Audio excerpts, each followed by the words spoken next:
No wonder she was sleeping so deeply. She was burning with such a high fever that she was losing consciousness. What medicine did the veterinarian give her? Huo Jiao put away the thermometer and turned to ask. She had seen the old veterinarian's medical skills before and didn't trust them. It's Hu Qingyuan was about to speak, but suddenly remembered he didn't recognize the medicine. I'll go get some.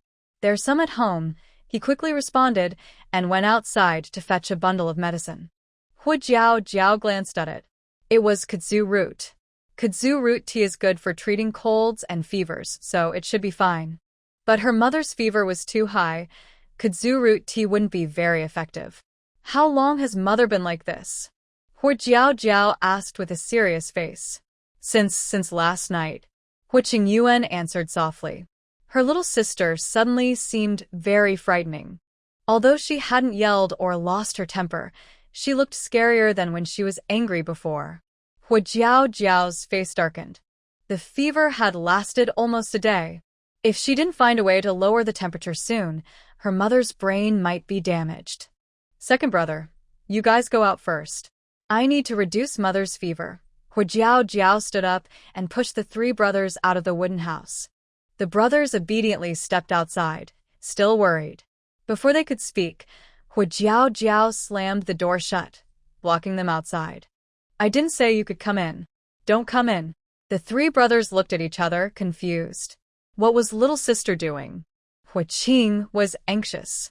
Is little sister panicking? She's not a veterinarian. How can she treat mother's illness? Veterinarians need to inherit their skills. The old veterinarian in the family was stubborn and had never taken an apprentice, so Huo Jiao couldn't become a veterinarian. Second brother, little sister wouldn't hurt mother. Huo Qing tried to comfort him. Before he finished, Huo Qingyuan suddenly slapped his forehead. She turned around happily and looked at them. Do you think my little sister has awakened as a witch doctor? Witch doctors cannot pass down their skills. Female animals with talent will naturally awaken their witch doctor abilities. This is a gift from the beast god to females. Hearing this, the two remembered how Hu Jiao had previously helped Ying Yuan heal his injuries, and they were overjoyed. Maybe. The beast god likes my little sister so much. He keeps sending her dreams. She must have become a witch doctor too. That's great. Our family has a witch doctor now, and mother will be saved. Witch doctors are highly skilled. Even if they only have one breath left, a powerful witch doctor can bring a beast man back to life. In the eyes of beast men, they are second only to the beast god. The three brothers no longer worried. They quietly stayed at the door, arms crossed, looking like three thin gatekeepers ready to fight anyone who dared to enter. Inside the wooden house, Hu Jiao quickly took out medical tools from her space. Recently, her supplies of medicines and equipment had increased, even with detailed instructions for each item. Following the instructions for fever relief, she prepared the medicine, readying the 4-needle, infusion tube, and bottle stopper. She then carefully inserted the needle into Humin's vein. She wasn't a medical student, but her grandmother often needed injections when she was sick, and hospitals were too expensive. Her grandfather would buy medicine and give injections himself. Carefully, Hu Jiao inserted the needle into Humin's clear vein. It was easy because her blood vessels were visible. The first try was successful. Adjusting the infusion rate, she let out a breath and knelt by the bed. Beastmen are usually strong and rarely get sick. When they do, it's often very serious. A high fever of 40 degrees Celsius can be deadly for beastmen. Fortunately, she had a proud grandfather who gave her the courage to try. Mom, you must get better. She held Humin's other hand and gently pressed it to her face, praying silently. She cherished her mother so much and didn't want anything to happen to her. Hu Jiao stayed by the bed for over an hour. After finishing the infusion and putting away the tools, she heard a weak voice from the bed. Jiao? Is that you? Hu Jiao turned around and saw Humin had woken up. She quickly checked her temperature. It hadn't gone down yet. The infusion would take about 4 or 5 hours to work, but at least she was awake, which meant the treatment was helping. It's me, Mom. Hu Jiao sighed in relief, walked over and squatted down, holding her hand. Hu Min's consciousness gradually cleared. Seeing that the fox girl in front of her was real and not an illusion, she immediately scolded. Those little brats, Qing Yuan and the others, I told them not to tell you, but they still called you here. They really don't want the beast to have peace. When I recover, I will teach them a lesson. Her voice was not very strong, but she had enough strength to scold. From her tone, the fox girl suspected that if she had more strength, she would go with a big stick to scold her brothers. Hearing this, the fox girl felt much more at ease. As long as she could scold, it meant she was okay. Jiao, don't worry. Mom is fine. Mom is healthy. Just sleep for a while, and you'll be fine. After scolding her children, Hu Min started comforting the fox girl, afraid she would worry about her. Mom, I know you're healthy, but if you feel unwell in the future, you must tell me. Don't hide things with the brothers, the fox girl said helplessly. Her father and eldest brother weren't home. If she hadn't arrived in time this time, her mother wouldn't have known how long she could endure. Whether something happened or not, having a fever was very uncomfortable. Okay, Mom won't hide anything from you in the future. I'll tell you everything, Hu Min replied obediently, never arguing. Thinking that Jiao, who usually didn't like to come home, had come back to see her, Hu Min felt a sweet feeling inside, and suddenly she didn't feel so bad anymore. Indeed, a girl was better, thoughtful and obedient, unlike those little brats, who only knew how to make her angry every day. Suddenly, the 3 gate guardians outside the door sneezed. Ashu! Creak! The big door opened, and the fox girl came out, seeing her 3 brothers rubbing their noses. Little sister, you're out. How is Mom? Did little sister cure Mom? As soon as they saw the fox girl, the 3 brothers immediately straightened up, looking like employees seeing their boss, full of hope. Mom is awake now. The fox girl's words made the 3 brothers breathe a sigh of relief. I knew little sister could do it. Qing Yuan, the second brother, excitedly raised his hand to pat her shoulder, but Hu Qinggao, the third brother, quickly stopped him. He scolded with dissatisfaction. Don't touch little sister. She's delicate. What if you hurt her? Oh. Qing Yuan awkwardly retracted his hand. Hu Qinglu, the second brother, praised warmly. Little sister is really amazing. She made Mom wake up so quickly. The fox girl looked at her 3 brothers. Though she was smiling, she couldn't hide her tired face. It seemed she hadn't slept all night. Her second brother had been busy making charcoal today, working all day. He must be exhausted.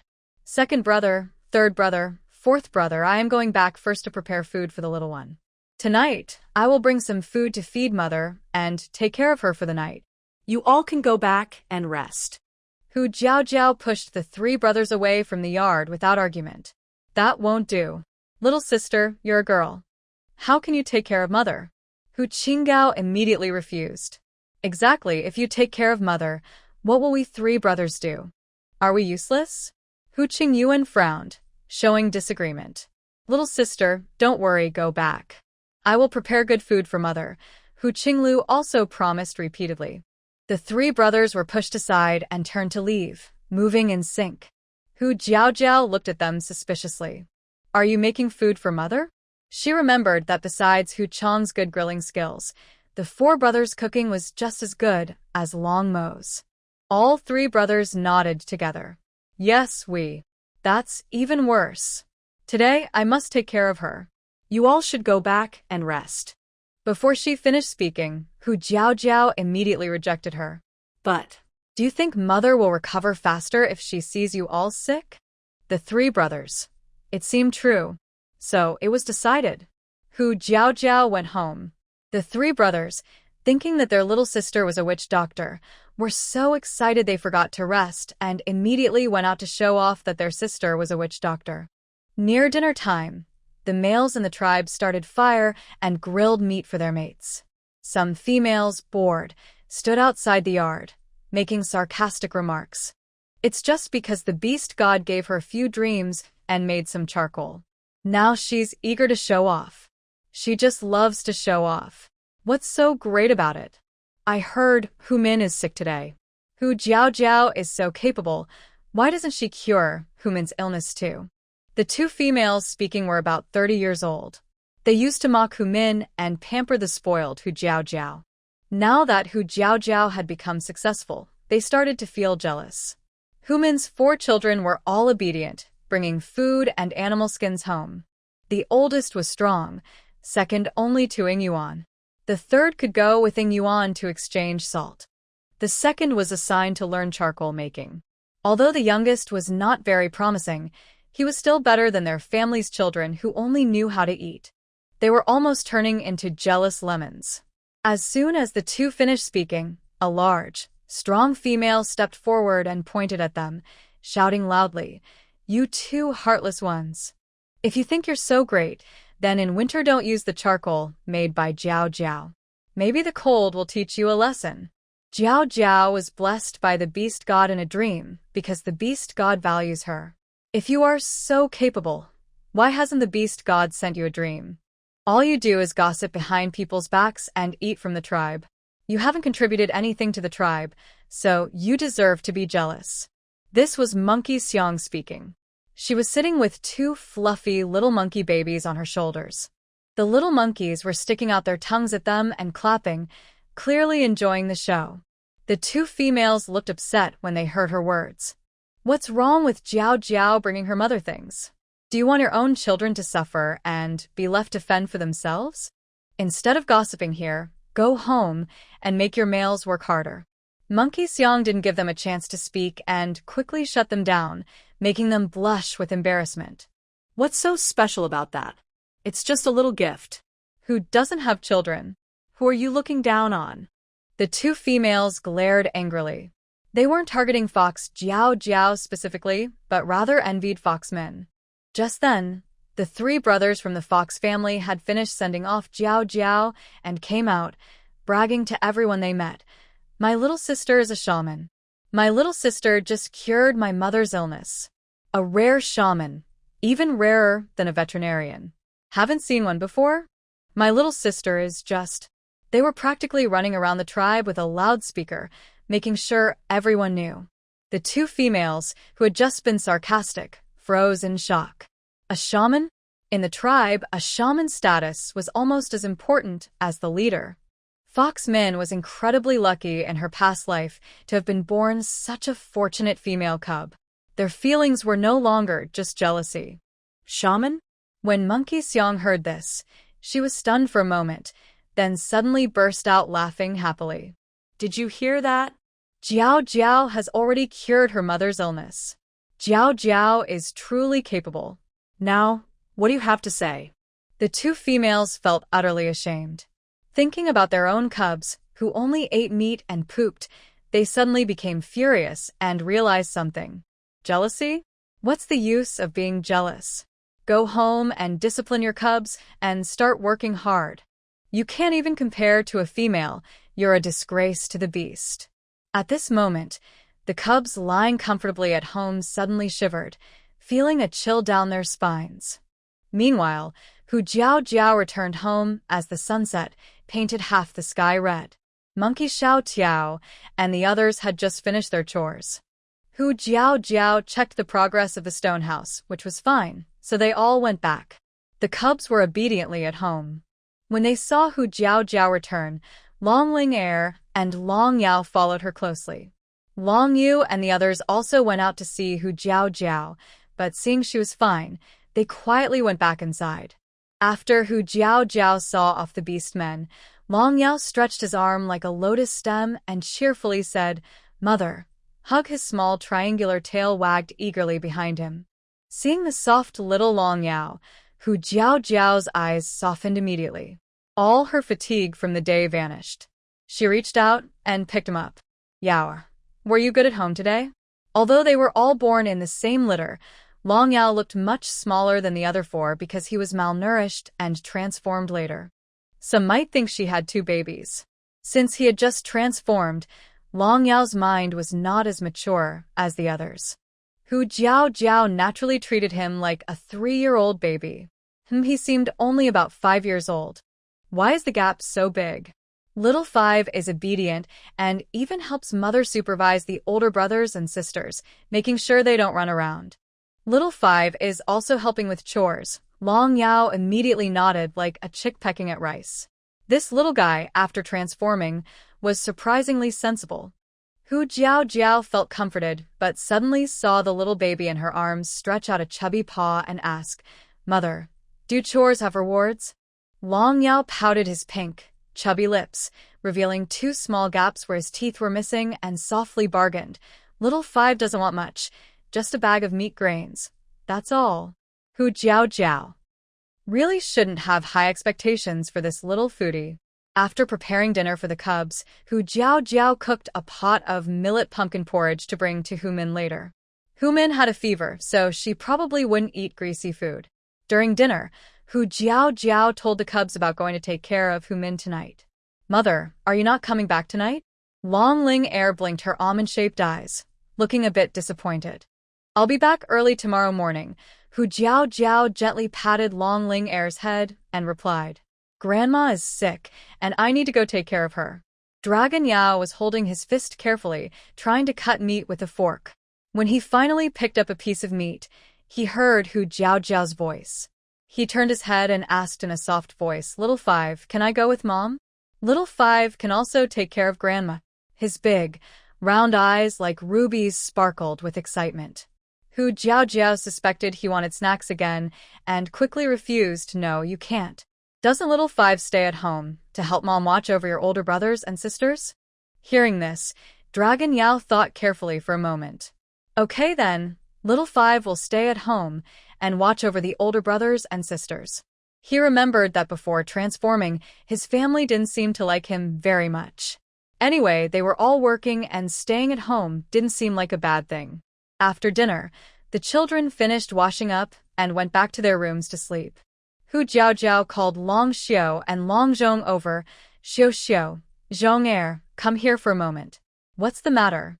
Long Zhong asked impatiently, but he didn't hesitate and took Long Xiao to Hu Jiao's small wooden house. She probably wasn't planning to take them to Grandma's house, was she? Mom recently found a kind of medicine that can treat eyes and scars. "Come, Mom will try it on you." Hu Jiao waved her hand and took out a scar removal ointment and a bottle of eye drops from the house. She had found these in her space while guarding Hu Min's room. She didn't know if they would work, but she had to try.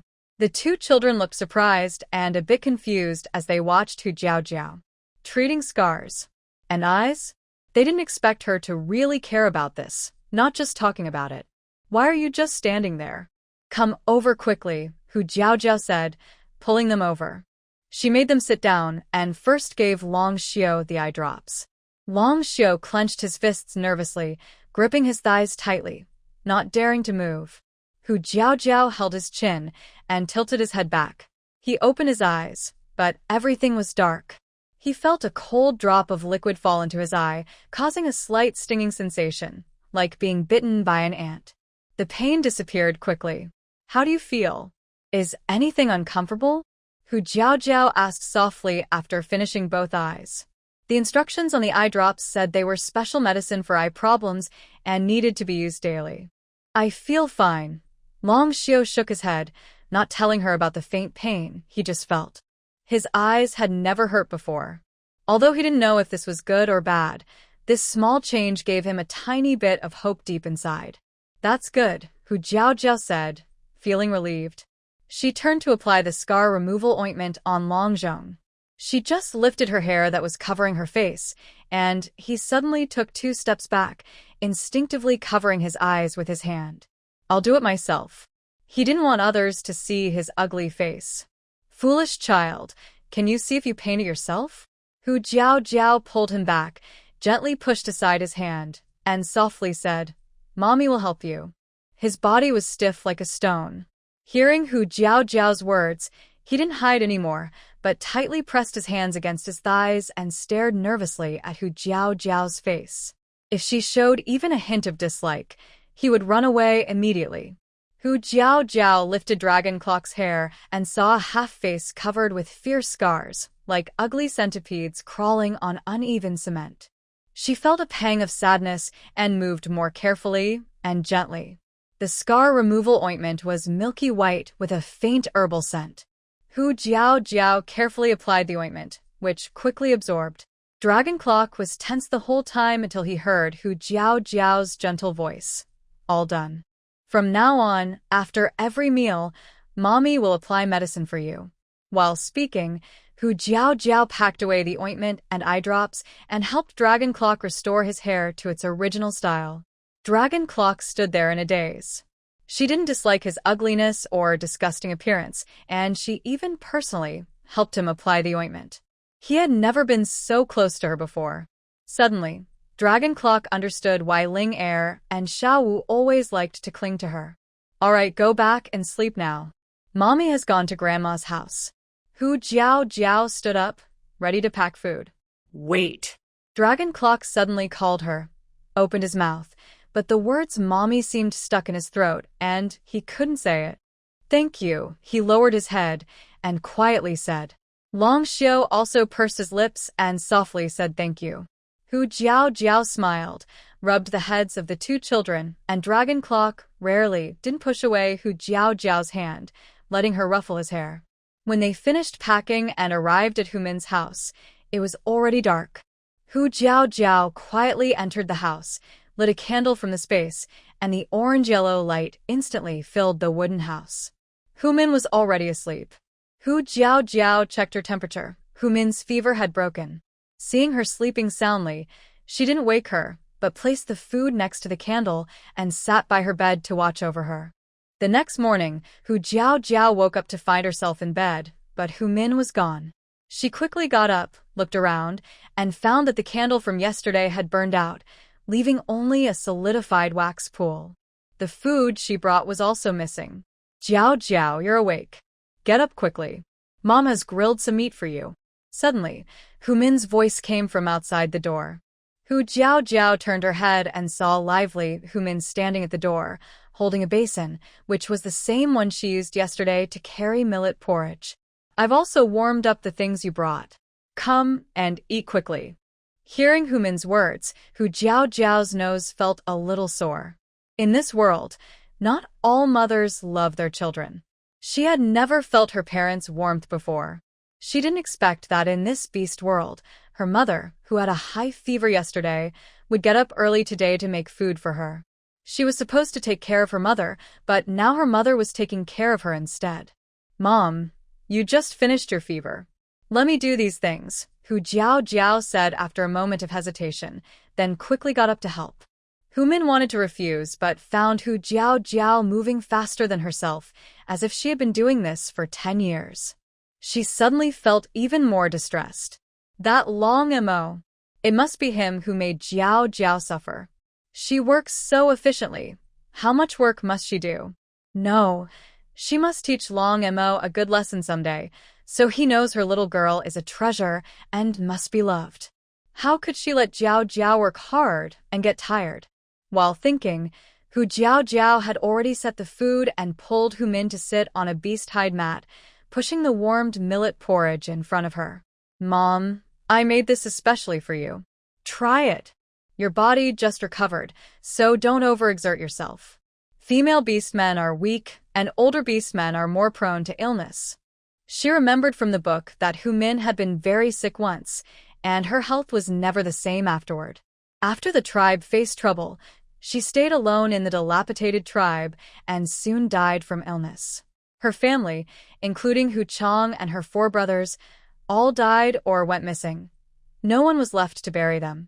The only survivor, her original self, was trapped in a water tank by the little villains, turned into a human statue.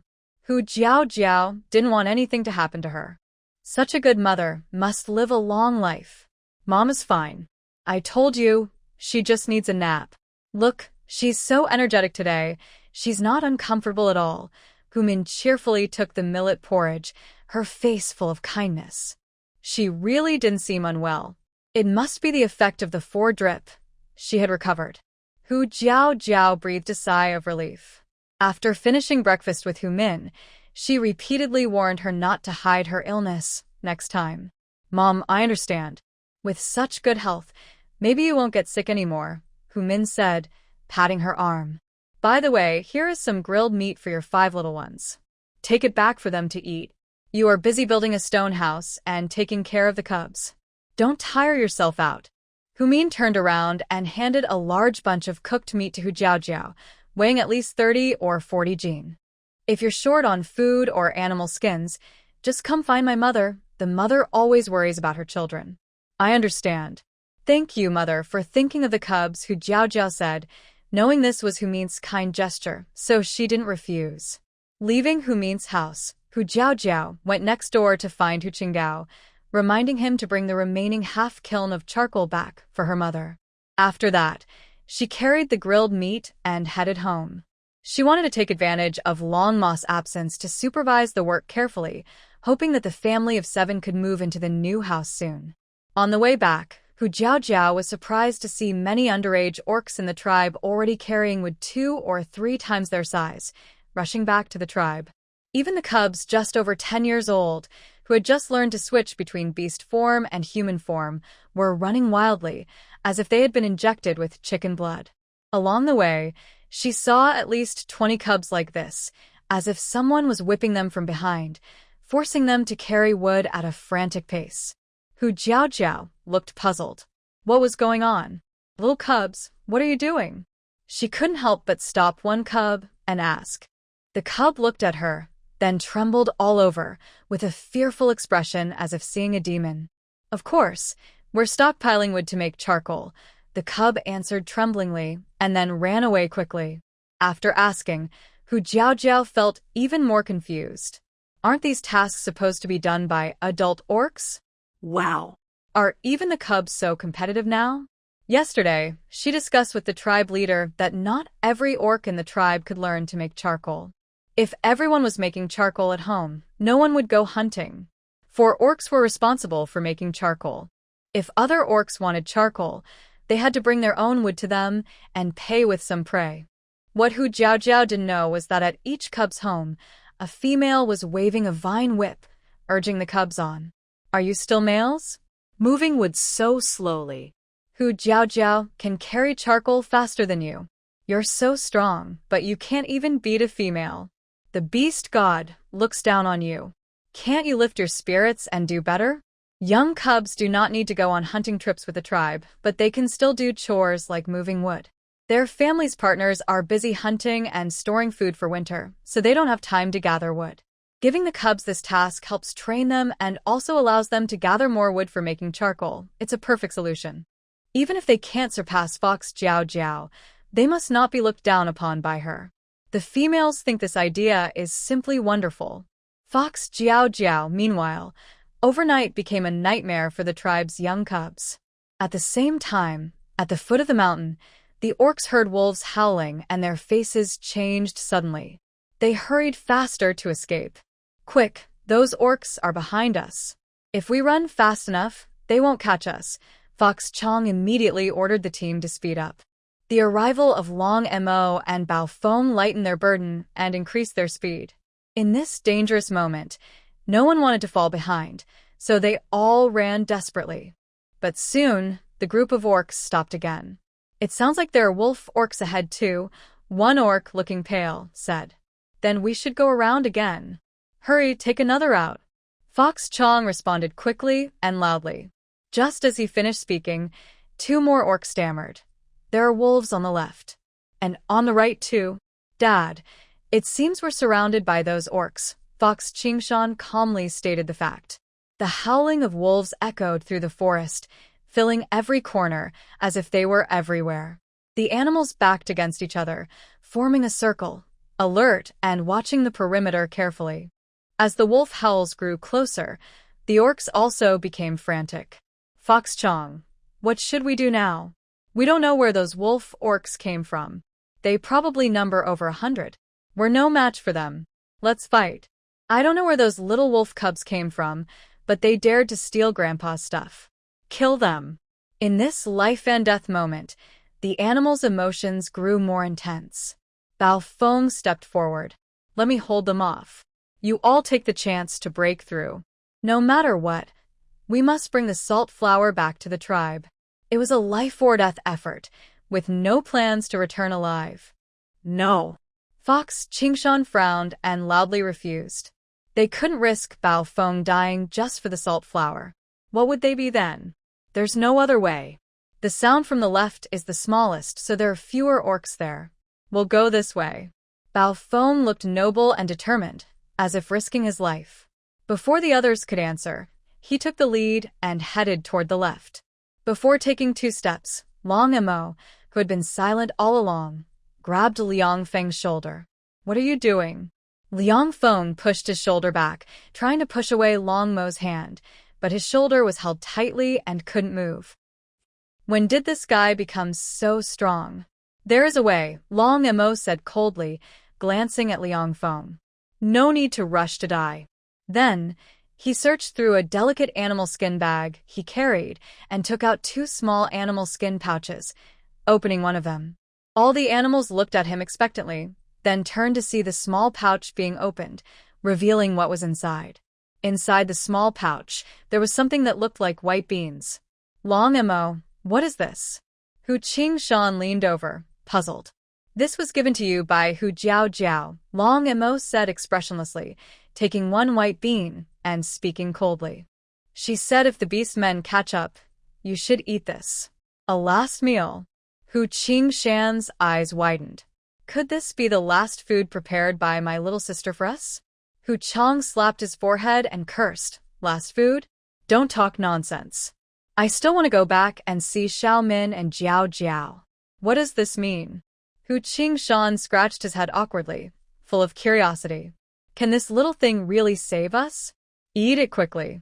Long Mo didn't answer. He held the last bean, threw it into his mouth, and swallowed it before, even chewing. The other beastmen quickly ate their white beans too. No matter what, being able to eat something sent by a female before dying was worth it. It's just a pity that these salt flowers belong to those little wolf cubs. The beastmen felt angry and unfair inside. None of them truly believed that this tiny thing could save their lives and help them return alive. Just after they finished eating, the howling of wolves approached from behind. Large silver wolf beasts emerged from the forest, quickly surrounding them. This group of wolf beastmen was numerous, coming from all directions. The beastmen had no chance to break through, their faces turning pale. Were they really going to die here today? Brother Mia, we found them. The boss said these are the ones. A thin, sharp-mouthed wolf beast stood behind a large, shiny, furry wolf beast, excitedly speaking in beast language. The green wolf eyes glinted with a bloodthirsty, cruel light, as if the beast men in front of them were prey they had been waiting to catch. The beast-shaped wolf demon sneered at the 10 surrounded orcs, furrowing his brow. Didn't I say there were only 8? Plus a messenger, that makes 9. Brother Mo, no matter how many more there are, they can't compare to you, the skinny wolf beast flattered. That's true. No matter how many come, it's a dead end, Wolf Mo said with a fierce look, as if he was watching a group of doomed beasts. His gaze swept over the large animal hide bundles carried by the beasts, a glint flashing in his eyes. That must be the salt flowers, right? Getting the salt flowers and killing these orcs would complete his task. And that salt lake, his leader would send orcs to guard it. From now on, those salt flowers would belong to their Tsong Wolf tribe. Each tribe's beast language is different. The beasts only hear them talking but can't understand what they're saying. Who are you? Why are you stopping us? Huxiang stepped forward and asked in a deep voice. If you want salt, I can tell you where it is. Just let us go, and we won't keep all the salt for ourselves. He tried to negotiate. As long as they could bring the salt flowers back safely, they didn't mind sharing with other tribes. There was plenty of salt there anyway. But Wolf Mo completely ignored his words. He snorted disdainfully and growled low. Who wants to share salt flowers with you weak beasts? The salt flowers belong to our Tsong Wolf tribe. The mighty Tsong Wolf never shares resources with weaker beasts, only gives them what they are willing to accept. To keep the salt flowers secret from more orcs, the best way is to kill all the beasts who know about them. His malicious growl carried a strong pressure, making Huxiang step back several paces. This beast was very strong. Hu Xiang's vigilance grew even more. Seeing that they had no intention of turning into human form to talk, the beasts guessed they didn't want to negotiate. They clenched their fists around the salt flowers. Howl. A wolf howl echoed through the sky, like a signal flare. The surrounding Tsong wolf orcs, eyeing them fiercely, launched an attack with lightning speed, baring their fangs and lunging forward. Long Mo, you said you had a way. If you don't tell us, we're going to die. Bao Feng shouted as he transformed into his beast form. As soon as he finished speaking, Long Mo tore open another animal hide bag and suddenly transformed into a black dragon, soaring into the sky. The gray wolf orc saw a shadow flash by, followed by a cloud of white powder falling from the sky. The fine dust dispersed quickly in the wind, and all the gray wolf orcs, caught off guard, inhaled it through their noses. Luo Mia shook his fur in anger. When the dust settled and he saw the black dragon in the sky, a flash of surprise appeared in his eyes. Howl. Could it really be a dragon tribe orc? But he soon realized something was wrong. It turns out to be a failed dragon tribe orc. How dare he be arrogant in front of us, the gray wolf orcs? Today, I will kill this useless dragon. Luo Mia growled low, his fierce green eyes filled with murderous intent, twisting his wolf face into a dark, sinister expression. With Luo Mia's low growl, the surrounding gray wolf orcs also roared angrily, their voices overlapping, full of aggressive momentum. Biao Feng's heart was already cold. They were doomed. Long Mo was still provoking the enemy. Was he trying to get them all killed faster? Hu Qingshan saw this, and a sharp glint flashed in his eyes. Yes. Long Mo can fly, but these wolf orcs cannot. They couldn't catch him. As long as he gave Long Mo the salt flower, Long Mo could take it back. At least his little sister and mother wouldn't go without salt in winter. Hu Qingshan quickly took off the salt flower from his shoulder, gathering strength to throw it into the air. Long Mo, take the salt flower back. The tribe depends on you. Luo Mia sensed Hu Qingshan's intention and growled angrily. He leapt into the air toward Long Mo Howl. Trying to run? Not so easy. His incredible jumping ability allowed him to leap over 10 meters using the branches, quickly catching up to the salt flower bundle. Just a failed dragon tribe orc. He wouldn't let it take a salt flower from him. Seeing this, the gray wolf orcs also launched their attack on the other beasts. The beasts, feeling hopeless, prepared to fight to the death with these orcs. They were determined to hold the orcs back for Long Mo. Suddenly, in the next second, a loud bang sounded overhead.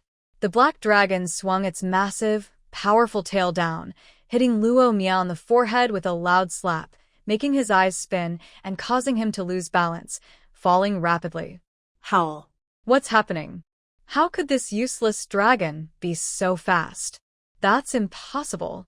The black dragon moved, its claws easily catching the salt flower.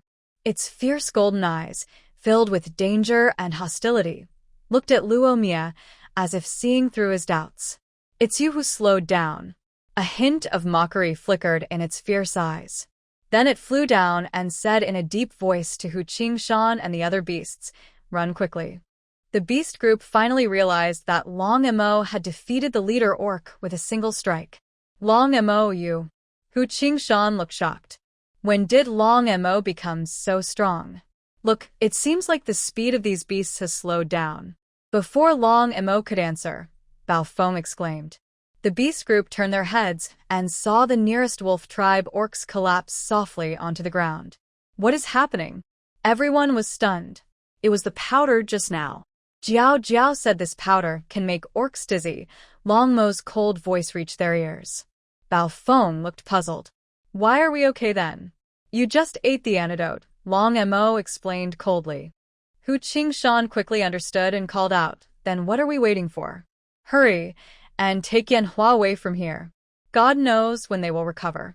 The sleeping drug can indeed make orcs dizzy, but it doesn't work on all of them.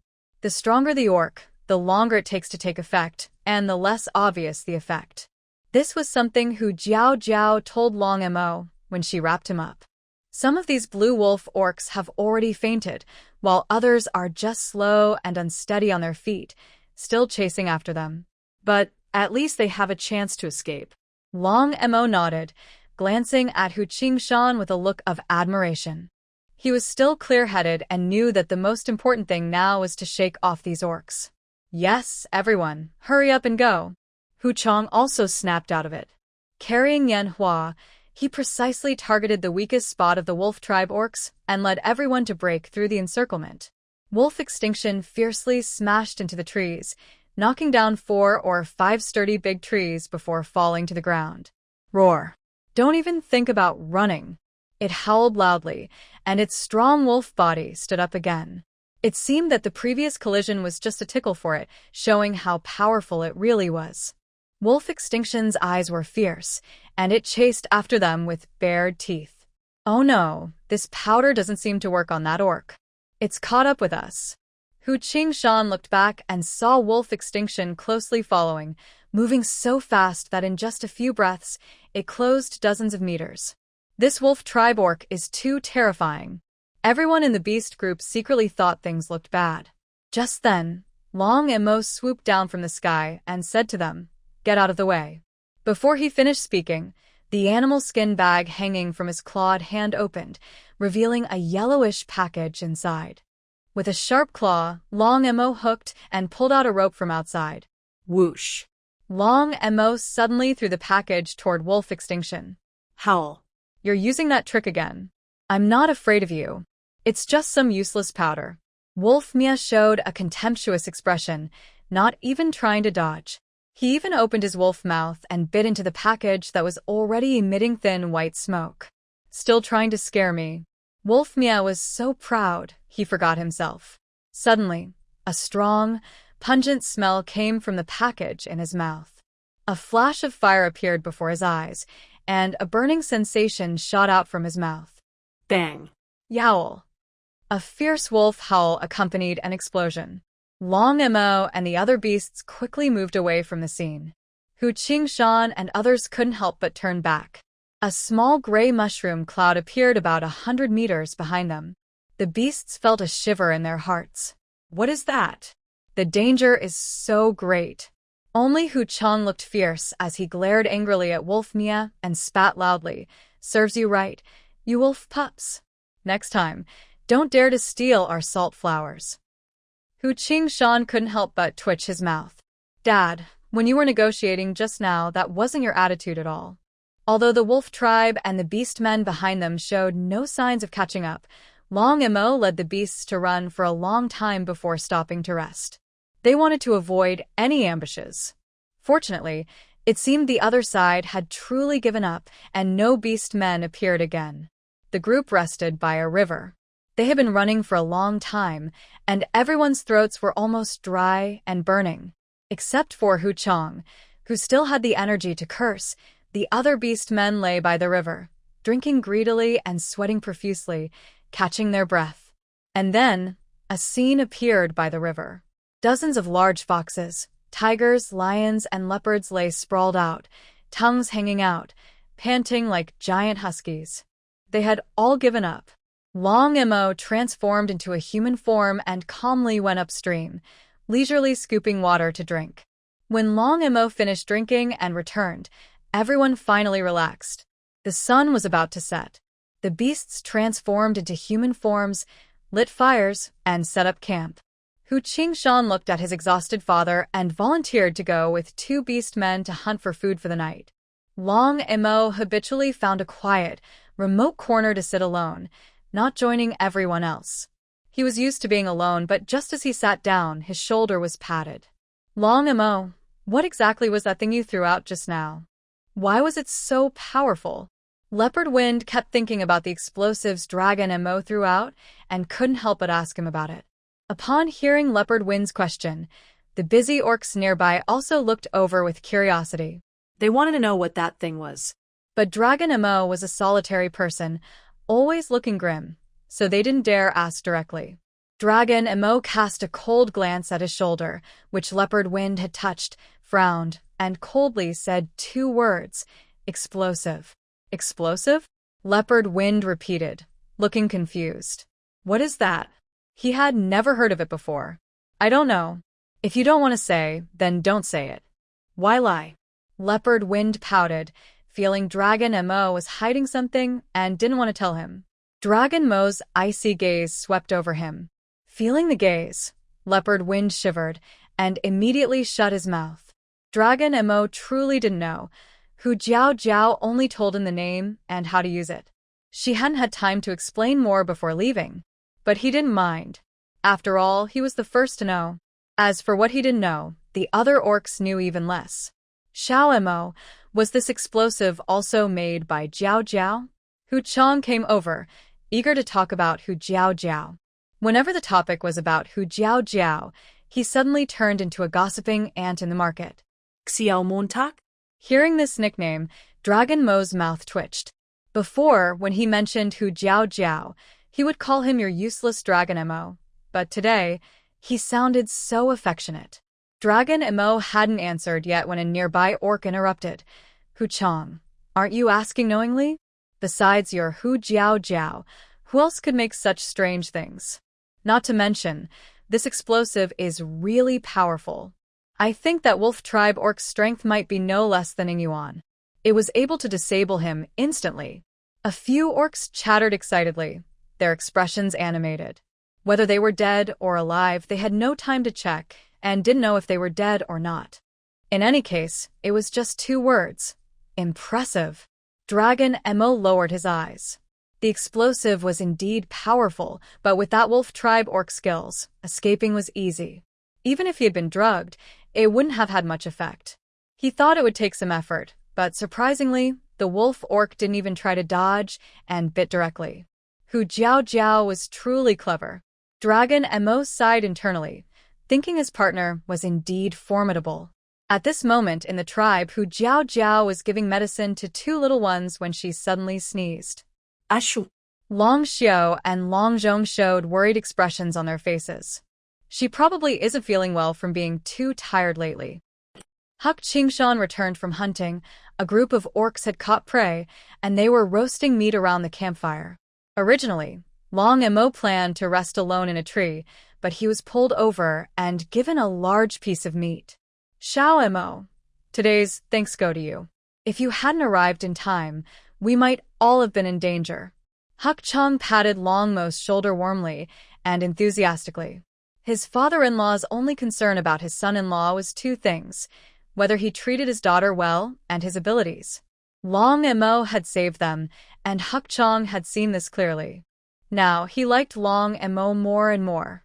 It was the first time Long Mo saw Huck Chong so friendly, holding the roasted meat stiffly. When Huck Chong spoke, other orcs echoed and expressed their thanks to Long Mo. Long Mo, thank you so much today. Yes, it's all thanks to you. Long Mo was used to the quiet and silence in the dark, so suddenly hearing these noisy voices made him frown unconsciously. But seeing the sincere and genuine smiles of the orcs, he suddenly felt that their voices weren't so loud anymore. Orcs are social animals. Even if they have been solitary in the forest for a long time, their hearts will naturally yearn for the tribe's life. Thanks again today. Huck Qingshan sat beside Long Mo, confidently patting his shoulder and looking at him deeply. But if you ever treat my sister badly, I won't let you go. Gratitude and revenge are separate. Anyone who bullies his sister will be his lifelong enemy, no matter who they are. Long Mo's eyes were deep, and a determined look appeared on his stern face as he said seriously, I will treat her well, as long as she still recognizes him as her partner. A lively group of orcs looked like victorious warriors after a battle, but Leopard Wind sat in the corner, holding the prey he was assigned and doubting his life. So, what's the point of coming here? Winter is approaching. The orcs in the tribe become busy. Huck Jiao Jiao is busy every day, almost wishing she had a clone. Besides taking care of the cubs and supervising the construction of the wooden house, she also needs to monitor the growth of the potatoes. Huck Qing and others are not skilled in making charcoal, so she is to oversee the process in the early stages. Apart from Huck Jiao Jiao, the exhausted young members of the tribe are also working hard. In just a few days, their small bodies have gathered enough wood for several kills. Over the past few days, Orcs have been coming to Hukching and others to burn charcoal in preparation for winter. There is only one earthen kiln, and more orcs gather to gather wood and make charcoal. Hu Jiao then had them build 2 more kilns, which was enough. If they made more, for orcs would be too busy. As time went on, their skills in making charcoal improved, and Hu Jiao finally had some free time. When she was free, she couldn't help but think of Long Mo. It's been 10 days already. Why hasn't he come back yet? In her dreams, she only knew the direction, not the distance. The stone house was already half built, but she worried that if the house was finished, Long Mo still wouldn't return. Hu Jiao muttered to herself, feeling that something was missing without Long Mo in her new home. She was walking from the kiln toward her house, when suddenly a white tiger with a hanging forehead dashed out of the forest. Its heavy paw pads barely made a sound on the ground. Her thoughts drifting elsewhere, Hu Jiao looked up and saw a pair of large, copper bell-sized brown animal eyes. She was so frightened she took 2 steps back. When she regained her senses, she remembered this was the beast world, and the big tiger in front of her was an orc. Not a man-eating tiger. Is there something you need? Hu Jiao kept a distance from the big tiger and asked suspiciously. The big tiger bared its teeth, showing sharp, aggressive fangs, and spoke with a very fierce face but a simple tone. The orc who collects salt flowers has returned. The clan leader asked me to bring you over. It then pawed its face a couple of times with its big paw, showing a bit of apology. It seemed to scare the female. Could it be that it looks very ugly? He's back. Hearing this, Hu Jiao's eyes suddenly sparkled with excitement, and her face was filled with joy. Female, let me take you there. The big tiger knelt in front of Hu Jiao, lowering its head and burying it between its paws, signaling her to get on. But that quick movement and the eager little eyes made her a bit excited. She could ride on the tiger. She could show off to the other orcs when she got back. No need, I can walk by myself. Hu Jiao shook her head while looking at the big tiger with its tail flicking and trembling slightly. She instinctively kept some distance from the orc. Although it was in beast form, sitting on the tiger's back felt like being carried by a stranger man. Unless it was an emergency, she preferred to avoid it. The big tiger immediately looked disappointed and lowered its tail, following Hu Jiao. Hu Jiao ran to an open space. By now, the space was already crowded with orcs, all wanting to see what the salt flower looked like. Curious, they stretched their necks to look inside. Long Mo and Hu Qingshan stood among the orcs, with several large animal skin bags piled at their feet. The tribe leader had arrived earlier, smiling warmly as he carefully opened each animal skin bag, personally checking the salt flowers inside. With each bag he examined, his smile grew wider. There were 16 bags in total, each holding at least 100 jin of salt flowers. Since each orc only consumes about 4 or 5 jin of salt per year, these supplies are enough for the entire tribe for a whole year. Next year, they won't need to go to the seaside to exchange for salt. They can stockpile more food for winter, and life in the tribe will continue to improve. Thinking of this, the tribe leader couldn't help but smile happily. Hu Chong was surrounded by a group of orcs who kept talking excitedly about how Long Mo heroically saved them. The scene was lively and bustling. Meanwhile, Long Mo remained calm, occasionally glancing beyond the orc crowd as if searching for something. Suddenly, a pretty figure ran toward them from afar. Long Mo's eyes sparkled. In the next moment, he saw the big tiger following closely behind her. His expression darkened as he took long strides toward Hu Jiao. Long Mo. Seeing Long Mo come out, Hu Jiao smiled happily and waved at him while running. Just as she was about to stop, she saw Long Mo moving swiftly, walking steadily toward her. Before she could react, the tall figure reached her and embraced her in a warm hug. Suddenly caught in a warm embrace, Hu Jiao froze for a moment. Her cheek pressed against his broad, solid chest. The masculine scent filled her nose, making her heart race like a small deer, pounding wildly in her chest. Long Mo held her gently, then looked sharply at the big tiger behind her. His cold, deadly gaze was like a scythe from the Grim Reaper, making the big tiger shiver as if a sword was at its neck. The tiger instinctively retreated about 50 meters away. Long Emo was a bit too stingy. Hu Jiao thought Long Emo would do something dramatic like in a soap opera, but after waiting for a long time, he just held her without moving. Long Emo, what's wrong with you? Feeling the heavy weight on her shoulders, Hu Jiao's little heart finally calmed down. She couldn't help but worry. Are you hurt? Dragon Emo just chased away the big tiger. When he heard Hu Jiao's question, he initially loosened his grip, but then held her tighter and nodded in response.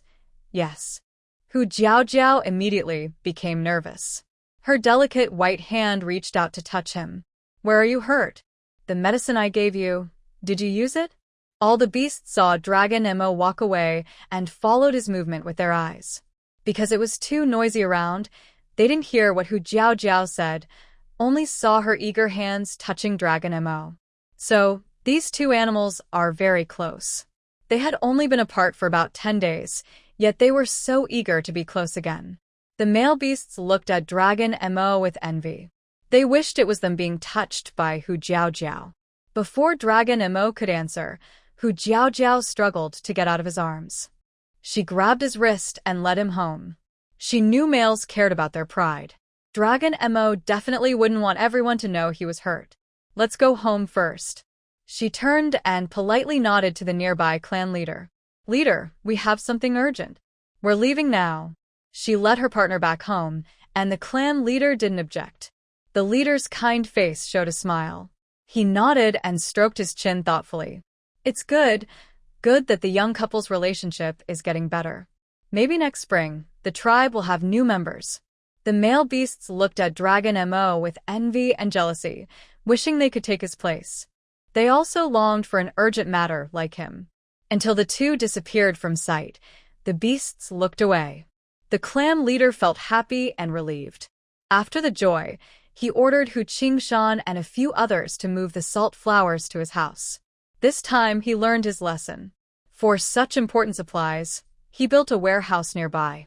He stored the salt flowers inside and assigned beast men to guard it 24 hours a day. He didn't believe anyone would dare cause trouble under his watch. A group of beast men happily moved the salt flowers to the warehouse next to the clan leader's house. Anyone who came to take salt flowers received a year's supply, making other beast men jealous. In the tribe, items like salt flowers that could be stored long-term were owned by everyone. They were given first to females. Males wanting some had to exchange a lot of other supplies. The other beast men could only envy and wish they had what it took. No, they had to work harder. If other beast men could do it, so could they. Stockpile supplies, find a mate, and have babies. The orcs all felt a sudden surge of fire in their hearts, their blood boiling with excitement. Orcs are very competitive. In the past, the tribe had a dragon at the bottom, but now the dragon has risen. If they don't work hard, they will be left behind by the dragon. After leaving the clan leader's house, the orcs all went out hunting with great energy. Meanwhile, Hu Jiao pulled Long Emo back home. She pushed open the door, sat Long Emo on the mat, and started searching the wooden box for medicine. Long Emo was like a giant puppet, letting her do as she pleased. He looked down and saw her loosen her grip on his hand, a hint of sadness flashing in his deep eyes. They lived in the most remote part of the tribe. Why is it so quick to come back today? Soon, Hu Jiao found the hemostatic and healing ointments, then got up and went to Long Mo's side.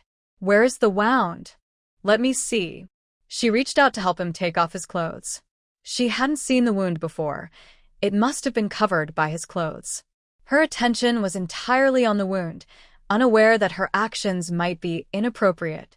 When her soft, cool fingers touched his skin, Long Mo's body stiffened, and an inexplicable fire rose within him, making his ears feel hot and his body restless. Seeing Hu Jiao's beautiful face so close, he paused to breathe. Her skin was as smooth as jade, her eyes like autumn water, her delicate face showing the unique charm of her fox tribe, yet her bright eyes were clear and full of concern. Long Mo suddenly remembered he wasn't actually hurt. He obediently let her take off his upper garment. There's no wound, Long Mo. Where are you hurt? Hu Jiao circled around him, checking carefully but found no injury. Only the scars from earlier. Cough. Long Mo cleared his throat softly, looking down at his lower body still covered by a beast skin skirt, meeting her curious gaze. It seemed he hadn't finished checking yet. Hu Jiao naturally didn't know what Long Mo was thinking. She hesitated for a couple of seconds, then suddenly frowned. Could it be internal injury? Maybe even a broken bone? Long Mo, do you feel uncomfortable anywhere? Long Mo was overwhelmed by her moist, bright eyes, feeling a burning heat. He reached out, pinched her slender wrist, and pressed her soft hand onto his left chest. Hu Jiao only saw her hand pressed onto his hot, bulging chest muscles. Her black pupils instantly turned beast-like, and she was so shocked that her eyes turned vertical. This was Hu Jiao's second partial transformation into a beast. Clearly, she didn't realize her eyes had changed, and she stared blankly at her hand with wide eyes. She was taken advantage of by Long Mo, and it was forced. Hu Jiao's mind went blank. She wanted to pull her hand back, but her body wouldn't obey. Instead, she stammered and asked, "Are you feeling uncomfortable here?" Long Mo's deep golden beast eyes seemed to burn like a flame, and his hot gaze fixed on Hu Jiao's face. His low, husky voice sounded like a beautiful, difficult-to-understand melody, each word entering Hu Jiao's ears. "Here, my heart beats very uncomfortably." Hu Jiao, who had been able to stay calm before, turned bright red instantly after hearing this. She her hand back as if electrocuted and ran out of the wooden house. Long Mo still had his hand on his chest, holding his wrist, with a look of confusion in his golden beast eyes. "Did I say the wrong thing? It really feels uncomfortable here, as if my heart might jump out at any moment," he muttered to himself, covering his chest. After Hu Jiao left, that strange feeling gradually calmed down. As an outcast in the eyes of beasts, Long Mo was abandoned in the forest from a young age. After joining this tribe, he was always driven out and lived on the fringes. In his world, concepts like dislike, rejection, and hatred were all he knew. He never communicated with other beasts and didn't even know that liking was a real emotion. Outside the house, Hu Jiao hurried to the river outside the yard, hiding by the bank, cupped some water, and quickly washed her face to cool down. The cold water hit her face, but it did nothing to soothe her hot cheeks. She washed her face several times, and her racing heartbeat finally slowed a little, but she could still feel her heart pounding inside her chest, beating loudly with a thump, thump, thump sound. Hu Jiao cupped her warm face with both hands, squatted by the river, and looked back. She saw that Long Mo hadn't come out, so she let out a long breath. Oh my goodness. Did Long Mo just tease her, or did she tease him? Anyway, his chest muscles feel pretty good. Hu Jiao couldn't help but recall what just happened. Her once calm heartbeat was now pounding wildly in her chest again. Anyway, I didn't do it on purpose. We are partners, so what's wrong with touching a little? Hu Jiao forced herself to speak calmly. After all, she was the one trying to take advantage. Why should she feel embarrassed here? It's just a little touch of the chest muscles, or even sleeping with him. It's just part of fulfilling her role as a partner. Hu Jiao, why are you so timid? She clenched her fists and muttered in frustration. Jiao, who do you want to sleep with? Suddenly, a curious voice sounded from behind.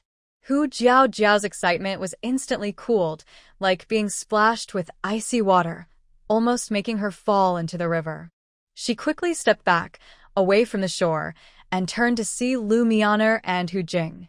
It was Hu Jing speaking, with a frown and a suspicious look. It's just water.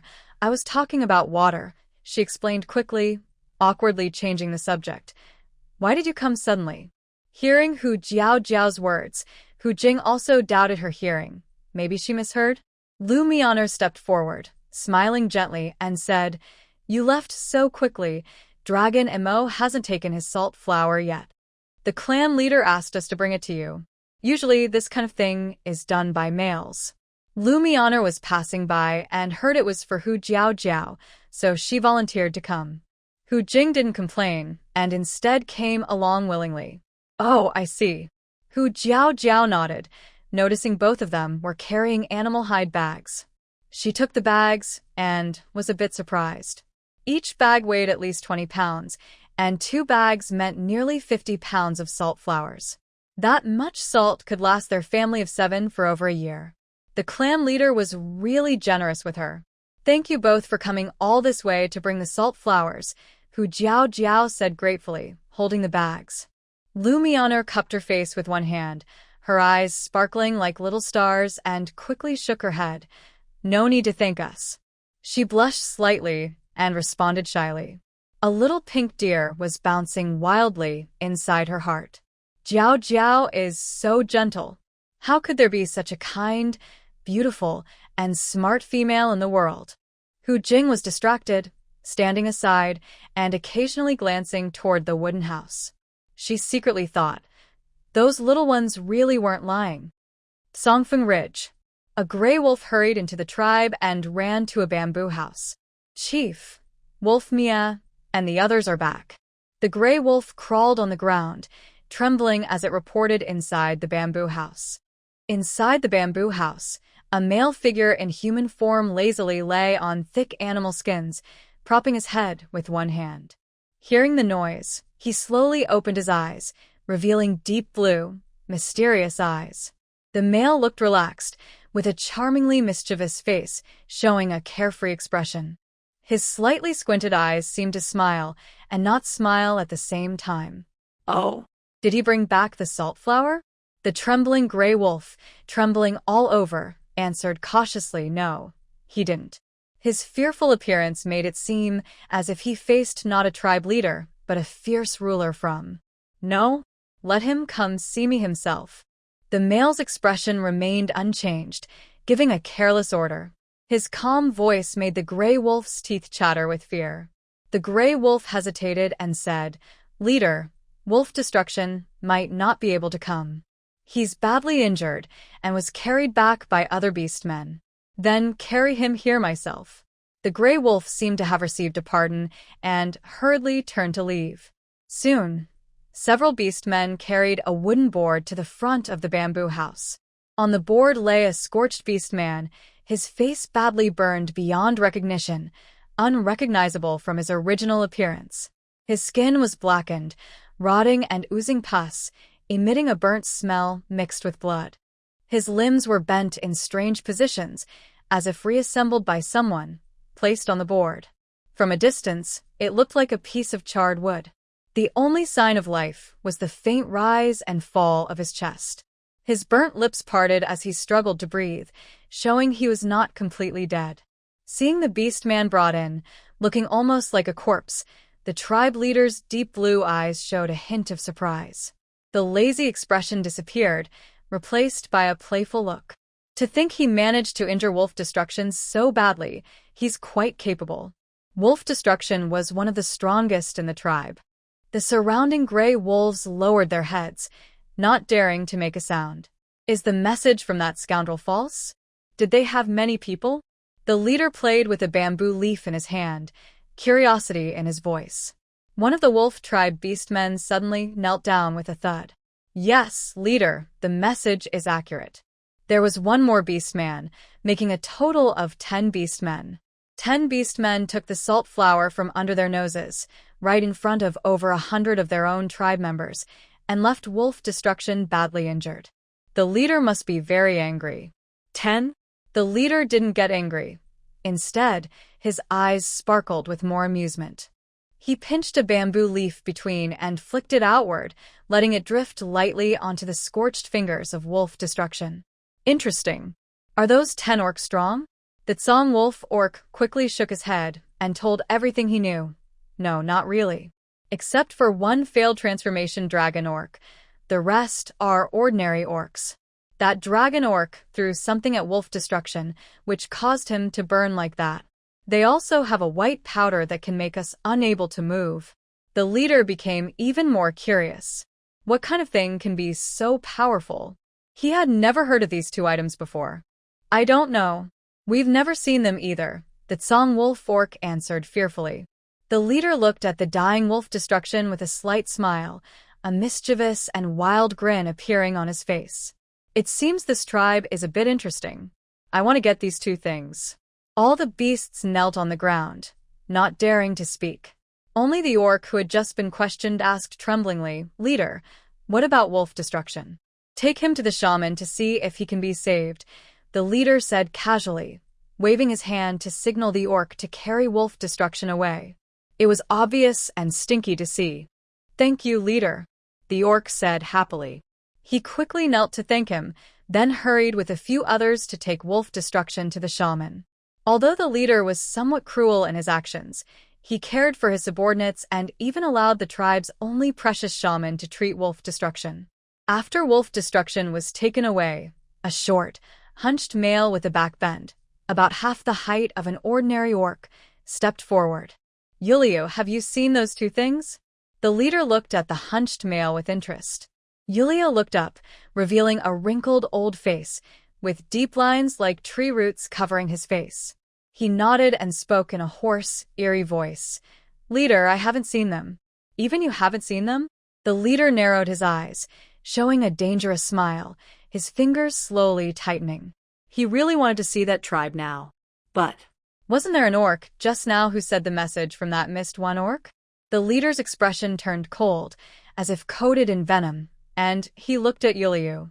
"Yes, leader. Should we speed things up?" "Don't worry. Let her hide her tail, and tell that scoundrel that if the orcs from that tribe find out she is a problem, that little brat will be doomed." The leader snorted coldly, with a frosty face, and said, "I want to catch them all when they are unprepared. That's what that scoundrel's can taught me. Hatred can make people learn anything quickly." Wu Lu lowered his head and responded with yes, then turned to go carry out the order. As he turned, he heard the leader's cold voice again. "Stop. That scoundrel didn't finish her task. I haven't punished her yet. Since we missed one orc, cut off one finger from that little brat and send it to her." The voice was cruel and evil, but cold and icy. yes. Wu Lu turned and left. In a dark cave where you can't see your hand in front of your face, a small figure curled up in the corner. His thin arms, almost just bones and skin, hug his knees tightly, his body almost a ball. He was dirty all over, with lice and fleas jumping in his messy hair, probably the only part of him still alive. Bang bang. The sound of dirt being thrown open from the cave entrance. A faint white light shone through the opening, illuminating his dark face. His long, tangled hair covered most of his face, only one frightened, hopeless eye showing. But when he saw the light, a glimmer of hope appeared in his pure black eyes. A few footsteps approached. He didn't move. Smack. A piece of rotten, maggot-infested flesh the size of a palm was thrown onto the ground. The foul smell of decay mixed with the smell of various excretions in the cave, making the orc entering the cave gag. "Little brat, hurry up and eat. It stinks to high heaven." The orc covered his nose in disgust. Hearing the orc's words, he suddenly crawled forward, ignoring the blinding light, half closing his eyes, one hand blocking the light, and hurriedly picked up the rotten meat from the ground. Worms wriggled onto his hand, but he didn't care. He shoved the meat into his mouth and started gobbling it down. Because he hadn't eaten for so long and was eating too quickly, a maggot got stuck in his nose. He covered his throat and coughed violently. "Water. Cough, cough, water." The orc looked disgusted and took a bamboo tube, casually pouring water over his head. He immediately opened his mouth, eagerly catching the falling water, but before he could drink much, it was gone. Seeing his pitiful and disgusting appearance, the orc suddenly seemed to remember something mischievous and said to him, "Eat quickly. After you finish, I'll take you to see your sister." "Really? You'll take me to see my sister?" His movements paused, and a look of surprise appeared in his pure, dark eyes. He reached out his hand to touch the orc's foot. The orc kicked him away with a loud sound, impatiently saying, "Hurry up and eat. If you're late, don't expect to see her." Hearing this, he didn't waste any more time. He quickly shoved a piece of rotten meat with maggots into his mouth. Before he could chew, he swallowed it hard. His throat hurt from the roughness, but he didn't care. I've finished eating. Will you take me to see my sister now?" He lay on the ground, looking up with a hopeful, dark face, like a little dog. Suddenly remembering something, he nervously ruffled his messy hair, spat into his palm, and carefully wiped his face. He must be very dirty now. If his sister saw him like this, she would definitely worry. He wanted to clean himself up so his sister could rest assured and not worry about him. Hee. Seeing him like this, the orc grinned wickedly. He stepped forward, grabbing his left hand, pressing his foot on the ground, and forcefully ground his foot. One of his hands turned into a wolf's paw, revealing sharp claws, and he bent down to press on his left thumb. Ah! A painful scream echoed out. His forehead was covered in sweat, and he looked at the orc in terror, nervously asking, "You said you'd take me to see my sister. What are you doing? Let me go." "Don't worry. I'll make sure you see her. Let your finger go to see her for you, haha." The orc sneered fiercely, and his wolf claw slashed down hard. A piercing scream and cries of pain echoed from the cave. Huang Yu's heart suddenly clenched with pain, and she was awakened by a bird's chirping. She went to the door, opened it, and saw a small feather and a blood-stained beast hide quietly lying at the entrance. The beast hide seemed to be wrapping something rolled up. Seeing the bloodstains on the hide, Huang Yu's face turned pale instantly. She quickly picked up the object, closed the door, and turned inside.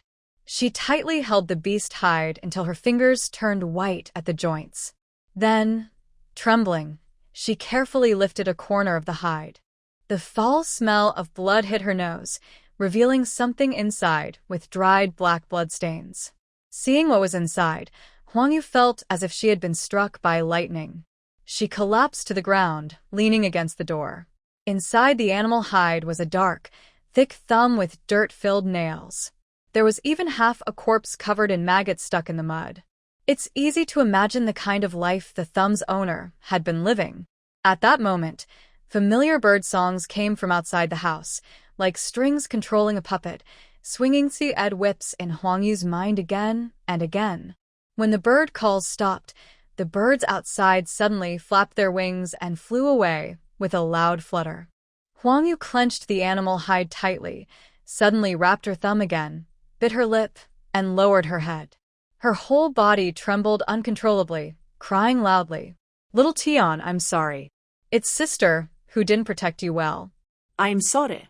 Your sister will never let you suffer again, never." Her voice, filled with deep grief, gradually became firm. Her fingertips unconsciously dug deep into her palm. Red blood flowed out, dripping onto the dried black bloodstains, spreading bit by bit, as if forming a protective layer. "Huang Yu, what's wrong?" "I think I heard strange noises inside your house." A male voice came from outside the hut. Huang Yu's breath paused for a moment.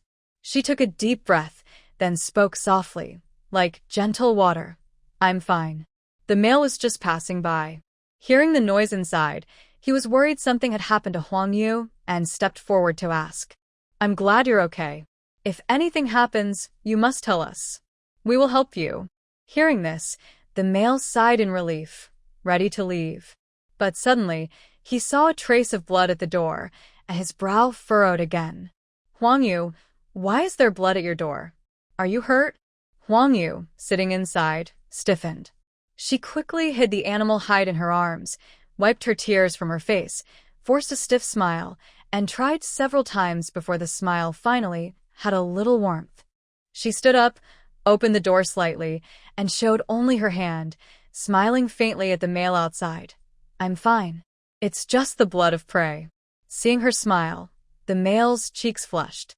Blushing, he scratched his head awkwardly and said, "Then, I'll help you clean up." "No need. I'm a bit tired and want to rest," Huang Yu politely refused. She closed the door, cutting off the male's view. Only after hearing his footsteps leave did she breathe a sigh of relief, lowering her hands from the door. Her mind replayed his words, and she showed a self-deprecating smile. Help me? Who can really help me? By the river, Fox Jiao Jiao saw the two people off. Carrying two large animal skin bags of salt, she needed to return to the wooden house, but Long Emo seemed to have been inside all along and hadn't come out. Hu Jiao Jiao took a deep breath, steeled herself, and walked back. It was her house. What was she afraid of? If he continued to tease her with words or make unwanted advances, she would just go ahead and confront him. Knock him down. Not taking advantage of someone is wrong, and not eating tofu is also okay. Meanwhile, inside the wooden house, Long Emo took a long time to calm down. After waiting a while and not seeing Hu Jiao Jiao return, he put on his clothes and prepared to go find her. As he stood up, he noticed the blanket on the ground was wrinkled. He squatted down again, carefully smoothing the blanket with his hand, clumsy but cautious, afraid of dirtying or damaging anything inside the house. Once tidied up, he seemed to be possessed, smoothing one corner and then realizing the other corner was not quite straight, so he went on to organize the entire house. When Long Emo reached the corner, he saw a small wooden box that was open. Inside, there were some small pieces of cloth and a bunch of bone needles. The strangest item on top caught his attention. He extended his slender hand, pinching the corner of that strange clothing with. The clothing was tiny. Two small circular pieces connected together, no bigger than a palm. It felt soft, just like her hand, soft and gentle. The clothing was black, with strange white patterns around the edges. It felt a bit rough to the touch, like spider silk. A flicker of doubt crossed Long Mo's golden beast eyes. He had never seen this kind of animal hide or this type of clothing before. But that was not the main point. With such a small piece of fabric, was she using animal hide because she didn't have enough and made such tiny clothes to save material? It seemed he needed to hunt more diligently, catch softer prey, so his partner wouldn't have to give up using animal hide. When Hu Jiao Jiao brought in the salt flowers, she just happened to see the scene. Long Emo was standing in the corner of the house, holding a small cover, seriously studying it. Hu Jiao Jiao. Oh my. What is he doing? Just teasing her earlier was one thing, but now he's touching her little cover? Her mouth opened in shock, showing a surprised and doubtful expression, and a feeling of disgust grew in her heart. Could he be a pervert? Why you? Put my thing down. Hu Jiao Jiao stared in disbelief, the salt flowers dropping to the ground with a clatter. She snapped out of her shock, pointed at Long Mo's hand, and demanded. Long Emo heard a sound and turned around to see Hu Jiao Jiao standing at the door with a shy look on her face. When he looked closer, he became even more sure that she was trying to hide how frugal she was, which made her so excited. He looked guilty, instinctively tightening his grip on the small cover in his hand. Hu Jiao Jiao exclaimed. Just forget it, and you're still squeezing it. She felt a wave of shame and quickly stepped forward, snatching the small cover from her, ready to chase Long Emo away. But he spoke in a deep, serious voice. I will try to hunt more. In the future, make your clothes a bit bigger. No need to save animal skins.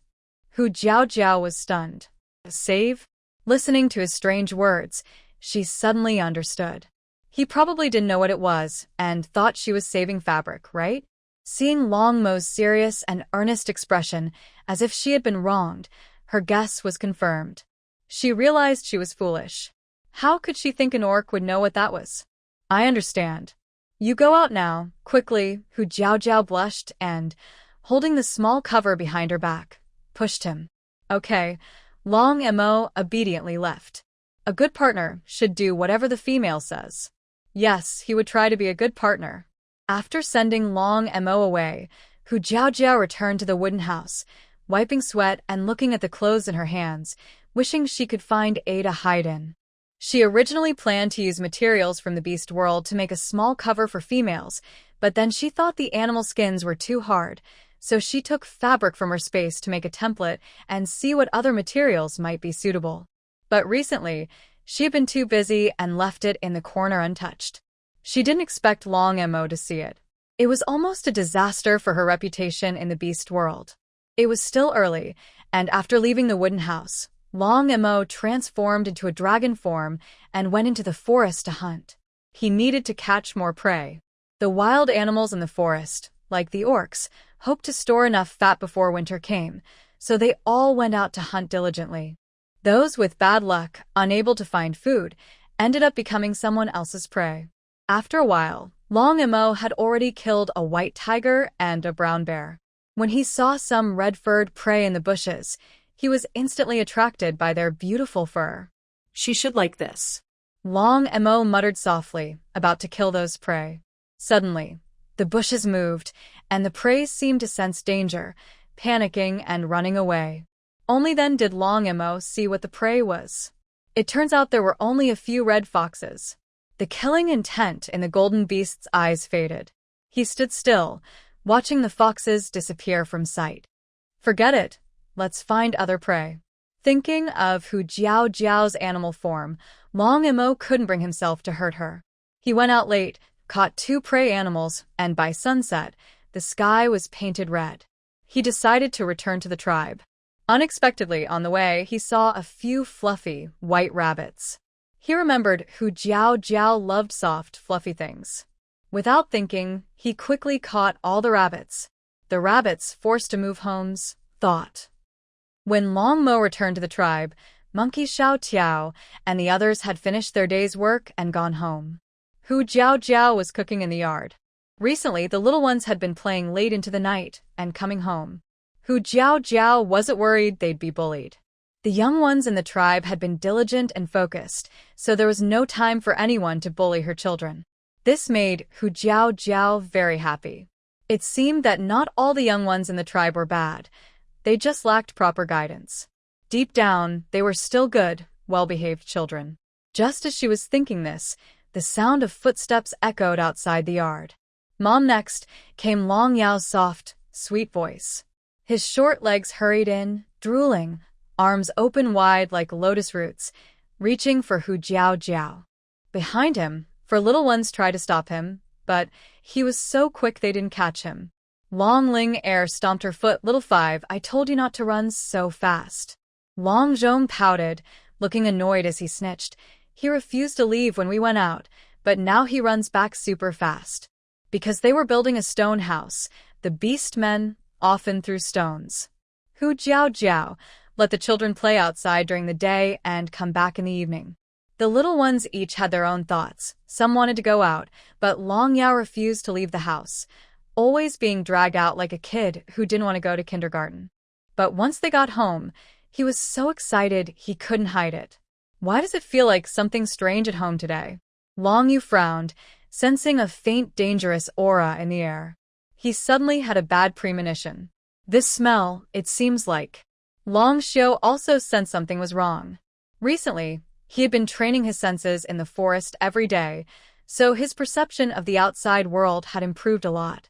Before he finished speaking, a black shadow quickly flew across the sky.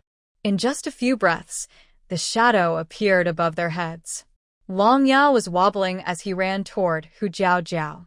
He had just recently transformed, and although he had learned to walk steadily, when he ran, his legs felt like they were stepping on cotton, and his body swayed uncontrollably from side to side. He was still better at flying. Slow down, Yaoer. Watching Long Yao shoot toward her like a small cannonball, Hu Jiao Jiao quickly bent down and reached out to catch him, fearing he might fall flat on the ground. Just as Long Yao was about to land in her arms, a shadow suddenly covered the sky above. A sharp dragon claw descended from above. It caught the string tied behind Long Yao's belly band and swung him towards the 4 little ones. Where did this little brat come from, daring to take advantage of his mate? Wow. Long Yao's short legs kicked in the air several times, only to see his mother getting farther away. He looked like a little meatball, forming a perfect arc in the air, flying toward the 4 little ones. Little 5. Yaoer. A few surprised shouts rang out. Long Yu reacted quickly, catching the flying Long Yao. The little meatball bumped him back several steps. It was only thanks to Long Linger and others holding him that he didn't fall over. Ugh. Little 5, how did you fly? Feeling dizzy. Long Yao held his head with his small hands, feeling dizzy and seeing stars. The four little ones and Hu Jiao Jiao all breathed a sigh of relief. Hu Jiao Jiao turned around and saw Long Mo standing behind her with a serious face, beside him two large prey still bleeding fresh blood. Long Mo, what are you doing? What if Yaoer gets hurt? Hu Jiao Jiao said with a straight face. If she hadn't read about this in books, she might have wondered if the little one was really his own. How could a real father be so rough with his child? Hearing Hu Jiao Jiao's words, Long Mo's expression paused. Yaoer? Has his fifth child transformed? Long Mo frowned, looked at Long Yao, and noticed his silly expression, which was exactly like the beast form of Long Yao. Suddenly, he had no doubts. Yes, this is Yaoer. When you weren't home, Yaoer already transformed, Hu Jiao Jiao explained, noticing Long Mo's puzzled look. Long Mo. If she hadn't said anything, he might have thought some little rabbit from another family had come to his house. After explaining, Hu Jiao Jiao hurried over to check if Long Yao was hurt. Long Yao, regaining his senses, didn't reach for his mother and pouted sadly. Mother. Hug it was a habit he developed in his beast form. Every time he saw Hu Jiao Jiao, he would rush into her arms and nuzzle. Seeing Long Yao stretch out his arms, Long Mo's face darkened a bit. He stepped forward, grabbed the back of his neck, and lifted him to the ground. With a serious expression, he said, "Male in transformed form still want hugs? Isn't that embarrassing?" He had hardly ever hugged him before. Dad seems angry, Long Linger whispered nearby. Long Zhong chuckled mischievously. If Dad doesn't show his power, he's just a little black bug. He probably really thinks that Daddy doesn't let him hold Mommy because he lost his talent, right? Dragon Xiao whispered secretly nearby. Long Yu glanced at Dragon Xiao, thinking, "You've uncovered the truth." Long Yao drooped his head, pressing his small horns against Long Mo, his tiny hands awkwardly resting on his thighs. Soon he looked up. With a small head and big question, he asked, "Male shapeshifters can't hug, right?" "Yes, they can't," Long Mo answered firmly. "Oh, then Little Five won't hug anymore. Little Five is now a big beast." The little guy was easy to please and didn't doubt at all. He proudly made a big circle with his hand, showing he wasn't ashamed. Hu Jiao Jiao's mouth twitched. She looked at the serious Long Mo, and then at the silly Long Yao. She suspected Long Mo was joking with the little one, but she had no proof. Suddenly, Hu Jiao Jiao felt her hand being grabbed. She looked down and saw Long Yao holding her index finger with his chubby little hand, gently shaking it. The little guy tilted his head, blinking his eyes, and softly comforted her. "Mommy, Little Five is now a big beast. I can't hug Mommy anymore, but don't be sad, Mommy." Little Five still likes Mommy the most in the eyes of the little cubs. Nuzzling and hugging are ways they show love. The little guy was worried Mommy might think he didn't like her anymore, so he seriously explained. Seeing how adorable and caring he looked, Hu Jiao Jiao's heart almost melted. She bent down and gently rubbed his little head. "Good. Yaoer is a little man now." Her phoenix eyes curved into a crescent moon, full of tenderness and love. How could such a thoughtful little cub exist? She truly loved him to death. Long Yao grinned foolishly, hee, and giggled a few times. Although he didn't understand what Mommy was saying, he enjoyed rubbing against her soft hand. Anyway, Mommy was definitely praising him. The four cubs stared intently at the affectionate interaction between the two, with a hint of envy and jealousy in their eyes. The most cunning one in the whole family was this little cub. He always managed to take Mommy's attention. "I'll go kill some prey and make clothes out of these two beast skins for you," Long Mo suddenly said, breaking the silence. He dragged a white tiger with one hand and a bear with the other, cutting through the space between the two, almost building a road right there. Long Yao's short legs kept retreating until he was completely separated on the other side of the prey. The huge prey towered in front of him, as tall as a mountain. He raised his head, gesturing with his chubby hand to show the height of the prey, then placed his hand on his forehead and opened his mouth, exclaiming, "Wow, what a big prey! When will Little Five be able to hunt ducks too?" The little one's thoughts jumped from one thing to another, always imagining new ideas. Hunting? I think you want to bring prey directly to the prey for a meal, Dragon Jin said dismissively, flicking at Long Yao's small tail. The little tail twitched and curled in front of Long Yao. It's just a snack, Long Xiao added calmly from the side. Long Yao's cheeks puffed up with anger, and he protected his tail with both hands, stomping his feet in frustration and looking away to avoid talking. He was no longer a small beast without a true form. He was now a fully transformed big beast, not a fool, and he understood that they were making fun of him. Haha, don't listen to them.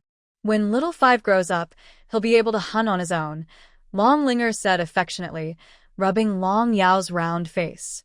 Long Yao huffed proudly and was about to reply. But Long Linger continued, then you can try to catch enough prey for a good meal. Long Yao. No love left. This family no longer valued him. Meanwhile, Long Mo took a few steps and suddenly remembered something, placing a large, fluffy white object between the two of them, then turned back. It was definitely not intentional to block the little cubs. Soon, Long Mo carried a big bundle of soft, white fur and placed it in front of Hu Jiao Jiao. Jiao. Jiao Jiao, this is for you. Seeing the object in his hand, Hu Jiao Jiao's eyes lit up, and she didn't notice Long Mo's way of addressing her at first. A bunny? Did you catch it in the forest? No one could refuse a fluffy little animal. Hu Jiao Jiao's attention was immediately drawn. She took the bunny from his hand and placed it on the ground. There were 5 rabbits in total, 2 big ones weighing about 20 pounds each, and 3 small ones, about the size of a palm. The big ones weighed around 20 pounds, and the small ones were as tiny as a palm. Hu Jiao Jiao held a small, fluffy white bunny, soft as cotton candy, feeling very gentle. So cute. Hu Jiao Jiao couldn't help but press her face against the bunny several times. Humans and beastmen usually hunt outside, killing animals and bringing them back, and even if they don't die immediately, the prey is usually weak and exhausted. Since coming to this beast world, besides the little monkey cubs and Long Yao, she hadn't played with other small animals before. Seeing how much Hu Jiao Jiao liked them, Long Mo's cold eyes softened with a gentle glint. If you like it, I'll catch more next time, he said. Yes, yes. Hu Jiao Jiao nodded happily, a new idea forming in her mind. Rabbits reproduce quickly. If I could raise them, I would soon have a steady supply of rabbit meat. However, raising rabbits is messy and they tend to dig holes and escape, so keeping them at home for a long time isn't practical. Once this idea came up, Hu Jiao Jiao started thinking about how to set up a large-scale breeding operation, not noticing that Long Yao had also come over. He squatted beside her, mimicking her, and picked up a small white rabbit. Little bunny. So cute, it looks so tasty. Long Yao drooled and grabbed a rabbit bigger than his palm, about to put it in his mouth. Little bunny. Hu Jiao Jiao. Yaoer, the little rabbit is still alive. You can't eat it. Hu Jiao Jiao quickly reached out and saved the rabbit from Long Yao's hands. Hu Jiao Jiao felt overwhelmed. This little guy puts everything in his mouth. Long Yao whined and bit the air, then paused for a few seconds before realizing the little bunny was gone. Turning his head, he saw the bunny in his mother's hand. Mom, are we going to kill and eat little bunny today? Long Yao asked obediently. In his eyes, there are only 3 things. Things to eat, things not to eat, and his mother. Hu Jiao Jiao couldn't help but laugh and cry. How greedy is this little one? She patiently explained. Today, we won't eat little bunny. It's too small. We'll wait until it grows bigger. Oh, Long Yao said regretfully, but he nodded obediently and didn't cause trouble. However, his bright red animal eyes kept staring at the little bunny in Hu Jiao Jiao's hand, drooling uncontrollably. Little bunny, maybe you should just kill me. Long Mo dragged the prey to the river to process it. Hu Jiao Jiao built a rabbit burrow in the yard with stones to prevent the rabbits from digging holes and escaping, temporarily keeping them inside. Long Yao squatted by the rabbit burrow, his chubby hands supporting his face, watching the trembling little bunny, with a glistening liquid running down his mouth. The 4 cubs stood nearby, guarding him to prevent him from sneaking a bite of the rabbit when Hu Jiao wasn't looking. Soon, Long Mo returned with the prepared prey. He handed the animal pelt to Hu Jiao and repeated, "This is for making clothes." He was afraid Hu Jiao would save fabric. Hu Jiao. I get it. Please don't keep reminding me of embarrassing moments. I really can't take it anymore. At dinner, the 5 cubs excitedly shared funny stories about Long Yao's mishaps today. For example, he sat down suddenly while trying to. Once a bug was caught but then stolen by a bird, turning into a beast form and chasing the bird across half the village. The bug was retrieved, only to be pecked at by the bird and run away again, causing the chase to continue. Hearing this, Hu Jiao laughed so hard her stomach hurt. Although Long Yao was the last to transform, he was the first to master changing into a beast form. The other 4 children still hadn't learned how to become beast forms. Seeing she was happy listening, Long Mo thought about talking to her privately after dinner about the journey. He didn't know that Hu Jiao applied medicine to the children every night. After Hu Jiao finished washing up and returned to her room, Long Mo also followed. Just as he approached, he caught a faint scent of milk on her nose, like a soft little hand teasing his heart's fire. Long Mo frowned. That uncomfortable heat was back again. Hu Jiao felt a hot gaze burning her back. Turning around, she saw Long Mo standing at the door, 1 foot already inside. Long Mo, why are you here again? Could he be losing control again in the middle of the night? Seeing Long Mo's restrained face, Hu Jiao remembered what happened this afternoon, her cheeks flushing. She hesitated, whether to let him in or not. Long Mo suddenly turned and left. Hu Jiao. Is he out in the garden? Long Mo walked about 10 meters outside before stopping, clutching his chest and frowning even more tightly. It still hurts. Am I sick? But earlier that afternoon, he had returned to normal after not seeing Hu Jiao. Why hasn't he recovered now? Long Mo furrowed his brows into a chan shape, recalling what happened that afternoon, specifically, that she had touched him before he felt better. Could it be that her touch was needed? Hu Jiao's face darkened as she stepped outside to see what Long Mo was up to. Just then, the man who had just left returned quickly, striding back. He reached her and, without a word, grabbed her hand and tried to slip it into his shirt. Hu Jiao. Is this really happening? The hot sensation from his palm was intense, even without visual impact, feeling more fiery than before. Hu Jiao could almost feel her heart pounding strongly under that burning skin. This might not be good. Hu Jiao swallowed hard. As someone who had never eaten meat, her sweet voice was a little hoarse. But her hand honestly wiped away a bit of oil. Fingertips traced strong lines on the skin. This small action makes both people feel dry and thirsty, and the temperature around them rises quickly. Long Mo's Adam's apple moves, and his deep, ink-colored eyes fix on her pink little mouth. It feels like a voice inside tells him that this is the cure for his illness. Hu Jiao feels her face getting hot, as if the warmth is spreading all over her body. She thinks, I can't play anymore. If I go on, sparks will fly. Just as she tries to pull her hand back, suddenly a hand touches the back of her head, her waist tightens, and her lips feel a warm, soft touch. This is real. Hu Jiao's eyes widen as she looks into those deep, golden eyes. The intense, lingering gaze makes her feel like she is sinking into it. When feelings run high, the air seems to be filled with a romantic atmosphere. At this moment, a soft, confused voice comes from behind them. Mommy, Daddy, what are you doing? Hu Jiao shivers and quickly snaps back to reality. Her face turns bright red as she pushes Long Mo away. She almost forgot. The kids haven't gone to sleep yet. Being caught by the children is so embarrassing. Long Mo frowns, his lips pressed tightly together, still feeling the moist sensation from earlier. He turns to look at the small figure who appeared behind him and coldly urges, nothing much, go back to sleep. This little rascal, he doesn't come out early or late, but just happens to come at this moment.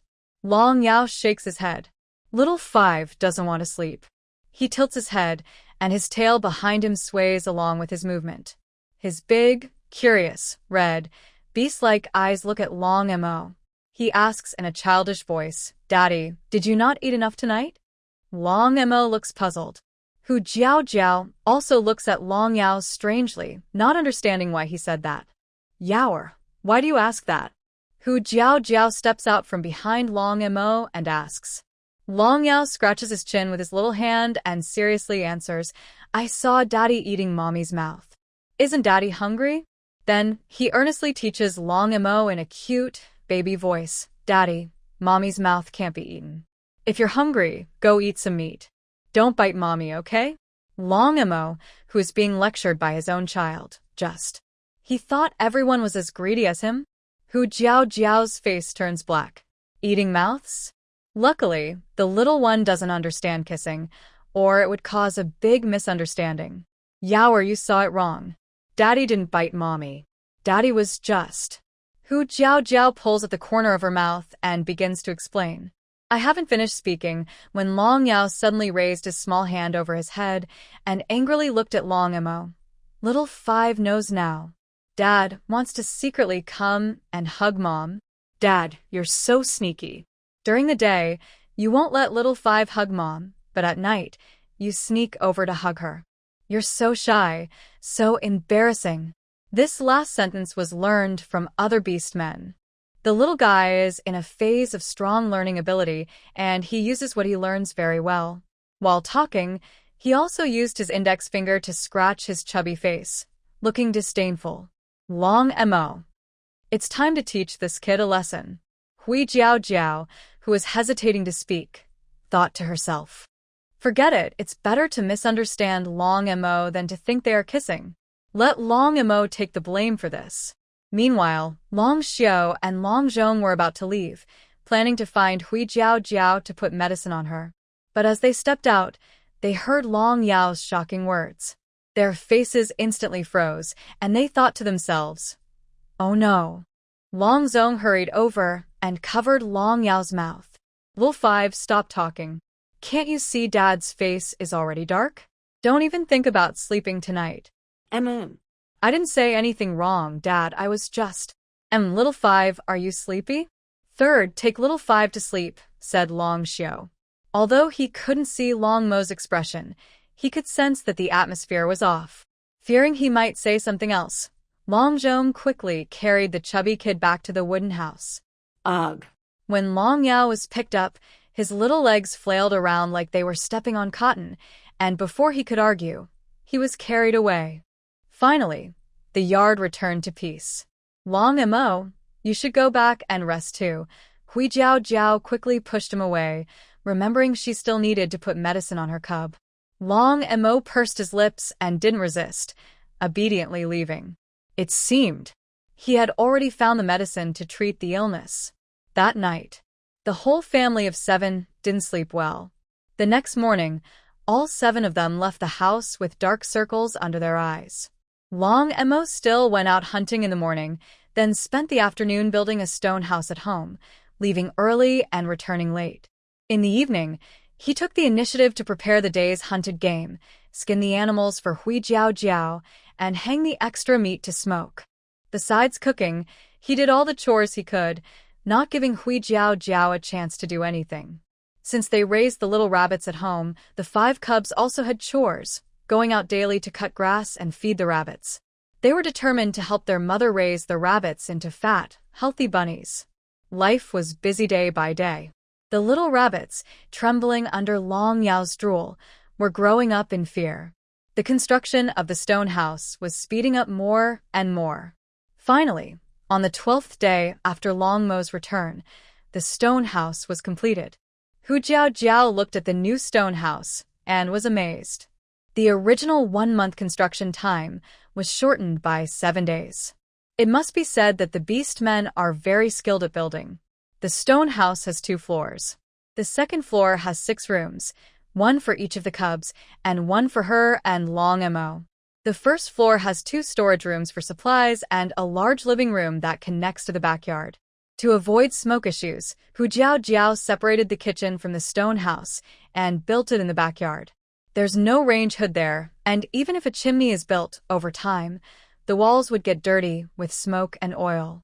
She doesn't want to live in a greasy house later. The backyard is open and spacious. Worried that 2 storage rooms might not be enough, Hu Jiao asked Ho Xiaotiao to build 2 more storage rooms in the backyard. Since winter lasts for 6 months here, she needs to stock up on supplies. One storage room is for food, connected to the kitchen with a door, so she can take things from her space without worrying about being seen by outsiders. There's also a storage for animal hides, charcoal, and a spare one. As for why animal hides need a storage room, after realizing that Long Mo liked to push beast men into the river, Hu Jiao discovered his second hobby, collecting animal hides. Recently, Long Mo collects at least 2 or 3 hides every day.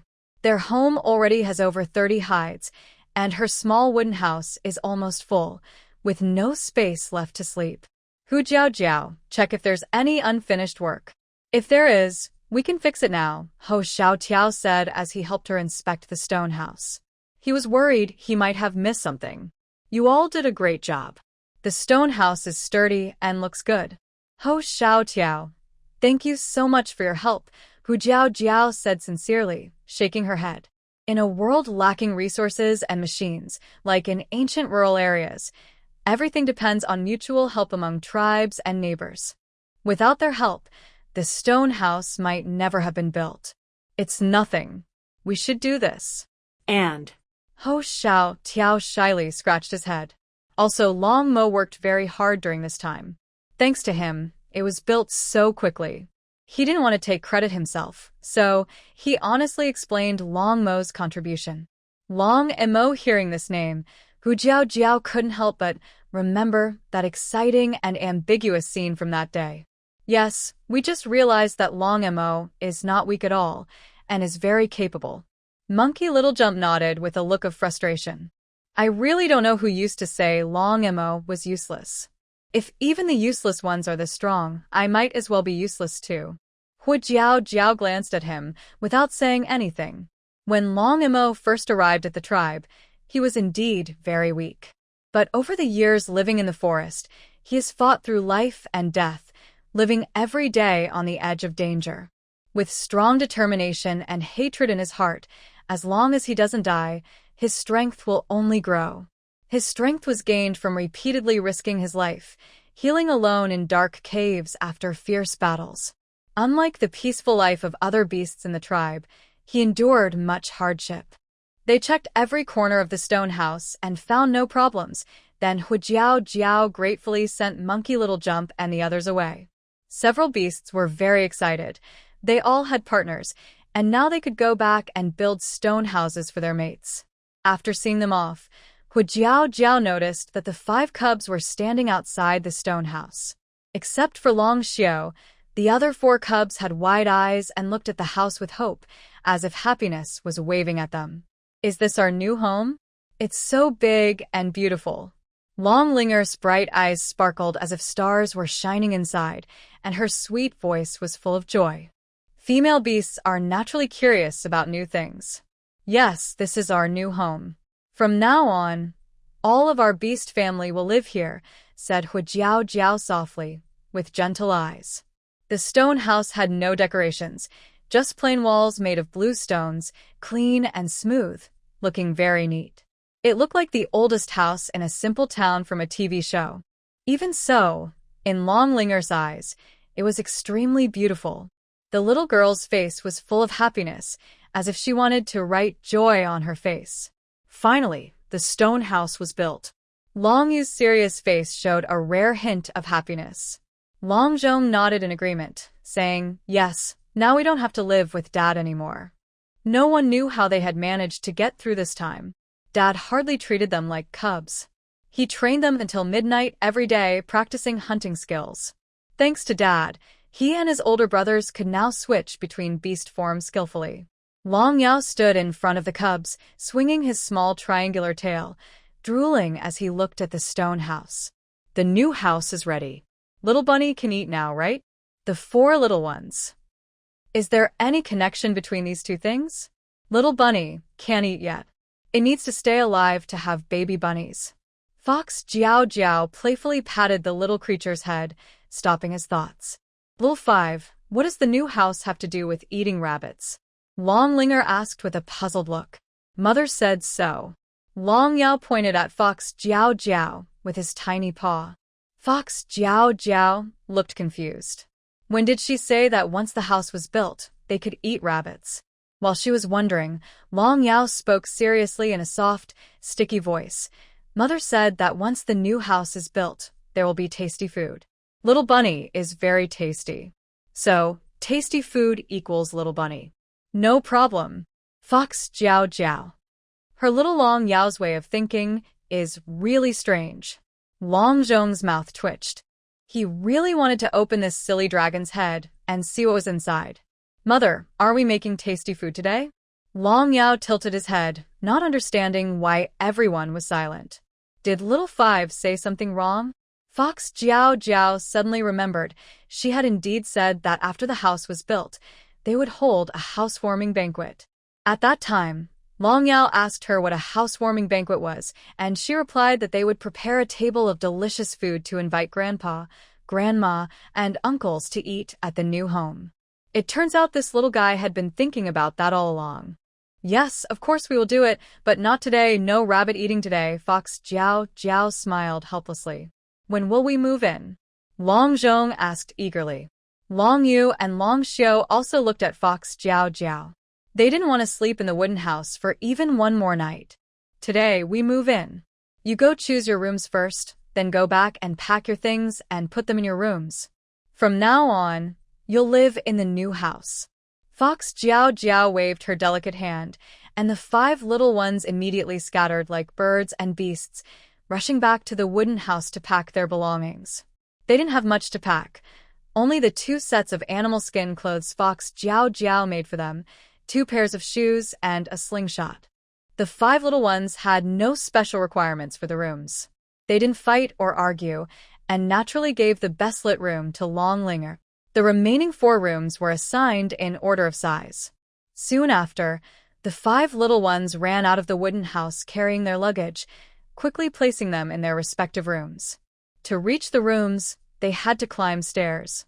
Long Yao's short legs couldn't make it up, and he lagged far behind. As the 4 little ones went downstairs, he had to climb up 2 flights of stairs using his hands and feet. Long Yu looked at the animal hide clothes on the ground and helplessly helped him pick them up. Little 5, what are you going up there for? Little 5 needs to put away the luggage. Long Yao answered without hesitation. Where's your luggage then? Long Zhong rolled his eyes and asked. Long Yao, trying to climb the stairs, paused. He looked down at his empty hands and then around his waist. His eyes widened, and he patted his head with his small hands. Oh no! Little 5's luggage is missing. Nearby, Long Xiu and Long Linger couldn't help but shake their heads, worried about how silly little 5 was and how they would survive without them in the future. In the end, Long Yu carried the luggage and Long Zhong helped Long Yao upstairs to get familiar with his room. Going downstairs was much easier. His short legs bounced as he went down quickly. Hu Jiao Jiao had been watching the interaction among the 5 children outside. Seeing their unity and love, she smiled happily. Everything was moving in a good direction. The children were kind-hearted, Long Mo was hardworking and caring for the family, and the tribe was thriving. Just as she was feeling content, a tall shadow suddenly cast over her. Hu Jiao Jiao turned her head. Long Mo appeared behind her, holding neatly folded animal hide clothes. My luggage is already packed, he said seriously, holding his breath, with a solemn expression. His serious look made him seem like a soldier ready for battle at any moment. Hu Jiao Jiao couldn't help but twitch her mouth. Moving houses didn't need to be so formal. Seeing she didn't speak, Long Mo frowned and in a low voice asked, So, I've put the luggage in the room? He was a tall man, about 1.9 meters, speaking cautiously in front of the small Hu Jiao Jiao, afraid she would immediately reject his idea. Not yet. Hu Jiao Jiao shook her head, took the clothes from his arms, and placed them on a nearby stone chair.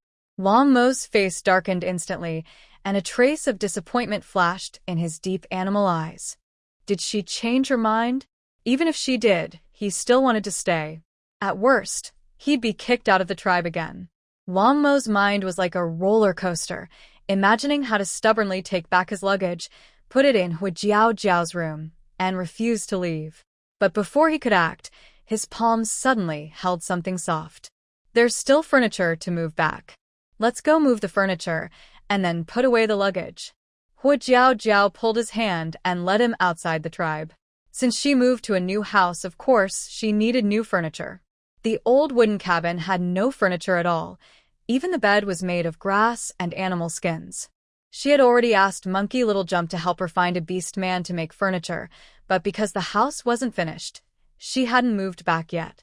Because Hu Jiao always traveled alone in the tribe and never let other beast men carry her, she never thought of asking Long Mo to turn into a beast form to take her.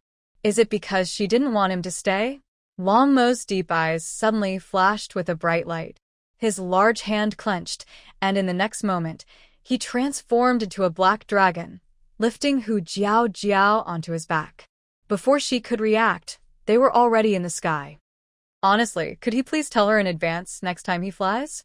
Fortunately, she wasn't afraid of heights. Otherwise, after a few more flights, she might have been so scared she would faint. Long Mo flew steadily as usual, with the wind blowing past her ears. Hu Jiao quickly regained her composure and told him where she wanted to go. This was her second time sitting on Long Mo's back. In less than 2 minutes, Long Mo landed with her at a very fast speed. Monkey Little Jump, busy building a stone house, didn't have time to make furniture himself, so he asked his neighbor for help. The neighbor beast man was very happy to assist Hu Jiao. He didn't have a partner yet and planned to confess his feelings when Hu Jiao came to pick up the furniture. When Hu Jiao arrived, he happily came out to greet her, only to see Long Mo standing beside her, eyes sharp as knives, with a smile that instantly fell apart. "Hello, I'm here to pick up some things." Hu Jiao politely smiled at him. She had already paid for the furniture as her reward.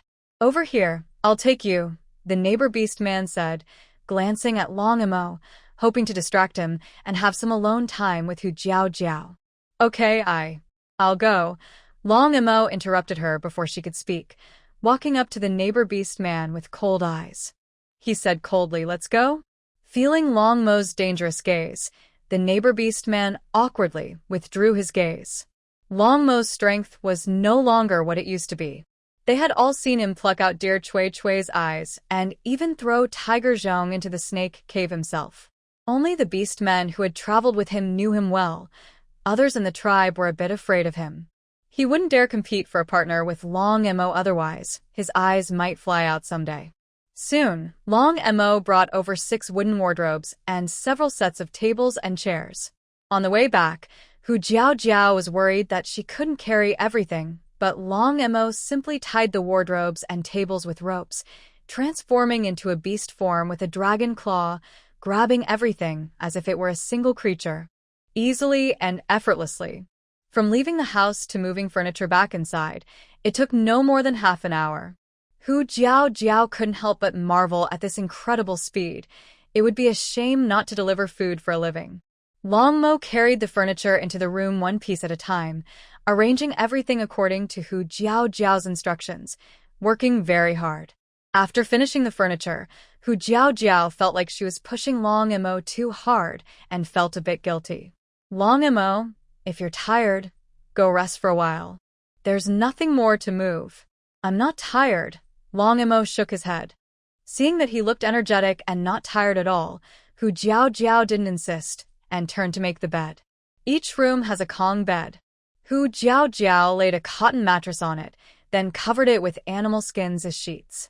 Hearing the noise, the 5 little ones ran over. "Mother, what is this?" Long Ling asked curiously.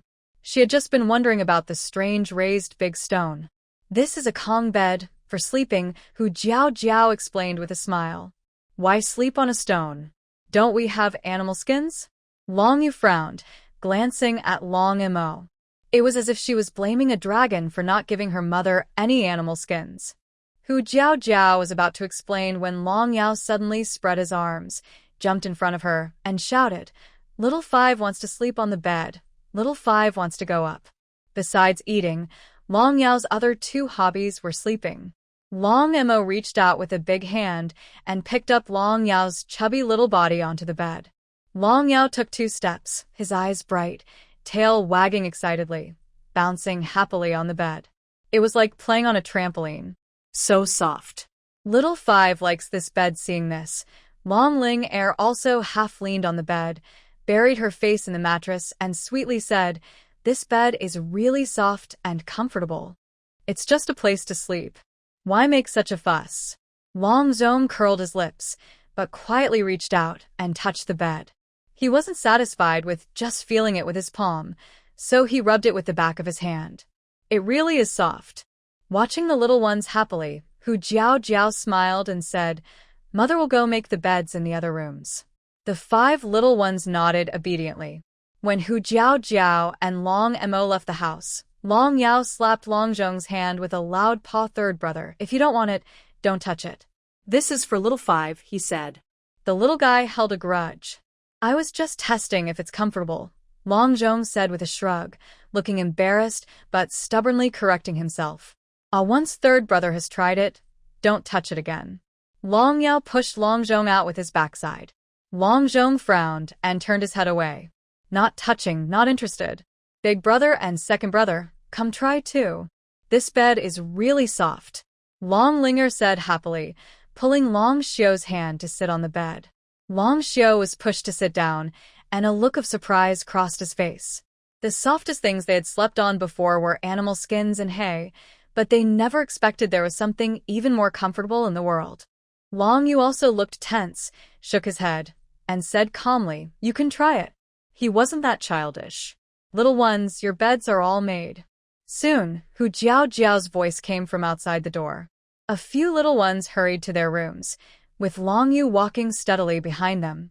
As soon as they entered, they couldn't wait to climb onto the bed, rolling around happily, completely different from the mature appearance Long Yu had just pretended to have.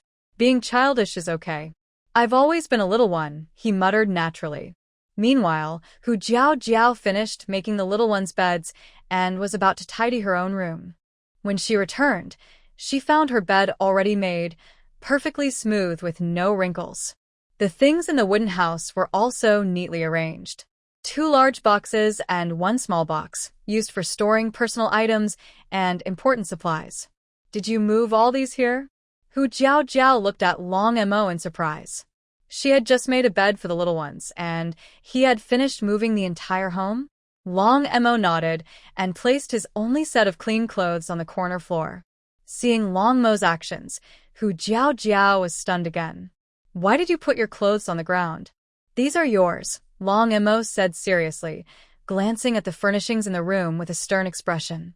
He answered seriously, "Male partners shouldn't move their mates' things casually, or they'll get upset." Recently, he had been seriously learning from the tribe's males how to be a good partner. Hu Jiao helplessly picked up the clothes and put them in the wardrobe. "They're not mine, they're ours," she corrected. Anyone who didn't know might think she was mistreating her partner. "Our." Long Mo's eyes shimmered with tenderness as he softly repeated the words. "Of course, we're mates, and this is our home," Hu Jiao said, glancing at the few pieces of clothing she had, then cleared her throat. Cough. "I'll make you some new clothes when I have time these days." Although orcs are not particular about these things, Long Mo is busy every day. His only possession is a set of clean clothes, which seems too poor to share publicly. When the topic of making clothes came up, Long Mo's deep eyes flashed with a light. But he still shook his head, saying, "My clothes are enough." That settled then, Hu Jiao quickly interrupted before he could speak. "The kitchen supplies and food haven't been moved in yet. I'll go carry them to the storage room." "I'll go carry them," Long Mo said confidently, stepping past her and taking on all the work eagerly. Hu Jiao followed him, softly muttering, "Tomorrow, we need to start collecting wood to make charcoal, or we won't have any during winter." "Tomorrow, I'll go collect wood," Long Mo replied without hesitation. Hu Jiao felt like she had a wish-granting device in her hands. Just as they stepped outside, they saw the front door piled high with charcoal. "Little sister, you're out," Hu Qinggao greeted with a wide smile when he saw them come out. "Look what second brother brought for you." Hu Jiao only saw a dark, male figure emerge behind the charcoal, his face covered in black finger marks. If she hadn't heard the voice, she almost wouldn't recognize it as Hu Qinggao. "Second brother, what happened to you?" Hu Jiao said with a mix of laughter and concern. Hu Qinggao wiped his face with his hands, which were covered in charcoal, making his face even darker. He grinned, revealing a set of neat, white teeth, and cheerfully said, "It's nothing. Second brother prepared some winter charcoal for you. We carried it over today." As soon as he finished speaking, 3 more figures emerged behind the charcoal. Oh, not figures, but brothers. The 4 brothers were all uniformly blackened, like charcoal. Hu Jiao couldn't help but twitch her mouth. Did they roll around in the charcoal or take a bath in it? "Little sister, where should we put these pieces of charcoal?" "We'll help you carry them inside," Hu Qingshan asked loudly from behind. Hu Jiao quickly led them to the warehouse. The 4 brothers immediately carried the charcoal inside, grunting as they moved. Soon, the warehouse was filled with piled-up charcoal. "Second brother, how do you have so much charcoal?" Hu Jiao stared at the full warehouse in shock. "It should last through the winter. The clan leader said that the charcoal should be used primarily by you. I kept a special kiln just for making charcoal for you," Hu Qinggao explained, showing his teeth.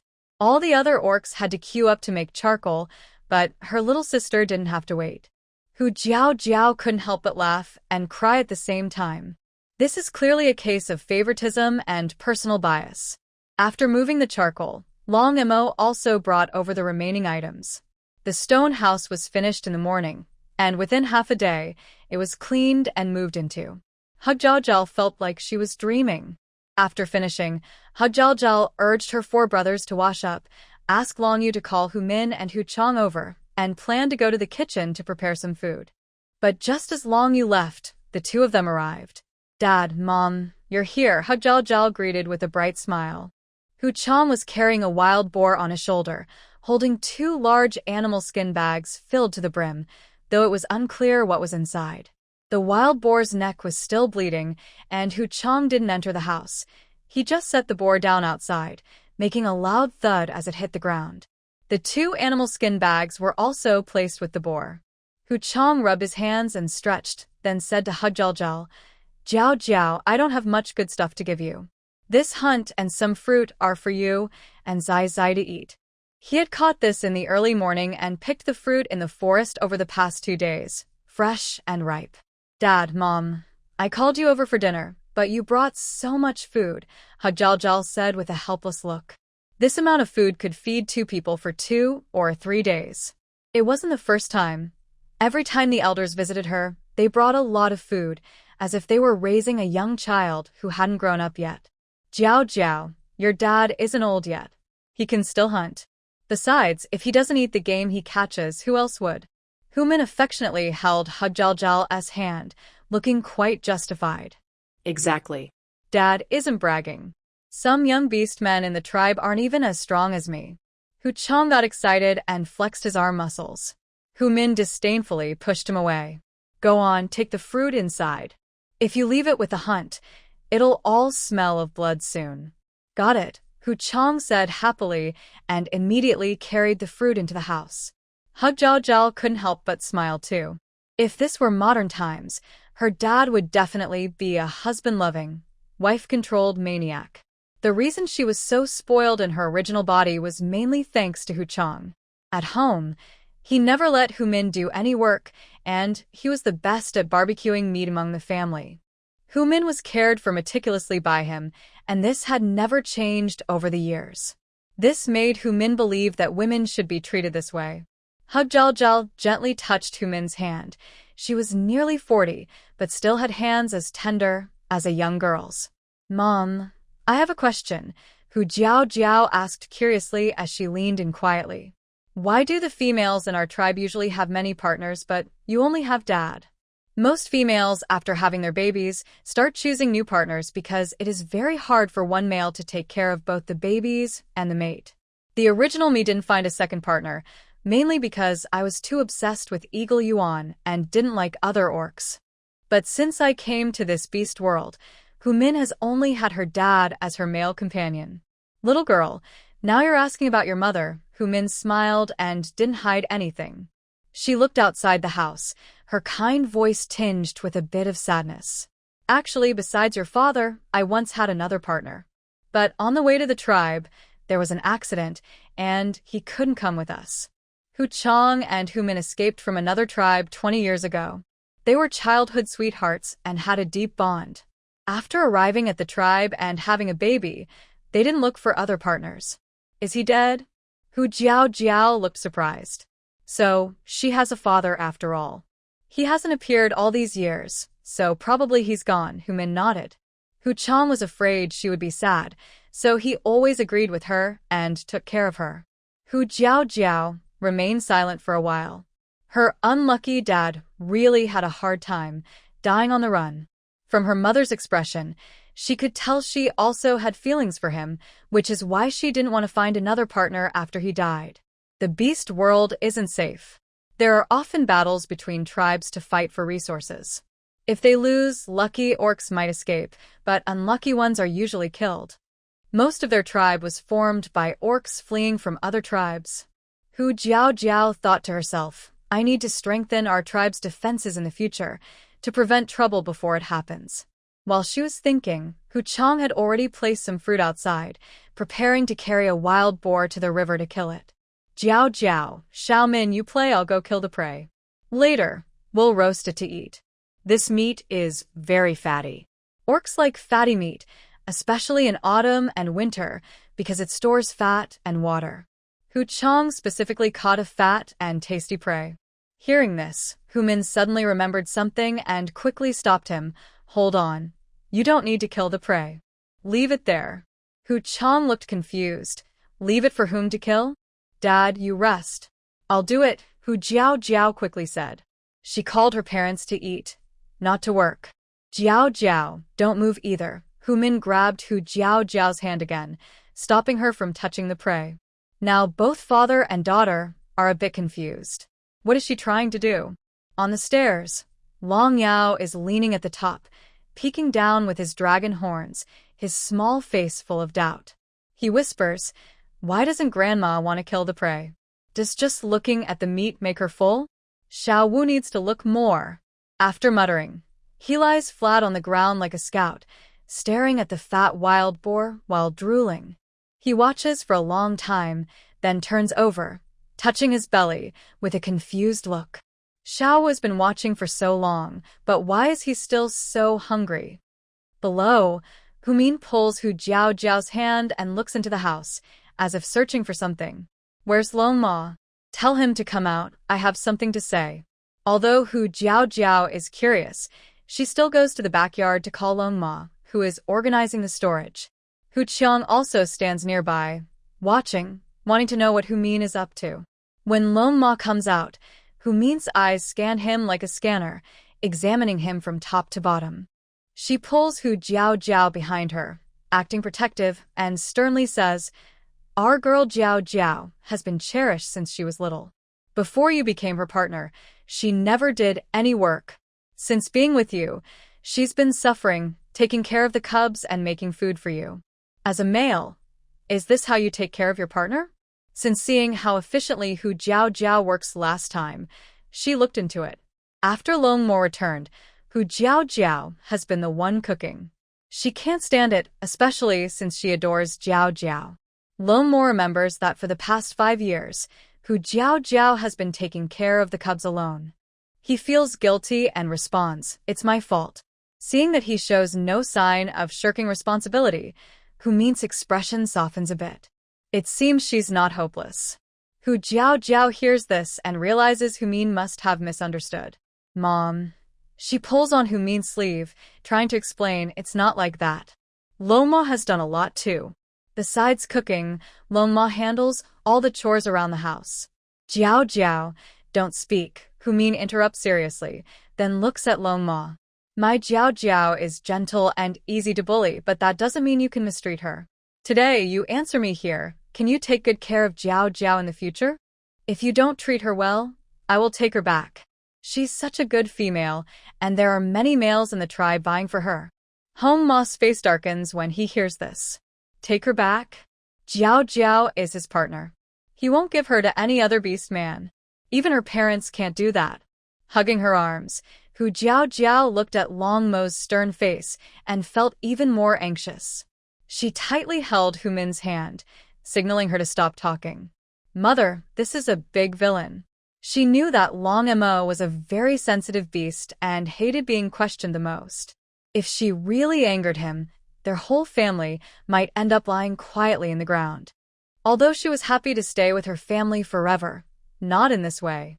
Just as Hu Jiao Jiao tried to stop Hu Min from speaking further, Long Mo suddenly stepped forward, took her hand, intertwined his fingers with hers, and looked seriously at Hu Min.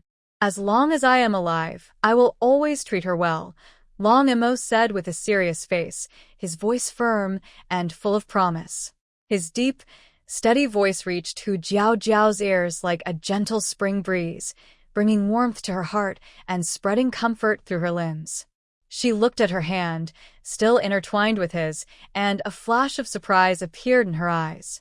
Is he subtly confessing to her?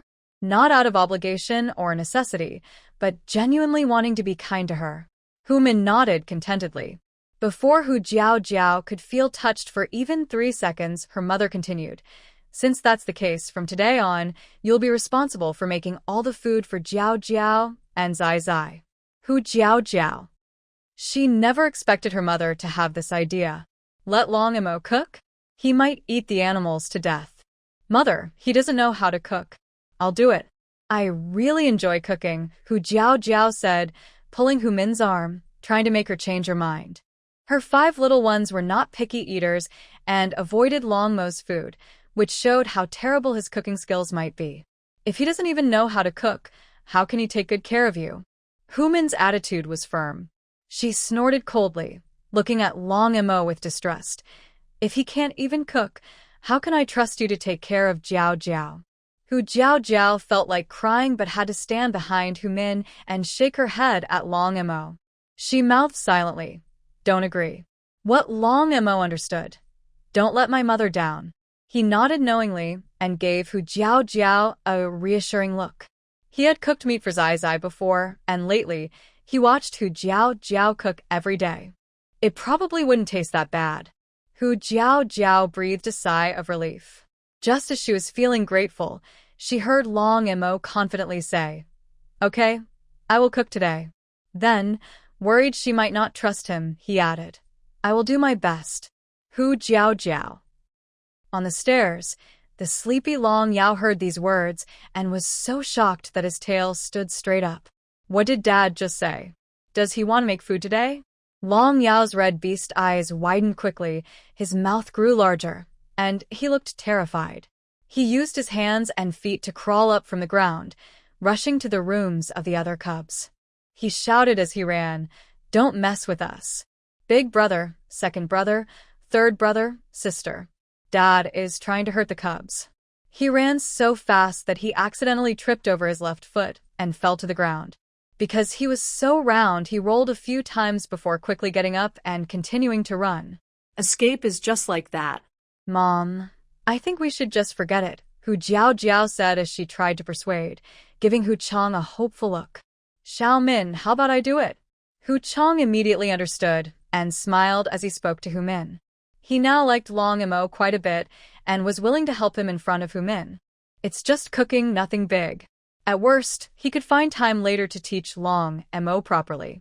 Hu Jiao Jiao looked grateful. Dad is still reliable. Hu Min immediately raised her eyebrows and glared at Hu Chang. What's it to you? Go get some fruit for the cubs to eat. Okay, I'll go right now. Hu Chang nodded repeatedly and happily went inside to get the fruit. Hu Jiao Jiao. She took back what she just said. Long Mo went to the kitchen to cook. Hu Jiao Jiao wanted to help but was pulled aside by Hu Min to chat, so she had no time to do anything else. She could only pray silently that Long Mo would perform well today. In the evening, Long Mo finished cooking.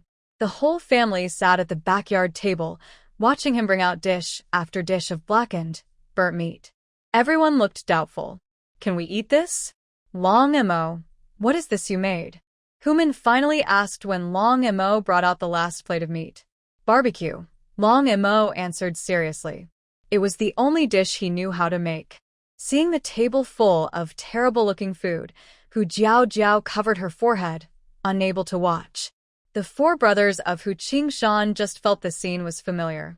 They looked at each other and exchanged glances, silently conveying, "Why does this barbecue look so much like what you guys made?" The five cubs covered their mouths, showing a clear expression of refusing to be poisoned, almost like they wanted to write protest on their faces. "Dad, why does this barbecue look like the charcoal Ma made?" Long Yao poked the grilled meat with his small triangular tail, which was hard and firm, and couldn't help but ask. "It really looks similar." Uffed, Hu Jiao couldn't help but laugh out loud. Realizing what she did, she quickly covered her mouth and tried to explain seriously. "Well-done meat looks like this. It's a bit black, but maybe it tastes good." Hu Chang also tried to smooth things over, saying, "Yeah, what are you all looking at? Hurry up and eat. Try Xiao Mo's cooking." He picked up the meat in front of him and took a big bite. Jiao was right. It looked a little burnt. "You should try it. The taste isn't too bad." Oh. Hu Chang's smile faded as he struggled to swallow the burnt meat in his mouth. He couldn't hold it and spat it out. "The animals. Do you believe us or not? Xiao Min, you better not eat anymore. You might get a stomach ache later," Hu Chang said as he cleaned the leftovers from his mouth and quickly told Xiao Min beside him. It was as if the meat was deadly poison. Long Mo's eyes darkened. Was his roasted meat really that bad? He remembered Jiao cooking it, and she also used high heat. The steps were the same. Where did it go wrong? Long Mo was puzzled and looked at the five little ones. The five cubs shivered. "This morning I ate too much. I don't think I'm hungry," Long Yu mumbled, avoiding eye contact. "Yeah, me neither," Long Linga nodded in agreement. Long Xiu reached out and carefully avoided the meat on the table, grabbing a handful of air instead. Long Zhong said firmly, "I'm not eating charcoal." Long Mo's face grew darker, and finally, his gaze fixed sharply on Long Yao. Ooh. Long Yao stammered nervously, clutching his tail like a young lady twisting her handkerchief in a panic. "Aren't you hungry?" Long Mo suddenly asked. Long Yao hurriedly shook his head. "No, little five is hungry. Little five can eat a lot." "Then eat quickly." Long Mo gently handed him a piece of roasted meat. "Woo-woo." "Thank you, Dad." Long Yao was so touched he almost cried. He took the meat, closed his eyes, and looked as if he was facing death under Long Mo's gentle gaze. He bit down hard. Crunch. With a loud snap, a small, white tooth flew out of Long Yao's mouth. It traced a beautiful arc in the air and landed on the table with a plop, bouncing a few times. Long Yao opened his eyes, touched his empty mouth, and his eyes instantly filled with tears. His nose turned red, and he burst into tears loudly. Wow. Little Five has lost his tooth. Daddy is a bad dragon who used grilled meat to hurt Little Five. Long Yao's tears fell onto the table as he whined sadly, complaining in a soft voice. Little Five won't have teeth to eat meat anymore, boo-hoo. He cried harder, his shoulders shaking with sadness, feeling very wronged. Hu Jiao was surprised and, seeing his distress, she gently hugged Long Yao, wiped his tears, and comforted him. "It's okay, Yaoer. Your teeth will grow back. It's your time to change teeth. Even if you don't eat grilled meat, your teeth will fall out." Hearing her words, Long Yao's crying eased a little. He turned his head uncertainly, looked at her, and sniffled as he asked, "Really? Little Five's teeth will grow back?" "Of course. You also lost 2 teeth before, and they've already started to grow back. Don't believe it? Ask your brothers," she said softly. Long Yao looked at Long Yu and the others, pouting as he asked, "Big brother, have you also lost teeth?" He didn't know that young animals need to change their teeth. The 2 teeth he lost before made him very sad, and since he couldn't see if new teeth had grown, he thought once teeth fell out, they were gone forever. Yes, I have, Long Yu replied, making Long Yao feel much better. He rubbed his eyes, then suddenly remembered he had just scolded his dad, and immediately, he shyly hid in Huijiao Jiao's arms. In a soft, muffled voice, he whispered, "Mommy, little Five doesn't want to eat this hard grilled meat." He secretly glanced at Long Mo, whose face was dark and serious. Although Daddy was scary, he had already lost 3 teeth. If he lost more, he wouldn't be able to bite meat anymore. So, he decided to offend Daddy. Anyway, with Mommy here, he would never eat Daddy's meat. The little guy's plan was clear in his mind. Okay, Yaoer doesn't want to eat, then don't eat. It's fine, Huijiao Jiao said, patting his head and giving Long Mo a look of disapproval. The cub didn't want to eat, but still tried to force him. She knew her cooking skills well. Long Mo. This little bunny also knows how to find a backup. In the end, no one at the table could bring themselves to eat the grilled meat. Long Chong was heartbroken. What a pity for such a delicious prey. The tender, juicy meat was untouched. All of it had been grilled into bricks by Long Mo, almost like weapons. After much coaxing, Long Yao was calmed down, but they couldn't eat this meal. With Long Mo and the 4 brothers present, it was impossible for them to cook and eat the meat themselves. Huijiao Jiao set up 2 pots in the yard, poured in broth and water, lit the fire, and then pulled Long Mo into the kitchen to prepare ingredients. Although Long Mo was not good at cooking, his claws were sharper than knives, and at Huijiao Jiao's request, he sliced the meat very thin and neatly. Watching the tall, handsome villain carefully cut the meat in the kitchen, Huijiao Jiao felt a strange warmth. Long Mo, don't take what my mother just said to heart. She thought for a moment and explained. She's just worried about me and didn't mean to trouble you. She was afraid Long Mo might overthink and hold a grudge against her mother. After all, the big villain was known to hold grudges. Long Mo pressed his lips lightly and responded with a sound from his chest. His claws moved quickly, slicing thin pieces of meat that fell into the plate, perfectly even, like they were cut by a machine. But Huijiao Jiao saw a strange sense of sadness in him. If Long Mo had a beast tail like Long Yao, it would be drooping now, which usually shows unhappiness. Was it because the barbecue wasn't cooked well? Huijiao Jiao blinked and softly asked, "Actually, your barbecue is pretty good, just a bit tough. My 4 brothers cook even worse than you. Keep trying and you'll get better." Really? Long Mo's eyes flickered, and he asked in a low voice. Of course, barbecue skills are learned. Huijiao Jiao nodded confidently. She originally wanted to say that she would do all the kitchen work in the future, since Long Mo hunted outside and did all the heavy chores at home, which was already very tiring. But somehow, she felt that saying this might make him even more unhappy. Maybe even the big villain needed to be appreciated. Okay, I'll practice more in the future. Long Mo nodded seriously, with a more eager tone. Seeing the gloom and depression seem to disappear from him, Huijiao Jiao felt relieved. Suddenly, she realized that the big villain was surprisingly easy to cheer up. In her memory, the bloodthirsty, violent, and murderous big villain suddenly turned into a big golden retriever. No matter how angry he was, with just a look or a call, he would happily wag his tail and come over. She shook her head and pushed this image out of her mind. Soon, Long Mo sliced over a dozen plates of meat, and Huijiao Jiao also cut some vegetables, prepared dipping sauces, and brought everything to the table. The family gathered around the hot pot. The 5 children used small pots, which were low and easy to reach, so they could grab meat from the pot easily. The other was a big pot, and Huijiao Jiao and the others sat beside it, ready to eat. The fox siblings had never tried this way of eating before. They found it very new and exciting, so they forgot about the lessons on Dragon Mo's cooking skills and, happily, went to enjoy hot pot. Finally, the issue of barbecue was settled. "Little sister, your food is so delicious. No wonder you're my little sister." Fox Qingshan took a bite of the mutton and praised it endlessly. Since they became adults, they no longer ate with foxmen.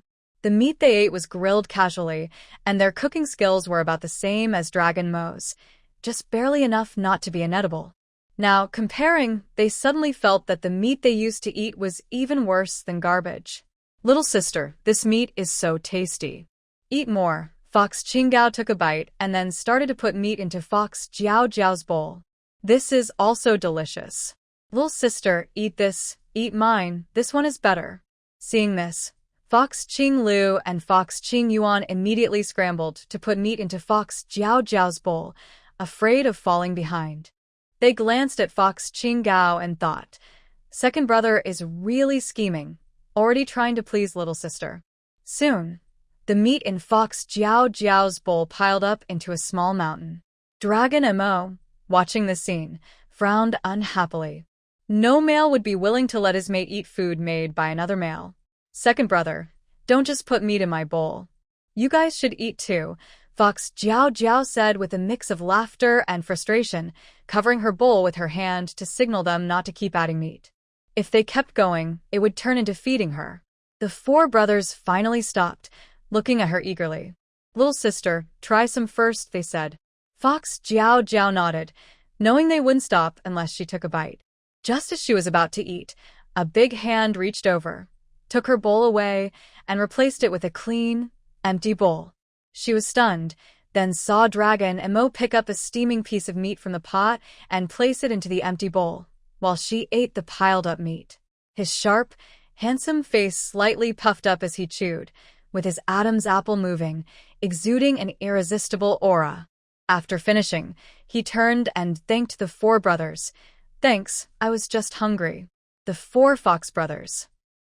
Suddenly, they really wanted to punch Dragon Mo. Dragon Mo ate, without blushing or feeling guilty, then added a few more pieces of meat to Fox Jiao Jiao's bowl, with a gentle look in his eyes.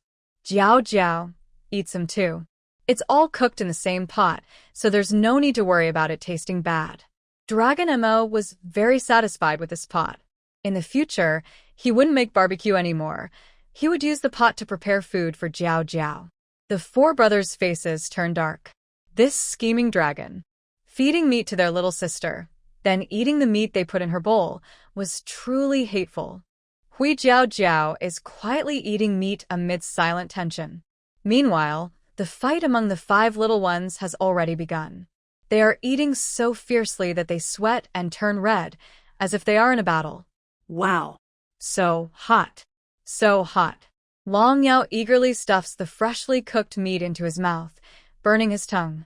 He doesn't want to spit it out, so he puffs his cheeks and swallows it with effort. Feeling the delicious taste, Long Yao holds his face happily, eyes sparkling like stars. This is so tasty, 100 times better than Dad's barbecue. Long Yao looks helpless as he watches over him, preventing him from getting burned by the hot pot. Second brother, you should eat too. Long Linger carefully offers meat to Long Xiao, worried he might be upset if he can't get any. Thanks, Linger, Long Xiao replies with a faint smile. Next to them, Long Zhong quietly picks a bowl of meat and, while no one is paying attention, sneaks behind Hui Jiao Jiao. Hui Jiao Jiao feels someone tugging her clothes. She turns around and sees Long Zhong standing behind her. What's wrong, Zhong? She asks with some confusion. Her third brother usually doesn't like talking to her unless necessary, so she thought he had an urgent matter. But instead, Long Zhong hands her a bowl. He quickly looks away and says very fast for you. Then he turns and runs off. Hui Jiao Jiao doesn't catch what he said, but when she looks at the bowl of meat in her hands, she immediately understands. The little guy didn't eat himself, but remembered to give her some first. She feels a bit shy. Halfway through eating, Hui Jiao Jiao feels thirsty. The water in the backyard water jar has been used up by Long Mo. I'll go get some water, she says, standing up to fetch water from the kitchen. In the kitchen, there's cooled, sterilized water. Although most beast men drink directly from the river, she still prefers to boil the water before drinking. I'll go get it. How can I let little sister do this? Hui Qing Yuan finally gets a chance to show off. He speaks while glancing at Long Mo, a scheming guy who doesn't even know how to get water. Before Hui Jiao Jiao can speak, Hui Qing Yuan has already stood up and headed to the kitchen. Fourth brother, do you know where the water is? Lui Jiao Jiao asks, habite elle place. Your fourth brother isn't a fool. Of course I can find the water, Hui Qing Yuan replies confidently, patting his chest and walking quickly into the kitchen. The kitchen is a typical rural style, with many cabinets filled with dishes, utensils, and some bottles and jars Hui Qing Yuan hasn't seen before. He is focused on finding the water. After looking around, he still can't find where the water is. Strange, where is the water? He scratched his head, feeling puzzled, when suddenly he saw a clear jar on the cabinet filled with water. Found it! Fox Qingyuan stepped forward, picked up the transparent jar, shook it, and muttered, "There's so little water. Maybe I should go to the river and get some more." He took a large bowl, poured the water into it. The bowl was full, and only a few drops remained in the jar. "This is too little," he said with a pout, too lazy to get another bowl, and directly tilted his head to drink the remaining water from the jar. After a few sips, his mouth and stomach felt a burning sensation, and he immediately looked miserable. What kind of water is this? It tastes so bad. Fox Qingyuan stuck out his tongue in disgust, put the jar back on the cabinet, and still carried the bowl of water out. "Maybe my little sister likes to drink it. I'll give it to her." Fox Jiao Jiao waited a moment, then saw Fox Qingyuan come out holding a bowl of water.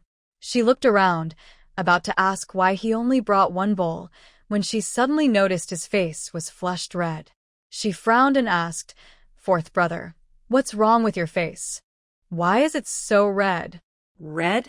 "Maybe it's too hot," Fox Qingyuan said casually, fanning his face with his hand, and placed the bowl of water in front of Fox Jiao Jiao. "Little sister, here's your water. Is it hot?"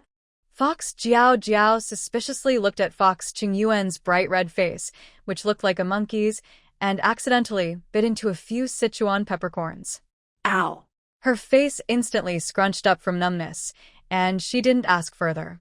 She picked up the bowl and drank half of it with a loud gulp. After a few sips, her mouth was not only numb but also spicy enough to make her feel like spitting fire. Fox Jiao Jiao's eyes widened in surprise. This wasn't water at all. It was clearly the white wine she left in the kitchen. Looking again at Fox Qingyuan's red face, it was obvious he was tipsy. Fox Jiao Jiao was speechless, looking down at the nearly empty bowl of white wine, silently praying that her body's alcohol tolerance wouldn't be too poor. This white wine was very strong. It was originally used for cooking to remove fishy smells and add flavor, but who knew her unlucky fourth brother would bring it for her to drink as water? Soon, Fox Jiao Jiao felt her head getting heavy, her body starting to float, and her vision blurring with double images, as if the world was spinning. Oh no! Her body's alcohol tolerance couldn't be that bad. She must be already drunk. She gritted her teeth and tried to stay strong, but her head grew heavier, and she felt dizzy. Her body swayed uncontrollably and leaned onto Long Imo. Long Imo only felt his thighs sink and saw Fox Jiao Jiao lying on his lap. His eyes darkened slightly, and his throat moved as he softly called out, "Jiao Jiao? Let me lie down for a while, just a little while." Hua Jiao Jiao was already losing consciousness. She turned on her side, resting her hands under her head, and rubbed her face against his lap, finding a comfortable position. After a short while, she frowned again. "Don't sway. You're making me dizzy." "Don't move," Hua Jiaojiao mumbled with her eyes closed. She tried to reach out and hold Long Mo's leg, but she lacked strength, and her hand groped around aimlessly. This action made Long Mo feel very dry-mouthed and thirsty. "I'm not moving," he said in a hoarse voice, reaching out to hold Hua Jiaojiao's restless hand. Fortunately, everyone had finished eating by then. Human saw her lying down and thought she was tired, so she left with Hu Chong and the four brothers. "Jiao Jiao is sleepy. Long Mo, please take good care of her. We're leaving now." Long Mo nodded, watched the group leave, then looked at the 5 children beside him. "We're full too. So sleepy, Wu Wu is going to sleep now." Long Yao saw Hua Jiaojiao asleep and felt like his support had fallen. He quickly stuffed his mouth with meat, puffed out his cheeks, and ran off. "We're full too." The 4 children, sensing Long Mo's gaze, shivered and hurriedly followed Long Yao upstairs. Long Mo withdrew his gaze, looked at the little female squirming in his arms, and calmly picked her up horizontally to carry her back to the room. The little female in his arms was light and soft, like a gentle cotton ball, with almost no weight. Long Mo easily carried her upstairs to the second floor and returned to the room. Where am I? Hua Jiao, feeling fuzzy, realized she was no longer in the backyard. She slowly opened her eyes a slit and asked in a muffled voice. In the room. I carried you back to bed to sleep, Long Mo said as he walked toward the bed. Although he didn't know what was wrong with Hua Jiao, he could tell she was very tired and needed a comfortable place to rest. Hearing Long Mo's words, the normally obedient little female in his arms suddenly raised her hand and reached into the air as if grabbing something. Okay, I want to sleep. To sleep, I need to take off my clothes. Take off my clothes. He found it. Take off clothes to sleep. Hua Jiao squinted her eyes, grinning with a drunken smile, then began to seriously tug at Long Mo's clothes. Her gaze traced along her arm, landing on her fair, blushing face. Her lips were full and alluring, her eyes half closed with a seductive look, like a rose just about to bloom. Beautiful and enchanting. He had never seen such a charming foxgirl before. Deep golden beast eyes swirled with dark currents, as if a flame was burning fiercely inside. The hot electric feeling spread through his body as her small hand touched him, making Long Mo tense up completely. Since that night, Hu Jiao had never touched him again. Even that night, he was only confused because he had eaten a poisonous fruit in the forest which made him lose consciousness, and that was why. This clothes is so hard to take off. Hu Jiao's voice pulled Long Mo out of his thoughts. She mumbled, struggling to pull the clothes, then changed her approach, and bit with her teeth. She tried to bite through the beast hide on Long Mo's body. His face darkened a little more. Her small hands had no strength at all. It was unlikely she could take off the clothes. But at least she managed to open the beast hide at her chest. She leaned in, opened her mouth to bite the hide, but clearly, her teeth had little power. Her head wobbled, and the beast hide remained unbroken. Her soft cheeks and bright red lips lightly brushed back and forth like feathers. Gulp. Long Mo's Adam's apple moved as he quickly pushed her onto the bed, his ears flushing with a red glow that revealed his hidden anticipation. Hu Jiao felt a dizzy spell and sank into softness. The beast hide clothes also covered her head. Are you really going to sleep with me? Long Mo's throat was dry. Looking at her charming face so close, his voice was hoarse as he asked. Hu Jiao's cheeks blushed like the sunset, her moist phoenix eyes reflected his sharp features. Her head felt even more dizzy, and without thinking, she nodded. Sleep, why not? Long Mo reached out, his long fingers touching her cheek, gently straightening her face so they could look at each other. His deep voice was like muffled thunder, quietly asking, Who am I? Hu Jiao tilted her head, leaning her head close to Long Mo's, then used her finger to lift her eyelids, forcing herself to open her eyes wide. She looked at him carefully for a few seconds. Long Mo felt a warm, sweet breath on his face. His heart involuntarily clenched, as if that hand was gripping his heart tightly. In the next moment, he heard a nasal, teasing voice with a hint of mockery in her tone. Are you stupid? You're Long Mo, but you don't even know who you are. Silly. As she spoke, her small hand gently pinched Long Mo's face, like petting a puppy. The dark color in Long Mo's eyes faded away, replaced by intense, blazing heat. A powerful figure held a small hand on his face, his deep gaze fixed on her. Are you sure you want to mate with me? Will you dislike me or regret it? This was her last chance. If she didn't want to, he could leave. Mating. Hu Jiao's misty eyes showed confusion, then she smiled softly, a slightly drunken, sweet smile. Why would I regret? You're the best person I've met in my life, besides my parents and brother. You've been so kind to me, so I want to be kind to you too. Hu Jiao, still a bit dazed, suddenly remembered something and shrank back shyly, softly asking, Just Can you not be mad at me for what I did before? It was wrong of me to chase you out of the tribe. I know I was wrong. Please don't hurt me. Even drunk, she still vividly remembered the scene where the villain tore her apart. That was her deepest shadow. Longmo's heart was touched again. No other beastman had ever told him they wanted to be kind to him. She was the first. This one sentence made all his long-held worries disappear. Don't be mad, Long Mo said softly, his eyes steady as he looked into Hu Jiao's. I will never be mad at you. Drunk and happy, Hu Jiao didn't understand what Long Mo had said. She only heard don't be mad, which seemed to satisfy her. Her face, flushed with blush, lit up with a smile. Her eyes were dreamy and charming, full of flirtatious allure. Meanwhile, Hu Chang and Hu Min returned home with 4 cubs.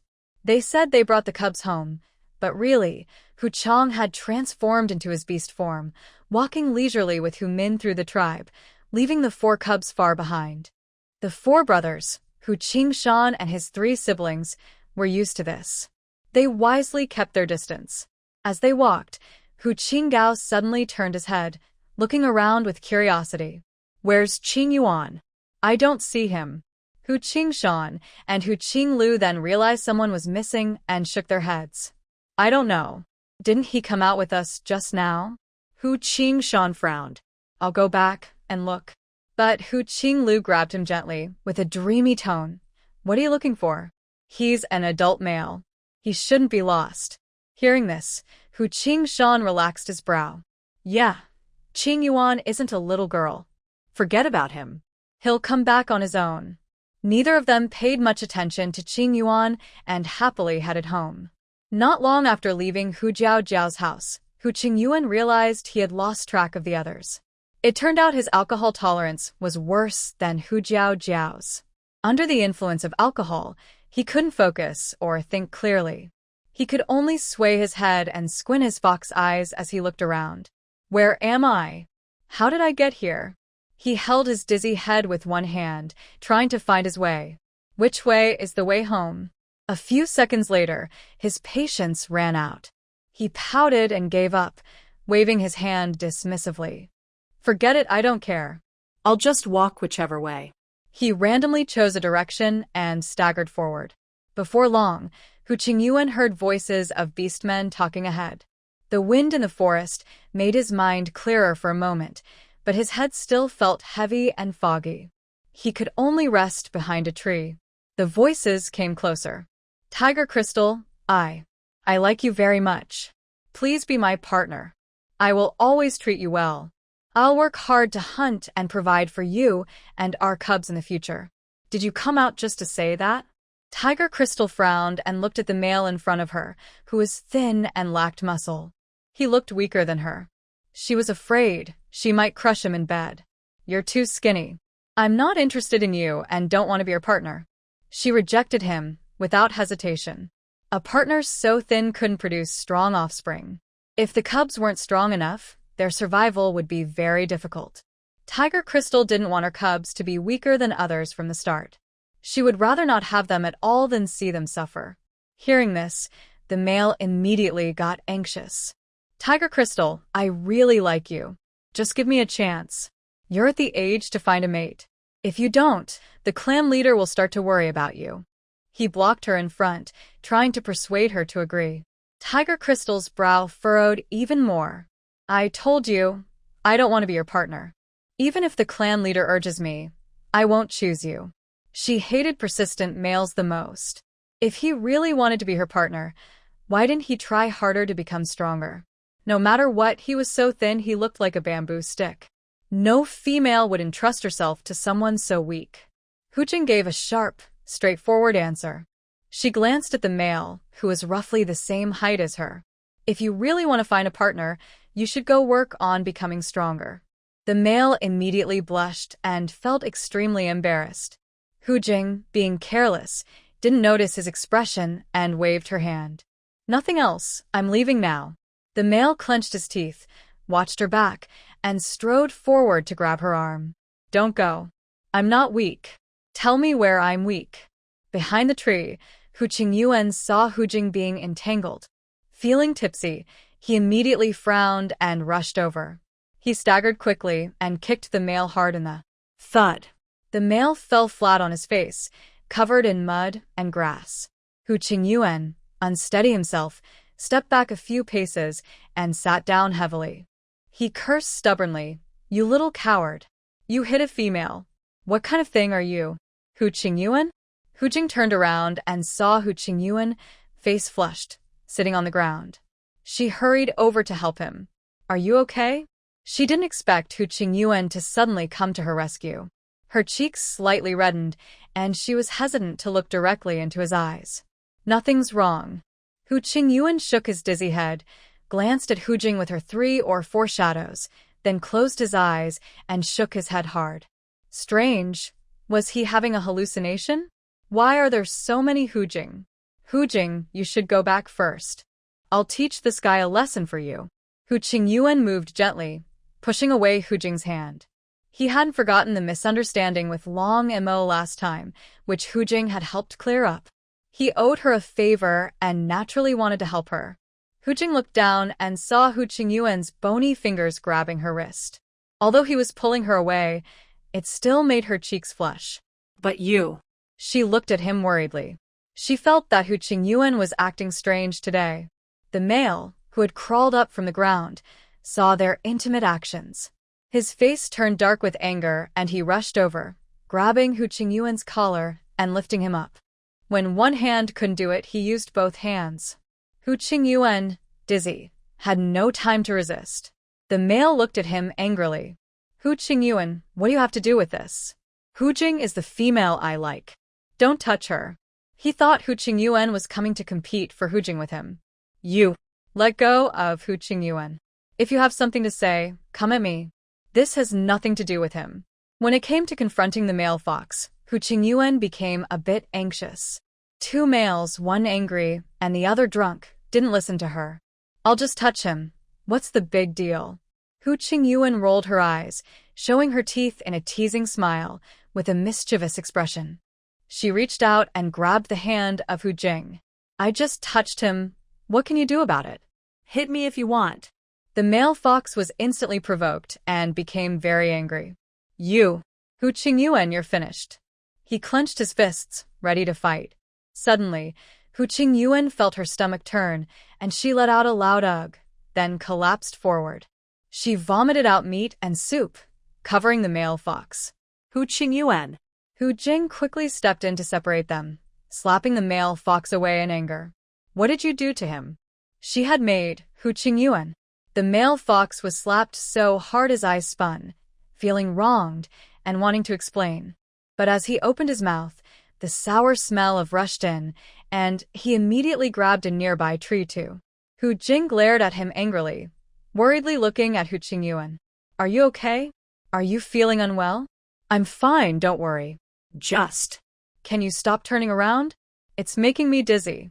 Hu Qingyuan shook her head, feeling weak and unsteady. Hu Jing frowned tightly, then kicked the male fox in the. He fell into his own. "Don't let me see you again, or I'll beat you every time I do." After saying that, she bent down, picked up Hu Qingyuan, and carried him toward her home. "Did you hear that? Every time I see you, I'll beat you. Now go away." Hu Qingyuan, carried in her arms, was still restless, waving her fists and pretending to be fierce to threaten him. Hu Jing carried Hu Qingyuan back to her house and laid him on her animal hide bed. Hu Qingyuan felt dizzy from the shaking, but luckily, he had just vomited everything in his stomach, so he didn't again on the way home. "Hu Qingyuan, drink some water." Hu Jing turned around and brought a bowl of water, squatting down to feed him. Throughout the journey, Hu Qingyuan kept whining and seemed very uncomfortable. She thought he was unwell. Hu Qingyuan was helped to sit up and instinctively took a few sips of water. "Hu Qingyuan, are you sick? Should I find a healer for you?" Hu Jing reached out to touch his red cheeks, trying to feel his temperature, but Hu Qingyuan suddenly looked up at her, smiling softly. "I'm fine, I'm not sick. No need for a healer. My little sister is the best healer." He was tipsy, speaking with half-closed fox eyes, smiling brightly, showing a pair of pure white tiger teeth. For a moment, Hu Jing was stunned and lost in thought. Then she turned her head away, blushing, and stood up. You must be sick. I'll find a veterinarian for you. She stammered, trying to leave quickly. But just as she turned, Hu Qingyuan grabbed her hand and pulled her back. Hu Jing was caught off guard and fell onto Hu Qingyuan, who let out a muffled groan. Ugh. You're so heavy. Hearing Hu Qingyuan, Hu Jing's face turned even redder, and she hurried to get up. Sorry, did I bump into you? I didn't mean to. As her hand touched Hu Qingyuan's waist, she was about to support herself up, but Hu Qingyuan suddenly wrapped his arms around her waist and back, holding her tightly. Their bodies pressed close together. Hu Jing's face instantly turned red, and her hands had nowhere to go, so she clenched her fists nervously. Through the animal hide, she could feel his body heat spreading to her, and there was a strange scent in his breath. She wondered if that smell was what made Hu Qingyuan act so strangely. But her mind had already stopped thinking. The masculine hormone scent lingered at her nose, making her feel a bit dizzy, as if she was floating. Feeling his strong arms, she blushed and whispered, Hu Qingyuan, actually, I don't have that much strength. I just wanted to bring you back to rest, so She was afraid he might misunderstand her. In truth, she was a delicate and fragile female, at least in front of Hu Qingyuan. Hu Jing nervously waited for Hu Qingyuan's response, hoping he would do something. If you want to mate with me, I'm willing. Her voice was barely louder than a mosquito. But she waited a long time, and the male beneath her didn't move at all. It wasn't until he snored that Hu Jing realized he had fallen asleep. Even in sleep, his hands still held her tightly, making her think he was still awake. Her expression stiffened. She gently pried his arms open and sat up, her hope turning into disappointment. This guy, he's actually sleeping now. She pouted and looked at the sleeping Hu Qingyuan, then covered him with an animal hide to prevent him from waking up cold at night. Although males wouldn't feel cold in autumn without covering themselves, females were more afraid of the cold. Hu Jing, suddenly, Hu Qingyuan spoke from behind her. Thank you. Hu Qingyuan was already asleep, dreaming of the time when Hu Jing helped clear up the misunderstanding. Thank me for sleeping so soundly. You lack sincerity. Hu Jing snorted softly, clenched her fist, and waved it at his chest. Finally, she changed into her clothes and lay beside him, unable to sleep all night. The next day, Hu Jing simply couldn't sleep and left early to find the veterinarian, eyes dark with exhaustion. Not long after she left, Hu Qingyuan woke up. Ugh. Why does my head hurt so much? Hu Qingyuan frowned, holding his head with one hand. His eyelids felt heavy like soaked sponges, and it took great effort to lift them. Where am I? This doesn't look like my home. Seeing the unfamiliar surroundings, Hu Qingyuan was stunned. The air was filled with a feminine scent. He was momentarily confused, flashes of fragmented images passing through his mind. Last night, it seemed he hugged a woman. Could he have done something inappropriate with her?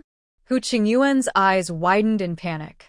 His innocence was gone, casually given to a woman. He couldn't remember who she was. Soon, he'd have to live with her. Looking sad and helpless, he slapped himself lightly. Hu Qingyuan, how could you do such a thing? A feeling of regret flickered in his heart. If only he had known. Feeling somewhat wronged, he rubbed his aching head, got up, and looked outside. He saw no sign of the woman. Before leaving, he took off his animal hide shirt and left it in the wooden hut, to avoid her thinking he was angry or disowning her. Whatever he did, no matter the situation, once it was done, he had to face the consequences. Hu Qingyuan felt a headache coming on as he headed home. Soon after, Hu Jing returned with the old veterinarian. Hu Jing, slow down. My old bones are about to fall apart if I keep running. The old veterinarian, with a white beard, was pulled along by Hu Jing, rushing wildly. He felt his limited lifespan was even more at risk. We're here. Old vet, hold on a little longer, Hu Jing said as she sped up, not giving him a chance to rest. Finally, when the old vet was out of breath and his face was flushed, they stopped. Phew. I'm almost out of breath, old man. The old vet leaned on a nearby tree, hands on his hips, feeling like he was close to death. Old vet, please help check if Hu Qingyuan is sick. He slept all night without any movement. Hu Jing took a few deep breaths and pushed the old vet into the house. The old veterinarian staggered, his voice trembling and broken by shortness of breath, saying, "Tonight, not sleeping. Do you mean to stay awake until dawn?" Of course, there was no movement from sleeping. He was too exhausted to say more. Hu Jing's face was complicated as she explained, "Oh. Anyway, something's not right. Old veterinarian, please check on him. He must be sick." They entered the house but found it empty. "Where is he?" Hu Jing froze. The old veterinarian finally caught his breath and asked, "Hu Qingyuan? Isn't he supposed to be getting checked?" Hu Jing's tense heart relaxed a little. He had gone back. Everything should be fine now, right? But a strong feeling of disappointment quickly followed. She lowered her eyes and suddenly noticed a neatly placed animal hide coat nearby. Her eyes lit up as she grabbed the hide and sniffed it. This was Hu Qingyuan's animal hide coat. He left this as a token of his affection for her. Hu Jing's cheeks flushed, her heart pounding with joy. Behind her, the old veterinarian, sounding tired, urged, "You said Hu Qingyuan was here, and you wanted me to check on him. Where did he go?" "Not checking anymore, not checking anymore." Hu Jing pursed her lips, a faint smile appearing at the corner of her mouth. She turned and pushed the old veterinarian out the door. Hu Qingyuan is already fine. "I'll take you back, old veterinarian." The old veterinarian. His mouth twitched as he quickly waved his hand. "No need, I'll go back alone. You don't have to see me off." After being sent away by Hu Jing, he felt almost drained and didn't want to risk losing even more energy. Before Hu Jing could say anything, the old veterinarian hurriedly supported his aching waist and staggered away. Hu Jing was still happily unaware and didn't insist. Meanwhile, Hu Qingyuan returned home just in time to meet Hu Qinglu, who was preparing to go hunting. "Qingyuan, you're only just back? Where did you go last night?" Hu Qinglu stepped forward, jokingly slinging an arm around his brother's shoulder. "I didn't go anywhere, just took a nap." Hu Qingyuan hesitated, trying to come up with an excuse to go home. The two were about the same age, usually talked a lot, and being the only child of their kind, they were very sensitive to each other's emotions. Hu Qinglu immediately saw something was wrong. He grabbed Hu Qingyuan's arm, pulled him back, and suspiciously stared at his face. "You're acting strange. Where did you go yesterday? Did you meet up with some young female? Come clean now." Hucking Road's voice is very captivating, like soft vines with barbs that itch people's hearts. When asked questions, he can directly touch the inner feelings. "No, don't talk nonsense," Hu Qingyuan immediately retorted with a dark face. As soon as he finished speaking, Hucking Road noticed that his clothes were gone. His narrow fox eyes squinted, revealing a suggestive and ambiguous look.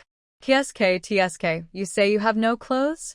You must have forgotten to put them on this morning and came back like that. There's no need to be shy about this. Hurry up and tell third brother. Who did you get close to?" Hucking Road lightly punched Hu Qingyuan's shoulder to prompt him to speak. "I don't know," Hu Qingyuan replied quietly, lowering his head, not hiding anything anymore. "Don't know?" Hucking Road's voice suddenly rose, becoming more imaginative. "How could you not know?" "Did some female blindfold you and force you?" Thinking of that female, Hu Qingyuan felt a bit annoyed. "Last night, I was feeling dizzy and ended up holding a female," he said calmly, sharing his remaining memory with Hucking Road. After hearing this, Hucking Road burst out laughing. His clear laughter made Hu Qingyuan feel ashamed. Just as he was about to get angry, he heard Hucking Road sneer. "Aren't you stupid? Don't you even know where you woke up? Just look at which female's cabin you're in and you'll know." Hu Qingyuan was stunned, turning his head to stare wide-eyed at Hucking Road. Hucking Road was frightened by his expression, thinking he had said something wrong. He was about to apologize when Hu Qingyuan's lips suddenly curved into a smile. "Yes." How could he forget this? His mind seemed to have been foggy since dinner last night. He suddenly patted Hucking Road's shoulder and gratefully said, "Thanks, third brother." Then he hurriedly turned around to find the truth. Hucking Road, startled by the slap, was a bit stunned. He was so scared that his whole beast-like self was a bit dazed. That look just now, anyone who didn't know would think he was about to eat him alive. Qingyuan, that brat. Hucking Road shivered, relaxing his stiff body, and muttered in complaint. Thinking for a moment, he suddenly felt something was off. At this moment, Hucking Mountain came out of the wooden house next door. He was shirtless, with strong, muscular build, wearing only a beast-skin skirt. He hadn't worn more because he was worried about getting his little sister's new clothes dirty during hunting.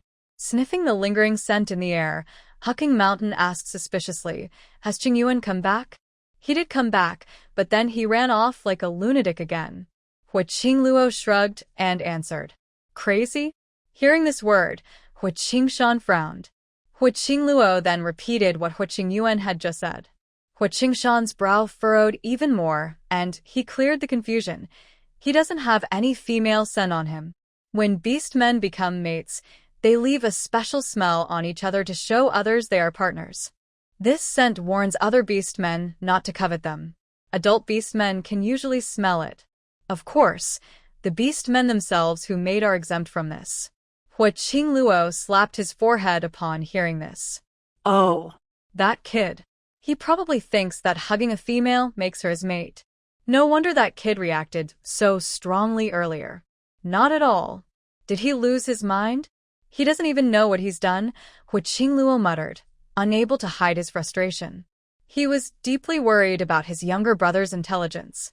If someone were to kidnap him to be a beast servant, he might not even realize he was taken. Hua Qingshan ran back, then suddenly stopped.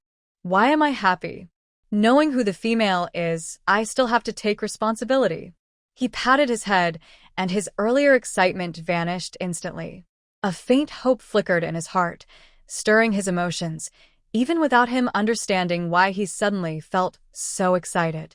After thinking for a moment, Hua Qingshan decided to find that female. Better to die early and be reborn early. His face serious, he slowly walked toward the small wooden house he had just left. Fengyue, where are you going so early? Do you want me to carry you? I can run fast. I'll carry you, Fengyue. Fengyue held a brand new beast hide skirt. As soon as she stepped out, she was surrounded by a group of males.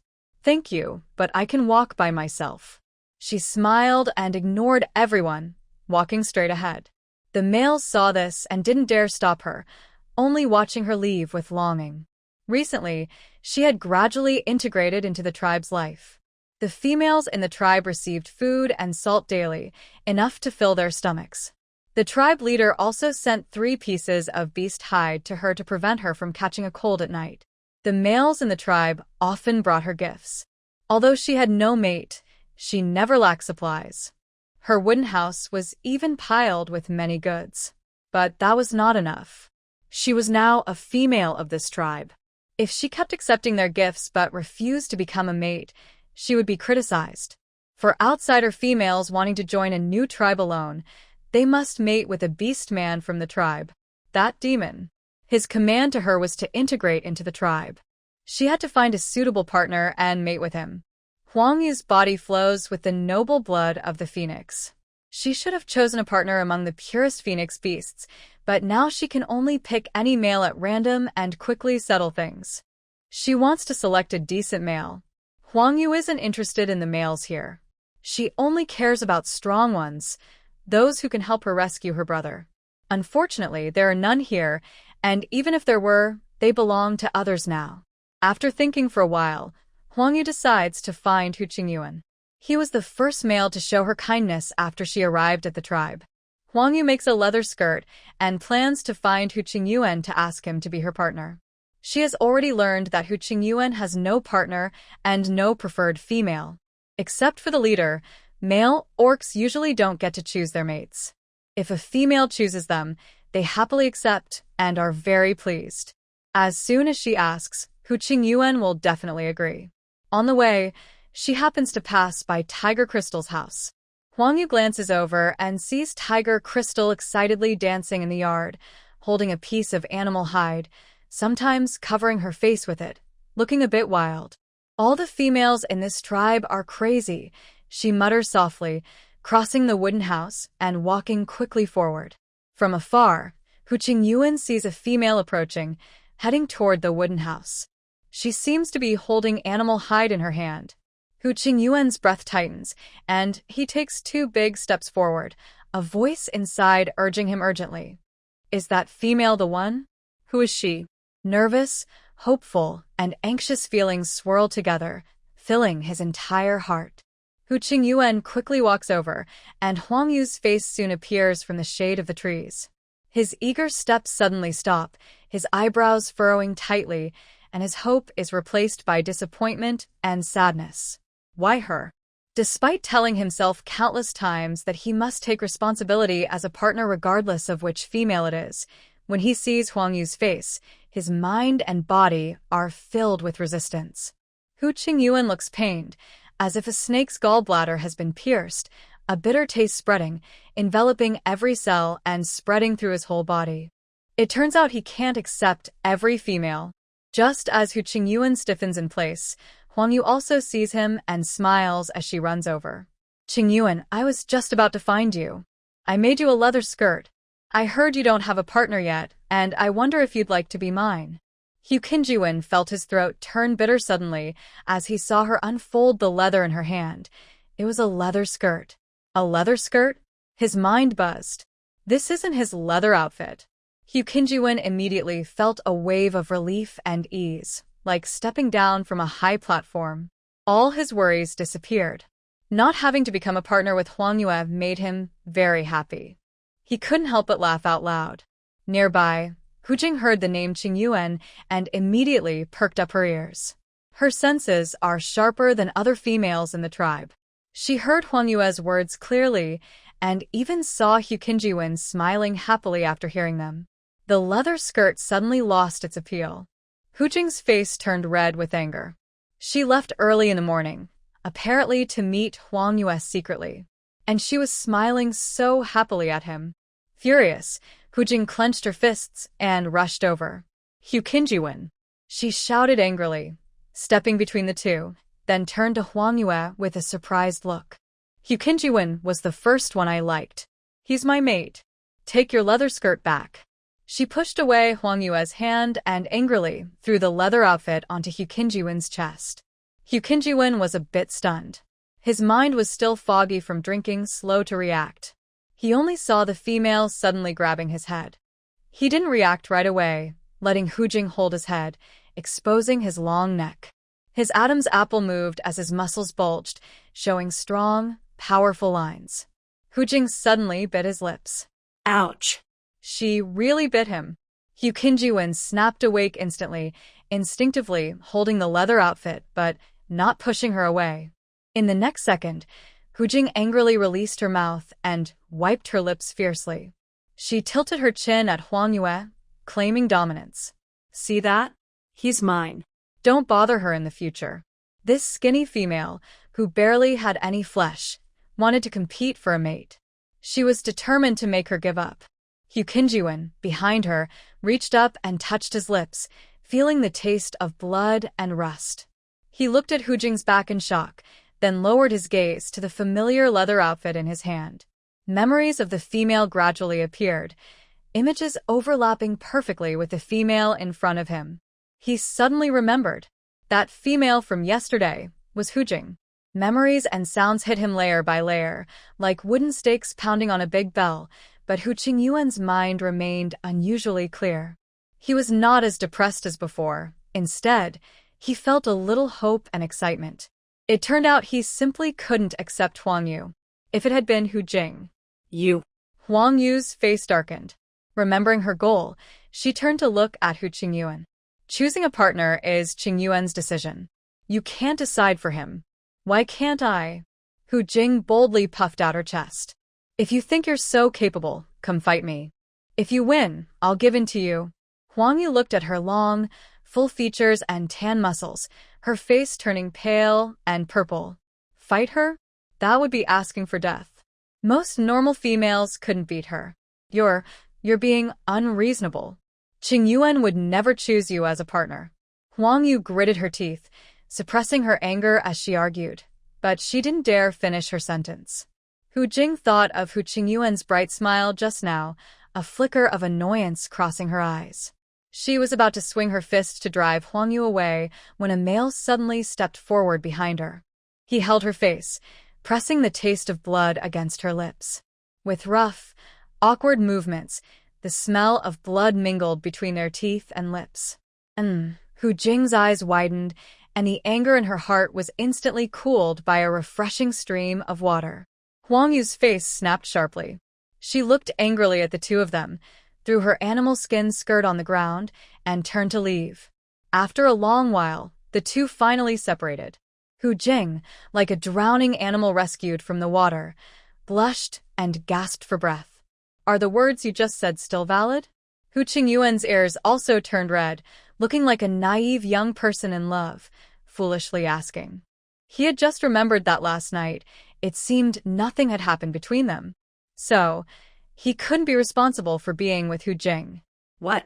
Hu Jing was so confused by the kiss, she couldn't think clearly. Seeing she didn't give a clear answer, Hu Qingyuan became anxious, worried she might change her mind. He hurriedly said, I am yours. You can't regret this. The emotions of beastmen are simple, they don't need complicated vows or ceremonies. Once they decide on a mate, they're loyal for life. I won't regret it. Hu Jing finally snapped out of her daze, murmuring softly. Then, with a flick of her mind, she looked up at Hu Qingyuan with fiery amber eyes. Then, let's make it so neither of us can regret it? Outside, many beastmen passed by, preparing to go hunting. Hu Qingyuan's throat went dry. Hearing the footsteps, he swiftly caught Hu Jing, lifting her horizontally into his arms and hiding her in his embrace. He strode into the house. Today, I plan to take a day off from work and hunt this little tiger. Early morning, the first rays of sunlight shine through the stone window. Long Emma wakes up to see the delicate, soft female curled up comfortably in his arms, sleeping peacefully. Her long, thick eyelashes flutter slightly with each breath, so close that they seem ready to brush against his face at any moment. Warm, sweet breath mingles in the air, blending with Long Mo's gentle, steady gaze as he looks at her lovely face, like a tempting fairy fallen into the mortal world. Long Mo never imagined he would wake up in such a way. No longer in a dark, damp cave, nor outside in the cold, dewy wilderness, but at home, holding his partner. His lips lift into a smile that he can't wipe away. His gaze shifts to her pale neck and arms, showing faint purple marks, and he feels a wave of regret. Last time, he had no memory and didn't realize how tender her skin was, like water that could be squeezed out with a gentle pinch. He had only carefully touched her a few times, and she was hurt so badly. Next time, he will be more gentle. Long Mo's eyes stay fixed on her face, reluctant to leave. After a moment, he still gets up because as a male, he can't neglect hunting just for this moment of warmth. He needs to gather enough food and animal skins before winter comes. Long Mo's long legs step off the bed, glancing at the broken animal skins scattered on the floor. He can't help but rub his forehead, feeling a pang of sadness. Those were the animal skins made by her. Meanwhile, the 5 cubs are awakened by their biological clock. They go downstairs, look around, wash their faces, but don't see Fox Jiao Jiao or Long Mo, nor smell any food. They all go back upstairs to the door of Fox Jiao Jiao's room. Why hasn't Mother gotten up yet today? Xiaowu's stomach is already growling. Long Yao leans against the wall near the door, poking the ground with his small paw, muttering softly. Behind him, her little triangular tail droops like a wilted flower, swaying gently. In the past, Mother would have gotten up by now. Long Linger rubs her sleepy eyes, standing behind Long Yao with a tired look. She's not like Long Yao. She gets energetic right at mealtime. Maybe she's too tired lately. Let's go down and not disturb her. Long Yu pats Long Yao's head, his young voice sounding surprisingly mature. Long Yao pats his stomach, looking sad. But Xiao Wu is so hungry. Long Zhong quickly lifts him up. With us here, you won't go hungry. Does little Five want to make her sleep poorly? Long Xiu leaned against the wall with her eyes closed, softly asking. Long Yao immediately shook his head bobbing like a rattle. No, little five wants mother to rest well. Although the little one was greedy, he knew that Hu Jiao was busy every day, working hard for the family, and he felt sorry for his mother. Even though his stomach was growling loudly. Be good. Big brother will make you some roasted meat, Long Yu said affectionately, rubbing Long Yao's fluffy head. Just as the little ones were about to go downstairs, the door suddenly creaked open from inside. The five children's eyes lit up instantly as they turned to look. They thought Hu Jiao had gotten up. But when they looked back, they saw their stern-faced father, expressionless. The scene froze for 3 seconds. The five children's previously raised smiles immediately fell. Long Yao's tail, which had been standing up in anticipation, drooped down. What are you all doing here? Long Mo asked coldly, glancing at them. The five children quickly shook their heads and nothing. At that moment, Long Yao's stomach growled loudly in the quiet corridor. Long Mo, who usually didn't bother to raise his children himself, suddenly remembered that Hu Jiao should be preparing food for them at this time. Are you hungry? He raised an eyebrow, looking at the five children, as if recalling something. No, we're not hungry. They all shook their heads quickly, showing resistance and fear. But Long Mo didn't give them a chance to refuse. He raised his hand and pinched his wrist, then strode downstairs. Dad is going to make you some food, he said with a tone full of authority, warning, don't disturb your mother. Let her rest well. He saw this as a good opportunity to practice his cooking skills, worried that if his dishes turned out badly in the future, Hu Jiao wouldn't want to eat them. Training the children first would also help take care of them and lighten her burden, while improving his cooking. It was a win-win situation. Long Mo was very pleased with this decision.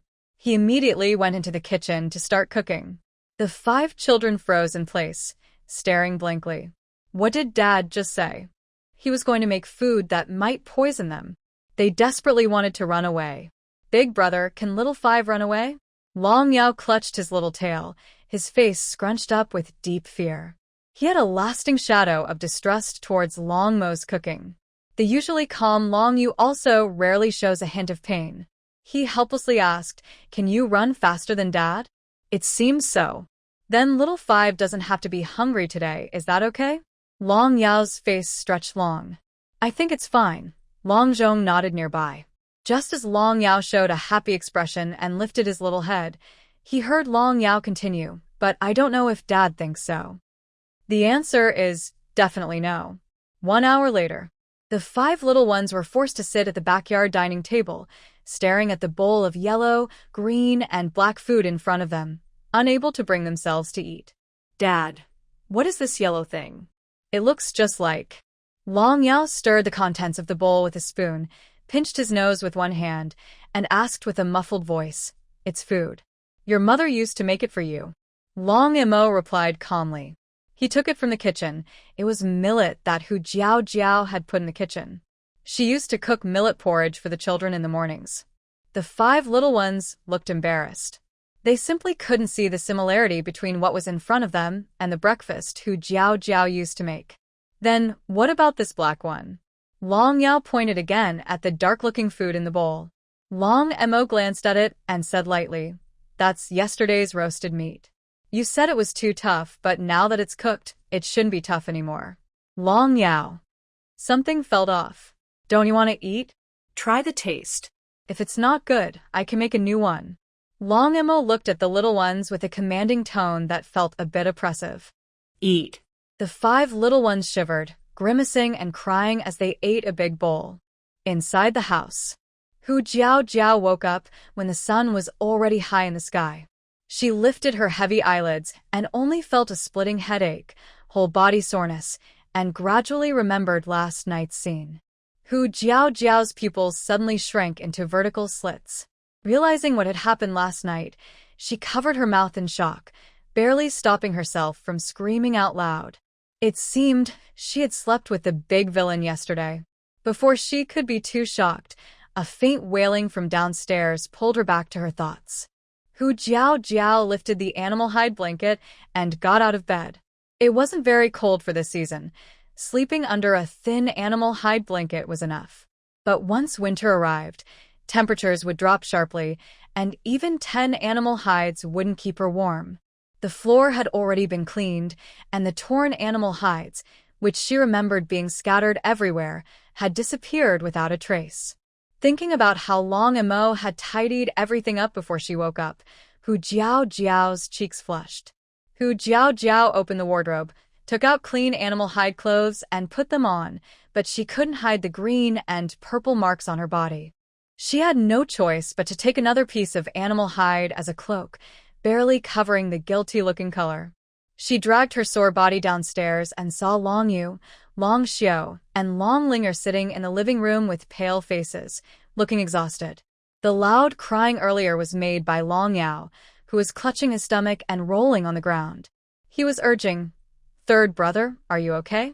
Xiao Wu can't hold it much longer." Long Zhong, holding his stomach and bending over, came back from the backyard with a pale face like paper, answering weakly, "I'm fine." As soon as he finished speaking, he suddenly stiffened and, with a gun, turned and ran away. "No, I have stomach pain again." Xiao Wu, hold on a little longer. He quickly ran to the toilet outside the backyard. Wow. Xiao Wu can't hold it anymore either. Long Yao suddenly cried out, climbed up from the ground, transformed into a beast form, and rushed into the small woods outside the door. Not long after they left, a gurgling sound came from the living room. The three cubs' faces changed, and they also ran towards the small woods outside the backyard. They couldn't wait for the toilet anymore, and had to find a place to relieve themselves. Hu Jiao just came downstairs and saw several cubs rushing past her like the wind, shouting nonstop. "What's going on?" Hu Jiao looked suspicious. Long Emo was tidying up the crime scene in the backyard. Hearing the noise downstairs, he washed the used bowls of the cubs and put them in a basin before going inside. "Jiao, you're awake." Seeing the female in front of him, Long Mo's cold eyes turned into a calm lake, and his voice unconsciously carried affection. "Yeah." "I woke up." Hu Jiao turned her head and saw Long Mo's stern face. An ambiguous scene unconsciously appeared to her mind, and her voice was as soft as a feather. Although Hu Jiao had mostly covered her body with animal hide, Long Emo still saw the traces she was trying to hide. "Sorry, did I hurt you yesterday?" Long Emo stepped forward gently, his tone soft and apologetic. Cough, cough. This question was not supposed to be asked. Hu Jiao choked on her saliva, covering her throat and coughing for a while before awkwardly turning away. How should she answer? If she said yes, it would mean admitting he was very vigorous last night. If she said no, it might imply he was not capable in some way. No matter what she said, it would be a trap. Seeing Hu Jiao silent, Long Emo thought she was angry because she was hurt, and a hint of guilt appeared on his stern face. He still maintained a serious tone and apologized. "Sorry, next time I will be gentler. I didn't realize that a female's skin is so delicate." As I spoke, my eyes casually glanced at the skin beneath the fox's soft fur. Feeling my gaze, the fox pulled her fur closer and cleared her throat, replying awkwardly, "It's because today is a bit cold, so I wore more clothes." "Yes, cold. I really want to dig a hole and hide inside. Are you cold?" Long Emo looked suspiciously at the sun outside the window. "Yes, I am." The fox replied quickly to avoid an awkward conversation, shifting her gaze and changing the subject. "By the way, what's wrong with the little ones? They seem a bit off today." "It's nothing." Long Emo slightly covered his mouth with his hand but didn't answer directly. Instead, he gently asked her, "Are you hungry? I can go make you something." Before he finished, Long Emo suddenly remembered how the 5 little ones reacted after eating his food and paused. This question didn't seem appropriate. He didn't want Jiao to feel uncomfortable after eating his food. So he changed his words. "I'll go get some fruit for you." Jiao nodded, her soft voice sounding a bit hoarse. "Okay." After a restless night, her stomach was empty, and she was indeed hungry.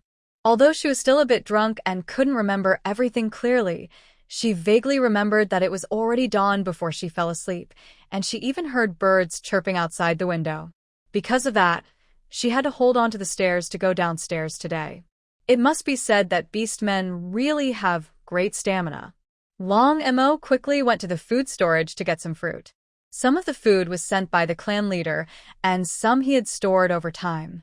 Since he found out that Jiao Jiao liked sweet fruit, he would pick some during hunts and bring them back, so the storage had accumulated quite a few. Long Mo washed the fruit carefully before bringing it to Jiao Jiao. Just as he entered, Long Yao came back, holding her leg and giving a small report. Sniff, sniff, mother. Father bullied us while you were sleeping. The little one looked tearful, with eyes like red gemstones filled with tears, looking very pitiful. Her normally rosy face was a bit pale today, making her seem even more grieved. What's wrong, Yao? Seeing how upset Long Yao was, Jiao Jiao gently picked him up. But as soon as she held him, she smelled a strange odor. It was a bit foul, like the smell of an unflushed toilet. Cough. Dragon Yao had not spoken yet when Long Mo gently cleared his throat and walked over, pressing his hand to his lips. His gaze drifted lazily toward Dragon Yao, but within that indifferent look was a hint of warning, as if saying, "You better know what to say and what not to say." Unfortunately, Long Mo was too confident. Dragon Yao pouted, jumped down, and tightly hugged Hu Jiao Jiao's little leg, hiding behind her. His small red eyes looked like they were watching an enemy, full of suspicion. People who didn't know might think he was guarding against thieves or robbers. Humph.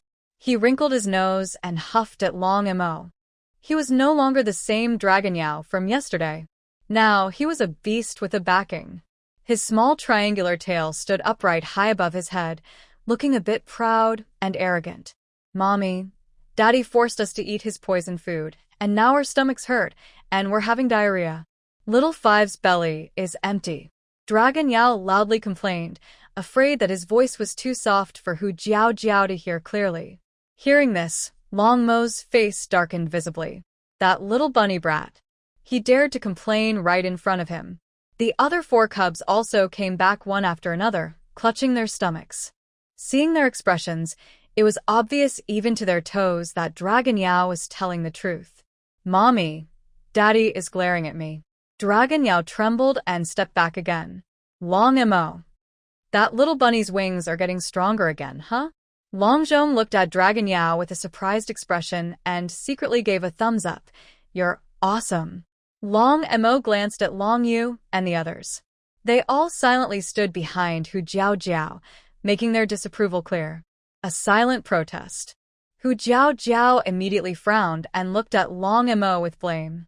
Why are you so harsh on Yao? You're scaring him badly. Her Dragon Yao was already undernourished and timid. If he was scared and it affected his healthy growth, what would happen? She bent down to gently Dragon Yao's head, soothing his young mind with tenderness. Long Mo, feeling a bit frustrated from being scolded, muttered, I didn't scold him. I just looked at him. Hu Jiao Jiao looked down at the trembling Dragon Yao, who looked like a frightened little rabbit, then turned to give Long Mo a look that said, Do you believe me or not? The earlier romantic scene was long gone, thrown far away. Hu Jiao Jiao checked over the 5 cubs and asked about their symptoms. She concluded they had mild food poisoning. Fortunately, it was just diarrhea, with no vomiting or severe stomach issues. She couldn't understand how Long Mo managed to turn the little ones into such a mess just by making breakfast. Hu Jiao Jiao took anti-diarrhea medicine from her space and gave it to the 5 little ones to prevent stomach issues. They couldn't eat anything else now, so she told them to go back to their rooms and rest. After the little ones went back, Hu Jiao Jiao seriously discussed with Long Mo. Maybe you should stop entering the kitchen, she said, worried about the little ones growing up healthy and safe. She had worked hard to raise the small, delicate little ones, and she couldn't let Long Mo ruin that. Okay, Long Mo replied honestly, but inside, he was still determined to improve his cooking skills. In fact, he became even more determined. He secretly planned to practice cooking somewhere else later. Seeing Long Mo's gloomy face, Hu Jiao thought she had spoken too harshly, so she softened her voice. I'll make some light food for the little ones. Do you want to eat? Long Mo shook his head. No, I ate a lot last night. I'm going out to hunt. Hu Jiao was momentarily speechless, feeling something was a bit strange about his words. Before leaving, Long Mo asked if she wanted any particular prey. Hu Jiao thought for a moment and asked him to bring back a few cows. The beef sauce he made last time was spicy, and the little ones couldn't eat spicy food. Long Mo also didn't eat spicy food, so she planned to make extra and store it, also sending some to her parents. Apart from the unexpected incident last night, everything else was the same as before, but it felt completely different. After nibbling on some fruit Long Mo brought, Hu Jiao went to the kitchen to prepare food for the little ones. Since diarrhea only required light food, and the little ones loved meat, she cooked a bowl of century egg and lean pork porridge. After eating, the 5 little ones were exhausted from diarrhea and too tired to go out and play. Hu Jiao brought 5 small stools for them to bask in the sun in the yard. She then took some animal skins from the storage and made Long Mo a fur coat. Winter would arrive in about a month, so besides changing clothes, she needed to make warm winter clothes. Long Mo's clothes had a pattern. She just needed to cut and sew according to it. The orcs didn't care much about stitching, as long as they could wear them without tearing. It was very simple, and soon she finished 3 sets. Next were the thick clothes for winter. Bear and sheepskins were thick and windproof, perfect for resisting cold and wind during winter. Most of the skins in the storage were these 2 types, clearly prepared by Long Mo specifically for winter. Hu Jiao took a soft measuring tape and measured the little one sizes, recording each one, then started making clothes for them. She has been here for over 2 months. The little ones have grown taller and stronger since they first arrived. Of course, Long Yao is the only one growing sideways. Hu Jiao is a bit worried he might become a chubby little kid. There is 1 month left before winter, and the little ones are growing again. Hu Jiao made their clothes a bit bigger, so they wouldn't be too tight later. The winter clothes are simple, with thick pants and jackets, sewn tightly to keep out the wind. Since the thick animal skins don't allow for sewing with regular needles, Hu Qingyuan's bone needles came in handy. To keep warm, Hu Jiao added an extra layer of cotton inside. It took her the whole afternoon to finish 2 sets. Today, she made clothes for Long Yao. As soon as they were ready, she eagerly called him over to try them on. Mother, is this my new clothes? Long Yao's eyes sparkled with curiosity about the new thing. After resting for a day, he was back to his lively self. Of course, Hu Jiao nodded with a smile. He was still wearing a small belly band, so Hu Jiao simply put the winter clothes over it. The little guy cooperated very well, turning in circles to put on his clothes. But his short legs made it hard to stand on 1 foot, so he had to sit down to put on his pants. It took a lot of effort, but finally, he was dressed. The other 3 children watched eagerly. Long Xiao perked up his ears, listening carefully, jealous that Long Yao was the first to wear the winter clothes. Mother, these new clothes are so heavy, Long Yao said, struggling to lift his arms. As soon as he finished speaking, the 4 children burst into laughter. Seeing him like this, Hu Jiao couldn't help but smile. The little guy is already round, and in the oversized, heavy winter clothes, he looks like a small bear cub, chubby and waddling like a penguin, staggering with each step, moving slowly. Hu Jiao couldn't help but shake her head. It seems she needs to control his eating in the future. If he keeps gaining weight like this, his body shape will become a concern. Gaining a little weight is okay, but it's not good if he just gets fat and doesn't grow taller. Long Xiao also smiled and said, Little 5, you're too fat. You should eat less in the future. His words stunned the other children and Hu Jiao, who all turned around in surprise and looked at him in shock. Second brother, can you see Little 5? Long Ling air covered her mouth, her voice full of disbelief. Xiao, your eyesight has recovered? Hu Jiao asked happily. Recently, she has been applying medicine to her 2 children every day. However, neither of them seems to be improving. She hasn't given up and plans to continue for a few months to see the results, so She doesn't ask about it every day. She is afraid that asking too much will make them sensitive and worried that they might not recover. Long Yu and Long Zhong turned to look steadily at Long Xiao, their faces full of hope. Recently, Long Xiao has been closing his eyes all the time. He is afraid that when he opens them, it will still be dark. When he heard everyone laughing just now, he was curious and opened his eyes. He saw a foggy scene before him. Although he couldn't see clearly, it was no longer completely dark. It was like a thick gray veil covering everything, with only very blurry shadows visible. Long Yao's figure was clearly much larger than the others. Even so, Long Xiao was so shocked he couldn't believe it. Second brother can see now? Long Yao's eyes widened with joy. He tried to run over with his short legs, but he tripped after a few steps and fell onto Long Xiao. Little Five. Everyone exclaimed, worried that Little Five might fall or accidentally bump into Long Xiao. But in the next moment, Long Yao let go of the wooden stick in his hand and reached out both hands to catch Long Yao. However, Long Yao was too heavy. He crashed into Long Xiao's chest. Long Xiao, who didn't exercise much, was knocked back a few steps. The two of them fell backward, but Long Xiao was still holding onto Long Yao tightly before they hit the ground. Fortunately, there were no stones on the ground, so they just sat down hard, and the fall didn't hurt as much as Long Yao's bump. Xiao Yao, are you both okay? Hu Jiao quickly stepped forward, picked up Long Yao, and also helped Long Xiao brush off the dust from his clothes. Long Yao, feeling dizzy, shook his head. Long Yu supported him on the side. I'm fine. Long Xiao also shook his head. Still immersed in the shock from earlier, he suddenly seemed to see a flicker of light in his previously dark and hollow eyes.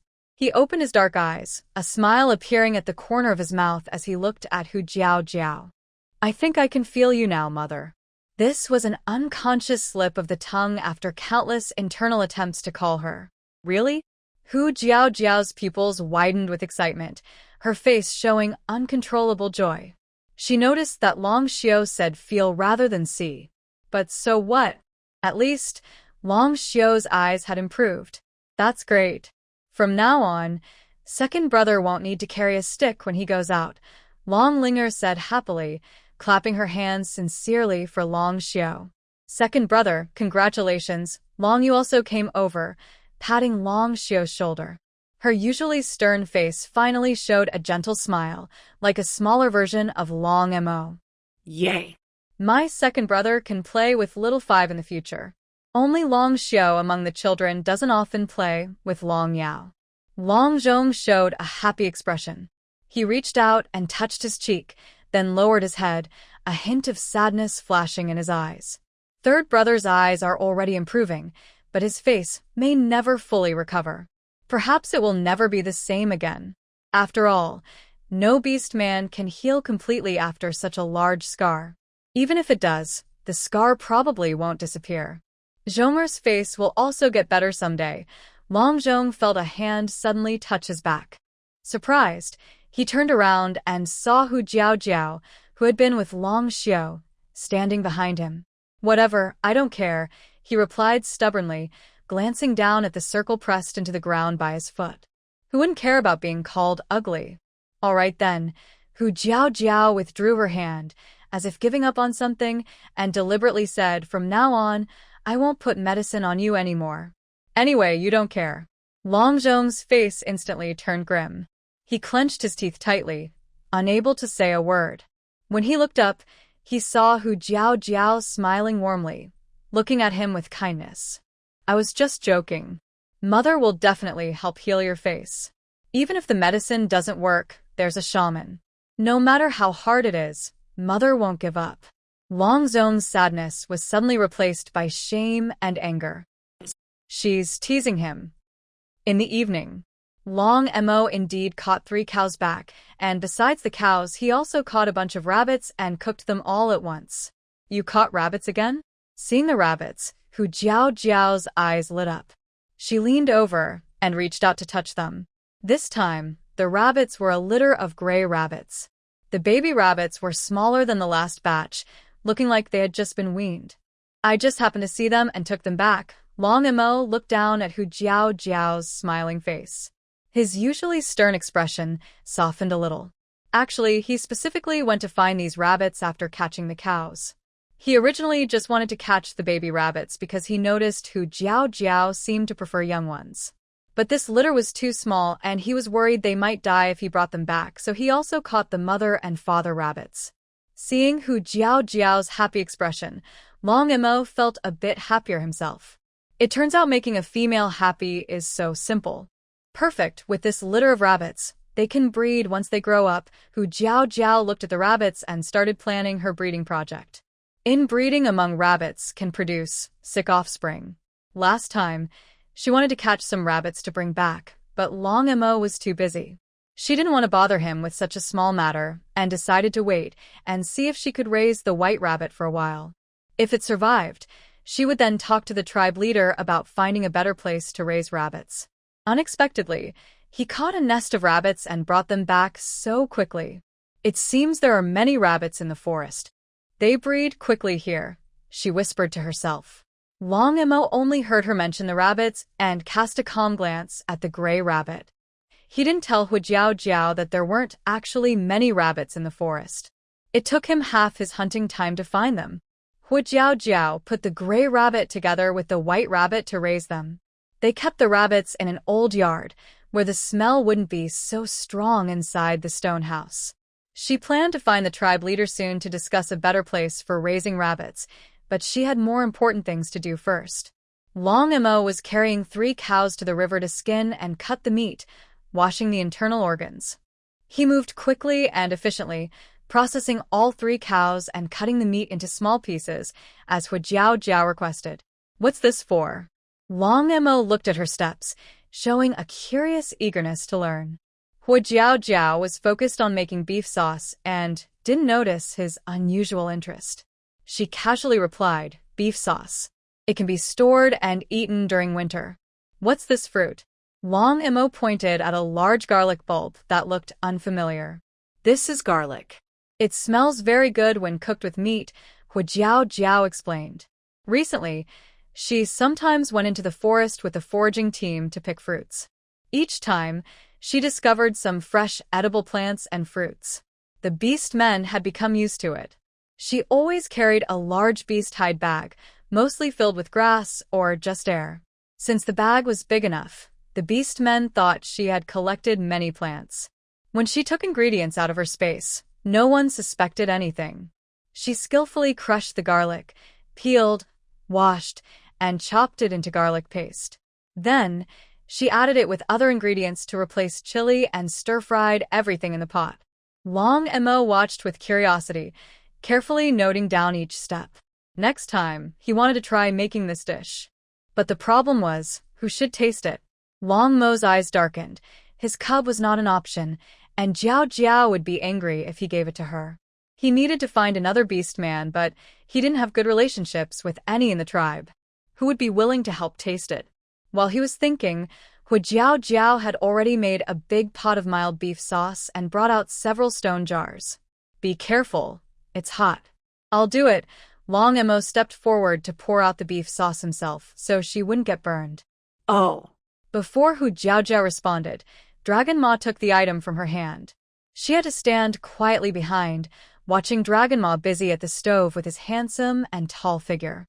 Suddenly, she felt like she was being carefully protected. While Dragon Ma was making beef sauce, Hu Jiao started preparing the next pot. They took turns and before long, they made several large pots. She poured the sauce into 30 jars, enough for the winter, even if she shared half with her parents. There was a little left in the pot, which Hu Jiao scooped into a bowl, planning to let the cubs taste it at dinner. But when she turned around, she saw a thin tail, like a black rope, hiding outside the kitchen door. It wagged slightly, revealing the small triangle at the tip. Hu Jiao. She thought today was missing something. It turned out that Dragon Ya wasn't here to eat greedily. He was hiding outside the door. Probably because Dragon Ma was here today, so the little one didn't dare come in to ask for food. Hu Jiao divided a few spoonfuls into a small dish and took it to the door for Dragon Ya. Just as she stepped out, she saw the little guy hiding outside, covering his eyes and squatting, muttering, "I'm not hungry. I'm not hungry. My tummy doesn't want to eat at all." Later, he added, "But I really want to eat duck." He was drooling and seemed to be trying very hard to hold back. Hu Jiao couldn't help but smile. "Yaoer, what are you doing squatting here?"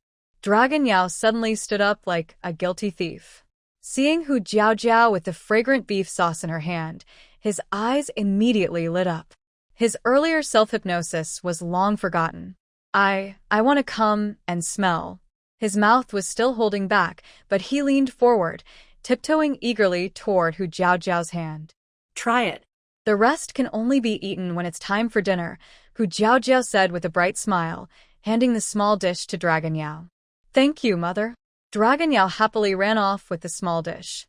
With Dragon Ma here, he wanted to find a different place to enjoy the food. All beastmen have territorial instincts. When a stronger beastman is in a certain area, other beastmen will carry food and keep their distance from the powerful one before eating. In a way, the instincts of beasts and beastmen are similar. The family of 7 could sit together at one table entirely because of Hu Jiao's habits. At dinner, the 5 cubs praised the beef sauce nonstop. Dragon Ma, as always, maintained a cold and proud expression, eating slowly and calmly. "Actually, I am still not very skilled with chopsticks. I keep a serious face the whole time, carefully and cautiously picking up tiny pieces of beef." At night, the two lie on the same bed. Hu Jiao turns over repeatedly, unable to fall asleep. When she can't sleep, she tries different comfortable sleeping positions, but she worries about disturbing Long Mo nearby, so she moves quietly. Unknowingly, even the slightest sound is amplified in Long Mo's ears. Long Mo's deep eyes darken. He reaches out with his long arm and pulls the restless female into his embrace. "Can't sleep? I can sleep." Feeling the hot temperature coming from her back, Hu Jiao suddenly stops moving and quickly answers. Long Mo's arm, full of strength and wildness, keeps her from moving. Lying with Long Mo when awake feels completely different from being drunk. She seems to smell his masculine scent. Hu Jiao closes her eyes and pretends to sleep. She's still sore and afraid that Long Mo might act impulsively again. Maybe her self-soothing worked, or perhaps lying in Long Mo's arms makes her feel safer. Before she knows it, she falls asleep. Compared to her, Long Mo isn't as happy. He hears her steady breathing like a playful kitten, tugging at his heartstrings. He can only suppress his impulses and is reluctant to let go of the female in his arms, struggling to fall asleep. The next day, when Hu Jiao wakes up, Long Mo is no longer on the bed. There's still warmth on one side of the bed, indicating Long Mo hasn't left for long. How did I sleep so deeply that I didn't even notice Long Mo got up? Hu Jiao pats her cheeks to wake herself up and mumbles softly. When she goes downstairs, she finds Long Mo hasn't gone hunting yet. He's tidying up the yard in the backyard. "Today, I need to go to my parents' house. My father and brother are building stone houses, and I want to bring some beef sauce along."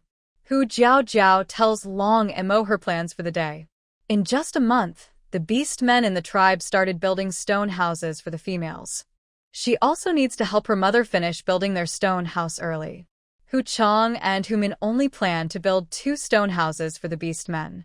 Hu Qingshan's 4 brothers will stay in caves with other unpartnered males during winter. When next year comes, they will build their stone houses then. The stone houses are small, and the construction time is shorter, so they have enough time and don't need help from other beast men. "Okay, I'll go with you," Long Mo nods, indicating he understands. "Aren't you going hunting today?" Hu Jiao looks surprised when she hears Long Mo. "First, I'll take you there, then go hunting." Long Mo had already arranged his plans carefully. He glanced at the 12 stone jars filled with beef sauce that Hu Jiao didn't put into the storage yesterday. "That's so much stuff. You can't carry it all. I'll help you deliver it." As a female, how could she carry such heavy things? Hu Jiao opened her mouth to say she had made a small wooden cart to easily push the items. But just as she was about to speak, she swallowed her words and nodded in agreement. "Okay." After breakfast, Long Mo used vines to make a rope, tied the stone jars together, and easily carried them out with Hu Jiao Jiao. When they arrived at Hu Min's house, the couple had just finished eating. "Jiao Jiao, why are you here?" Hu Min was surprised and came out to greet her when she saw Hu Jiao Jiao approaching. "I came to help you build a stone house. Everyone is building one, and ours needs to be finished soon." Hu Jiao Jiao felt close to Hu Min and naturally became affectionate, speaking softly and playfully. "Do you still need help building the stone house?" Hu Min immediately raised her eyebrows. "Just let your dad and brother find Ho Xiao Tiao to learn. I don't want you to work so hard." She didn't want Jiao Jiao to suffer. Hu Jiao Jiao smiled but didn't argue. She looked at Long Mo behind her. Long Mo understood her look and brought the stone jars forward. "Mom, this is some food I made. You can eat it in winter. It's for you and your brother. Just come. Why bring food?" Hu Min frowned, unhappy with Hu Jiao Jiao's action. Her tone was a bit scolding, but her face showed no anger, only a loving smile. Hu Jiao Jiao didn't speak. She opened the jar directly, took a piece of beef, and offered it to Hu Min's mouth. "Mom, try this first." Hu Min couldn't refuse and took a bite.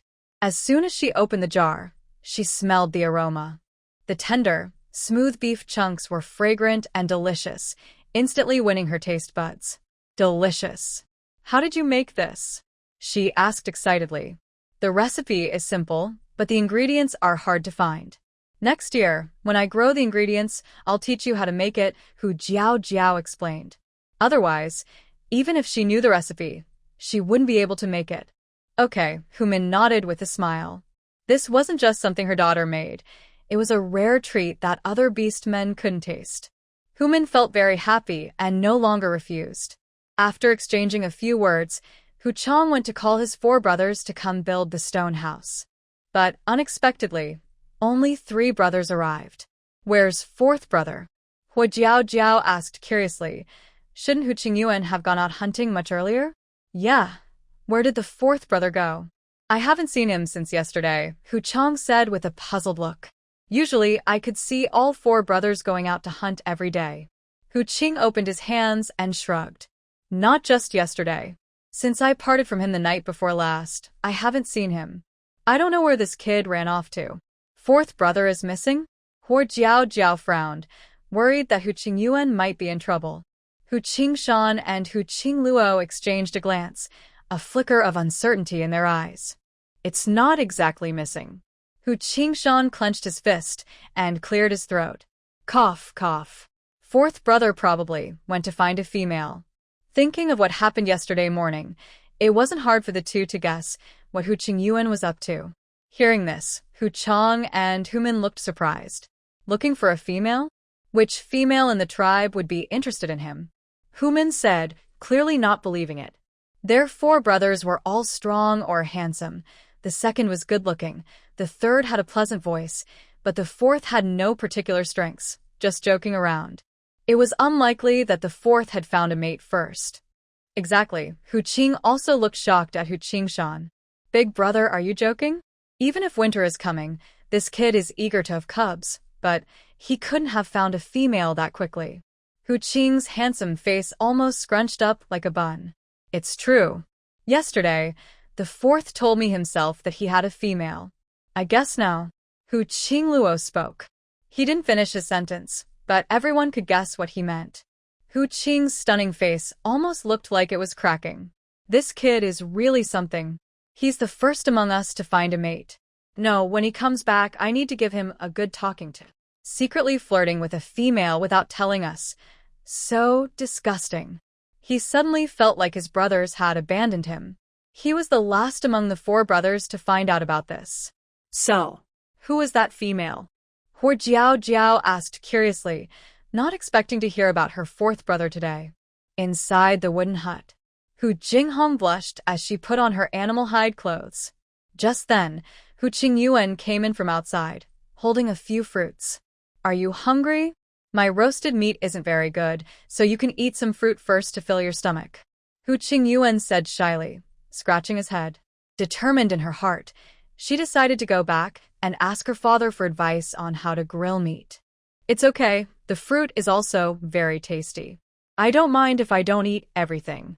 Huang Jing shyly took the fruit and was about to take a big bite. Halfway through, she suddenly stopped, thinking that there was a male watching her nearby. She turned her head with a shy smile, took a deep breath to calm herself, and wiped her hands. Then she took a small bite. "I'm not eating much," she added. "Eat more, you're too thin," Hu Qingyuan said with a silly, kind smile, ignoring her fit and muscular body like that of a gymnast. Huang Jing smiled and continued eating the fruit, but her movements were still slow. After 2 or 3 bites, she couldn't hold back anymore. She glanced at Hu Qingyuan, who was still staring at her intently, and asked, "Qingyuan, you haven't gone back all day. Do you want to go back for a bit?" "No need. I'll wait until you finish eating," Hu Qingyuan replied without hesitation. How could he leave his partner hungry? "Huang Jing, if you don't leave, how can I finish eating?" "I'm a bit thirsty. Can you get me some water?" She made another excuse. Hu Qingyuan quickly turned around to get water. Okay. As soon as Hu Qingyuan left, Huang Jing finished the fruit in a few bites. She hadn't eaten much yesterday, so she was very hungry now. She secretly thought it's a good thing he didn't eat anything, yet he still has so much energy. "Here's the water. Don't rush. Take your time to eat," Hu Qingyuan said as he brought a bowl of water. He stopped abruptly when he saw only the bare pits of the fruit left. Had he been gone for a long time? After hesitating for a second, Hu Qingyuan placed the water in front of Huang Jing. Huang Jing drank the water, and her hunger finally eased a bit, but she was still far from full. Unable to hold back anymore, she pulled Hu Qingyuan outside to grill meat. Her family had plenty of stored food, mostly raw meat, most of which was smoked using methods she learned from Hu Jiao. Her muscles weren't built from hunger, they came from hard work. Hu Qingyuan cleaned the meat, and Huang Jing used a nearly extinguished fire to start a flame. With their teamwork, the meat was soon cooked and ready to eat. "Your meat should be kept away from the fire, or it will burn," Huang Jing said while eating, teaching Hu Qingyuan the tricks of grilling. He listened carefully, and Huang Jing enjoyed her food because when he was focused on grilling, he had no time to look at her. After a day of hunger and another day of exercise, they finally finished eating a large prey that weighed over 100 pounds. Only then did they feel full. After eating, Hu Jing remembered her appetite had been exposed. So she decided not to pretend anymore. Pretending to be a delicate, weak female was not something she could do well. Hu Qingyuan didn't mind at all. Instead, he felt guilty, thinking that he had caused Hu Jing to go hungry. "Hu Jing, I need to go home and tell my parents that we are now mates. You should rest here." He planned to go alone. "I'll go with you."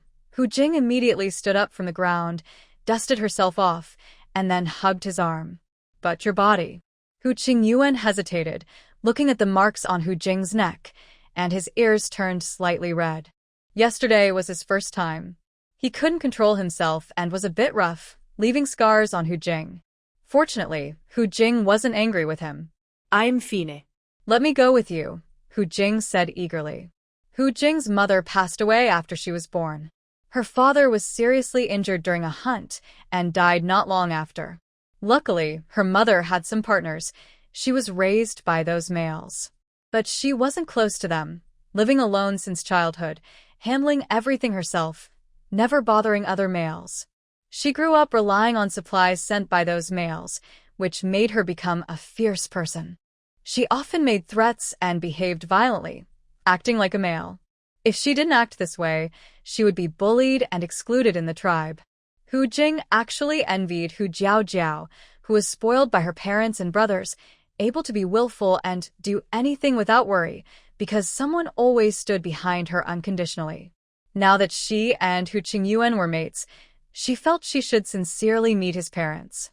"Okay, let's go together." Hu Qingyuan couldn't refuse Hu Jing's request. The two immediately went home. Hu Qingyuan didn't want her to suffer, so he transformed into a beast form to carry her. On the way, other orcs saw them together and cast curious glances. Some even approached boldly, with flirtatious eyes, and asked, "Hu Qingyuan and Hu Jing, are you two mates now?" Before they could answer, an orc nearby immediately laughed and joined the conversation. Is that even a question? The scent on Hu Qingyuan is so obvious. Fox Qingyuan never expected that you would like the tiger crystal style. A few orcs teased, and Fox Qingyuan was quite popular in the tribe. He liked joking with the orcs, and now that everyone knew he had found a partner, they all came over to gossip. Suddenly, the path was blocked by orcs. The two of them had no choice but to honestly tell everyone about becoming partners. Just as the atmosphere was friendly, a doubtful voice suddenly came from the orc group. I heard that Tiger Crystal used to bully Fox Jiajiao a lot. Isn't Fox Qingyuan the one who spoils his sister the most? Why would he become a partner with Tiger Crystal? The voice was quiet but loud enough for the surrounding orcs to hear clearly. Tiger Crystal looked over and immediately saw the person speaking among the orcs, Huang Yu. It's her again. Is that true? I think so. The playful noise among the orcs immediately quieted down. Most orcs are easygoing and don't pay much attention to small fights between females. They only knew that Tiger Crystal and Fox Jiajiao didn't get along before, but their definition of bullying was fuzzy. After all, no male would constantly watch the relationships between females, especially since Fox Jiajiao was previously disliked by everyone. The mood became a bit awkward. Fox Qingyuan also saw Huang Yu, but he was angrier about the orcs' reactions. His face darkened instantly. Bullying? You guys used to bully Jiajiao too. If you're so stuck in the past, then go back to those days. He scolded the orcs, but his eyes were like knives, glaring at Huang Yu among the crowd. And some females should just stay wandering in the forest forever. Since they've come to our tribe, they should live honestly and quietly. If you keep talking nonsense and stirring trouble, I swear I'll throw you back into the forest. The orcs fell silent immediately. They all felt guilty for their previous thoughts. They had bullied Fox Jiajiao before, but now she was teaching them how to plant fruit, build stone houses, and make charcoal. She had saved the tribe many times. If what Huang Yu said was true, wouldn't Fox Jiajiao be watching them die? How could they live with such malice? Fox Qingyuan spoke these words in orc language. Huang Yu didn't understand, but felt the orcs around her looked at her strangely. What's going on? Shouldn't they be upset with Fox Qingyuan and Tiger Crystal? Huang Yu planned to stir some trouble among the orcs and then leave, but unexpectedly, she became the focus of everyone's attention. She could only lower her head, hiding her panic and guilt. Sorry, I only heard about it and asked out of curiosity. If I made Tiger Crystal angry, I apologize. Tiger Crystal, I'm sorry. I didn't mean to target you. Huang Yu knew that showing weakness could be beneficial. She immediately acted innocent, bowed her head, and apologized to Tiger Crystal. But she forgot that Tiger Crystal was not an ordinary female. I don't care if you're doing it on purpose, Tiger Crystal snorted coldly, without mercy. If you know I'm angry and still stay here to annoy me, are you trying to make me angrier? She didn't give her any way to back out. Sorry. Huang Yu's face turned red and white alternately. She looked upset and had red eyes, biting her lip and turning to run away. The other beasts felt guilty and didn't go after Huang Yu. They wanted to apologize, but their voices got stuck in their throats, and they couldn't speak for a long time. Seeing Huang Yu leave, Tiger Crystal's tough expression softened. She looked down at Hu Qingyuan with some worry. She seemed rough and careless on the outside, but her thoughts were delicate. Would he mind? I'm Hu Qingyuan, not a fool. I remember who treats Jiao Jiao well and who doesn't, he said, still angry, his voice trembling. Tiger Crystal used to have a bad relationship with Jiao Jiao, but when Jiao Jiao had a misunderstanding with Long Mo, she was the one who stepped up to explain. When Huang Yu was bothering Long Mo, she also spoke up for Jiao Jiao. And you? Have you apologized for what you did to Jiao Jiao before? Some words he didn't say out loud didn't mean he didn't know anything. The beasts were scolded and pointed at, but they didn't get angry. They lowered their heads, looked upset, and quietly apologized. Sorry.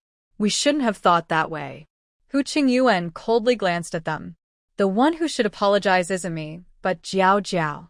After saying that, he and Tiger Crystal walked past the beasts and left angrily. Hu Qingyuan. They remained silent until they were close to Humin's house. Then Tiger Crystal finally spoke. I'm sorry. I really didn't treat Hu Jiao well before. I will sincerely apologize to her. Can you forgive me and not be angry with me because of this? She was straightforward and honest, speaking whatever was on her mind. If she was wrong, she would admit it and change. If Hu Qingyuan was still angry, Tiger Crystal clenched her teeth and decided, if you're angry, I'll let Hu Jiao hit me. No, she can hit me as many times as she wants. I promise, no matter how she treats me, I won't fight back. She has never thought about forgiving anyone like this before. Hearing Hu Jing's words, Hu Qingyuan suddenly stopped. Hu Jing immediately became nervous, waiting for his reply. But after a long pause, Hu Qingyuan remained silent. She grew more anxious and carefully poked at the white fox fur, about to continue apologizing. Suddenly, Hu Qingyuan let out a low call. Oh, I just thought of something. What? Hu Jing was stunned and asked hesitantly. Hu Qingyuan turned to look at her, with a look of realization in his fox eyes. Hu Jing, you're right. I should go apologize to Long Mo too. The outsiders said Hu Jing, and he was so angry. As Jiao's brother, his attitude toward Long Mo was also not good. Jiao would definitely be angrier. Hu Jing was a bit confused. She didn't understand how Hu Qingyuan's thoughts could jump so suddenly, but she still nodded in support. Hu Qingyuan is her partner. Whatever he does, she supports him. Qingyuan, are you not mad at me? Hu Jing asked cautiously. No, I'm not mad. Admitting mistakes and changing is a good trait, Hu Qingyuan replied with a silly smile. That's what Jiao said, so he believed Jiao wouldn't mind Hu Jing. Hu Jing finally felt at ease and showed a small smile. Okay, let's go back quickly and apologize. At Hu Min's house, Hu Chang and his 3 brothers were about to go find Hu Qingyuan when they saw Hu Qingyuan returning with Hu Jing. Seeing Hu Jing, they all looked surprised. Dad, Mom, I'm back. Hu Qingyuan was the first to greet. Hello, Dad and Mom, Hu Jing also politely greeted. Before they could be surprised, Hu Jing jumped down from Hu Qingyuan's back and pulled Hu Jiao to a corner. Hu Qingyuan also turned into a human form, and the 2 brothers hugged Long Mo's shoulders as they went to another corner. Hu Chang and his wife and 3 brothers. What's going on? Hu Jiao was still stunned by Hu Jing's mom and dad when Hu Jing pulled her to the corner. She saw Hu Jing with a sincere expression, as if asking for forgiveness, holding Hu Jiao's hand and apologizing. Hu Jiao, I used to misunderstand you. I always scolded and scared you. Sorry, I apologize to you. I hope you can forgive me. Hu Jiao's mind went blank for a few seconds before she regained her senses. She didn't expect such a stubborn beast like Hu Jing to lower her pride and apologize. This fierce girl's apology made Hu Jiao feel like she was having an illusion, as if she didn't agree, Hu Jing would kneel right there. Tiger Jing was still carefully considering how to ask Hu Jiao for forgiveness when she heard her reply, "It's okay, I don't mind." Tiger Jing kept thinking about how to get her to forgive her. Her mind was slow to process what Hu Jiao had just said, so she continued with a worried face. I knew you must really dislike me. You can hit me or scold me, as long as you feel better. Wait, what did you just say? Halfway through, she realized Hu Jiao was smiling at her.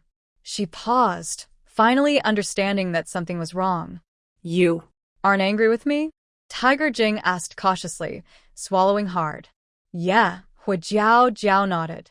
Then, if I become a partner with Hu Qingyuan, you won't oppose? Why would I oppose?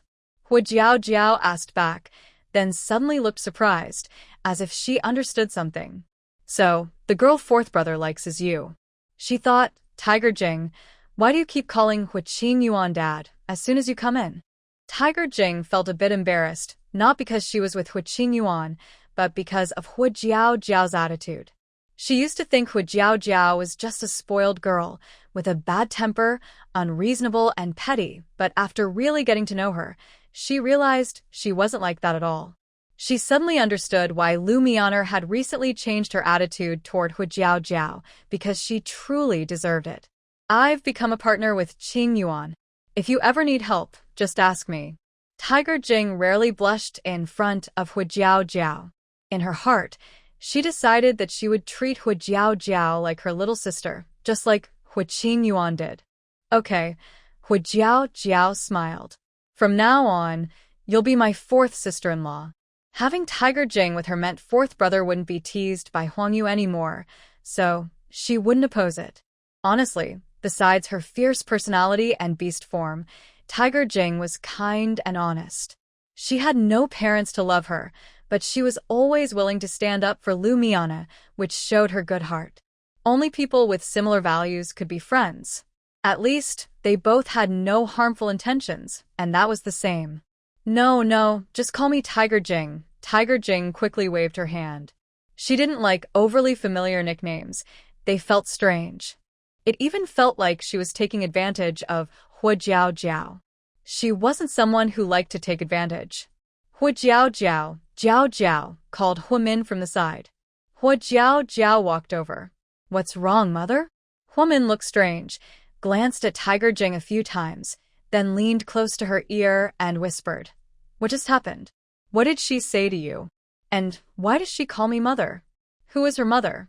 Has this girl lost her mind? She even mistook her own mother." Hu Jing is known in the tribe for her bad temper. Plus, she used to have conflicts with Hu Jiao, and Hu Min doesn't have a good impression of her.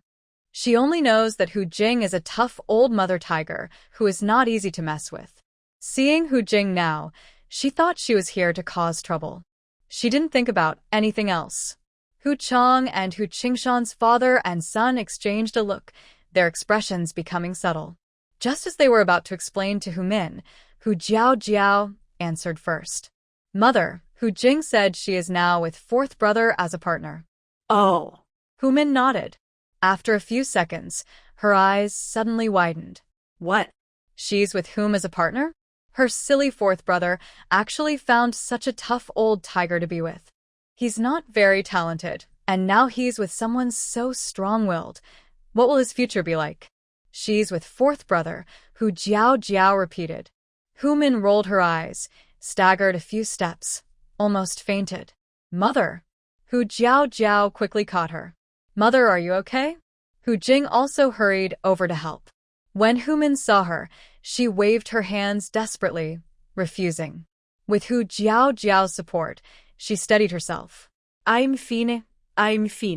She kept talking while pulling Hu Jiao and Hu Jing apart, looking like she saw a ghost. "Mother!" Hu Jing called loudly again, looking hurt. She felt Hu Min didn't seem to like her very much. "Wait a moment. Don't call me that yet." Hu Min held up one hand, blocking between them. She needed some time to accept this fact. Although she often complained about her three sons, she still hoped they would find good partners in the future. Someone like Hu Jing, who seemed prone to violence, how could fourth brother handle that? Hu Min was worried and wanted to be quiet for a bit. "Xiaomin, don't think too much. It's good that Qin Yuan found a partner. And Hu Jing isn't bad." Hu Chang came over to comfort Hu Min, quietly reaching out to touch her hand. Hu Min slapped his hand away and shot him a look, then turned to look at Hu Jing, examining her from head to toe. She shook her head and sighed. Forget it. Suddenly, she thought Hu Chang might be right. Maybe her fourth brother got lucky. She remembered Hu Jing hadn't found a partner yet. If her fourth brother could be Hu Jing's first partner, that would be a good thing. Thinking this way, she felt a lot better. Hu Min glanced at Hu Jing and forced a kind smile. "Hu Jing, from now on, Qing Yuan will be under your care. You must treat him well." If she treated Hu Jing badly, she might get scolded when she returned, so she needed to be nice. Hearing this, Hu Jing immediately smiled and nodded repeatedly. "Mom, don't worry, I will treat him well." This was her approval. Hearing this, Hu Jiao couldn't help but turn away and secretly smile. She felt like her mother was treating her second brother like a close friend she had married off. Meanwhile, elsewhere. "Long Mo, I've thought carefully.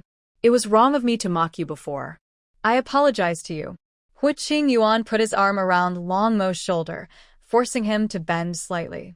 Long Mo frowned, thinking about Hujiao Jiao nearby, so he didn't resist and just went along with it to listen. To make up for my past mistakes, I will apologize and offer you a favor. Whatever you want me to do, I will do it. Is that enough? Hu Qingyuan patted his chest confidently and looked at Long Mo with a bold expression. Hearing this, Long Mo seemed to remember something, a dark glint flashing in his deep eyes. He raised an eyebrow, interested. Any request? Anything. Hu Qingyuan nodded seriously, not realizing what he was about to face. What are you two talking about? Hua Jiao's voice came from behind, and they both looked up. Hua Qingyuan was about to answer, without thinking. Long Mo said, "Nothing." Long Mo cut him off sharply, stepping forward past Hua Qingyuan. "Aren't you building a stone house?" I told Hua Qingyuan I'd help too. He took Hua Jiao's small hand and led her away to the other side, creating distance from Hua Qingyuan so they wouldn't have a chance to speak. "You're helping too? But you still need to hunt. Won't that be too tiring?" Hua Jiao asked hesitantly, not suspecting anything. When did Long Mo get so close to her second brother that he would voluntarily offer to help? "No, half a day of hunting is enough," Long Mo replied casually. "And now they are short-handed, right?" They walked away, and behind them, Hua Qingyuan looked suspiciously at them, scratching his head. Had he said anything about this? He clearly meant something else.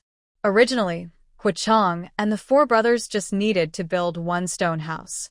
Now, with Hu Jing, they needed to build two, so they had to speed up. After some discussion, it was decided that Hua Chang, Lao Er, and Lao San would build a stone house for Hu Min. Although Hu Qinggao goes to make charcoal every day, he only needs to go in the morning and evening, so he doesn't have to stay there all day. There is plenty of time for everything. The eldest brother helps Hu Qingyuan build a stone house, and Long Mo will also come to help. Hu Jiao doesn't know about the promise made between Long Mo and Hu Qingyuan. She is happy to see their relationship improve. At least they don't argue and fight as soon as they meet. The next day, both families start building their stone houses. After Hu Jiao finishes feeding the cubs, she goes to see the clan leader. She tells him about her plan to raise rabbits in captivity. The clan leader looks surprised when he hears this. Rabbits can be raised? Will they survive? And such small rabbits, they won't provide enough food, and it's hard and takes a lot of time. The clan leader frowns and shares his opinion. They have caught live prey before, but wild animals are hard to tame, don't want to eat, and by winter, they are often too thin. It's better to catch and eat them right away. In their view, hunting in the forest is the right way because the forest is the best place for raising animals. Rabbits are small and prey for many wild animals, so even if they breed quickly, their numbers are not large. The clan leader thinks rabbits are no different from most wild animals. Clan leader, rabbits breed very quickly. After a few months, they will multiply fast, and we don't need to feed them specially. Just build a wall around the pen and keep the rabbits inside, Hu Jiao patiently explains. Without natural enemies, rabbit populations will grow rapidly. Then next winter, we won't need to go into the forest to hunt for fresh meat, she adds. Although rabbits are small, their numbers can be large enough. Humans love to eat meat, and although there are potatoes in winter, they only barely satisfy hunger. Being able to eat fresh meat in winter is very tempting for the clan leader. Where? Should we raise them? The clan leader can't help asking. Don't worry, I've already found a good place. Hu Jiao smiles cleverly. The hesitant clan leader quickly gathers some other beastmen and sets out with Hu Jiao to the location. They arrive at the potato planting area. Raising rabbits here? Won't they eat all the potatoes? The clan leader looks at the potato field and hesitates. Potatoes are very important to him. Of course not. Hu Jiao shakes her head and points to the riverbank not far away. It's over there. The place she pointed to was exactly the wild grassland across the river, where Long Yao almost faced danger before. The grassland on the other side of the river is very large. Besides some small animals coming to drink water, almost no wild beasts come near. It is covered with lush wild grass, making it a perfect breeding ground for rabbits. Of course, this depends on whether they can enclose the rabbits here and prevent them from escaping. But rabbits dig holes, and wooden fences can't stop them. Even stone walls can be dug through, the clan leader thoughtfully asked. This isn't a problem. Rabbits usually dig holes less than a meter deep, and the deepest are only about 3 meters. As long as we build the fence 3 meters underground, the rabbits won't escape, Hu Jiao confidently explained. She didn't have this knowledge in her memory. Even if she knew it, data from Earth wouldn't apply in this beast world. All this information came from books in the space. Yesterday, after returning from Hu Min's house, she noticed there were some new books in the space. She initially thought books wouldn't be useful in the beast world, so she flipped through them casually. To her surprise, these books were based on the beast world itself. She happened to see them and couldn't wait to find the clan leader. Right now, the most urgent issues for the tribe are food and winter shelter. Hearing the explanation, the clan leader's eyes lit up. Yes. How did I not think of that? Jiao knows so much and has so many good ideas. Hurry, do as Jiao says. Go call people to work. The clan leader smiled warmly, patting her arm, then immediately sent the male members to gather the beast men for work. Recently, good news kept coming to the tribe, and he couldn't stop talking about it. Soon, he arranged for dozens of beast men to come over. Because the river was swift, the beast men had to rely on bird beast men to carry them across. Only 1 in 10 beast men was a bird beast man. The number of bird beast men in the tribe was very small, so it was impossible to have all of them cross the river this way. Hu Jiao also noticed this. They couldn't keep crossing by waiting or relying on bird beast men forever. It seems we need to build a bridge first. Hu Jiao looked at the river and thought, planning to find a way to build a bridge in the space after she returned. Suddenly, she heard the clan leader calling her. Jiao, come see how much land we need to enclose. Hu Jiao snapped back to her senses, parted the tall wild grass with her hands, and walked over to the clan leader. Can we enclose this entire area? For beastmen, catching rabbits in this land was easy, much easier than hunting in the forest. The rabbit prefers quiet and is easily startled. If the area is too small, it can also scare the rabbit during capture. It's possible, but it might take some time, the clan leader replied seriously, rubbing his chin. Can we finish building before winter arrives? Winter lasts 6 months, enough for the rabbits to grow and reproduce next year. Hu Jiao doesn't want to miss this good transition period. Of course, we can do that. The clan leader nodded confidently. Good. Hu Jiao smiled and nodded, then took out an animal hide pouch she carried and handed it to the clan leader. Clan leader, please ask them to spread these evenly over this land. All right, no problem. The clan leader trusted Hu Jiao a lot. Without asking what was inside, he took the pouch and went to tell the bird tribe's beastmen. After the clan leader left, Hu Jiao looked around to observe the condition of the wild grassland. Unknowingly, she walked far away. Just as she was about to head back, she suddenly heard a faint cry for help from the distance. Help us. What was that sound? Hu Jiao immediately stopped and looked around cautiously. She confirmed the sound was about 10 meters behind her. Help. Help me. The weak voice came again, as if about to run out of breath.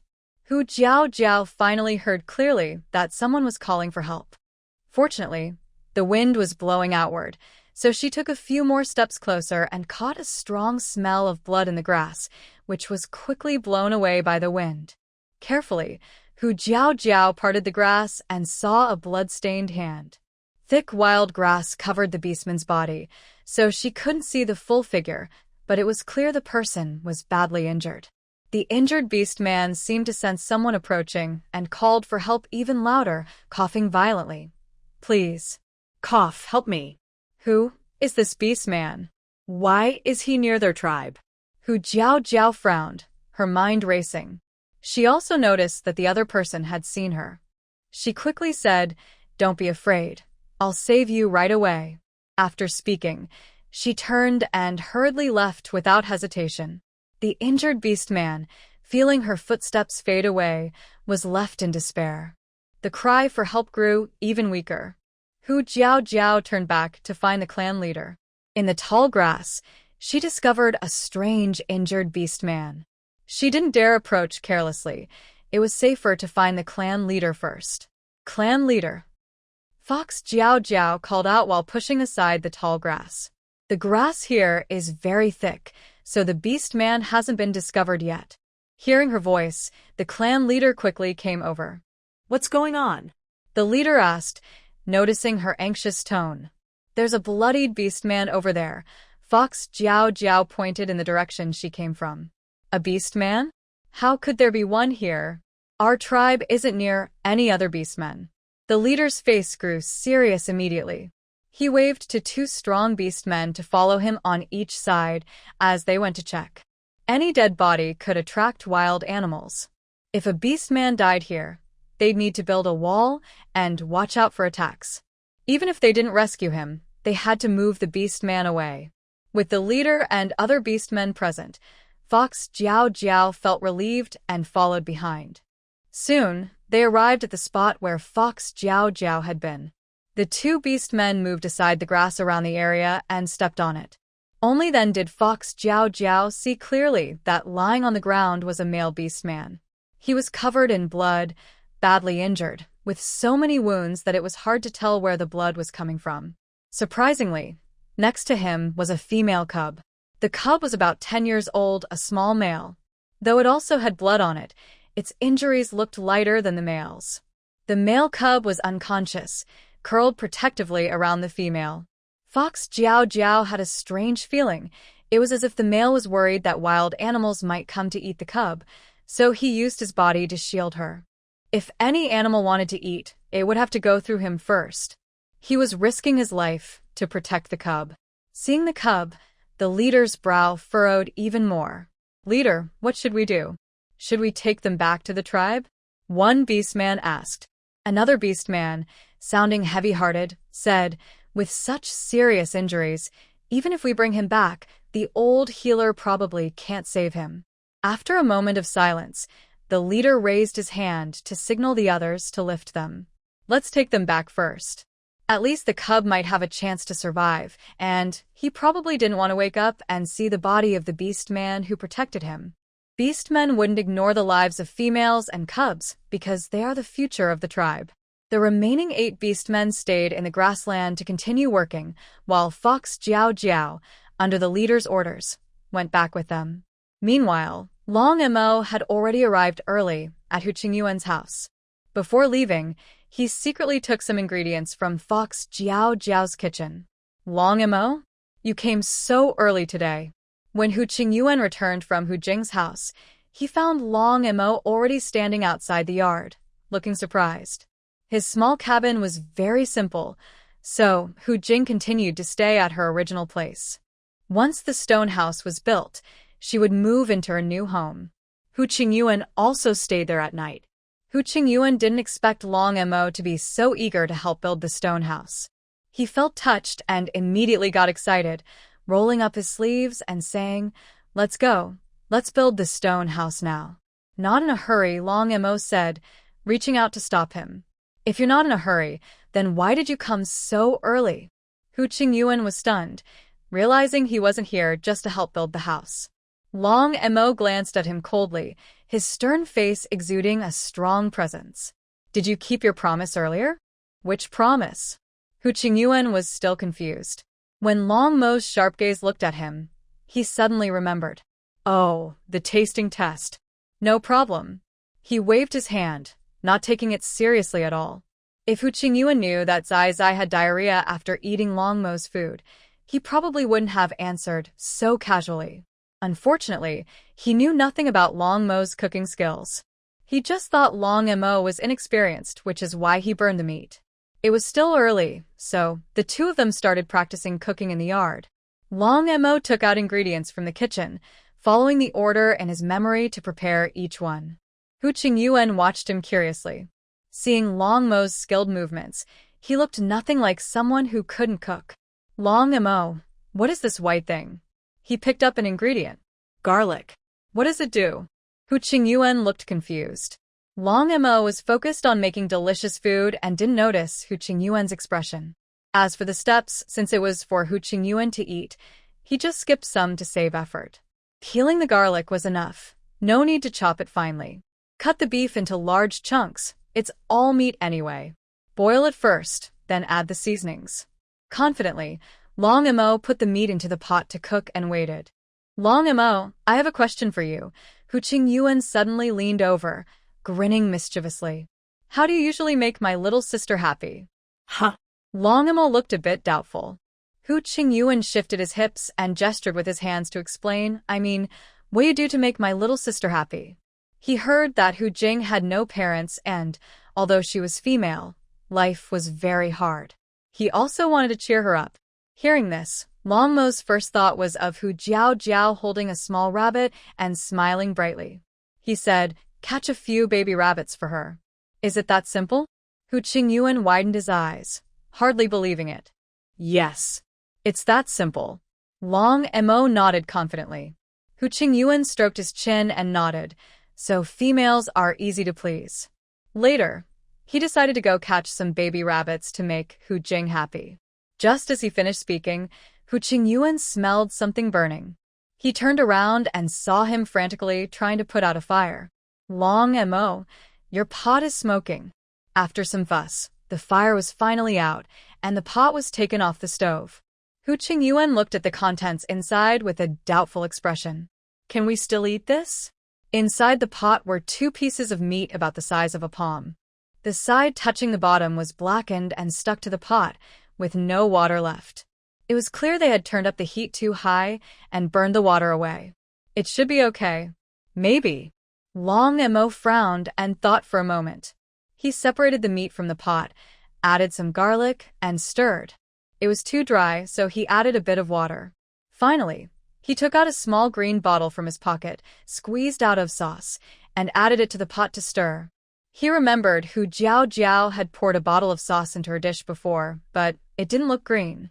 Never mind, it was all sauce anyway. Soon, a pot of beef sauce with a dark green hue was ready. Hu Qingyuan hesitated and swallowed hard. Who taught you to make this? He felt it might be a bit dangerous. Jiao taught me. Long Mo answered calmly. Hearing Hu Jiao's name, Hu Qingyuan felt a little reassured and picked up the pot. If Jiao taught me, it shouldn't taste too bad, right? Long Mo thoughtfully prepared a large soup spoon. Hu Qingyuan pursed his lips and looked at the dark, greenish broth.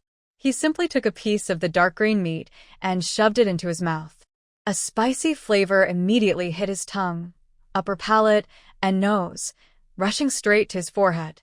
Hu Qingyuan's eyes instantly turned into vertical pupils, his pupils dilated, and veins bulged at his temples. He spat out the meat abruptly, but the taste in his mouth didn't fade. In fact, it grew even stronger. Ow. Ow. What is this? I can't take it anymore. Long Mo, are you trying to poison me? The flavor in his mouth grew more intense, and Hu Qingyuan jumped up on the spot, feeling a buzzing in his head. This definitely wasn't something a beast should eat. Hu Jiao's house. Long Yao peeked at the kitchen door, saw no one, and tiptoed inside quietly. He started feeling around in the corner. Where's the sauce for little five? It's missing. That's strange. After searching for a long time without finding what he hid, Long Yao looked disappointed. He remembered his mother used some sauce, and it went well with a type of fish with many legs. He secretly hid one when she wasn't looking, planning to eat it later. But now it was gone. He thought his mother might have called the sauce something. Was it mustard? Not finding the sauce, Long Yao left the kitchen feeling sad, thinking that Hu Jiao had already taken it back after discovering it. Sekund Brasalit. He said the most dangerous places are the safest, but the kitchen is not safe at all. Long Yao muttered quietly, unhappy. Jiao, how are their injuries? The clan leader's eyebrows furrowed into a chan shape. The young one only has superficial wounds, nothing serious. But Hu Jiao looked at another adult male and shook her head. He's hurt too badly. I could only stop the bleeding. There's a nearly fatal wound on his back that's black, probably poisoned. I can't treat it. If it were snake venom, she had antiserum, but this wound wasn't from a snake bite. It looked like something sharp had pierced him. His wounds were all fresh, Yet he was already showing signs of poisoning, which shows how strong the toxin is. Is there no hope? The clan leader's face darkened, wanting to confirm again.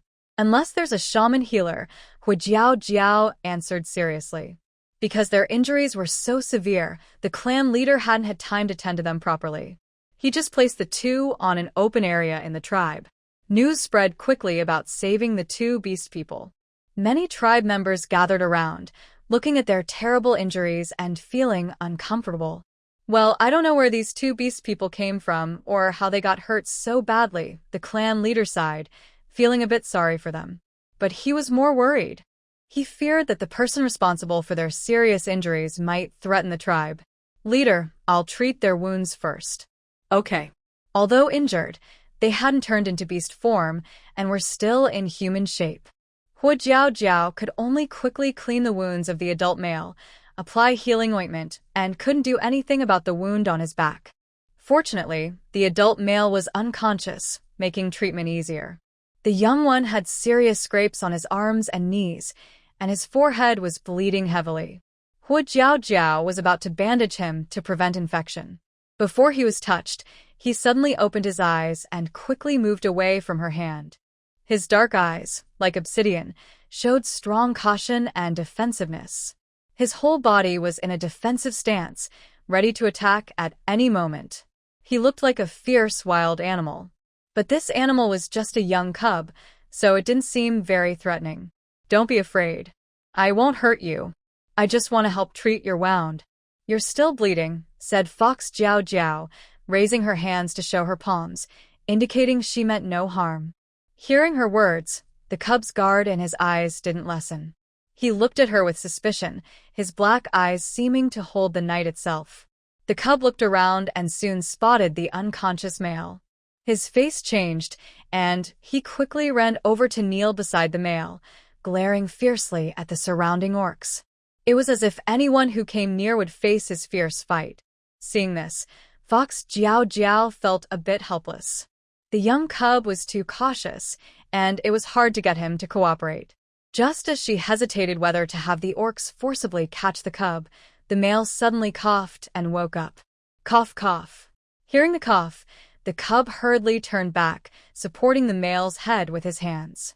His face was covered in blood and dirt, so his expression wasn't clear, but his eyes showed his nervousness and worry. The male opened his eyes and looked at the cub with difficulty. Seeing he was still alive, he seemed to breathe a sigh of relief. His lips, darkened by poison, moved slightly into a relaxed smile. Chong. You're okay, that's good. The cub said nothing, clutching the torn beast's skin on his arm tightly. His fist turned white from gripping so hard, and his black pupils looked like ink. The male looked at his wounds, which had been treated, and guessed that the surrounding orcs had saved him. He glanced at Fox Jiao Jiao and others and weakly said, "Thank you. You saved me." My name is Ingu, and he is. Cough, cough.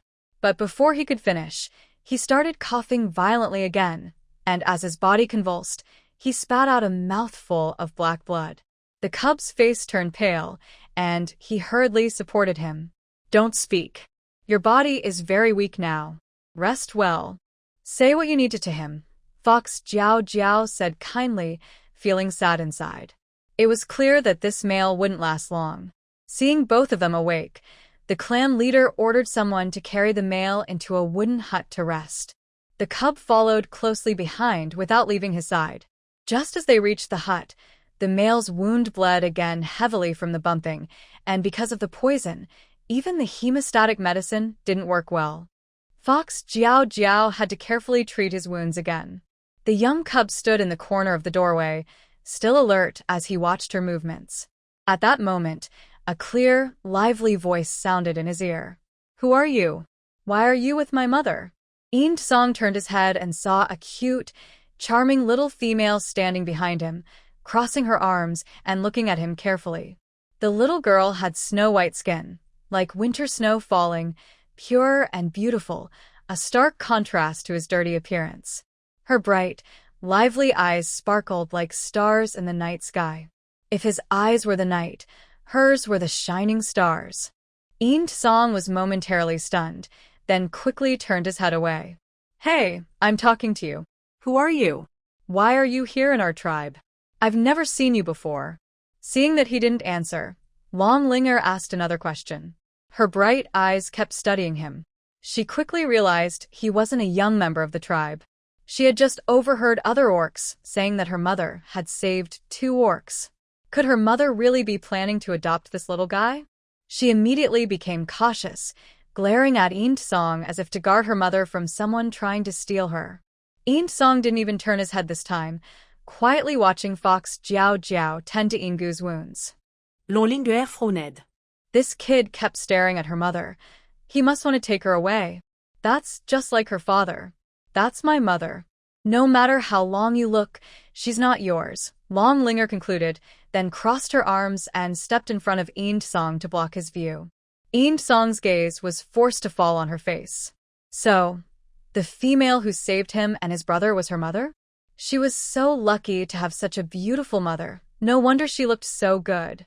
He lowered his eyes, took 2 steps back, instinctively keeping his distance, as if afraid that his dirt and blood would stain her clean animal hide. You're hurt? You're bleeding a lot.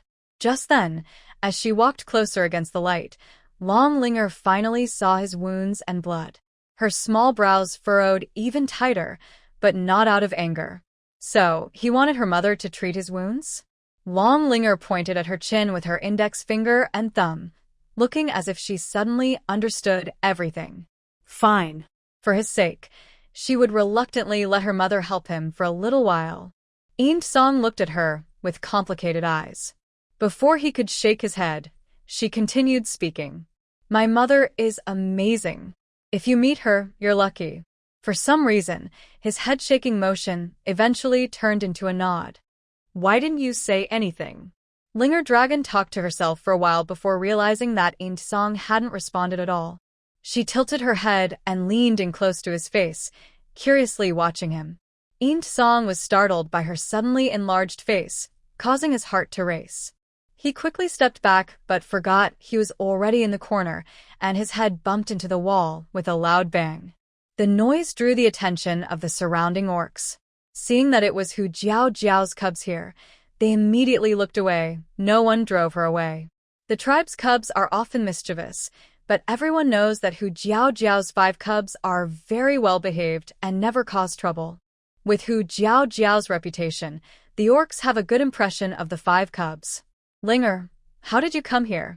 Hu Jiao Jiao, just finished treating Ingu's injury, turned around upon hearing the voice and was surprised to see Linger Dragon. Mother. Hearing Hu Jiao Jiao's voice, Linger Dragon's expression immediately became obedient, and she smiled sweetly. She cheerfully called out and ran over to hug Hu Jiao Jiao's leg, acting cute. Be careful, Mother, you're dirty. Let go quickly, don't get blood on yourself. Hu Jiao Jiao was still holding medicine and bandages, so she could only speak to advise Linger Dragon verbally. Linger Dragon shook her head. Mother, you smell nice, you're not dirty at all. Hu Jiao Jiao couldn't help but laugh and cry, her eyes full of affection. Seeing the close interaction between them, a trace of envy and self-doubt flickered in Eun Song's eyes. He pursed his lips, moved to the side of the bed, and tightly held Ingu's hand, squatting down. Mother, he's hurt too. Can you help him? Linger Dragon suddenly let go of her hand, pointed at Eun Song who was sneaking around, and tugged on Hu Jiao Jiao's skirt, asking. It turned out she had been watching Eun Song's movements all along. Okay. Hu Jiao Jiao nodded and looked at the little boy squatting beside Ingu. Since he woke up, he hadn't spoken at all. It was clear he was an early mature cub with a delicate and cautious mind. She guessed he might have been frightened, which caused his defensive reaction. I'll help stop the bleeding. Don't be afraid, she said, slowly approaching him. Hu Jiao Jiao was prepared for Eun Song to resist, but surprisingly, he cooperated fully. When her animal hide touched his wound, he only took a breath and didn't dodge. She was a bit surprised. Then she carefully cleaned his wound and bandaged it. It wasn't until she finished that his tense body relaxed and took a few steps back. Dragon Spirit Girl stood behind Fox Jiao Jiao and raised an eyebrow at him, proud as she lifted her chin. How about that? I told you my mother is very powerful. Eun Song looked at her silently and then returned to stand beside Gu, guarding him. It was as if Gu was his whole world. You little brat. Long Linger frowned, pouting her lips. Seeing his pitiful look, her complaints were swallowed back into her stomach. Gu was in so much pain that he had no strength to speak. Even though he had taken the painkiller given by Fox Jiao Jiao, the pain still pierced to his bones. The medicine had no effect on the poison in his body. He could only use the little time he had to watch Eun Song carefully, taking in everything that had just happened. Rest well, and if you need anything, just tell me, the clan leader said kindly, glancing at Gu before asking the beastmen to leave the hut. Before leaving, he also sent 2 beastmen to guard the door. Helping others was important, but caution was still necessary. Fox Jiao Jiao finished her task and held Long Linger's hand as they left. Eun Song looked up at the young girl's back. Maybe Long Linger sensed something, because she turned around and looked back. Their eyes met, but Eun Song quickly looked away. His avoiding gaze was a little awkward. Gu, who was nearby, seemed to notice something. His eyes were deep as he looked at him, and a hint of worry flashed across his weak face. Cough, cough. Gu suddenly started coughing. His chest trembled on the bed, and Eun Song immediately grabbed his hand nervously. I'm fine, don't worry. Gu said weakly, forcing a faint smile to comfort Eun Song. But his smile looked more painful than crying. Eun Song frowned tightly and quickly pressed his right hand on his chest, moving it back and forth in the air. I'm really fine, I just choked. Gu understood what he meant and shook his head with a bitter smile. You, stop always frowning. Eun Song's face remained serious, ignoring his words. Eun Song, do you want to stay here? Gu asked. Eun Song shook his head in response. Gu smiled, as if he didn't see his action, and muttered to himself, this place looks so warm. I hope you can stay, but I'm worried I might bring trouble to this tribe. Song, my only wish is that you grow up safely. Only when you are grown can you stand up to them. Do you understand? You must live on, you must keep living. Gu repeated this over and over. He knew Eun Song was listening, and his voice continued until he grew weak and fell asleep. Eun Song silently stayed nearby, his dark eyes showing no emotion. After a while, footsteps sounded outside the door. The clan leader asked me to bring some food, a female voice said. Eun Song immediately looked cautiously at the door, and Gu also woke up, patting his hand gently, as if petting a small animal. It's just a female from this tribe, don't be so nervous. Eun Song's fierce-looking eyes didn't change. He kept a wary watch on the approaching Dear Miar. As soon as Dear Mionner entered, she saw a fierce pair of eyes staring at her, which startled her. Looking closer, she realized it was just a young creature. She relaxed and placed the meat and fruit on the bed, saying, You must be hungry. The clan leader asked me to bring you some food. Please eat. She carefully wiped a large fruit and handed it to Eun Song as a sign of friendliness. Eun Song only looked at her coldly, remaining still. Thank you. My brother is shy and doesn't like to interact with other animals outside of our family. Sorry, Gu explained weakly from beside her. It's okay. Dear Mionner quickly shook her head and looked at Eun Song a bit longer. This young creature's eyes looked as fierce as Long Mo's. She found it strange. How could a young one have such fierce eyes? Please thank the clan leader for me. Your animals are very good, and thank you for taking us in, Gu said gratefully, bringing Dear Mionner back to her thoughts. No need to thank us. The clan leader said you can settle in peacefully. Our tribe is very safe, Dear Mionner replied with a smile. Gu also smiled gently. It seems your tribe isn't hostile to outsiders. This is the first time I've seen such a tribe, he said with some doubt and curiosity. Of course. You don't know yet? Our tribe is a mixed community, with all kinds of animals, Dear Mionner explained kindly. Hearing her explanation, Gu felt more at ease. A mixed tribe is the only one that doesn't reject outsiders. Although they might not be as strong as other tribes, it might be the best choice for Song. Diemiane luoket kuriaus. Have you been to many tribes? Our tribe was attacked by a group of wolf-like orcs. I fled with my younger brother and finally arrived here. Along the way, we met several tribes, but Ingu smiled bitterly as he recounted his journey.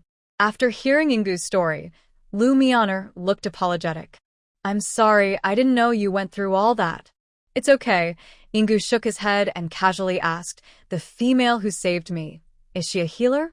You mean Jiao Jiao? She's not a healer, but her medical skills were taught to her in a dream by the beast god. Jiao Jiao is very talented, and you'll get better. Whenever Jiao Jiao was mentioned, Lu Mianer's words flowed freely. Since Hu Qinggao and others boasted about Jiao Jiao being a healer, everyone in the tribe knew. Jiao Jiao had to clarify that she learned her skills from the beast god.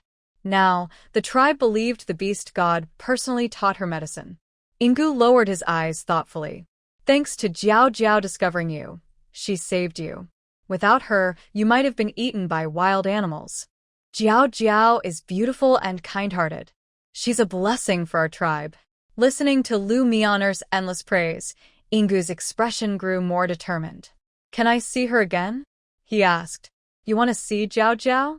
Lu Mianer paused, seeing his sincere face. She thought he just wanted to thank her, so she nodded. I can help ask. Thank you, Ingu said gratefully. Let him do one last thing for Song before he dies. That's all he can do now. In the afternoon, Long and Mo returned from hunting. Jiao Jiao was in the wooden house yard, feeding rabbits with fresh grass. Long Mo, you're back, Jiao Jiao said, putting down her work and running over to help him unload the prey. Oh, Long and Mo, did you see the meat I left in the kitchen? It seems like 2 pieces are missing. Jiao Jiao's words made him pause. But he answered without hesitation, no, I didn't see it. Jiao Jiao looked puzzled. That's strange. I clearly left it in the kitchen. Maybe someone was hungry and stole it, Long and Mo said casually, not blushing or hesitating. Maybe Yaoer took it, Jiao Jiao nodded, not asking further. Long and Mo suddenly caught a whiff of blood in the air and tightly grabbed Jiao Jiao's wrist, nervously asking, Are you hurt? No. Jiao Jiao shook her head, confused by his sudden question. Long and Mo frowned. You smell like blood. Hu Jiao Jiao lowered her head and sniffed herself. Is there a smell? I clearly washed myself, but I can't smell anything. How is this guy's nose even sharper than a dog's? Today, we found 2 injured orcs outside the tribe. The leader brought them back, and I went to help treat their wounds. Maybe I picked up some scent, she explained. Are they males? Long Mo asked with a serious face. Hu Jiao Jiao looked surprised. How do you know? One is an adult male, and the other is a young male. Hearing her answer, Long Mo's expression darkened even more. He clenched his teeth, but didn't speak. Soon, Hu Jiao Jiao continued, but he's poisoned and probably won't live many days. He must be the only family the young one has. If he also dies, that young one will be very sad. Long Mo raised an eyebrow. Almost dead? His previously gloomy face suddenly brightened. Yes, poor thing, he said happily, agreeing with Hu Jiao Jiao. Hu Jiao Jiao shot him a look. How could she sense happiness? Maybe she was imagining things. Jiao Jiao. When she heard someone calling her, Hu Jiao Jiao turned around and saw Lu Mianer outside the yard. Why did she come at this moment? I'll go see what Lu Mianer wants, Hu Jiao Jiao told Long Mo, then walked over to Lu Mianer. What's wrong? Jiao Jiao, the male you saved, I think his name is Ingu. He wants to see you, Lu Mianer conveyed Ingu's message. Not far away, Long Mo's previously joyful eyes darkened slightly when he heard the name Ingu. He quickly stepped behind Hu Jiao Jiao and asked in a deep voice, The male you saved is called Ingu? Long Mo, do you know him? Hu Jiao Jiao turned around curiously. No, Long Mo replied calmly. I just met a orc before, and his name also contained the character In. After being expelled from the tribe, he struggled to survive in the forest. Once, he was surrounded by wild beasts, and an orc with the surname In saved him. As far as he knew, Only that tribe bore the surname In. Is that so? Maybe he's a relative of Ingu, who Jiao Jiao guessed softly. Long Mo pursed his lips and said in a deep voice, "I'll go with you." Hu Jiao Jiao nodded without refusing. Lu Mianer took her leave after delivering the message, not bothering the couple. A little follower tagged along behind them. Long Mo noticed but didn't mind. The two arrived at the wooden house where Ingu was staying. Silver Ancient saw that behind Fox Jiao Jiao there was a serious-looking male. He was momentarily surprised but then showed a friendly smile and sat up from the bed with his upper body supported. Next to him, Ind Song hurried to help him, but was gently pushed away. "Ind Song, you go out first," he said softly. Ind Song frowned but made no move, seeming worried about leaving the hut. "Be obedient," Silver Ancient said more firmly. His tone was still gentle and not very commanding, but Ind Song knew he would get angry if he didn't leave. Ind Song looked at him seriously and finally obediently left the hut. Soon, only 3 beast men remained in the room. "Why did you call me here?" Fox Jiao Jiao asked first, breaking the silence. She looked at Silver Ancient with strange eyes, feeling something was off about him. Silver Ancient seemed more energetic. His previously weak and pale face looked better. If she didn't know he was seriously poisoned, she might think he was almost recovered. Suddenly, Fox Jiao Jiao thought of the phrase fading light. Long Mo's sharp, eagle-like gaze fell on Silver Ancient, making him feel very pressured. His prepared words suddenly became hard to say. "I want to thank you for saving us." Silver Ancient forced himself to speak. "If you want to thank someone, thank the clan leader. He brought you back. I just happened to find you." Fox Jiao Jiao waved her hand, not caring much about it. But Silver Ancient stubbornly shook his head. "You are a kind female. Without you, we might not have survived until now." He looked toward the door, a hint of tenderness in his black eyes. "His name is Ind Song. He's my younger brother. He doesn't talk and usually rejects contact with beast men. You are the only beast man he's willing to touch." Fox Jiao Jiao suddenly understood. No wonder he hadn't spoken a word since he was a cub. It turns out he was mute. "I know I won't live much longer. I grew up with Ind Song. If I die, I don't know how he will survive." Silver Ancient said this with a smile, but when he mentioned Ind Song, his smile turned bitter. "So?" He looked at Long Mo, then suddenly struggled to turn over and knelt on the ground. "I want to ask you to take care of Ind Song." He knelt down sincerely and humbly. "He's a good cub, obedient and capable. As long as you give him something to eat, as long as you're willing, I can make him your female beast servant as a way to thank you." Fox Jiao Jiao was surprised and quickly stepped forward to help him up. Before touching Ingu, Long Mo, behind him, had already stepped between the two and pulled Ingu back onto the bed. "There's no need for him to become a beast." Hu Jiao Jiao comforted him. "Don't worry, the clan leader will allow him to stay in the tribe. They won't drive him away." As for taking in Ind Song, she hadn't really thought about it. They already had 5 cubs at home, and she wasn't so kind-hearted that she would take in every young animal she saw. Ingu fell back onto the bed. Hearing Hu Jiao Jiao politely refuse, his face instantly turned pale and weak. All he had just said was the truth. He knew very well what kind of person Ind Song was. If he were gone, with Ind Song's stubborn personality, he might starve himself to death or refuse to have any contact with other beast men. "Who is Inlay to you?" Long Mo's deep voice suddenly asked. "How do you know him?" Ingu looked up in surprise. "He is my father." A ripple passed through Long Mo's deep eyes. 10 years ago, Inlay saved my life. In his memory, Inlay was a strong and brave male. The first thing Inlay said after saving him was, "I also have a cub about your age." That's why Inlay couldn't bear to leave him behind. It seems that the cub Inlay mentioned was Ingu. When Inlay saved him, he also killed a prey and roasted some meat for him to eat. That was the first roasted meat Long Mo had ever eaten since he was born. Inlay took care of him like an old father, constantly talking about his beautiful and charming mate, who had just given birth to their second cub. Inlay left after he finished eating to return to his mate with food. Long Emo still remembers the smile in his eyes when Inlay left. A rough, strong man, yet smiling so happily. At that time, he didn't understand the meaning of home. To him, it was just a cold, ordinary place. Lost in thought, Long Mo's gaze fell on Hu Jiao Jiao beside him. Until today, he finally understood Inlay's feelings back then. So that's how it is. Ingu suddenly realized, still full of surprise. He never expected that the beast man his father once saved would, by a twist of fate, end up saving him and his brother. How did you end up here? Where is Inlay now? Long Emo asked in a deep voice. He Died 10 years ago, Ingu answered with a look of sorrow. Long Mo's eyes darkened. 10 years ago?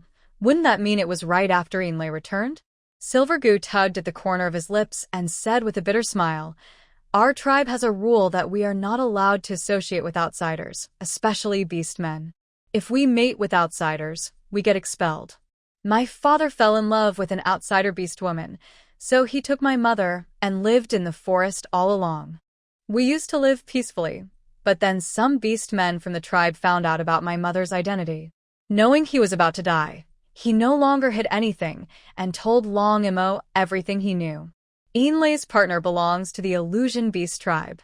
Illusion beasts are a legendary race, similar to elves, with the blood of beast gods flowing in their veins. Rumor has it that drinking their blood makes one invincible.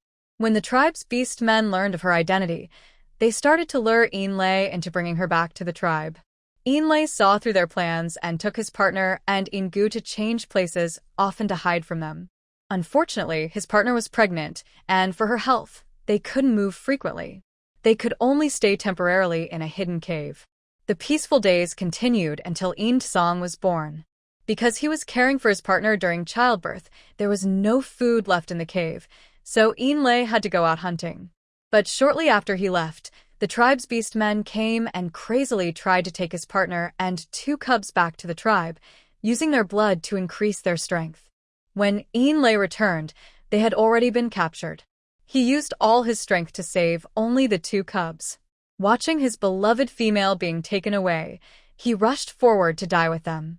To prevent them from succeeding, the female committed suicide in front of the cubs. I watched my parents die before my eyes. Maybe they only thought about saving my mother and didn't care about us. That's why I managed to escape with my brother. Ingu's eyes were filled with hatred. His sharp nails dug deep into his palms. If possible, he wished to wipe out the entire tribe, but he lacked the strength to fight against a whole tribe, and he didn't want to be captured and bloodied, letting their plans succeed. So you were being chased. Hu Jiao Jiao couldn't help asking. If they were chased here, the tribe leader should warn everyone to be on guard against those beast men. Don't worry, we weren't chased. They haven't found us. Ingu shook his head, suppressing the hatred in his eyes. After escaping, my brother and I found a tribe and lived there until a few months ago, when the tribe was attacked by a pack of wolf beast men. They killed all the beast men, and my brother and I took the chance to escape in the chaos. I am too weak. I couldn't survive in the forest with my brother, which is why I got hurt like this, he explained with a bitter smile. Hu Jiao Jiao fell silent for a moment. He and Song had only been surviving in the forest for a few months before getting injured, showing how dangerous outside the tribe really was. And Long Emo. Please, I beg you to take in Song. They only saw him once when he was born. Let him hide his name and become a beast servant, so he won't cause you trouble. Ingu looked at the 2 of them with a pleading face. Outside the house, Song was hiding outside the door, listening carefully to Ingu's words.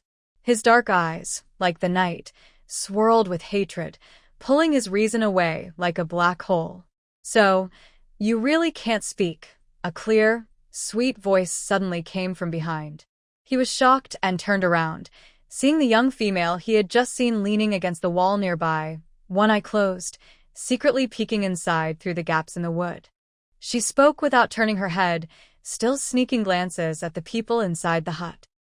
Song was stunned. When did she appear? He hadn't noticed at all. Sensing Song's thoughts, Long Ling Er straightened up, looked at him with a smile, and explained, You were so focused just now, of course you didn't notice I got close. In Song frowned, silent, and turned his head away, looking elsewhere. He was taller than Long Ling Er by more than 10 centimeters. When he turned his head, she could only see his slender chin.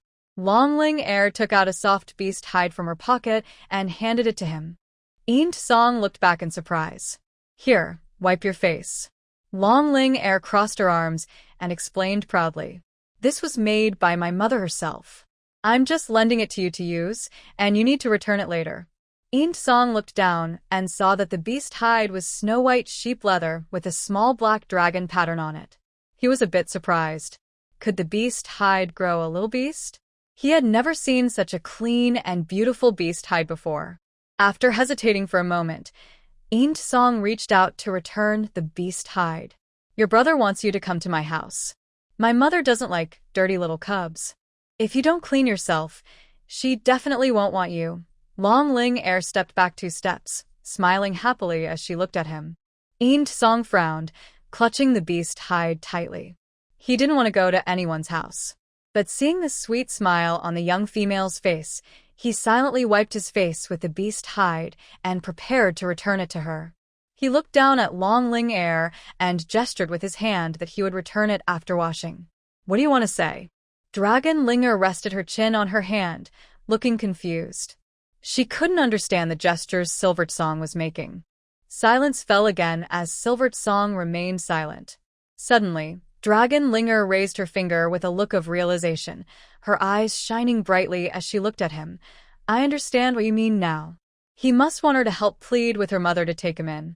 Don't worry, Dragon Linger said, reaching out to pat Silvert Song's shoulder, but she was too short to reach, so she tiptoed and barely touched his shoulder with her fingertips. Leave it to me. In the tribe, Dragon Linga had no playmates. Besides her brothers and the 2 little monkeys from Ho Xiong, most young animals didn't like to play with her. She saw her past self in Silvert Song immediately. They are alike. Inside the wooden house, Hu Jiao Jiao saw Long Mo's expression and knew he also wanted to help. Their father had once saved Long Mo's life, and because of that, she wanted to repay their kindness. Just as she was about to speak, a small figure suddenly ran inside. Mother, please let him come to our home. Dragon Linger tugged at Hu Jiao Jiao's skirt, gently shaking it, looking at her with a pleading face. He's so pitiful. If he's alone in the tribe, the other young ones will definitely bully him, just like they used to bully us. If he comes to our house, he can play with us. Xiao Wu won't be bored anymore. Her big, watery eyes looked at Hu Jiao Jiao, blinking in a pleading way. Silvert Song outside the door looked grim. Is this how she wants to reassure him? Linger? Hu Jiao Jiao looked surprised at Dragon Linger, who had just run in. Why are you here again? Dragon Linger grinned, showing an innocent smile, her voice soft and sweet as she acted cute. Mother, please help him. All right, Mother agrees. Hu Jiao Jiao nodded helplessly. Even without Linger's plea, she planned to agree. Hearing this, Ingu from beside them sighed in relief and looked gratefully at the 2 of them. After the family of 3 returned home, Silvert Song finally came inside from outside. Song, after I'm gone, you have to live well, Ingu gently advised. Silvert Song clenched his teeth and shook his head, walking over and holding his hand. His only family had disappeared. How could he go on living? Song, you must listen and live happily with them. They are our benefactors. You need to protect that young female and repay them. Ingu ignored Silvert Song's reaction and continued to give advice. His voice grew weaker, like morning fog that could be blown away at any moment. In Song clenched his lips tightly, lowered his head, and squatted by the bed, unwilling to answer. Song, Big Brother really wants to be with you. Grow up. Ingu struggled to lift his hand, wanting to touch his brother's face. Suddenly, a sweet feeling filled his throat, and he spat out a mouthful of dark blood. In Song turned his pale face away, but saw that Ingu's hand had already fallen limply. When Hu Jiao Jiao learned that Ingu had died, it was already the next morning. She arrived at the hut and saw In Song kneeling by the bed, clutching Ingu's hand tightly and refusing to let go. The tribe leader and two beast men guarding the door looked helpless. Leader, what should we do? As soon as I go over, he starts biting me wildly. What can we do? The two beast men looked worried. They didn't lack solutions, but seeing In Song like that, they felt too sad to force him. Hu Jiao Jiao turned her head and saw that both of them had several teeth marks, some deep enough to bleed. They had already been very patient not to hurt In Song.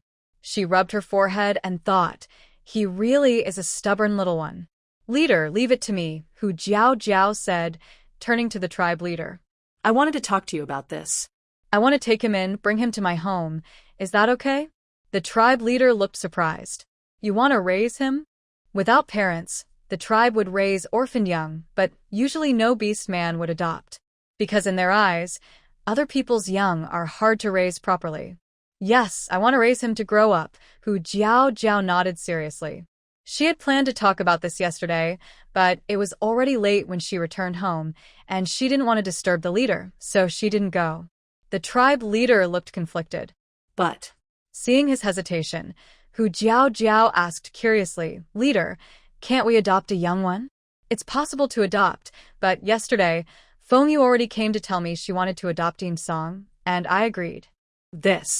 He couldn't possibly change his mind now. Feng Yu? What does she want to do with the young one? Hu Jiao Jiao frowned slightly. Just then, a female beast entered from outside the door.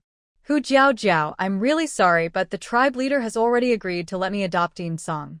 Feng Yu smiled gently and apologized to Hu Jiao Jiao. I didn't expect you to want to adopt In Song too, but your family already has 5 young ones.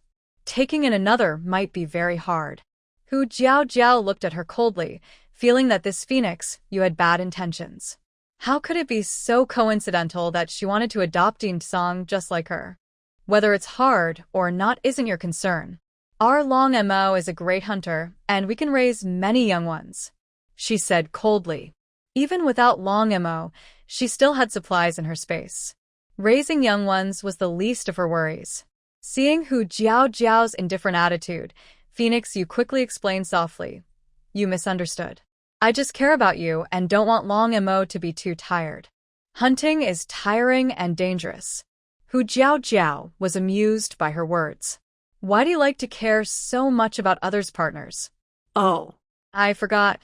You don't have a partner and rely on the tribe. She looked at Phoenix Yu with a look of realization, sizing her up from head to toe. So you're just trying to freeload? The 2 orcs nearby looked at Phoenix Yu with strange eyes after hearing this. Yes, Phoenix Yu had no partner and no young ones, yet she was using tribe supplies to raise In Song. What's the difference from the tribe raising him? Oh. The difference was that Phoenix Yu could still earn a good reputation. Phoenix Yu's smile froze on her face. Soon, she changed to a look of grievance, biting her lip and saying, Hu Jiao Jiao, you misunderstood me. I already found a partner. After I adopt In Song, I will be with him. Although I haven't raised young ones before, I treat him like my own and love him. She lowered her eyes sadly, a hint of cruelty flashing in her eyes. This Hu Jiao Jiao repeatedly opposed her. When that demon breaks through this tribe, she will have her revenge. Phoenix Yu secretly looked at In Song. She had seen him in a destroyed tribe. Luckily, he was mute, so even if he recognized her, he couldn't identify her. She needed to get him close and then find a way to kill him to eliminate future trouble. For her brother, she absolutely couldn't make any mistakes. Just as Phoenix Yu thought the orcs would change their view of her, Hu Jiao Jiao continued, Oh, your partner is really pitiful. You don't have young ones yet, and you're raising someone else's. After saying this, she looked at Phoenix Yu with an apologetic smile and nodded slightly. I'm just concerned about your partner. You probably won't be angry, right? To deal with a green tea, a manipulative person, you have to use tea against tea. Phoenix Yu clenched her teeth in anger. To maintain her carefully crafted good image, she could only swallow her fury. Phoenix Yu, you want to adopt In Song, so let Phoenix Yu handle it, tribe leader. Hu Jiao Jiao took a step back and returned to stand beside the clan leader, smiling warmly at her. That's fine, the clan leader nodded and looked at Huang Yu. Huang Yu, take In Song back. We are going to take away In Gu's body. Orcs do not have burial customs. Their bodies are simply thrown into the forest. From nature to nature. Huang Yu looked surprised. Why was Hu Jiao Jiao suddenly so easy to talk to? Yes, leader. She responded quickly, not thinking much, eager to remove Yin Song from here to avoid exposing herself. Since she had just arrived, Huang Yu didn't know about the injuries inflicted by Yin Song on the two orcs earlier. In her eyes, Yin Song was just a weak little creature. As long as she gently persuaded him a little, he would obediently listen. Huang Yu approached the bed, slightly bent to look at Yin Song's face, her expression gentle and kind, softly saying, "Yin Song, come home with me." Yin Song looked up at Huang Yu's face, pupils shrinking sharply, a flash of fear in his eyes. He had seen this female before. In the destroyed tribe, the orcs had rescued her, which led to the tribe being ambushed. She was allied with those wolf orcs. "Let's go, Yin Song. I'll take you home, and from now on, we'll be a family." Huang Yu continued to coax gently. Yin Song concealed all his emotions behind his eyes, his face showing cold indifference. Suddenly, he stood up and head-butted Huang Yu. "Ah!" He roared like a beast, a savage, tearing sound. "It's all her fault. If it weren't for this female attracting the wolf orcs, he and his brother would still be living peacefully in their tribe. It was she who caused his brother's death." Huang Yu was caught off guard, hit in the stomach and staggered a few steps, clutching her belly and crying out in pain. Sigh. "Huang Yu, are you okay?" A nearby orc asked with concern when he saw her hurt. Huang Yu's face turned pale from the pain, her intestines almost ruptured. She cursed inwardly. This brat, he should have died in that tribe. Faced with the orc's concern, she could only politely shake her head. "I'm fine. He probably didn't mean it. Please don't be angry with him." Before she finished, the orc said, "It's good that you're okay. I forgot to mention, this little one has a bad temper and might hurt someone. Be careful. Maybe it's better to have Hu Jiao Jiao adopt him." I remember yesterday, when Hu Jiao Jiao approached, the little one didn't resist. Huang Yu was furious but forced a gentle smile, saying, "It's okay, I can handle it." After saying that, she tried to walk toward Yin Song again, but he glared fiercely at her, scaring her into retreating a few steps. Huang Yu was shocked. Although it was just a young cub, how could it have such a terrifying look in its eyes? Could it have recognized her? "Huang Yu, maybe we should let Jiao Jiao handle this?" The clan leader suggested, still waiting to deal with Ingu's body. As the clan leader, he was busy every day and didn't have time to waste here. Hearing the leader's words, Huang Yu's face darkened. She reluctantly stepped back. She knew she couldn't take this cub back. As long as he was in the tribe, he couldn't escape. So, she wasn't in a hurry. She looked at Fox Jiao Jiao with a playful gaze, wanting to see what she would do. Fox Jiao Jiao nodded to the clan leader and approached the bed. Ingu on the bed was already lifeless, his face covered with a grayish, deathly aura. If she hadn't seen it herself, Fox Jiao Jiao wouldn't believe Ingu had been lively and talking to her just yesterday. She was even more certain that Ingu was just a last-minute revival. Perhaps he had fulfilled his final wish to settle Yin Song. Ingu's face looked peaceful, without any sign of pain. Fox Jiao Jiao sighed and looked at Yin Song, who was small and thin. "Your brother is gone. Standing here with his body won't help. Soon his body will rot and get worms. He can't come back." Yin Song clenched his fists tightly, his pale fists bulging with veins. It was as if he might suddenly strike Fox Jiao Jiao again, just like before. "I have a way to let him stay in the tribe forever, but you have to listen and come home with me obediently," Fox Jiao Jiao said smoothly. Yin Song was already 10 years old. Unlike her 5 cubs, he had his own thoughts and was almost as mature as an adult orc. You couldn't just coax him. After hearing Fox Jiao Jiao's words, Yin Song loosened his fists and lowered his head without any response. "Ingu hoped you would grow up safely. That was also the wish of your parents. You probably don't want to disappoint them, right?" Fox Jiao Jiao gently persuaded him. Seeing that his emotions seemed to have calmed down, she continued, "If you agree, I will take your brother's body away." Huang Yu sneered at the side. She thought a few words would make this cub obedient? But in the next moment, Eend Song lowered his head silently and walked behind her, as if he agreed with Fox Jiao Jiao. The beast men around were shocked. This cub actually listened to Fox Jiao Jiao. Just moments ago, he was aggressive and hostile. How did she do it? Seeing this scene, Huang Yu's face grew even uglier. She turned and left the wooden house angrily. Seeing how obedient Eend Song was, Hu Jiao Jiao gently patted his shoulder to comfort him. Clan leader, can I handle Ingu's body? Hu Jiao Jiao turned to look at the clan leader. The clan leader had no objection and quickly nodded, of course. Hu Jiao Jiao immediately asked two beast men to help carry Ingu's body out of the wooden house. Outside, they set up a wooden bed and placed the body on it. She handed Eend Song a torch and explained, after burning it, I will help you keep your brother's ashes. You can light the fire. Perhaps beast men couldn't accept cremation, but for Eend Song, keeping Ingu's ashes nearby was better than letting wild animals eat the body. If they buried him directly in the ground, the beast men in the tribe would also find it hard to accept. Beast men never leave bodies in the tribe because it might attract predators. Cremation was the best way.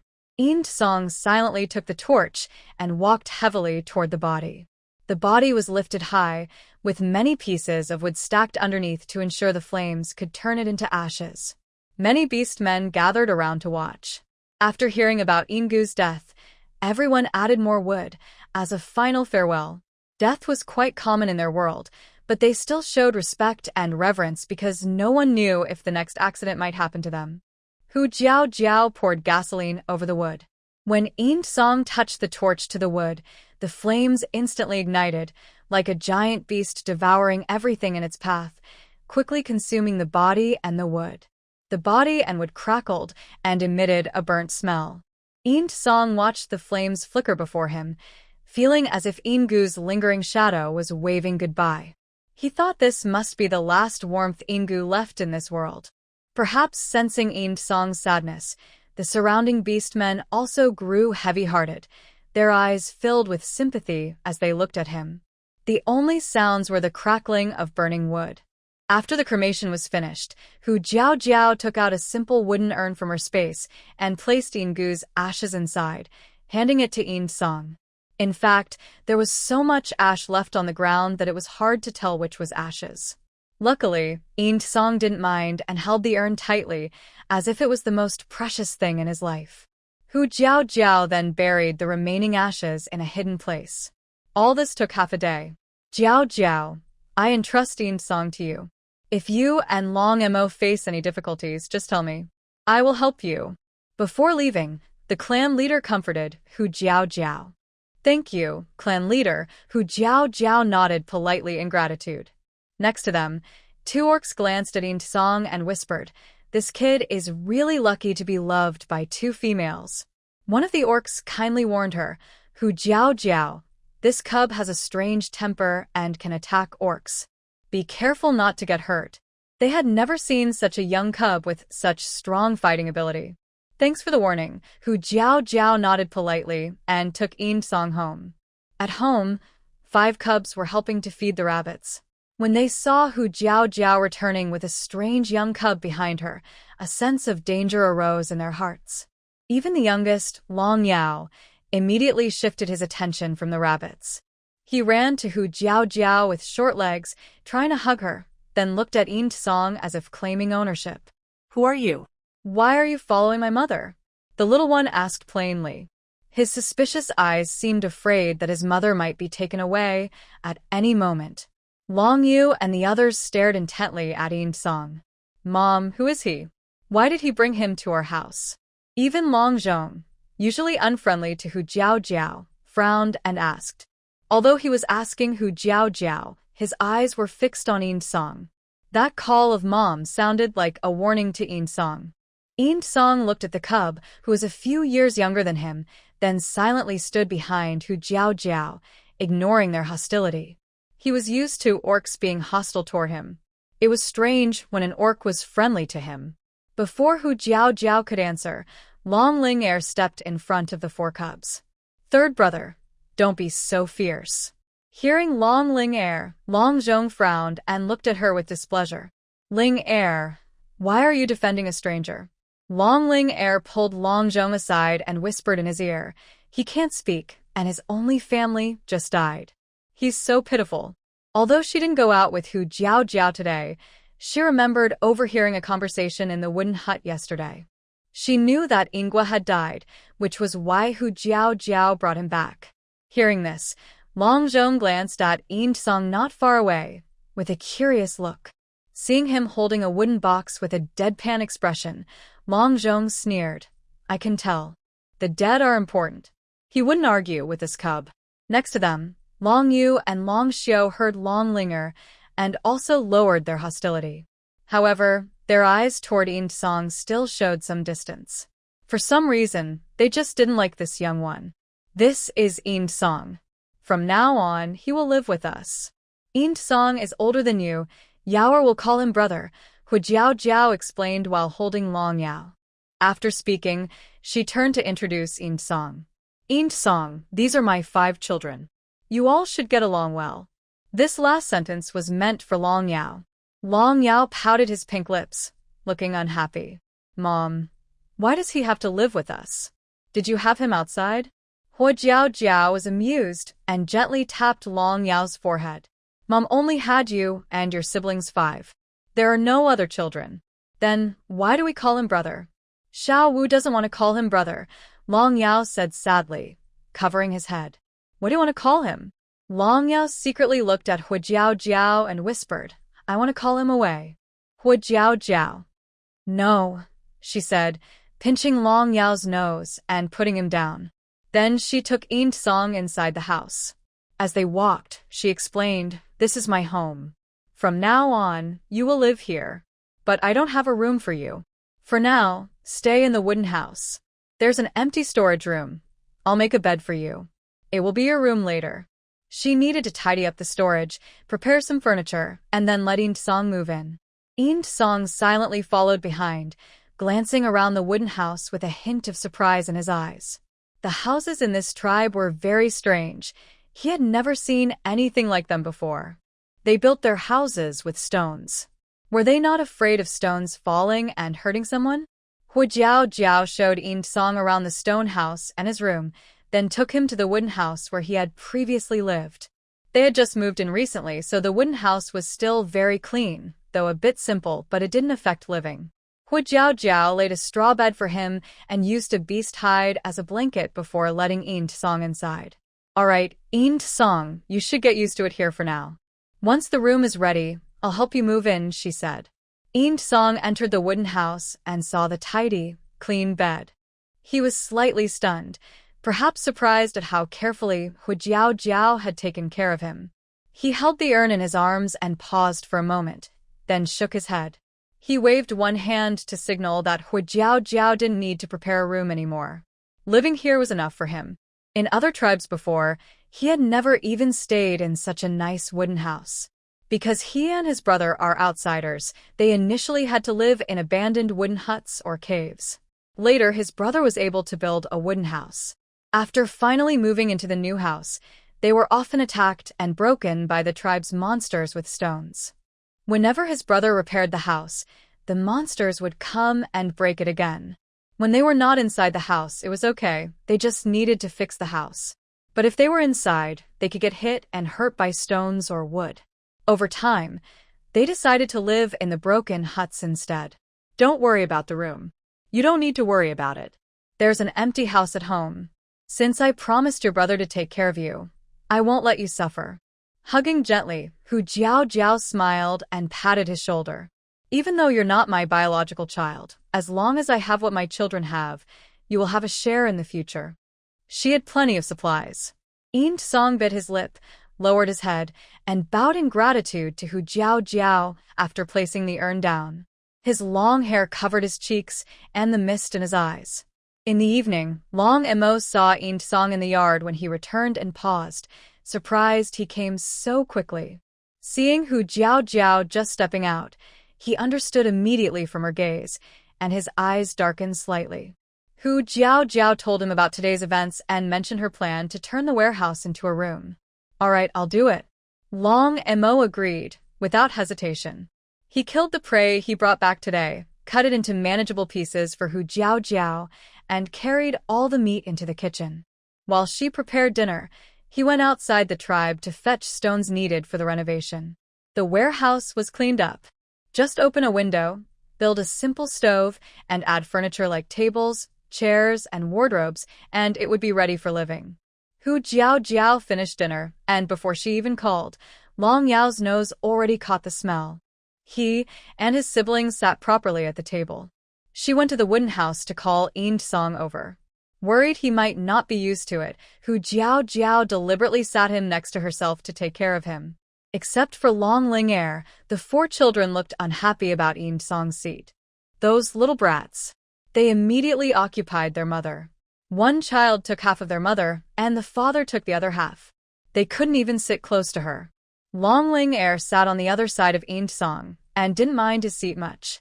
As a female, she was more delicate and could empathize more with Eend Song's situation. Plus, Eend Song still had injuries, so Long Ling Er just felt sorry for him. Although this poor young creature is 5 years older than her and taller by more than a head, she still calls it poor. Why are you all just sitting there? Aren't you going to eat? Hu Jiao Jiao looked at the motionless young ones and asked with curiosity. Long Yao chewed twice, unable to resist the temptation of delicious food, and immediately shifted his attention to the bowl. He only felt satisfied after eating enough, as he disliked this young creature. The little hands held a spoon, eating bite after bite, causing his cheeks to puff up suddenly. Seeing this, the other young ones looked away with disgust and quietly picked up their chopsticks. The young creature was very quick to learn. They had already learned to use chopsticks. Except for Long Yao's short fingers, which made it hard to hold chopsticks, so he used a spoon instead. Hu Jiao Jiao also prepared spoons for Eend Song. Eend Song, hurry and eat. Don't be polite. There's plenty more if you need. Seeing Eend Song sitting at the table without moving, Hu Jiao Jiao thought he might find it inconvenient to use a spoon, so she scooped some meat onto his plate. Eend Song looked at the meat in the bowl and couldn't help but swallow. He hadn't eaten cooked meat in a long time. In the forest, without fire, he and his brother only ate raw meat. This meat smelled better than any he had eaten before. Long Linger smiled warmly at Eend Song and urged, "Try quickly. My mother's cooking is delicious. I promise you'll want to eat more." Eend Song finally lowered his head and started eating. He was very hungry. Yesterday's food was all for his brother. He hoped his brother would eat more and get better, but he didn't realize that was his brother's last meal. Hungry and eager, Eend Song buried his face in the meat, intending just to finish the bowl to fill his stomach. But once he started, he couldn't stop. He ate until he was half full and quickly stopped, sitting upright at the table without touching the spoon anymore. As an outsider beast man, eating too much would cause others to dislike him. No one wanted their food wasted by an outsider beast man. Eend Song, why aren't you eating anymore? Are you full? Hu Jiao Jiao noticed his actions and asked with concern. Eend Song nodded slightly. But you only ate a little, Long Linger said in disbelief. I can't even get full on that much meat. Your appetite is so small. Are you okay? You only ate that much, even less than Linger. You're so weak, Long Zhong said with a dismissive look, showing disdain. Hearing Long Zhong's words, Hu Jiao Jiao's eyes flickered, and she quickly guessed the reason. He was afraid to eat more. No beast man could be satisfied with such a small amount. It is normal for children who live with others to have such worries. She smiled and picked a large bowl of meat for Eend Song, placing it in front of him. Softly, she said, "Eat freely. We still have plenty of meat at home, even in winter, so you don't need to save for us." Eend Song only looked a bit thinner but was much stronger than the 5 little ones. After escaping in the forest, his stamina and health were quite good, and he probably ate more than the 5 cubs. Today, she specially prepared extra food, worried that Eend Song might not be full. Who knew this boy was so thoughtful? Eend Song didn't move. He looked up at Hu Jiao Jiao's kind smile, and seeing she wasn't just being polite, he reached out and took the bowl. Just as he was about to continue eating, He suddenly noticed Long Yao staring at him intently from across the table. The bowl of meat in front of him seemed to glow with two red eyes. Eun Song was surprised. He then realized Long Yao's bowl was already empty. Does he want to eat meat too? Without hesitation, Eun Song pushed his own bowl toward Long Yao. Eat yours. Don't worry about him, said Long Yu, sitting beside Long Yao, stopping Eun Song's hand. Then, he wiped Long Yao's drool with a frown. Little five, you've finished your portion. Don't try to eat others' food, said Long Linger, taking the bowl back from Eun Song. Look at how much meat you have on you. If you keep eating, you'll turn into a ball. Since they discovered Long Yao was growing sideways, Huijiao Jiao made sure he didn't eat too much at each meal. It's good for cubs to grow chubby, but being too fat isn't healthy. Clearly, Long Yao was heading toward an unhealthy path. The other cubs also kept an eye on Long Yao. But Little Five's stomach isn't full yet. Can I have just one more bite? Just a small one. Long Yao looked at the large bowl of meat moving away from him. He pouted and, feeling wronged, raised his hand, pinched a tiny gap with his thumb and forefinger in front of his eyes, and looked at Huijiao Jiao pitifully. He knew her words worked. One bite of yours could probably eat a whole cow, Long Xiao suddenly said. In this family, Long Yao's appetite was a mystery. No matter how much he was given, he finished it all. His stomach seemed bottomless. The other cubs had all been tricked by him before, so no one believed his claim of just one bite. No, I really only want a small bite. Long Yao awkwardly held his chubby face, still acting cute. Just a tiny one. Yaoer, you can't eat anymore. If you do, you'll turn into a little chubby kid, said Huijiao Jiao, shaking her head firmly despite his pitiful expression.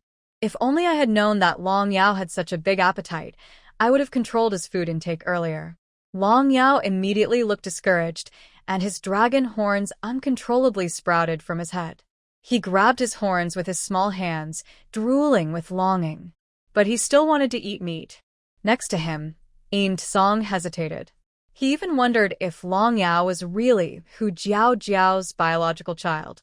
Why did she treat him so well, but not let Long Yao keep eating meat? Other tribes' beast men prefer not to eat themselves so their young can eat more. Even if the young become chubby, they still share. Eun Song was starting to feel less understanding of this family. After dinner, Huijiao Jiao saw Eun Song wearing old, torn clothes and gave him a new animal hide skirt. It was originally made for Long Mo. The animal hide skirts for the cubs were too small.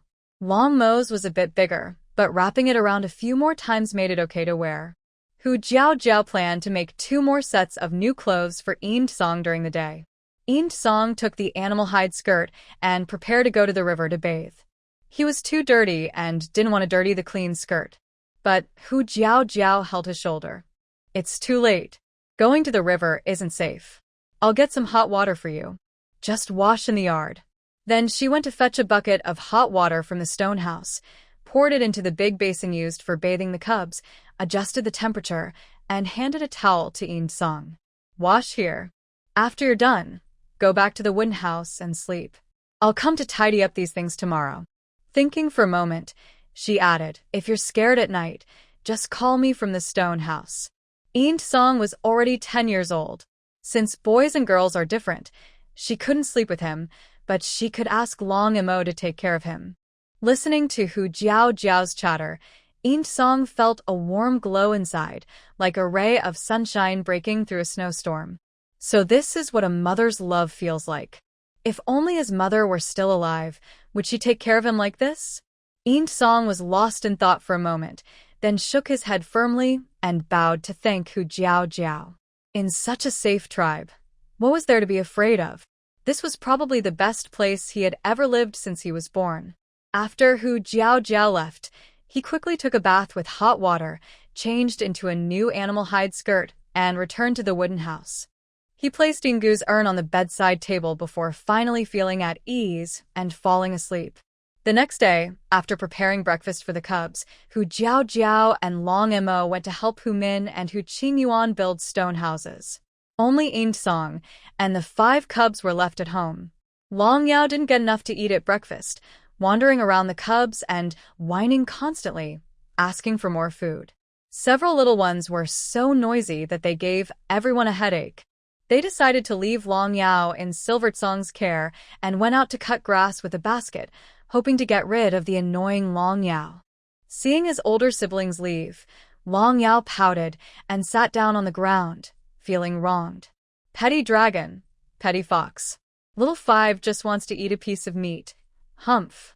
Hu Jiao Jiao noticed that there was no meat in the kitchen, so she locked both the kitchen and the storage room. Although the locks weren't very strong for a beast man, they were enough to keep Long Yao, the chubby little one, out. Seeing Long Yao sitting on the ground, kicking his legs and mumbling complaints, Silversong hesitated for a moment. He reached into the pouch of his beastskin skirt, took something out, and then approached Long Yao, offering him the item. Long Yao was angry but suddenly saw a hand in front of him holding a chubby, white, tender big egg. His eyes lit up instantly, and his previous gloom disappeared. He scrambled up from the ground, using his hands and feet, and grabbed the big egg. Then he looked up at Silversong. "Can I eat this?" Long Yao blinked, his red eyes full of anticipation and excitement. Silversong nodded with a serious face. This morning they had porridge and eggs. He didn't want to eat his share, so he hid the egg away. "Brother, you must be Little Five's real brother." Long Yao excitedly jumped up, then without hesitation, hit the wall a few times with the egg, started peeling it and ate it. Since this big brother lived with them, he was one of their own, not an outsider, so what he gave could be eaten. Seeing Long Yao's innocent and pure smile, Silversong's tense face gradually relaxed. Long Yao's chubby little hands were quite nimble. He peeled the egg in just a few bites, then chewed with his cheeks puffed out. The egg in his hand was gone, and he turned to look at Silversong with bright, sparkling eyes, full of hope. "Is there more?" Silversong stepped back 2 steps, instinctively wanting to cover his pouch, but he controlled himself and shook his head, indicating there was none left. The light in Long Yao's eyes quickly dimmed visibly. Soon, he remembered something, hugged Silversong's leg, and grinned at him in a pleading way, saying, "Brother, can we go pick fruit? Little Five wants to eat fruit." He remembered there were a few fruit trees in the tribe. Usually, they only picked the tribe's fruit at the end of the season to save it for winter. Long Yao had been craving for a long time. Usually, with 4 little ones watching, he had no chance to sneak a snack. Now only Eend-song was nearby, and he didn't know the tribe's rules, so he decided to pull him into the plan. Eend-song didn't know about Long Yao's secret thoughts. He had never been hugged and spoiled like this before. Feeling sorry to refuse, he nodded in agreement without thinking much. When Long Yao pulled him to the fruit tree, he suddenly realized what he had agreed to. Looking at the fruit tree, which was taller than the fox-shaped little house in front of him, he started to regret a little. "Big brother, can I pick some?" "Little Five wants to eat the fruit on top," Long Yao said, grabbing Eend-song's animal hide skirt, waving his chubby hands, and grinning happily. Eend-song was silent for a moment, but finally nodded. Seeing this little one, he remembered times when he was with his brother before. Moreover, Hu Jiao Jiao had been so kind to him. How could he refuse Long Yao's request to pick a fruit? Under Long Yao's expectant gaze, Eend-song began to climb the tree. He was slim but moved quickly and powerfully, climbing halfway up easily. Climbing the tree was no problem for him. Just as he was about to keep climbing higher, a few young ones' surprised shouts came from nearby. "Who's picking the fruit there? Come down quickly. You're not allowed to pick the tribe's fruit." Several young ones ran out from behind the grass, shouting loudly. "Oh no, we've been caught." Long Yao's face showed surprise. He covered his head, wanting to run away, but then remembered Eend-song was still in the tree. He took a few steps back and called up to Eend-song. "Big brother, run quickly." Seeing Long Yao here, the young ones all thought of the fear of being controlled by their mother. They froze for a moment, thinking the one in the tree was also a cub of Hu Jiao Jiao. But when they looked up, they saw it was a stranger cub. "Who's that?" One young one asked, lowering his head. "I heard he just came to the tribe. His brother died, and he moved into Long Yao's house." A nearby young one explained. "So, he's an outsider cub." The young ones exchanged glances, smirking mischievously. Suddenly, they crossed past Long Yao and surrounded the base of the tree. Long Yao and the others didn't dare to provoke them, but they weren't afraid of these outsiders. Hey, Kid, do you know this is our tribe's fruit tree? These fruits aren't for you to eat. Don't come here again, understand? Exactly. We didn't even pick the fruit ourselves. Why do you think you can pick our tribe's fruit? Eend Song was stopped by 4 or 5 young ones as soon as he came down. Several young animals of similar age to him, all chubby with big ears, each had 2 shiny silver horns, as if a punch could knock them down.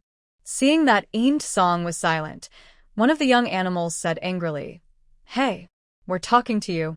Are you mute?" A nearby young animal pulled him and leaned close to explain, "It seems like he's really mute and can't speak." Hearing this, a few young animals looked at Eend Song up and down, then immediately pointed at his nose and laughed. "So he's a mute. Haha, can't even speak, he's useless. No wonder he lives with them. He's just like them." The young animals mocked Eend Song. Eend Song frowned. He was used to such words, but what really made him upset was what they said next. What did they mean by like them? Were they referring to the pups of Hu Jiao Jiao? You're big bad bullies. Long Yao's short legs were blocked outside. Hearing their words, he stomped angrily. He waved his fists, ready to rush over and save Eend Song. "Brother, don't be afraid. Xiao Wu is here to save you." His short legs stomped on the ground, showing a fierce expression, like a brave little dinosaur. But after just a few steps, he tripped over his own left foot and fell forward with a loud thud. The young animals turned around at the sound and saw Long Yao rushing over. They didn't want Long Yao to get hurt, so they reached out to catch him, but Long Yao, with claws bared, grabbed one young animal's belly, then staggered and stepped on another's toes. Ow! Yelp. 2 painful cries sounded. One young animal bent over, clutching his belly, and another hopped around holding his foot, both looking equally pained. Long Yao spun around dizzy and fell onto the other young animals. All the young animals were overwhelmed, lying on the ground groaning. Eend Song was stunned, staring at the scene in disbelief. Was Long Yao this powerful? He never expected that this seemingly weak, chubby little guy would stand up to protect himself when he was being surrounded. Eend Song felt a wave of warmth in his heart. This family was truly kind-hearted animals. He promised himself he would repay them well in the future. Huh? Why doesn't it hurt? Long Yao rubbed his bottom, sat up from the ground, and looked surprised. The ground was full of tiny stones. Falling could really hurt. "It hurts us." One of the young animals groaned and raised his hand. "Now get up quickly."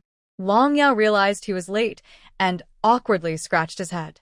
He used his hands and feet to crawl up, then looked nervously at Eend Song. Seeing that he was okay, Long Yao relaxed. Luckily, Eend Song was unharmed. If he had been hit, his mother would definitely notice, and then the secret about picking fruit together would be exposed. Ha! The chubby hand patted his chest as if to steady himself. Several young ones helped each other up from the ground, looking at Long Yao with fear. That little chubby one was surprisingly powerful. "Little chubby, we just want to teach this mute who stole the fruit. Please move aside," the young ones nervously told Long Yao. No. "We didn't steal any fruit," Long Yao said, spreading his arms in front of Eend Song, like a little chick protecting its mother. Just as he finished speaking, Eend Song reached out and pulled him behind him. Eend Song looked at the young ones with indifference, then took Long Yao's small hand and turned to leave. "Stop. Who told you to go?" The young ones felt their pride was hurt and angrily chased after them. When they blocked the way again, Eend Song had no choice but to stop. He frowned and looked at the stubborn young ones. If he fought, it might cause trouble for Hu Jiao Jiao, right? Just as Eend Song was about to let Long Yao go home first, one of the young ones stared fiercely and scolded him harshly. "What are you looking at? Come on, hit me if you dare. Is this even a request?" A flicker of surprise crossed Eend Song's eyes. But if the other person actively asked for it, maybe it wouldn't be trouble, right? Eend Song clenched his fingers into a fist and swung it forward, fulfilling the request. Ah! The young one screamed loudly, covering his eyes and flying several meters away, landing on his back. You! How dare you hit me? The young one cried out in pain, one hand covering his eyes and the other pointing at Eun-song's nose, his face full of disbelief. Eun-song looked confused. Wasn't he the one who wanted to hit him? Behind him, Long Yao was stunned, his mouth forming an O shape. When he recovered, the little guy clapped excitedly and cheered. So amazing! That young one was just flung away, and even his big brother wasn't that strong. Long Yao's eyes were full of admiration. He clapped and happily grabbed Eun-song's hand, using his own hand to continue swinging fists to scare the young ones. The others looked shocked, unable to believe what they had just seen. The one who was thrown away was the strongest among them, yet this thin young one had knocked him out with a single punch.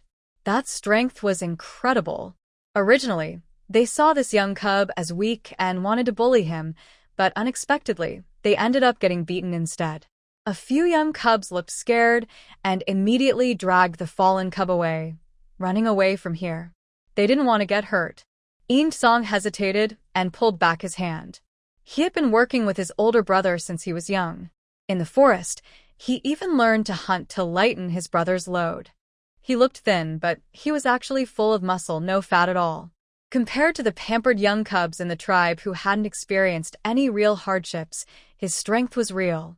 Not only could he fight against peers his age, but he could also hold his own against those who were 4 or 5 years older. Long Yao clenched his fists excitedly, holding them in front of his chest. His eyes, like red gems, sparkled as if stars were shining inside, eagerly watching Eun-song. Drooling with excitement, he asked, "Big brother, you're so strong. You can definitely pick a lot of fruit, right?" It was as if he saw a sky full of fruit falling down. Eun-song's expression froze. Remembering the word steal used by those young cubs earlier, his instinct told him that he shouldn't pick those fruits freely. If he did, it might cause trouble for Hu Jiao Jiao.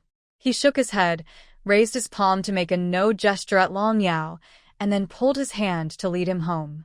Long Yao's excited face suddenly turned into a look of embarrassment. "Xiao Wu, I don't want many. Just 10 is okay?" Eun-song kept walking. 5. Just 5. Eun-song's steps didn't stop.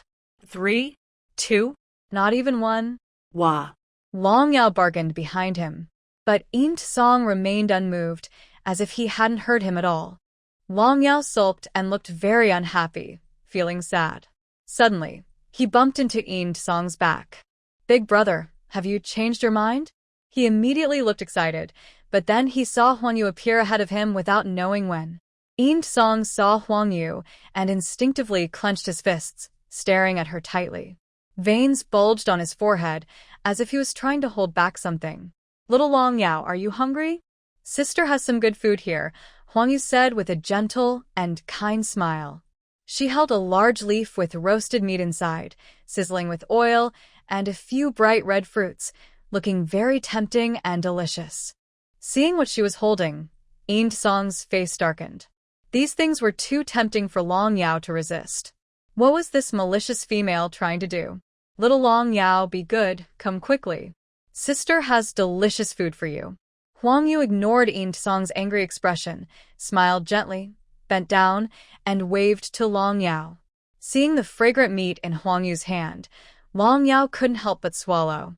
"Smells so good. It looks very tasty." Eun-song reached out and blocked Long Yao, shaking his head. "This female creature shouldn't eat." Huang Yu smiled knowingly and looked at Eun-song with meaning. "Eun-song, even if you don't want to eat, you can't stop little Long Yao from eating.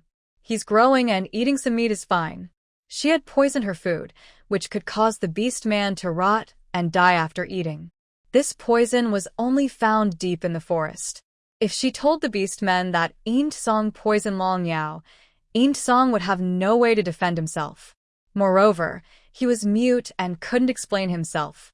Originally, she planned to adopt Eun-gu and use this poison on him, but now it seemed better to use it on Long Yao.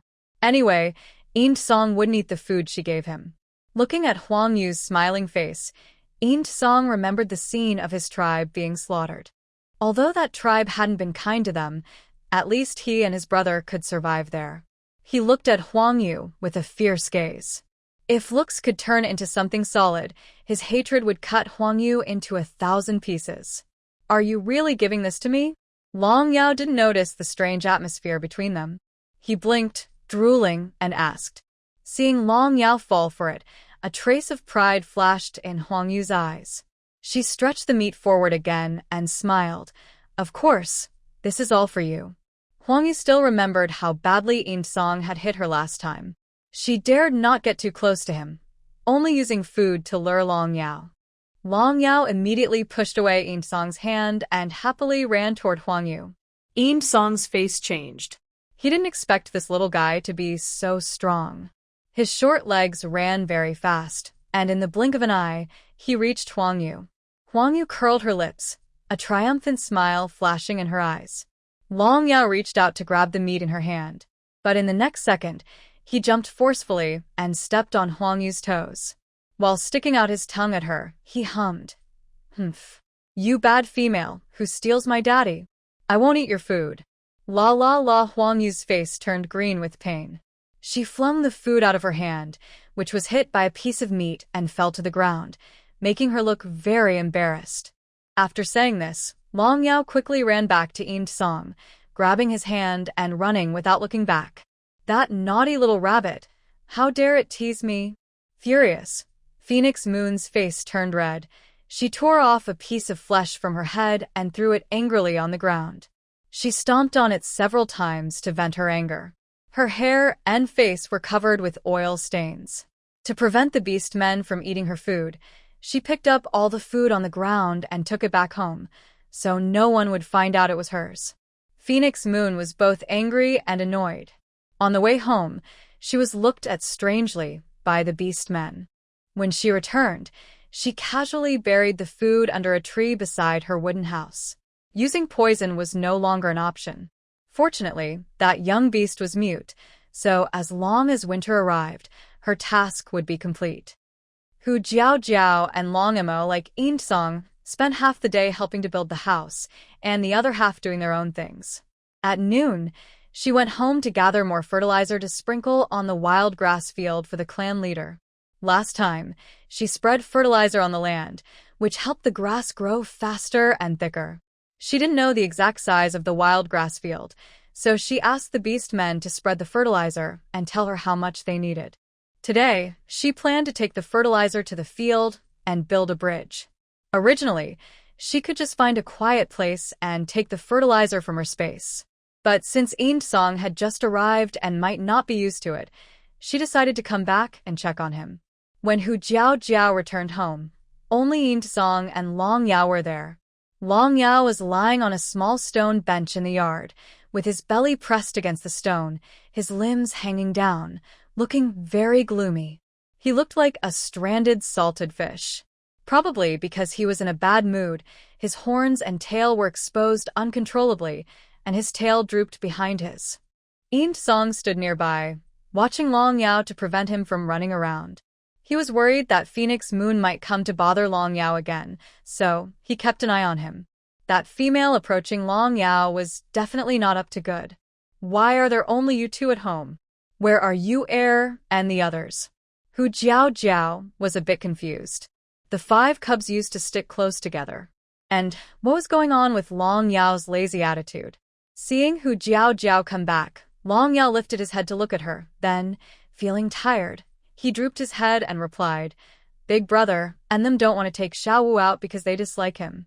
Hu Jiao Jiao couldn't help but laugh. She walked over and pinched his chubby face. Then you can go out and play by yourself. Why don't you go find Aunt Ho Xiang's cubs to play with? Hearing this, Long Yao became even more upset. Big brother doesn't let me go out to play. He pouted and complained. Big brother? Hu Jiao Jiao was surprised to hear the change in how he called him. This kid suddenly became very close to Yin Song.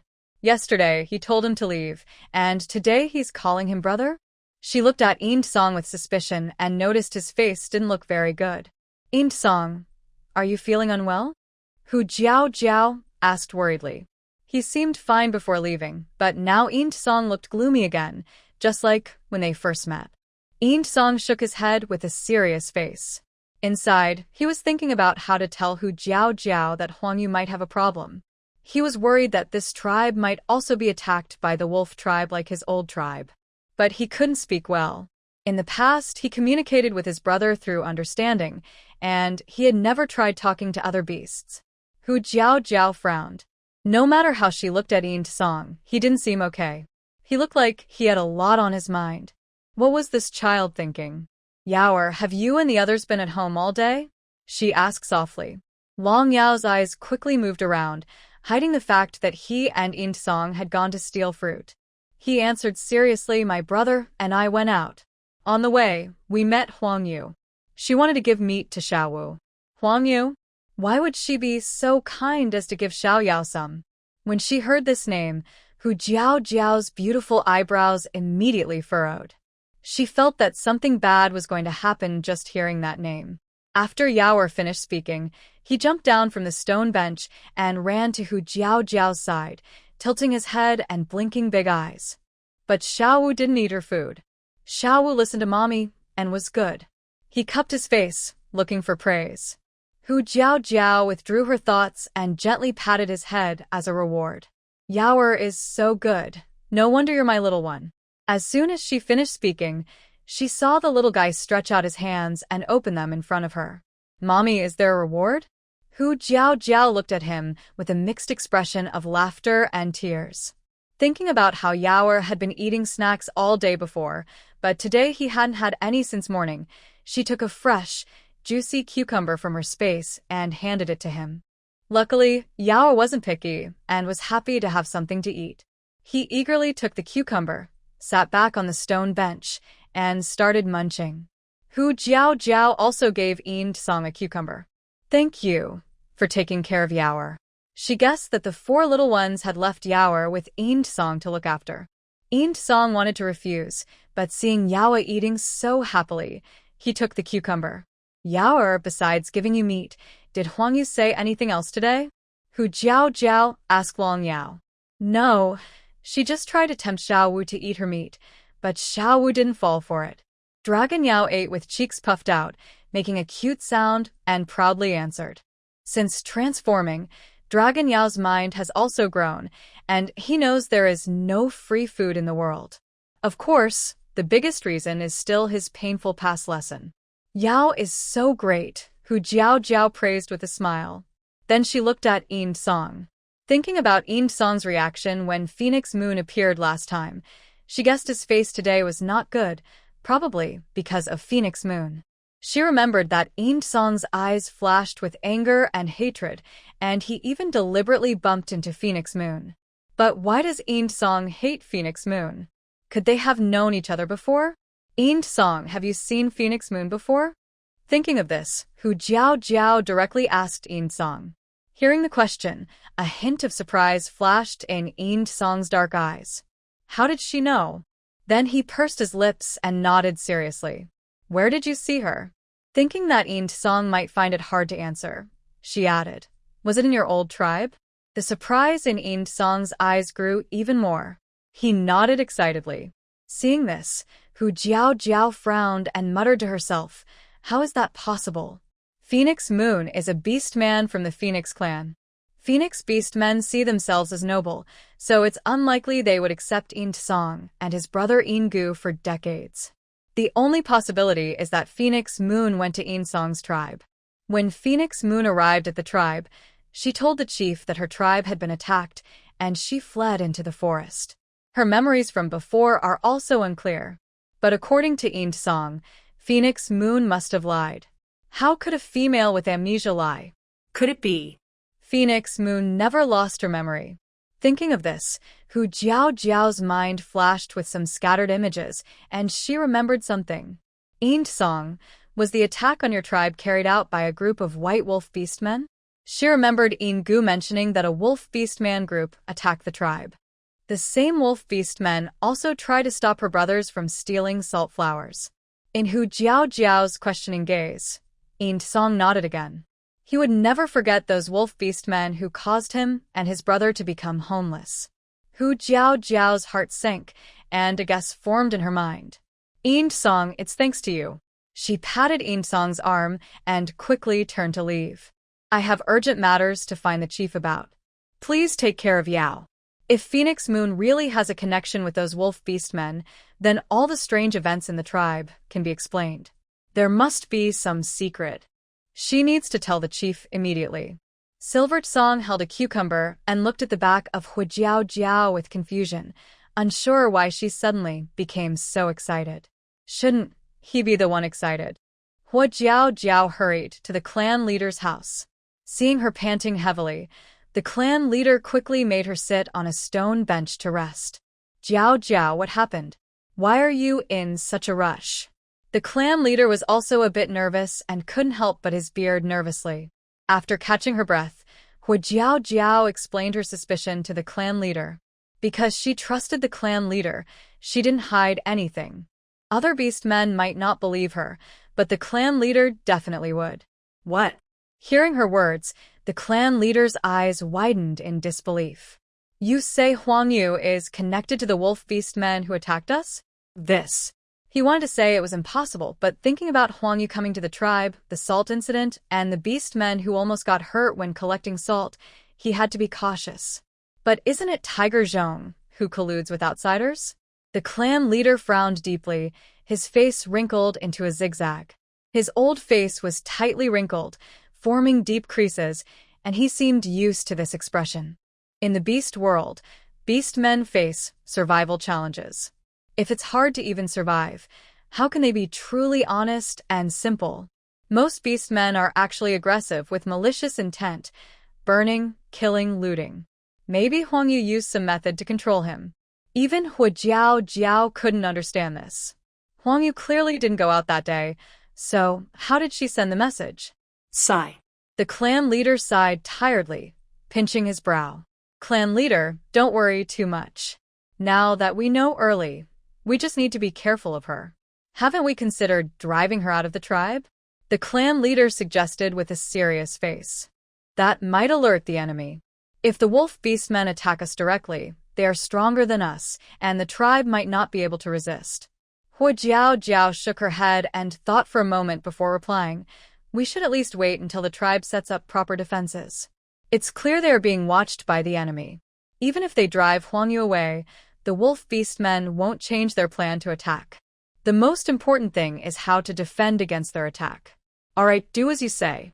The clan leader nodded repeatedly.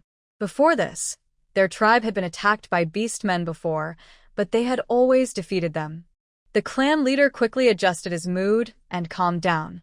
Chief, please send someone to watch over Huang Yu closely and try not to let her notice. She wants to know how Huang Yu is passing messages to others. Okay, I'll have someone keep an eye on her right away. The chief nodded seriously, a hint of determination in his tired eyes. After discussing with the chief, Huijiao Jiao went to the southern part of the tribe's wild grassland. A few orcs had already marked the area and started digging to build a stone wall. Since this year's food supply was abundant, they had enough meat stored and many wild fruits grew in the ground. They weren't worried about food, and some males even came forward to help. Huijiao Jiao handed several large bags of fertilizer to the orcs, then asked them to find a few males to help build the bridge. The orcs happily agreed, and went to call 3 males over. Huijiao Jiao waited by the river. From a distance, she saw 3 males crossing the river from the other side. They walked and talked as they came, probably all eager to help. Huijiao Jiao hadn't seen them yesterday. One of the males looked familiar. It's Leopard Wind, the one the chief sent to deliver messages that day. Leopard Wind, you really got lucky today. I heard you recently found a mate. I envy you. When will we find ours? Your mate is Huang Yu. Teach us how you managed to win such a good female over. The 2 males chatted and joked, patting Leopard Wind on the shoulder with envy. It's nothing. She just happened to be looking for a mate. I took some prey to her yesterday, and she agreed. Leopard Wind waved his hand dismissively, saying it was nothing, but his proud smile showed otherwise. He thought Huang Yu would refuse, but she agreed so easily. It must be that she liked him long ago. He was still charming after all. Leopard Wind felt his sense of presence in the forest return instantly. Hearing their conversation, Hu Jiao frowned slightly, quickly walking over to Leopard Wind and asked, "Are you and Huang Yu now mates?" "Yes, we are now mates." Leopard Wind thought Hu Jiao was here to congratulate him, smiling happily. But Hu Jiao looked serious, with no smile at all.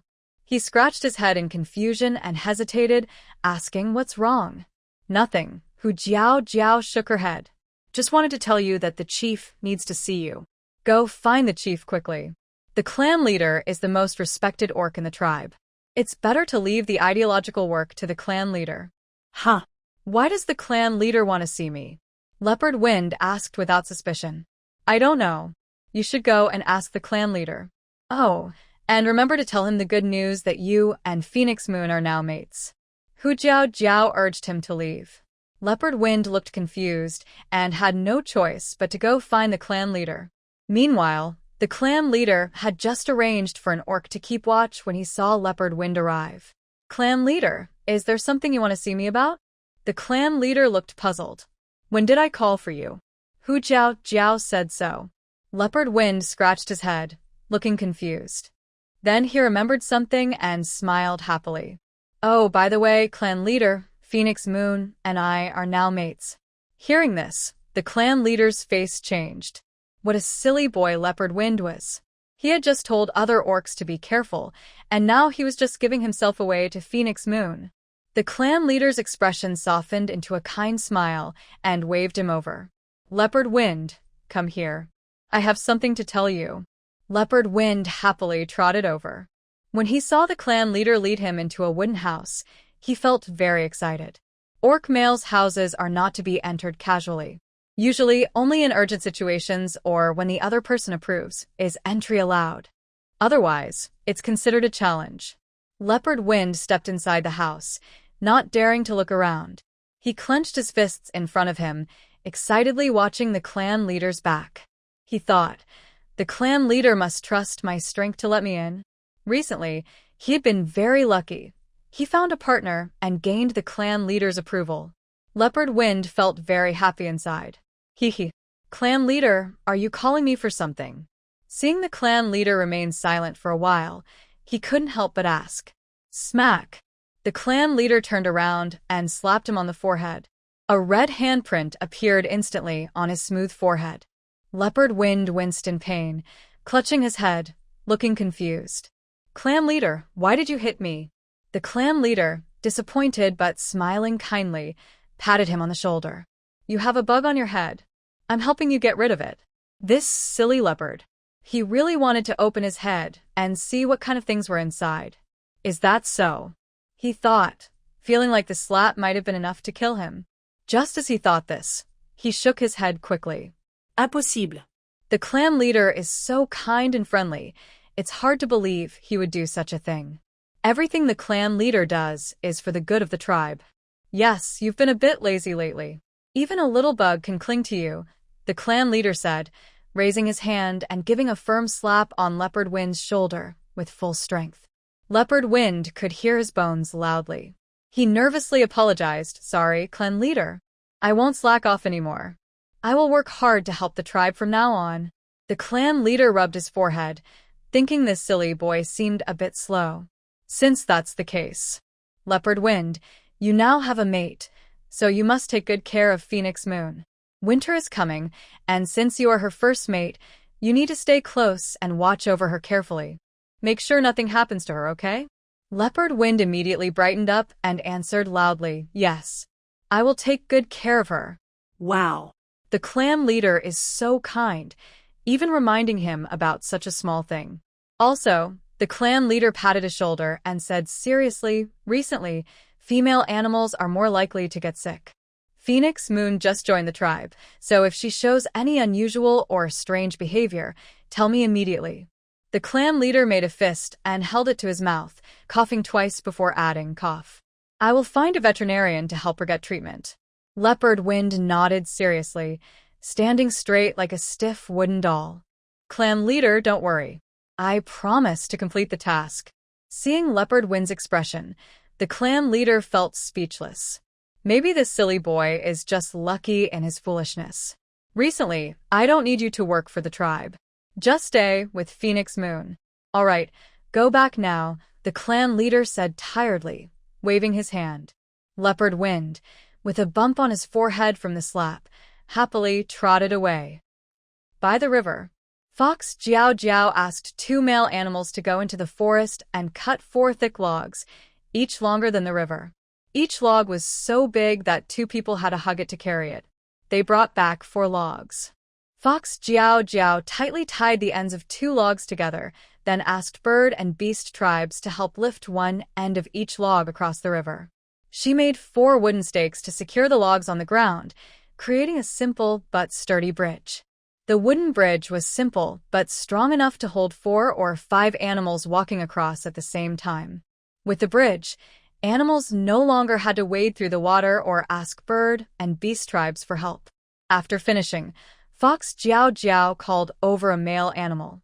Have you ever seen a plant with thorns that climbs and attaches to trees? Fox Jiao Jiao was describing and gesturing about a type of plant she saw in her space book.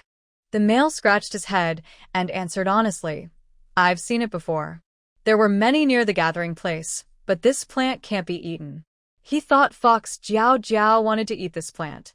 I know it's not edible, she said, more sure that the book in her space recorded things that existed in the beast world. Can you bring me some of that spiky plant? It's best if you dig it out with the roots. I have a big use for it, she said gently.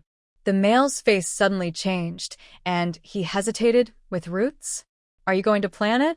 Even without roots, this plant can grow anywhere and reproduce quickly. It's very scary. In the eyes of orcs, plants that are dangerous because they grow fast and can't be eaten are considered risky. Because such plants can quickly take over other fruit trees, leaving fewer fruits for harvest. I understand. Fox Jiao Jiao nodded with a gentle smile. I want it to reproduce quickly. The book called this plant red thorn, which looks similar to climbing vines. If there are no tall plants nearby, it's hard for it to grow, so it usually depends on big trees to grow. The leaves of the red thorn are green, but they're surrounded by a layer of red thorns. Touching them causes numbness and a prickling sensation. If planted together with fruit trees, red thorn is very dangerous. But if planted outside the wall, it's a good defense against wild animals. And the toxin from red thorn is only temporary and not deadly. As long as someone patrols outside the wall daily, they might even find prey that comes to them. There are many poisonous plants in the forest, but if they kill prey with poison, the prey can't be eaten. When Fox Jiao Jiao saw the red thorn for the first time, she immediately thought of using it here. She shared her idea with the male, who suddenly understood and sheepishly scratched his head, feeling even more admiration for Fox Jiao Jiao. They hadn't thought of this. She, a female, was so thoughtful. No problem, I'll go gather some right now, he said, immediately heading into the forest to collect red thorn. Baofeng, why are you back? Weren't you helping in the tribe? Huang Yu was about to leave and was going to pass on the news about Yin Tsong, the escaped one, to the Tsong Wolf tribe. But unexpectedly, Baofeng, whom she had sent away, suddenly returned. Baofeng's face was flushed, and he answered happily. The tribe leader said, I just found a mate and told me to come back and take good care of you. I don't need to help elsewhere. Hey, Huang Yu, are you about to leave? After he spoke, he watched Huang Yu prepare to go out and suddenly remembered the tribe leader's words. It's been too dull in the tribe lately. I want to get some fresh air, Huang Yu said softly, with a gentle smile. Her delicate appearance made it impossible for any male to refuse her request. Hearing this, Baofeng immediately rolled up his sleeves and stepped forward. Then I'll go with you. Where you want to go, I'll take you. No need, I'm just going for a walk. You've been working hard already, so I shouldn't trouble you to come with me. Huang Yu politely declined without hesitation, appearing caring and considerate of Baofeng. Hearing this, Baofeng was instantly touched. His partner was so thoughtful. No, he had to take better care of her and not let her down. It's not hard at all. Making you happy is my most important task. Baofeng transformed into a beast form and lay down in front of Huang Yu, signaling her to get on. Hurry up, I'll take you wherever you want to go. Huang Yu's smile stiffened on her face. This silly leopard. Can't he tell she doesn't want him to follow? If it weren't for the old Yiliu giving her a one-time use ability, she would have already controlled this silly leopard. Now, she could only go outside the tribe to send messages. Huang Yu clenched her teeth and climbed onto the flower leopard's back, trying to suppress her urge to curse. She slowly said, I want to go outside the tribe for some fresh air. Anyway, this silly leopard was so dumb that once outside the tribe, she could just come up with a reason to send him away. Just as Huang Yu was comforting herself and adjusting her mood, she heard Bao Feng's silly voice. Going outside the tribe is too dangerous. I think I'll just take you around inside the tribe. The air here is pretty good too. Ignoring Huang Yu's darkening expression, he took her for a walk inside the tribe. Huang Yu. This stupid leopard. After a few rounds, Huang Yu returned with a cold face. In the next few days, no matter where she went, Bao Feng followed her closely. She could only sneak out when Bao Feng went hunting. But when she reached the tribe's entrance, she was stopped by 2 beastmen guards. Huang Yu nervously approached, but was immediately blocked. No females are allowed outside the tribe. You must have a mate with you, the beastman guard said seriously. My mate is hunting outside.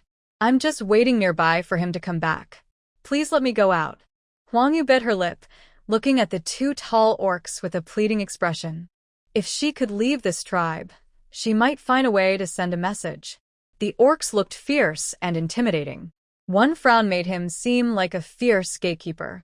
His voice was rough and loud, and he refused without hesitation. Wait until your partner returns before you go out. But I was able to go out before. Why can't I now? Huang Yu asked stubbornly. When that silly leper returns, he won't take her out either.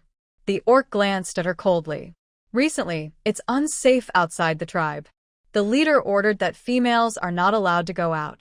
If something happens, no one will be able to rescue them. Hurry back and don't cause trouble for the tribe. Seeing Huang Yu's pitiful look, the orc showed no mercy and even sounded impatient. Huang Yu felt her ears hurt from the loud voice, and her face gradually stiffened. What's going on lately? Why does it seem like every orc in the tribe is against her? Is it just her imagination? Or have they already discovered her true identity? Impossible. If they had, they would have kicked her out by now. Fine, I won't go out. Huang Yu lowered her head silently, biting her lip as she glanced at the nearby tribe entrance. She gritted her teeth and walked back into the tribe.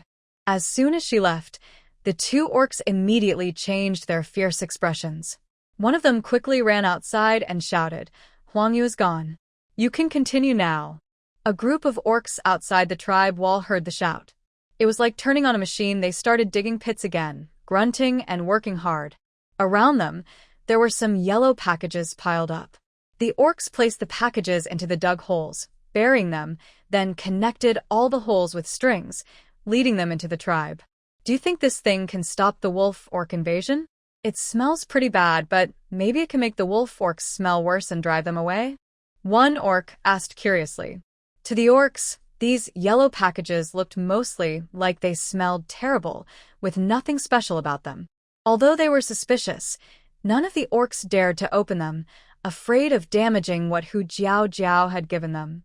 This is a gift from the beast god to Hu Jiao Jiao. She said it works, so it must work. Exactly, no need to talk nonsense. Just do as Hu Jiao Jiao said. If it doesn't work, do you think you can still defeat the wolf orcs? As soon as he finished speaking, several orcs immediately rebutted him. The orc scratched his ear and said nothing more. At this moment, a middle-aged orc stroked his chin proudly and said, a group of unwise beasts. My little Jiao Jiao said this is a bomb. As long as you detonate it, you can kill the orcs. Be careful, everyone. Just as he finished speaking, an orc of similar age responded, yes, yes. Fox Chong is right. I saw with my own eyes when I was gathering salt flowers. Long Mo used this thing to save us. He only threw one, and the wolf orcs couldn't catch up to us. The other orcs immediately became more cautious in their actions. This thing is so powerful. I must be careful. This is really a good thing. When it explodes, it will kill those wolf orcs, and they'll be afraid to come back to our tribe. The orcs felt both fear and excitement. For them, anything that could save their lives was a good thing. Huang Yu didn't realize she had already been exposed. The tribe had even started preparing defenses against the wolf orcs. She was still worried about how to leave the tribe. Not long after returning to the tribe, Huang Yu saw several females coming back from outside. They carried fruits in their hands, and behind them followed two strong males, carrying large animal skin bags. Huang Yu suddenly had an idea. Oh, right, the harvesting team. As long as I join the harvesting team, I can leave the tribe. She hurriedly went to find the tribe leader. Is that Huang Yu? Sorry, this year we no longer need to pick fruits. You'll have to wait until next year, the tribe leader replied with a faint smile. Huang Yu felt like a cold bucket of water was poured over her. She clenched her fists secretly and said anxiously, "But I just saw a female returning from harvesting. That was the last harvest of the year." Hearing this, Huang Yu froze in place. She could only turn around and go back home. In the days that followed, Huang Yu spent every day trying to think of ways to leave the tribe.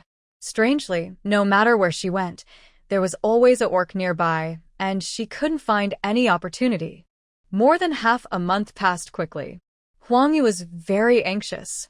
Meanwhile, the tribe received good news. The soil fruits in the fields are ripe.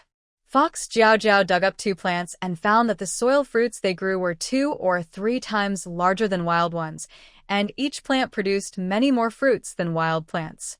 Perhaps because they used high-quality seeds from the space, the soil fruits exceeded Fox Jiao Jiao's expectations. Jiao Jiao, is this really a soil fruit? The tribe leader looked at the dug-up soil fruits with a shocked expression. Of course, this is a wild fruit. Fox Jiao Jiao also shows a happy smile. 3 months of hard work was not in vain.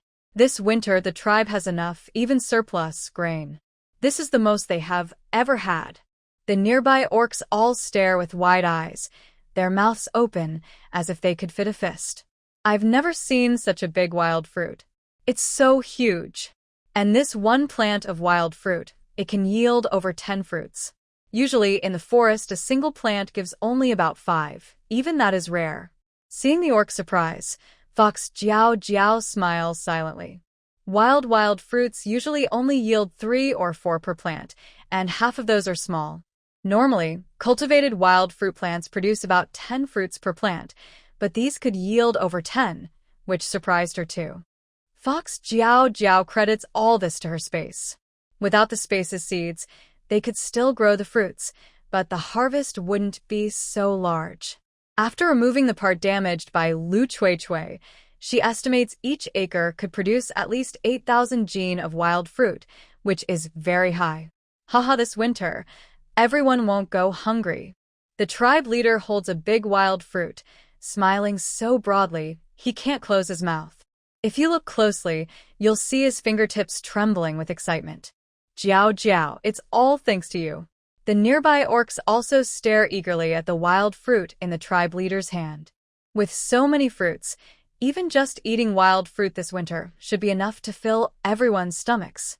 Fox Jiao Jiao, you truly are a blessing to our tribe. I've never had a full meal in winter since I was a child. The animals all thank Fox Jiao Jiao. They know that without her, the tribe wouldn't be so prosperous now. I just passed on the method from the animal god. Today's harvest is thanks to everyone's effort. Fox Jiao Jiao smiles, not claiming credit. There's a saying that broken mud can't support a wall, and they're probably just good quality cement. If they had encountered truly rotten mud, she might have chosen to leave with Long Mo and the cubs, living alone. Hearing Fox Jiao Jiao's words, the animals feel a bit embarrassed. They didn't do much, just a little effort. If it were other females, they would think it's just what they should do. Suddenly, the animals envy Long Mo. How could such a kind and smart female be so lucky to be with him? While Hu Jiao Jiao was exploring the soil fruits, a male approached the clan leader, nervously rubbing his hands and lowering his voice to ask, "Leader, could you please ask when Hu Jiao Jiao will find a new partner?"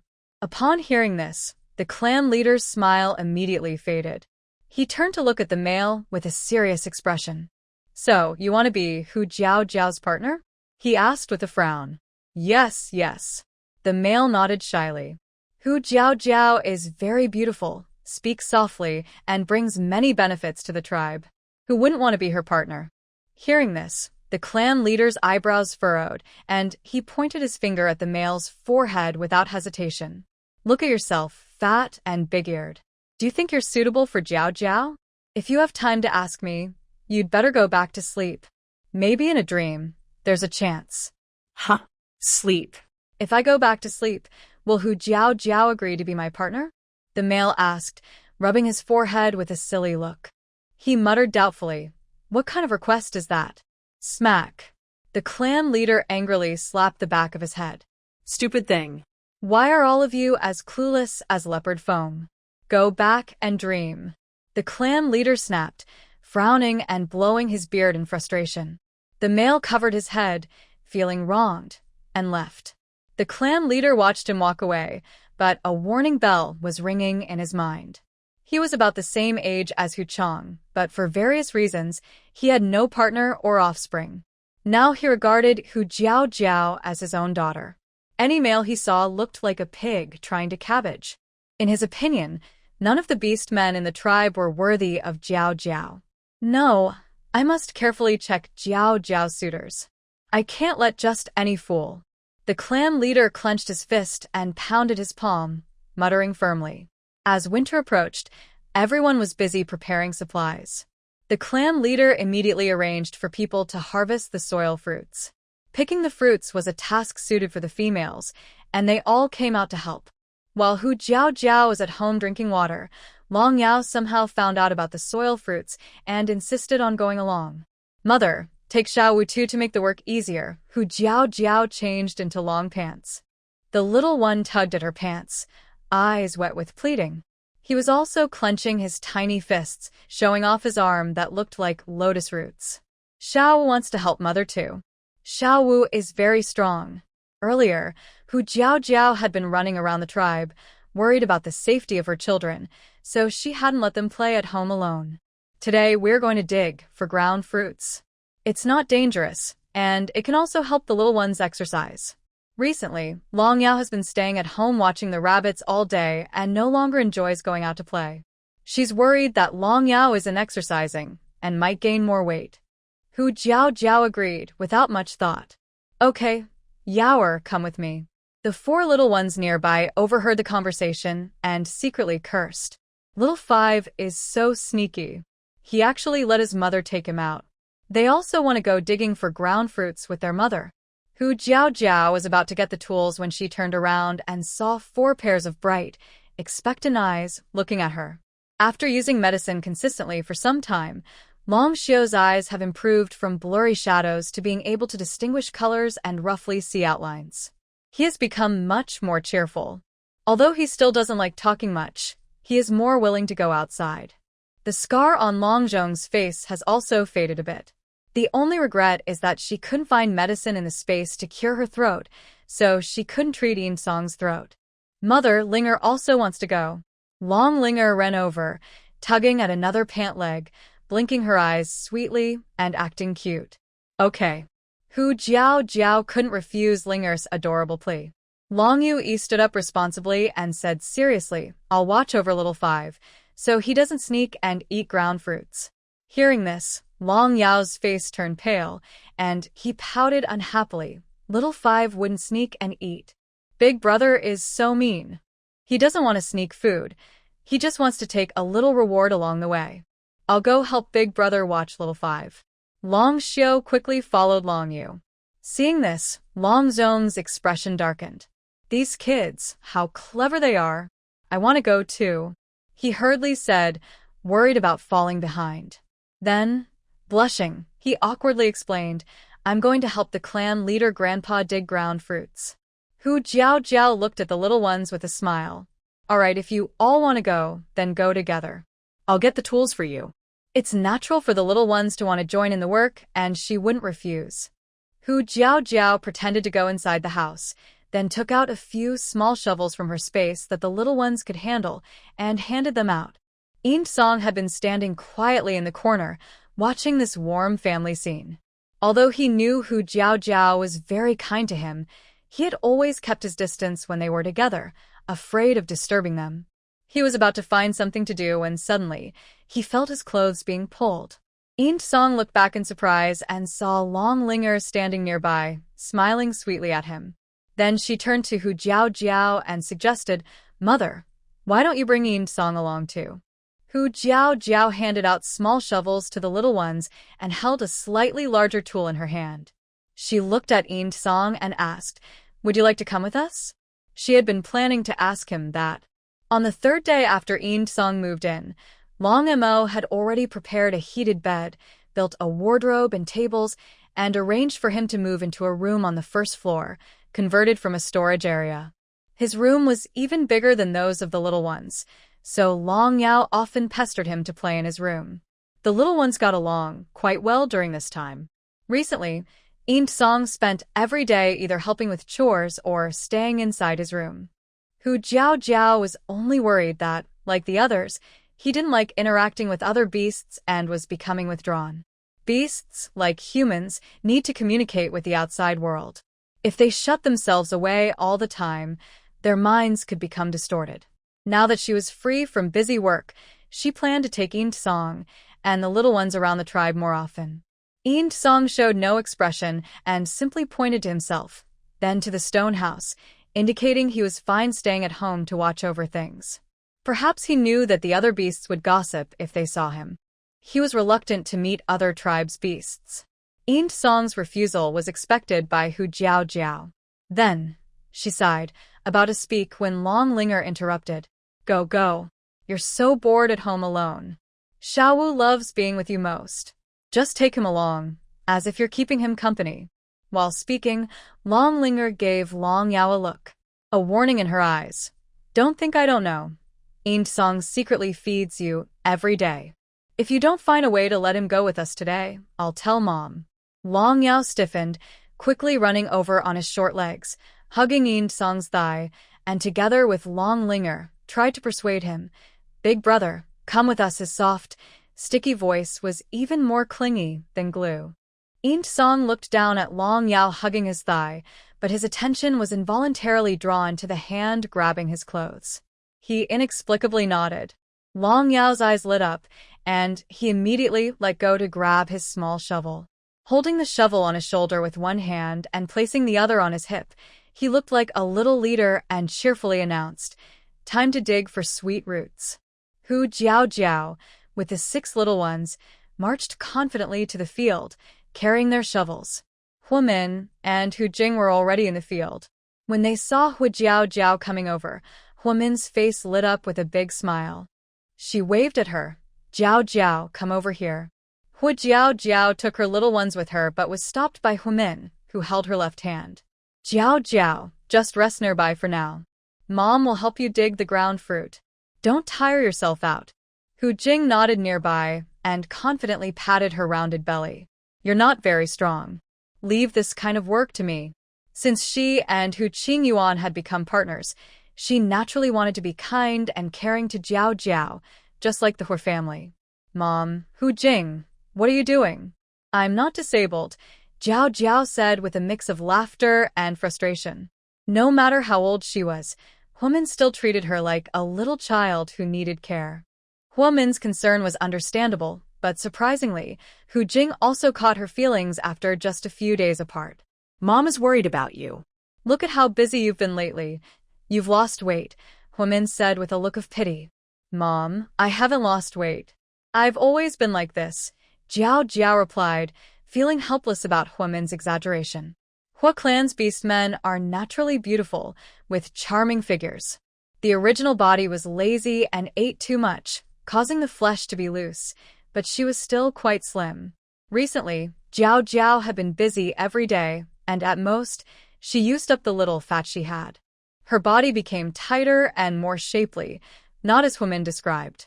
Hu Jing looked at Jiao's thin arms, which she could easily break, and made a few sounds of admiration. Jiao, aren't you still thin? She flexed her muscles, showing an arm almost twice as thick as Jiao's. Then she gently pinched her tiny waist and compared it with her 6-pack abs. Jiao's mouth twitched. Of course, She couldn't compare to Hu Jing. Hu Jing was a beast woman, naturally strong and more muscular than most females, with a heroic appearance. Her muscles looked nice, not scary or bulky. Her strong and bold personality made her seem fierce and sturdy, like a tiger. In reality, Hu Jing's figure would be considered a healthy ideal in modern times. Many girls dream of such a body. Hu Jing teased a few words, and the three of them started digging for ground fruit. Each female received a vine and a woven basket made of wood. The task was to fill 2 baskets to complete the work. One basket could hold about 200 jin of ground fruit. In a day, they could harvest over 4,000 jin, and within 4 days, they would finish collecting all the ground fruit in the land. The little ones also found a good spot nearby and started digging. Silvered Song and the 4 little ones are all working seriously. Although they are using small hoes, their movements are quick and they quickly dig out a large dirt fruit. Only Long Yao is kneeling on the ground, holding his small like a knife carving ice, taking a long time to dig out a dirt fruit's head. He turns to look at Long Yu and the others, seeing that each of them has at least dug out 1 dirt fruit, and suddenly feels a bit anxious. He no longer needs the small, throws it behind him, and plops down in front of a dirt fruit, beginning to dig with both hands. Finally, more than half of the dirt fruit is exposed. Long Yao hugs the dirt fruit and starts to pull it out. Hey! Come out, little dirt fruit. Long Yao uses all his strength, his face turning red. Suddenly, the soil in the ground loosens, and the dirt fruit is pulled out smoothly. Before he can be happy, Long Yao stumbles back a few steps. Smack! He steps on the small he threw behind him. The small bounces up and hits Long Yao on the back of the head with a bang. Ow! Long Yao cries out in pain, flings the dirt fruit away, and covers the back of his head with one hand. The dirt fruit makes a beautiful arc in the air and hits Long Linga, who is focused on digging nearby. Linga! Be careful. Long Yu is the first to notice the flying dirt fruit. His face changes, and before he can warn Long Linger, it's too late. At this moment, a thin figure blocks in front of Long Linger, using his back to shield her from the dirt fruit. Bang! The hard dirt fruit hits Im Song's back, making his face turn a bit pale from the pain. Long Linger also sees the dirt fruit hitting Im Song, and her pretty face suddenly shows some worry. Im Song, are you okay? She quickly helps him. Im Song shakes his head and slowly straightens his back. It's just a hit, and he's had worse injuries before. He's not that delicate. The little ones gather around. Long Xiu looks at Im Song with a strange glint in his eyes, as if he has noticed something. Long Yu, concerned, helps check Im Song's injury. It's just a dirt fruit. Im Song, thank you for blocking it for Linger. This dirt fruit weighs a few pounds. If it hit Linger's head, she might have been hurt badly. Long Zhong pouts and looks toward Long Yao, who is sneaking toward Hu Jiao Jiao. Long Yao suddenly feels a chill in his back and straightens up like a robot, turning around. He covers his head and awkwardly smiles, softly apologizing in a little girl's voice. I was wrong. I'm sorry, but I can't assist with that request. This clearly can't be seen as a dirty, skinny young creature from that day. I thought it was 2 beasts. This young one is indeed handsome. I see that he has strength, and in the future, he will definitely be powerful. The females are a bit envious. I originally thought he was just a lazy young one, but after being raised by Hu Jiao Jiao, he has become clean and tidy, and is willing to work. He listens better than their own children. Yes, Im Song is a good young one. Hu Jiao Jiao smiles and agrees one by one. Not far away, Im Song hears the female's words and can't help but tighten his lips. This is the first time an orc has given him such praise. In the past, the orcs in the tribe either scolded or hit him, saying he was his brother's burden. If it weren't for him, his brother would have found a mate long ago. This is the first time words not filled with malice have been spoken about him. That female even praised him in front of outsiders. It makes him feel like the tribe truly accepts and includes him. I think Long Linger seems to get along well with him. They're about the same age. Hu Jiao Jiao, are you planning to raise him to be a companion for Long Ling? At this moment, A middle-aged female asks Hu Jiao Jiao with a curious look. Eun Song suddenly blushes and accidentally digs a soil fruit with his small, splitting it in half. Brother, you broke the soil fruit. Long Yao seems to have received a signal, running over quickly to pick up the split soil fruit. He doesn't notice Eun Song's unusual behavior and seriously says, Xiao Wu, help brother take away the bad fruit. Eun Song nervously stands still, silently accepting. Long Yu and others look at Eun Song with dangerous eyes, their guard instantly rising. Could this kid like Linga? The female who just spoke is immediately nudged by another female with her hand. Sure. You have a mouth, don't talk nonsense. What's wrong with saying that? They're a good match. The female looks puzzled. In their mixed tribe community, they don't care about bloodlines. They only look at strength when choosing a partner. Shut up. Don't forget, that young one is mute, a disabled orc who can't speak. Hu Jiao Jiao would never hand Long Linger over to him. In the orc world, disabled orcs are considered very shameful. Hearing this, the female finally remembers and quickly covers her mouth. The joy that just appeared in Eun Song's heart is suddenly extinguished by a cold splash of water. He feels as if he's been thrown into an ice cellar, completely blocked from leaving, forever stuck in that cold place. The last words of the female, Hugojio could never hand over Longlinger to him, kept echoing in his ears, as if reminding him that he would never truly be accepted by the beast men. Eun Song lowered his eyes, clenched his fists, then loosened them. Yes, he was just a. The females noticed the tense atmosphere and all fell silent, no longer looking for topics to talk about. Everyone awkwardly went back to digging for ground fruits. Seeing Eun Song's face, which seemed shrouded in gloom, Hugojio slightly frowned. She knew their words were not meant to hurt. Other beast men might think the same. But to Eun Song, those words felt like sharp blades stabbing into his heart. Hugojio stepped forward and looked at the females around her, raising her voice. In my eyes, Eun Song is just like the other cubs, nothing different. As for who he and Linger will choose as a partner in the future, that's their own decision. I won't interfere, and I hope you won't joke about such things. A light-hearted joke from an adult could become a thorn, forever rooted in a young one's heart. Jokes are never an excuse to hurt others. The females didn't expect Hugojio to be so frank, and for a moment, they felt ashamed. Sorry, Hugojio. We won't say such things again. It was just our careless words. We won't joke about it in the future. They sincerely apologized to Hugojio, showing their stance. A flash of surprise crossed Eun Song's dark eyes. Big brother, don't worry, mother won't dislike you because of this. Long Yao crouched on the ground, secretly nibbling on a ground fruit, then hid it in his pocket. As he chewed, he comforted in a muffled voice. Eun Song looked at Long Yao with confusion, not understanding why he said that. Long Yao continued, second brother is blind, third brother is disfigured, and mother didn't dislike them. So she'll definitely treat big brother well too. Long Yao's face was serious.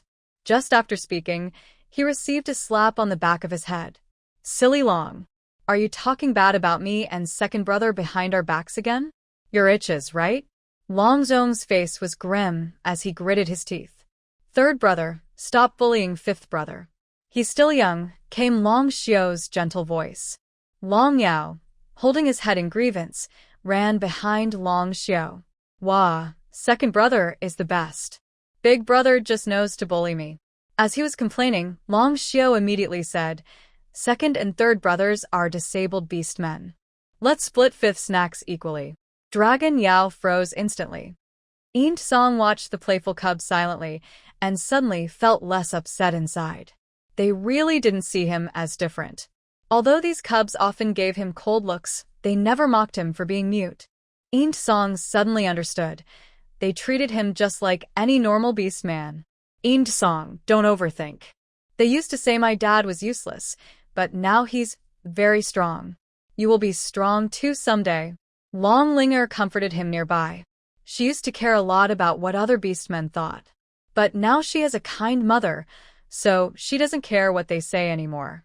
Seeing Long Linger's caring expression, Eun Song nodded and made a quiet decision in his heart. He would work hard to become stronger. In another field, Huang Yu also came to dig tuber fruits. She is an outsider female, not popular among the others, and no female wants to work with her. Only Bao Feng digs tuber fruits with her. Huang Yu has a delicate build, small arms and legs, looking fragile. Soon she was sweating heavily and took a break. Bai Hua, a bear-shaped female working nearby, saw her and started teasing with a sour tone. So delicate and fragile. Why are you even working? Just let your partner do it, pretending. Another female nearby echoed. Exactly. She's only taking breaks after digging a few tuber fruits. I think she's just trying to attract males. She doesn't look like she's here to work at all. Bao Feng is also popular in the tribe. Many females plan to find new mates before winter comes. Since Bao Feng has the tribe leader's favor, she's their best choice. Now that Huang Yu has taken her spot, everyone looks at her unfavorably. The tribe leader knows this, so he didn't tell the females about Huang Yu's identity, only trusted males. No female would befriend her anyway. The females deliberately spoke loudly, and their words reached Huang Yu's ears. Huang Yu clenched her tools tightly, but her face showed no change. The darkness in her eyes revealed her patience and restraint. She couldn't afford to clash with these females. Huang Yu, my 2 baskets are full now. Let me handle these, Bao Feng said cheerfully, running over and offering a clean beast hide to wipe Huang Yu's sweat. Huang Yu frowned in disgust, raised her hand to block Bao Feng's movement, and took the beast hide. Thank you, Bao Feng. I really don't know what I would do without you, she said, her face quickly softening into a gentle smile, hiding her disdain. When Bao Feng heard this, he immediately smiled awkwardly and scratched his ear. It's nothing. Huang Yu, you go rest nearby. Once I finish digging, I'll bring you home. He pointed to a spot under a tree covered with animal skins. Knowing that females are very clean, he carefully tidied up the area for Huang Yu to rest. All right, thank you, Bao Feng, Huang Yu said softly, giving a gentle smile. She lightly tapped his chest with her finger, then put the animal skins back into his hands and turned to walk toward the tree. It's no trouble, hee. Bao Feng was so captivated by her smile that he was dazed, staring at Huang Yu's back and giggling foolishly. Go away, little fairy. Bear Hua spat in jealousy and stomped her foot. After a brief little scene, everyone refocused and continued digging for the earth fruit. Huang Yu reached the tree, looked back at Bao Feng working hard, and a cold smile appeared at the corner of her mouth. She glanced around, took advantage of the moment when no one was paying attention, and quietly moved toward the distant forest. Recently, she hadn't been able to leave the tribe and couldn't find a chance to be alone. Today, she finally found an opportunity. Although it was more difficult to send messages outside the tribe, as long as she had enough time, she was sure she could send the message out today. Meanwhile, over with Hu Jiao, Hu Min and Hu Jing occasionally secretly placed their earth fruits into Hu Jiao's basket. A few cubs also contributed quite a few earth fruits. When Hu Jiao turned around to see how much was left in her baskets, she saw they were full and doubted her own life. Mom, Hu Jing, did you put them in the wrong baskets? She asked suspiciously, looking at the empty baskets behind them. Wow. Hu Min turned around, her face showing exaggerated surprise, and replied vaguely, Jiao, you finished digging so quickly. Once you're done, go rest.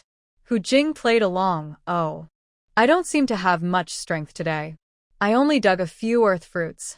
Hu Jiao's forehead twitched. Next time, could you act a little better? It's okay. I have more strength today. Since I dug so fast, I'll dig with you guys and finish together. Hu Jiao smiled gently, pretending not to see through their poor acting. She looked at the cubs, who were sweating heavily but had also dug quite a few earth fruits. She said to them, "Ain't song, you if you're tired, go play over there." Yay. Long Yao had wanted to sneak away for a while. Hearing this, he immediately grabbed a pouch of earth fruits and staggered into the forest. The children were all tired and sitting nearby resting. They all turned a blind eye to Long Yao's sneaky eating because they knew it was more important than stopping him. Eint Song had no intention of resting and was still digging in the ground for fruit. He knew he wasn't qualified to rest. His only value in this family was doing this kind of work. Is this kid stupid? Doesn't he know how to rest? Long Zhong sat under a tree nearby, looking at Song, who was sweating heavily, and he curled his lips. Song, let me teach you how to play with a slingshot. Long Linger saw this, stepped forward, snatched the tool from him, and without asking, pulled him to go outside. Long Zhong's face darkened immediately, and he muttered, "Is this kid deliberately trying to distract Linger?" Song was forced to put down the tool and follow Long Linger. The two went to the nearby woods. Long Linger took out her small slingshot, which she always carried, and generously started teaching Song how to use it. She was cheerful and outgoing, liked to talk, while Long Yu and Long Xiu were quiet and didn't like to speak. Long Zhong was sarcastic, and Long Yao only knew how to eat, so she had little in common with them. Although Song couldn't answer, he listened carefully every time she spoke to him. Therefore, Long Linger was one of the most friendly people in the family towards Song, aside from Hu Jiao Jiao, and she often took care of him. "This is a slingshot made by my mother. It's really powerful. With it, I can hit birds in the trees. I'll show you how to use it. Watch me." Long Linger explained as she eagerly demonstrated the power of the slingshot in front of Song. Song obediently listened to her chatter, with no sign of impatience. She loaded a small stone into the slingshot, aimed at a bird in the tree, and with a whoosh, the stone shot out quickly, hitting the bird precisely. "I hit it." Long Linger happily ran over and picked up a small gray bird about the size of her palm. A flicker of surprise crossed Song's dark eyes. He thought Long Linger was just playing, but it turned out she really hit the bird. Was this slingshot so powerful? Try it yourself. It's really fun, Long Linger said, handing him the slingshot. Looking into her big, hopeful eyes, Song bit his lip, looked away, and tried to imitate her earlier action, pulling the slingshot towards the sky. Seeing his movements, Long Linger quickly corrected him, saying, "You can't hit the sky. It's too far. The birds on the trees are easier to hit. The birds in the sky are moving targets. Only Long Yu among their siblings has managed to hit one before.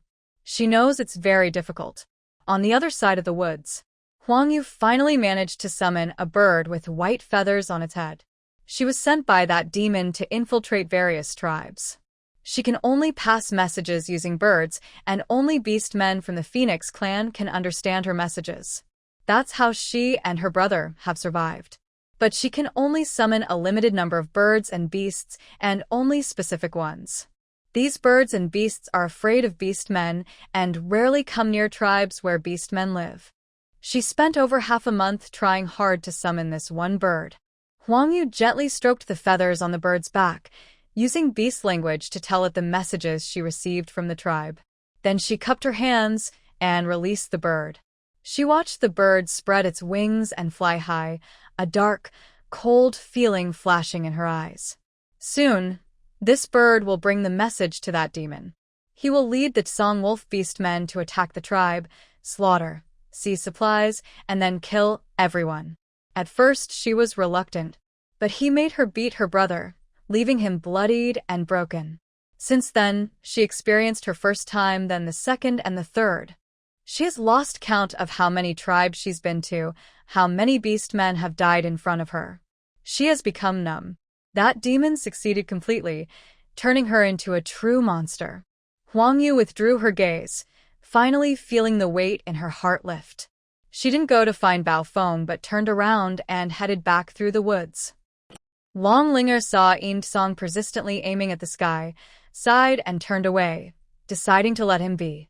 If he couldn't hit, he would naturally realize and change. Just then, a bird flew across the sky. Song aimed and threw a stone at the bird. In the next moment, a sharp, short bird call sounded. The bird was hit and fell straight down. It crashed through the branches and leaves, landing in front of Long Linger with a rustling sound. Long Linger was stunned. He rubbed his eyes, checked again to make sure he wasn't seeing things, and looked at the bird on the ground, its wings broken but still alive. His small, porcelain-white face was full of shock. He actually hit a flying bird on his first try. That's incredible. His older brother had to practice for a long time to hit a bird, and even then, he didn't always succeed. Song, did you play with a slingshot before? Are you really a skilled person, right? Longlinger's bright eyes were full of surprise as she asked curiously. Song shook his head and playfully toyed with the slingshot in his hand, also surprised by this small tool. He hadn't expected this tiny thing to have such great power. It seemed that within a certain range, it could maximize damage, and if used unexpectedly, it could even catch fragile small prey. Seeing Song deny it, Longlinger almost dropped her jaw in shock. You're so amazing.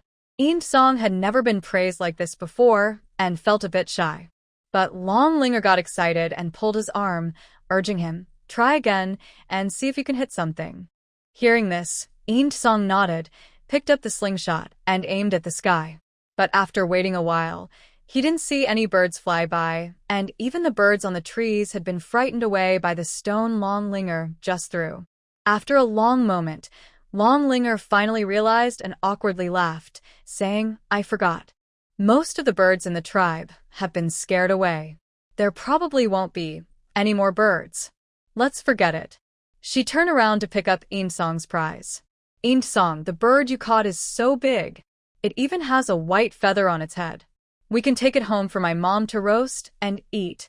Longlinger said excitedly, holding the bird.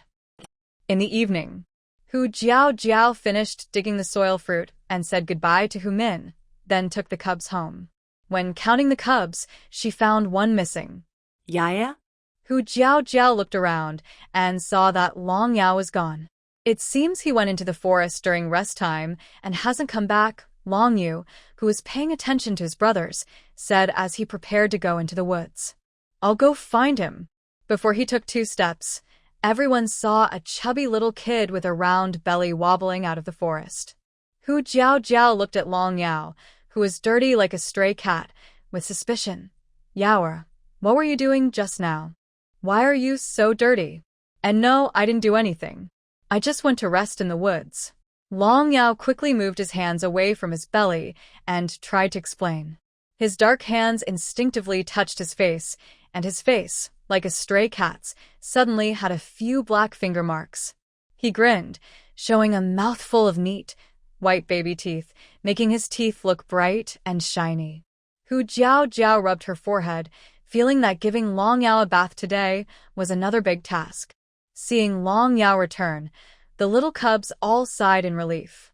Everyone carried their tools and followed Hu Jiao home. The other females in the field also headed back with their tools.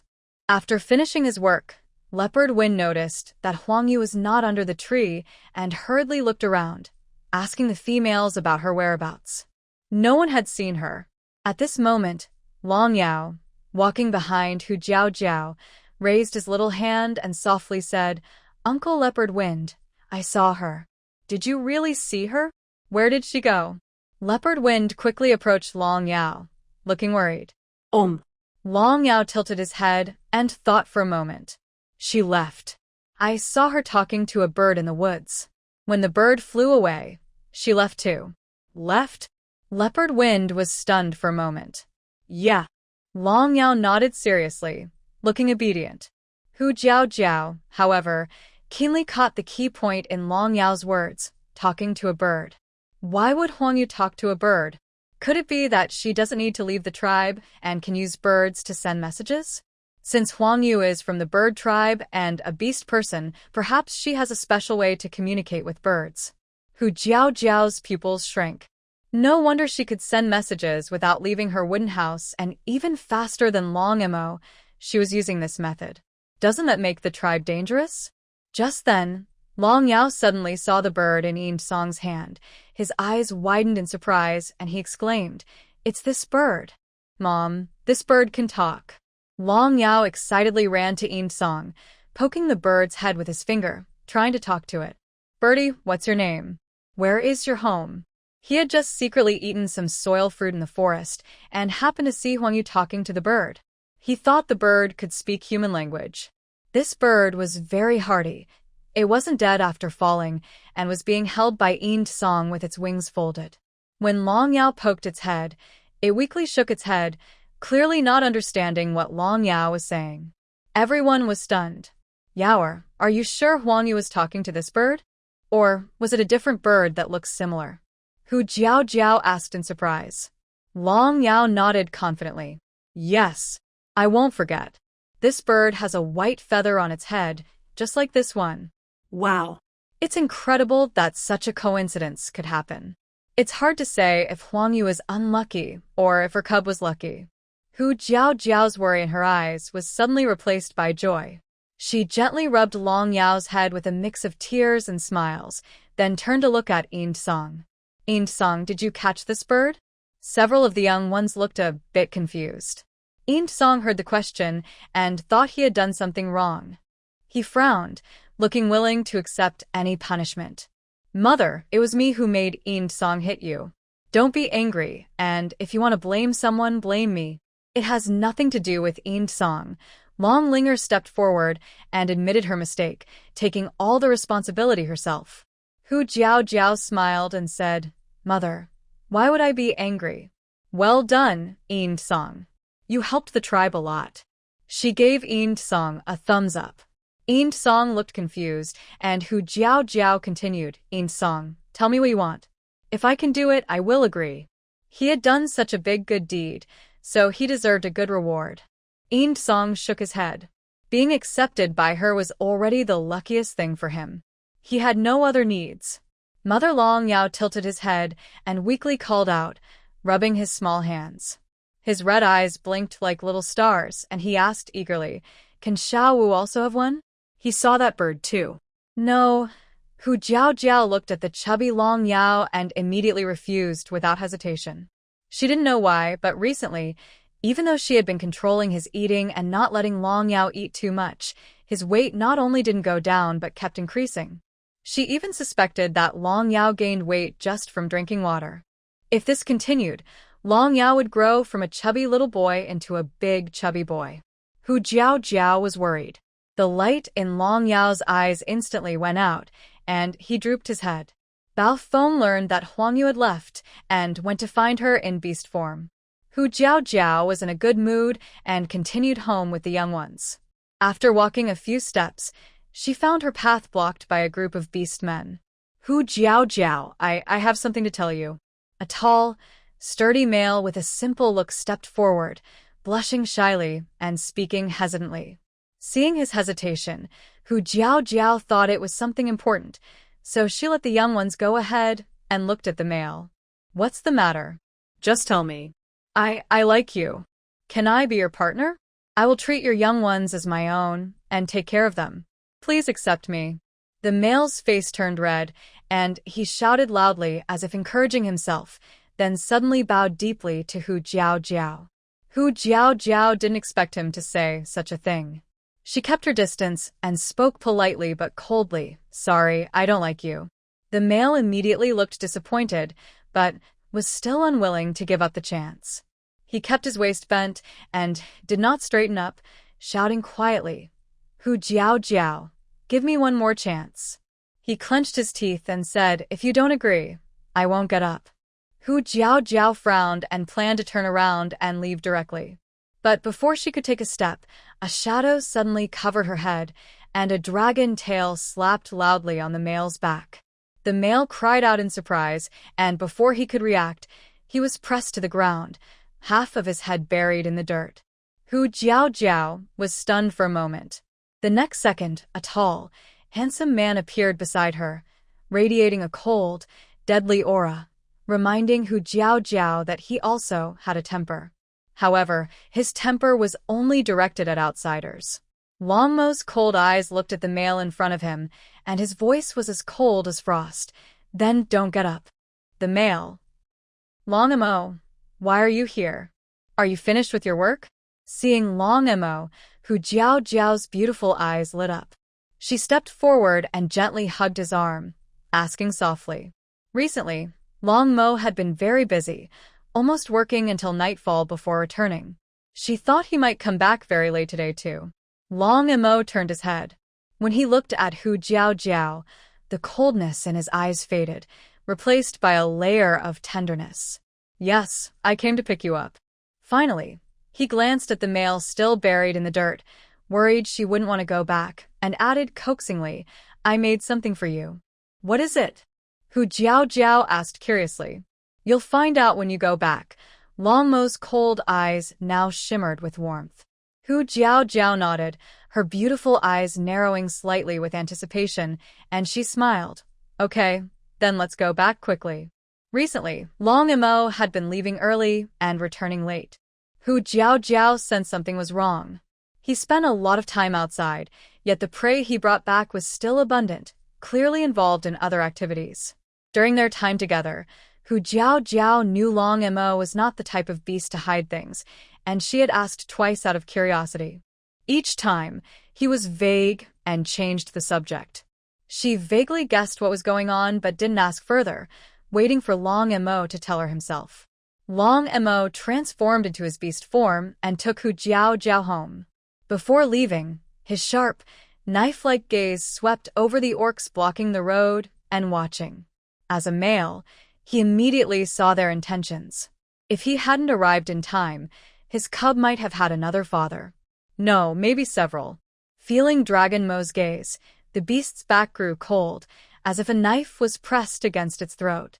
They instinctively shrank back and looked at the male creature stuck in the ground, unable to pull him out.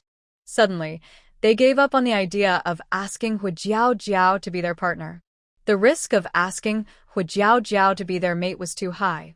They decided to look for another female instead. Seeing the two leave, the male creature on the ground looked disheveled in the wind. Before you leave, why didn't you pull me out? Dragon Mo was very fast. Soon, he arrived home with Hu Jiao. The cubs hadn't come back yet, so it was just the two of them. As soon as Hu Jiao got off, she looked around curiously and asked, What is the thing you want to give me? Where is it? No woman doesn't look forward to gifts. Although Hu Jiao was already Dragon Mo's partner, she still felt like a newly in love couple. Small surprises made her very excited. That's why flirtation and being in love are so thrilling. It's in the backyard. Dragon Mo led Hu Jiao inside. Hu Jiao, hearing this, happily walked toward the backyard, muttering softly, still so mysterious. She hadn't realized before that this guy could also create surprises. The two crossed the living room and reached the backyard. When she saw what was placed there, Hu Jiao was stunned. What? What is this? Her pupils widened, her eyebrows raised in surprise as she looked at the large, green, shiny object in front of her. In the middle of the yard was a big tub, shining with a translucent green color, glowing faintly in the sunlight, very eye-catching and beautiful. This crystal-clear color was definitely jade. Hu Jiao didn't understand jade, but she had watched many videos online. This jade looked like the best quality, probably ice-type jade. How did Dragon Mo get such a large piece of jade? And such a big one? Hu Jiao's mouth formed an O. She was sure that even in modern times, such a large piece of jade was extremely rare. If she were in the modern world, she would be thrilled. Dragon Mo saw Hu Jiao's surprised expression and seemed to feel a bit of joy in his eyes. Knowing he had given the right gift, he honestly explained, You said you wanted something for bathing before. He paused, trying to remember the name of the thing, then continued. A bathtub. It seemed to be called that. I just made one from a big stone. I don't know if you'll like it. Hu Jiao paused. Is this a bathtub? She stepped closer and looked carefully. She saw that inside was indeed empty, and every part was polished very smooth. Most importantly, this jade bathtub is bigger than a normal one. Yeah, a bigger bath is better. Long Mo nodded meaningfully and explained. I found a large piece of stone in the forest. I happened to find this one, and when I dug it open, I saw the inside was a different color. After he finished digging inside, he thought the outside stone was too ugly, so he polished it again. The outer layer of stone was very thin, almost just a little more polishing would reveal the green inside. So, he polished both the inside and outside to be the same color. It looked better that way. Since it was a gift for Hu Jiao, Long Mo didn't mind the trouble at all. Listening to Long Mo's simple description, Hu Jiao seemed to already imagine the scene. Long Mo's luck is like stealing the hero's aura. This is too luxurious. Hu Jiao's fair fingers brushed over the jade, and she couldn't help swallowing. Long Mo's surprise really shocked her. She had never heard of anyone using a jade bathtub to bathe. Even a wealthy person probably wouldn't do such a thing. Don't you like it? Long Mo looked at Hu Jiao immediately. I'll find more stones and make another one. As long as she was happy, he could make as many as she wanted. Hu Jiao quickly shook her head. No, I like it very much. In modern times, she was just an ordinary worker, but in this beast world, she could enjoy luxuries that even rich ladies wouldn't have. Although it's not very useful here, it's so luxurious. Hu Jiao smiled and hugged Long Mo's arm, then tiptoed and quickly kissed his cheek. Long Mo, thank you for making this bathtub for me. I love it so much. She had only casually mentioned it before, but Long Mo remembered and gave her such a big surprise. Having such a good husband, she probably saved the galaxy in her past life. Hu Jiao just lightly touched him and then pulled away. Long Mo was stunned, raised his hand to touch the spot on his cheek where her soft lips had been, and looked at Hu Jiao, who was still admiring the jade, with a tender smile in his eyes. All the hard work these days was worth it. Long Mo quietly watched her. When her excitement cooled down, he said, I'll move the bathtub into the room. Put it in the room to use? Would it be too troublesome? Hu Jiao hesitated a little, since they lived on the second floor, and the large jade bathtub was quite heavy. Using it wouldn't be very convenient. Long Mo looked calm and said casually, it's fine. Of course, taking a bath had to be in the room. As soon as he finished speaking, Hu Jiao saw Long Mo easily lift the big jade bathtub that could fit 2 people and walk into the house, up the stairs. Hu Jiao didn't think much about it. Their room was quite large and empty at the moment, with no furniture. Later, they could add a screen to separate the bathtub, which would be pretty good. Soon after, Long Mo came downstairs. Hu Jiao suddenly remembered something. She walked over to Long Mo, her eyes shining with curiosity, eager to ask, Long Mo, where did you put the piece of stone you cut out from the middle of the bathtub? The middle piece of jade was also very large. If placed in modern times, it would be a fortune. Even in the beast world, it wasn't very valuable, but it would make a nice decoration at home. Beautiful things are loved by all women. Long Mo honestly replied it was thrown into the forest when it was polished. In Long Mo's eyes, it was just a pretty colored stone. Of course, in the eyes of any orc in the beast world, these objects were essentially just stones. The stone used for the bathtub has already been ground into powder. Seeing Hu Jiao's bright, expectant eyes, Long Mo couldn't help but speak, if you like it, I can go find more of this kind of stone tomorrow. Hearing Long Mo's words, Hu Jiao suddenly thought of something. Jade is very hard, so polishing it into a bathtub must have been very difficult. Long Mo probably shattered the middle part first, and then carefully polished it. She waved her hand and said, forget it. No need to find more. Having a bathtub is enough. Her earlier excitement had settled down. Although she liked it, she wasn't the unreasonable type. Besides, it was impossible that there was only that one piece of jade, and luck like that wasn't always on her side. Finding such high-quality jade was rare.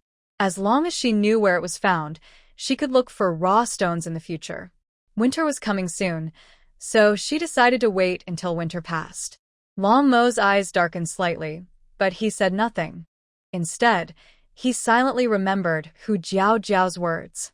He had learned from recent experience that what a female truly wanted couldn't be judged just by her words, but by her reactions. If she liked something, it would show even if she didn't say it. The next day, Hu Jiao continued digging for earth fruits. Over the past few days, her task was to gather all the earth fruits and distribute them to the orcs in the tribe, ensuring everyone had enough food for winter. Second brother, Hu Qinggao's charcoal production was almost finished, and the tribe's orcs had stored enough charcoal.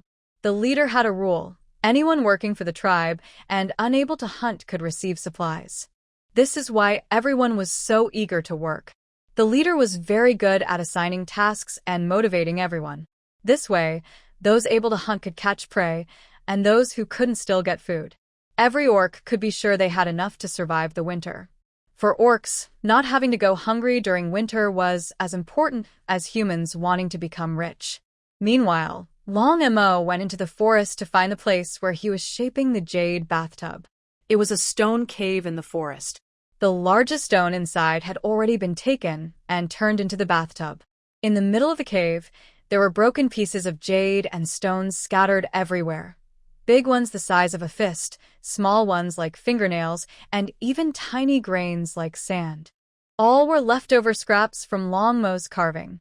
Long Mo jumped into the cave, rummaged through the scraps, and soon found a long piece about the size of a palm. He remembered this was the biggest piece that had fallen off. In his mind, he pictured Hu Jiao Jiao's delicate face. She often styled her long hair with a thin wooden stick, so he decided to use this scrap to carve a hair accessory for her. Her skin was fair and smooth, and this green stone would look beautiful on her.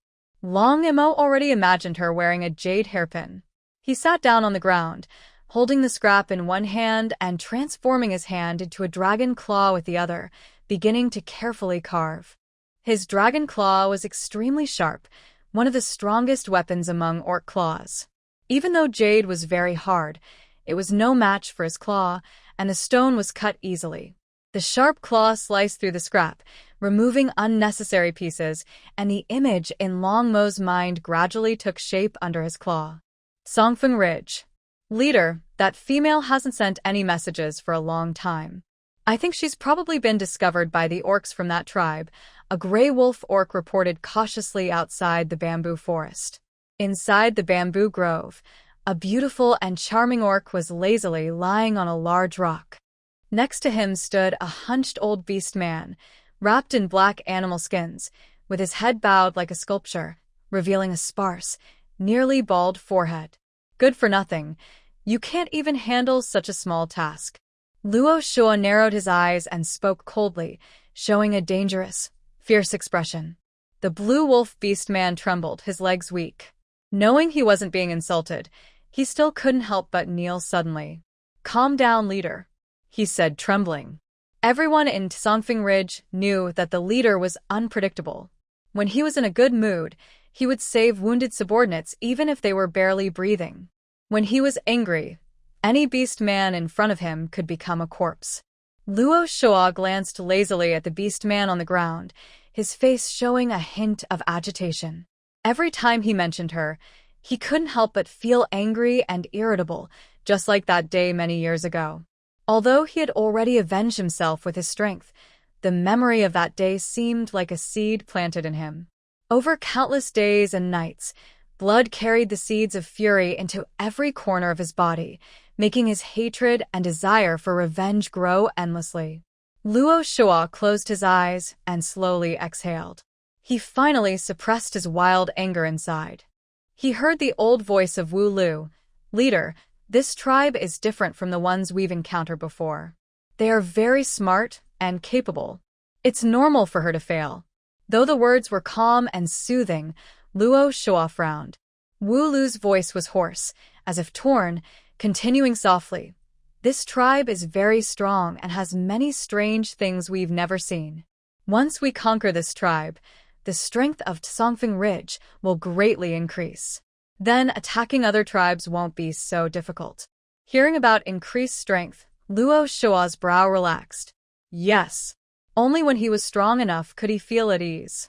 Winter is coming, and then it will be our world. Leader, don't worry. Even without her help with your current strength, you can break through that tribe.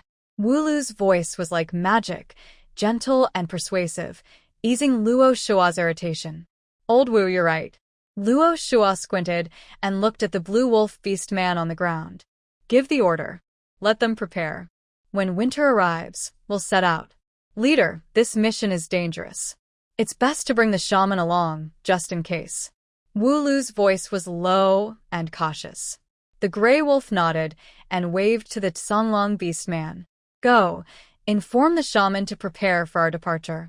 The Songlong beast man obeyed, quickly getting up and leaving, weaving through the Tsongfeng Ridge. The leader's place was on the highest peak of the ridge.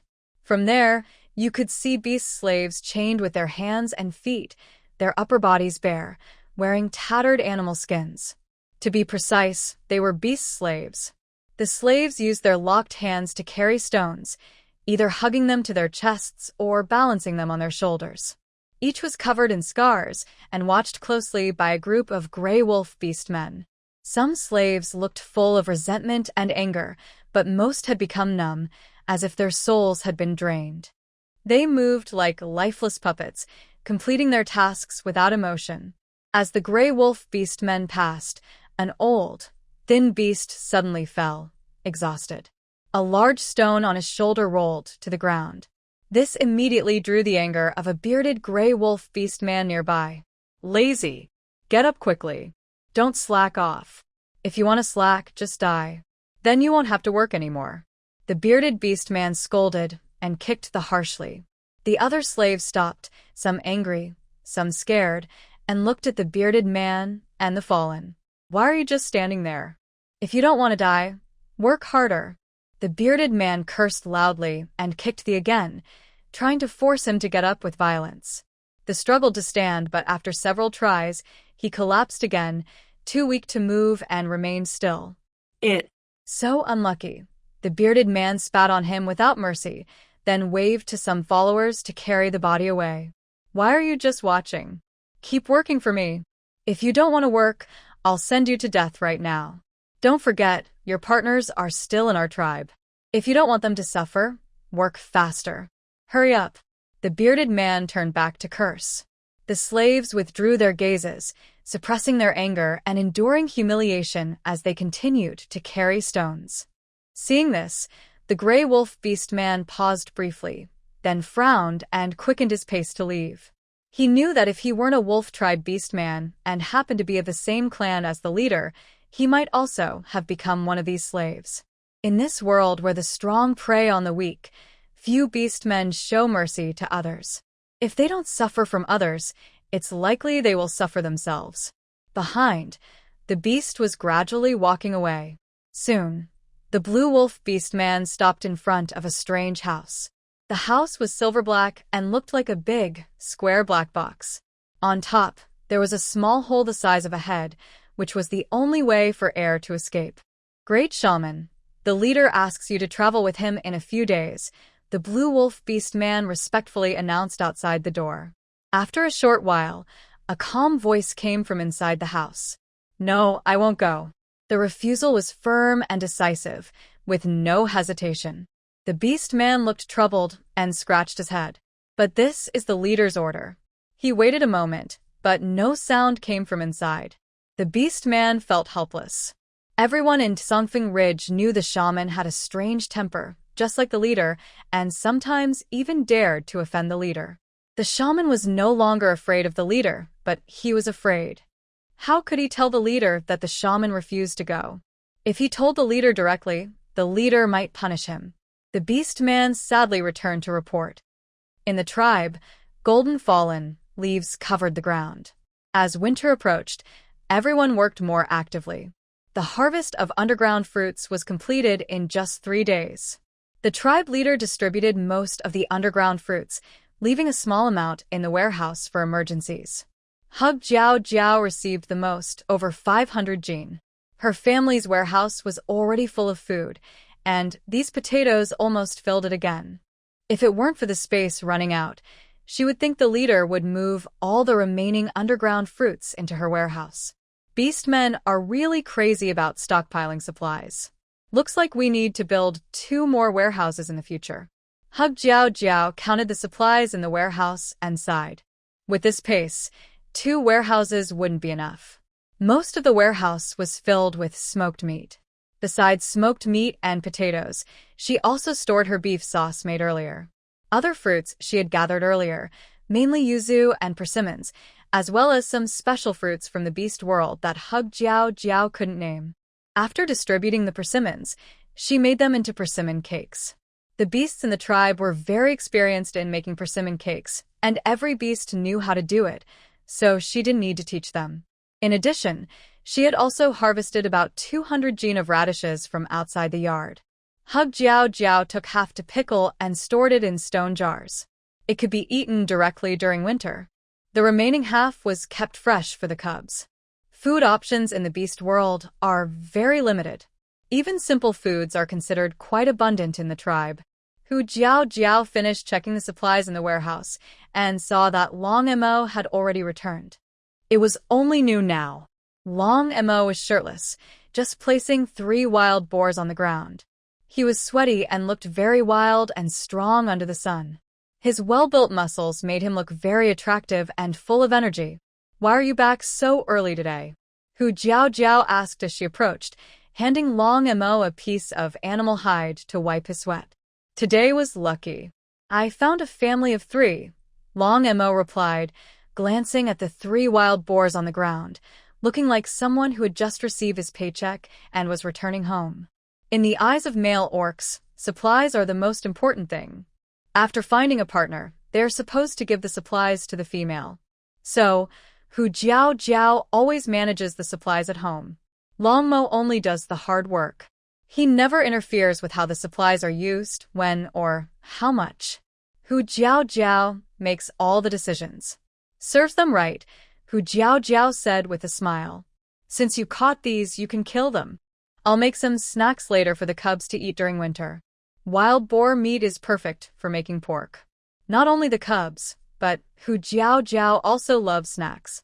During the long winter, she doesn't want her mouth to be bored. Okay, Long Mo agreed without hesitation. Jiao Jiao I. He reached into his pocket, about to say something, but suddenly a beastman's voice came from outside the yard. Hu Jiao Jiao, the rabbit fence is built. The clan leader wants you to come and take a look. The beastman's loud voice was like a thunderclap, startling Long Mo and making his words fade away. Hearing the voice, Hu Jiao Jiao became interested immediately. She turned and went out of the yard. Long Mo, I'll go check on the rabbit fence. Please handle the hunting prey, Hu Jiao Jiao said before heading out with the beast man to find the clan leader. The planting of sweet potatoes and radishes was very successful. Although increasing the planting area next year would ensure enough food, most beastmen are carnivores. Eating fruits is a last resort for beastmen. Only eating meat can keep them healthy and strong. It's natural, cats are carnivores, dogs are omnivores, just like that. To improve the tribe's living conditions, plans for raising livestock also need to be put in place. As autumn was about to end, Hu Jiao Jiao was worried that the wall wouldn't be built before winter. But as luck would have it, her worries came true. Watching Hu Jiao Jiao leave, Long Mo pursed his lips and took his hand out of his pocket.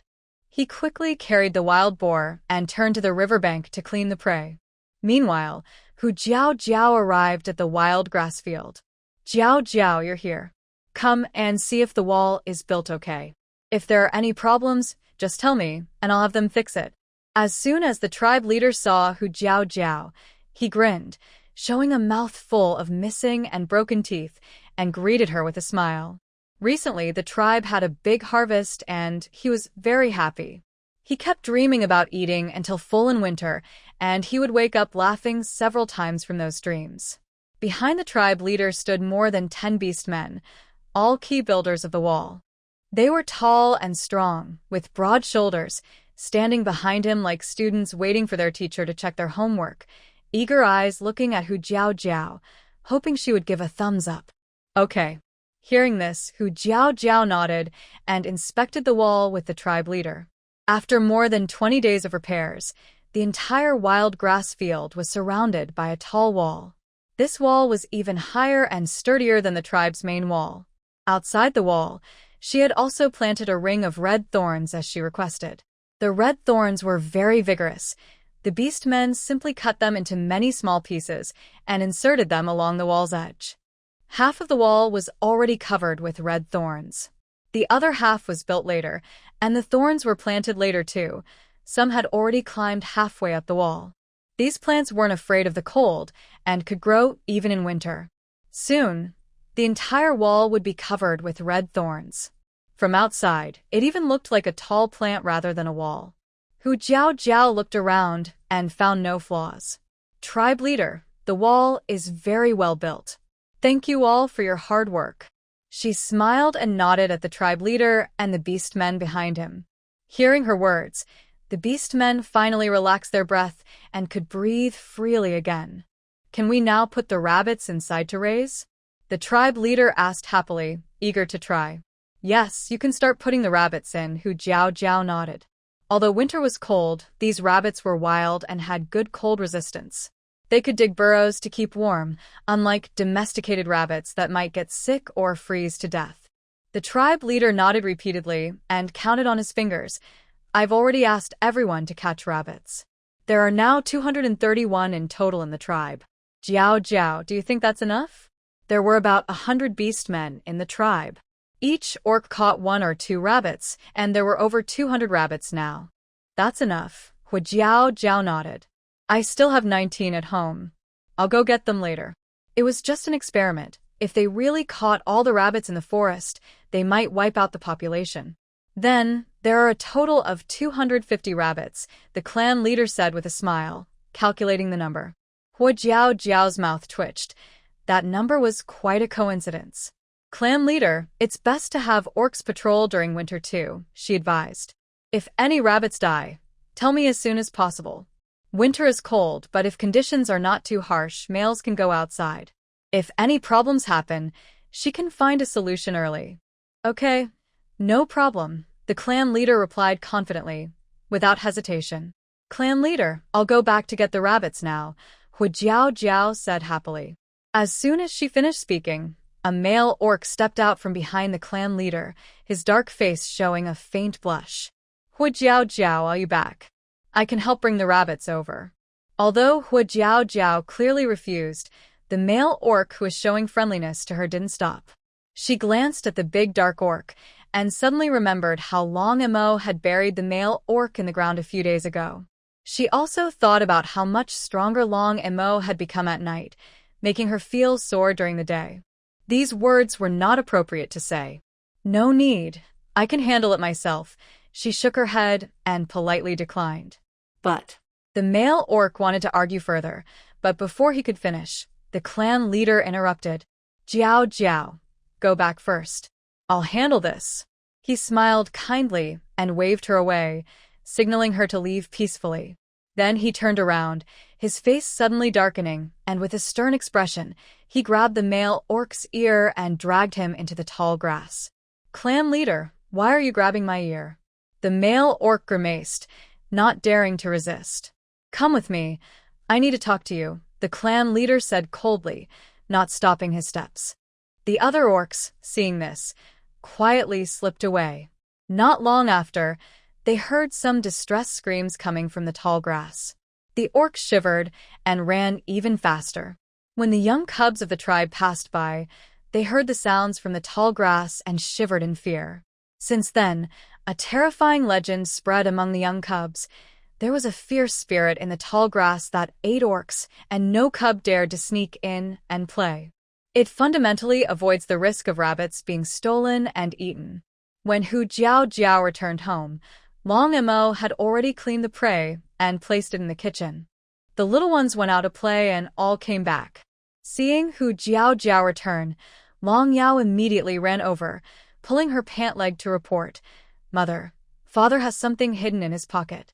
Hu Jiao smiled warmly and gently patted Long Yao's head, asking playfully, Oh, what did Father hide in his pocket? As soon as she asked, Long Yao pouted with a grievance. I don't know. Father won't let me look. He looked sad and said, When I asked what was in his pocket, he told me to go away. Ah. Hu Jiao couldn't hold back her laughter. These two are real treasures, each more amusing than the last. Yaoer, are you willing to tell Father your little secret? She asked kindly with a gentle smile. Long Yao thought for a moment, shaking his head like a rattle. If he told Father about eating the food secretly, Father would definitely tell Mother everything, and he didn't want to share that. Everyone has their own little secrets. Yaoer understands that, right? Hu Jiao coaxed patiently. Long Yao nodded obediently. At this moment, Long Zhong couldn't help but reveal the truth. Little Five isn't interested in father's secrets. He just thinks father is hiding food and not sharing with him. Hiding food is a big secret indeed. Long Yao hid behind Hu Jiao Jiao and seriously argued back. Hu Jiao Jiao rubbed her forehead. How could she think that Long Yao's mind was only about food and nothing else? Long Mo came out of the kitchen and saw the little ones gathered around Hu Jiao Jiao. As soon as he saw Long Mo, Long Yao and the others immediately ran away, afraid he would find out they were tattling. Long Mo only glanced at their backs and then looked back at Hu Jiao Jiao, his deep eyes softening slightly. The prey is already prepared. I'm here to pick up the rabbits. I need to go out again.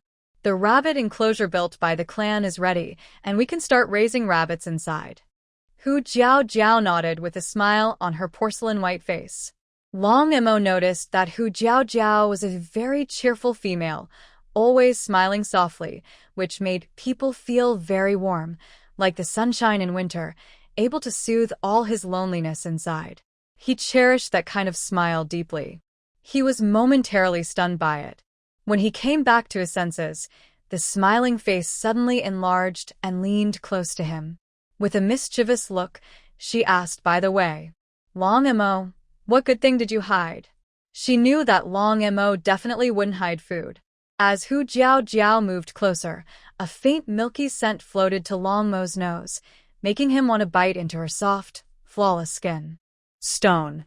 Long Mo swallowed hard, pressed her shoulder, and gently pushed her tiptoeing feet down. Stone? Hu Jiao Jiao was momentarily confused. She saw Long Mo reach into his pocket and search. Curiously, she followed his hand. She saw Long Mo pull out a light green object. Wow. It really was a stone. Hu Jiao Jiao's eyes lit up, like a child expecting a gift. She asked, puzzled, Didn't you say there was none? Did you go find it again? There's still a bigger piece left. I just brought it back. Long Mo nodded and showed her the item. Mostly because she liked it. Even if he didn't, he would still go find it.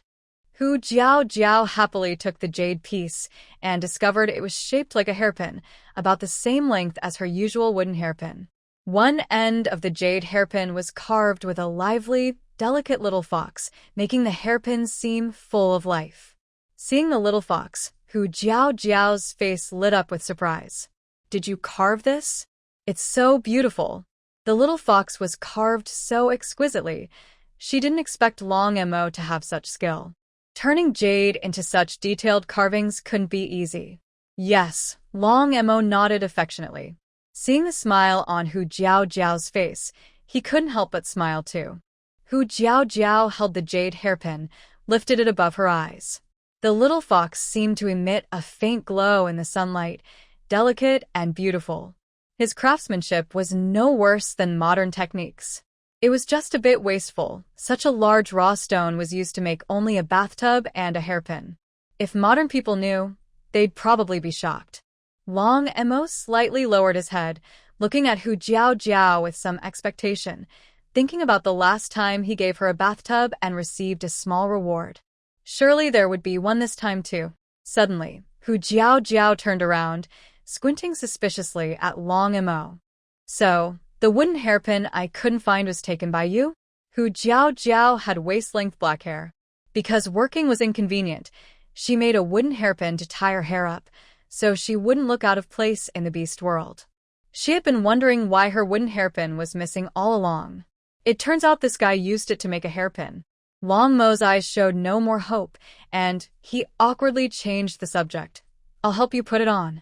Hua Jiao Jiao looked at him with amusement and didn't refuse. Long Mo was quick to learn. Every day, he watched how Hua Jiao Jiao styled her hair, and now he remembered it well. He picked up a jade hairpin, went behind Hua Jiao Jiao, and fiddled with her smooth black hair a few times. In an instant, her hair was styled into a beautiful bun, and he secured it with the hairpin at the back of her head. Hua Jiao Jiao touched her hair, turned to Long Mo, and blinked her shiny eyes, asking, Does it look good? No woman doesn't love beauty, especially when it's jewelry made by her own husband.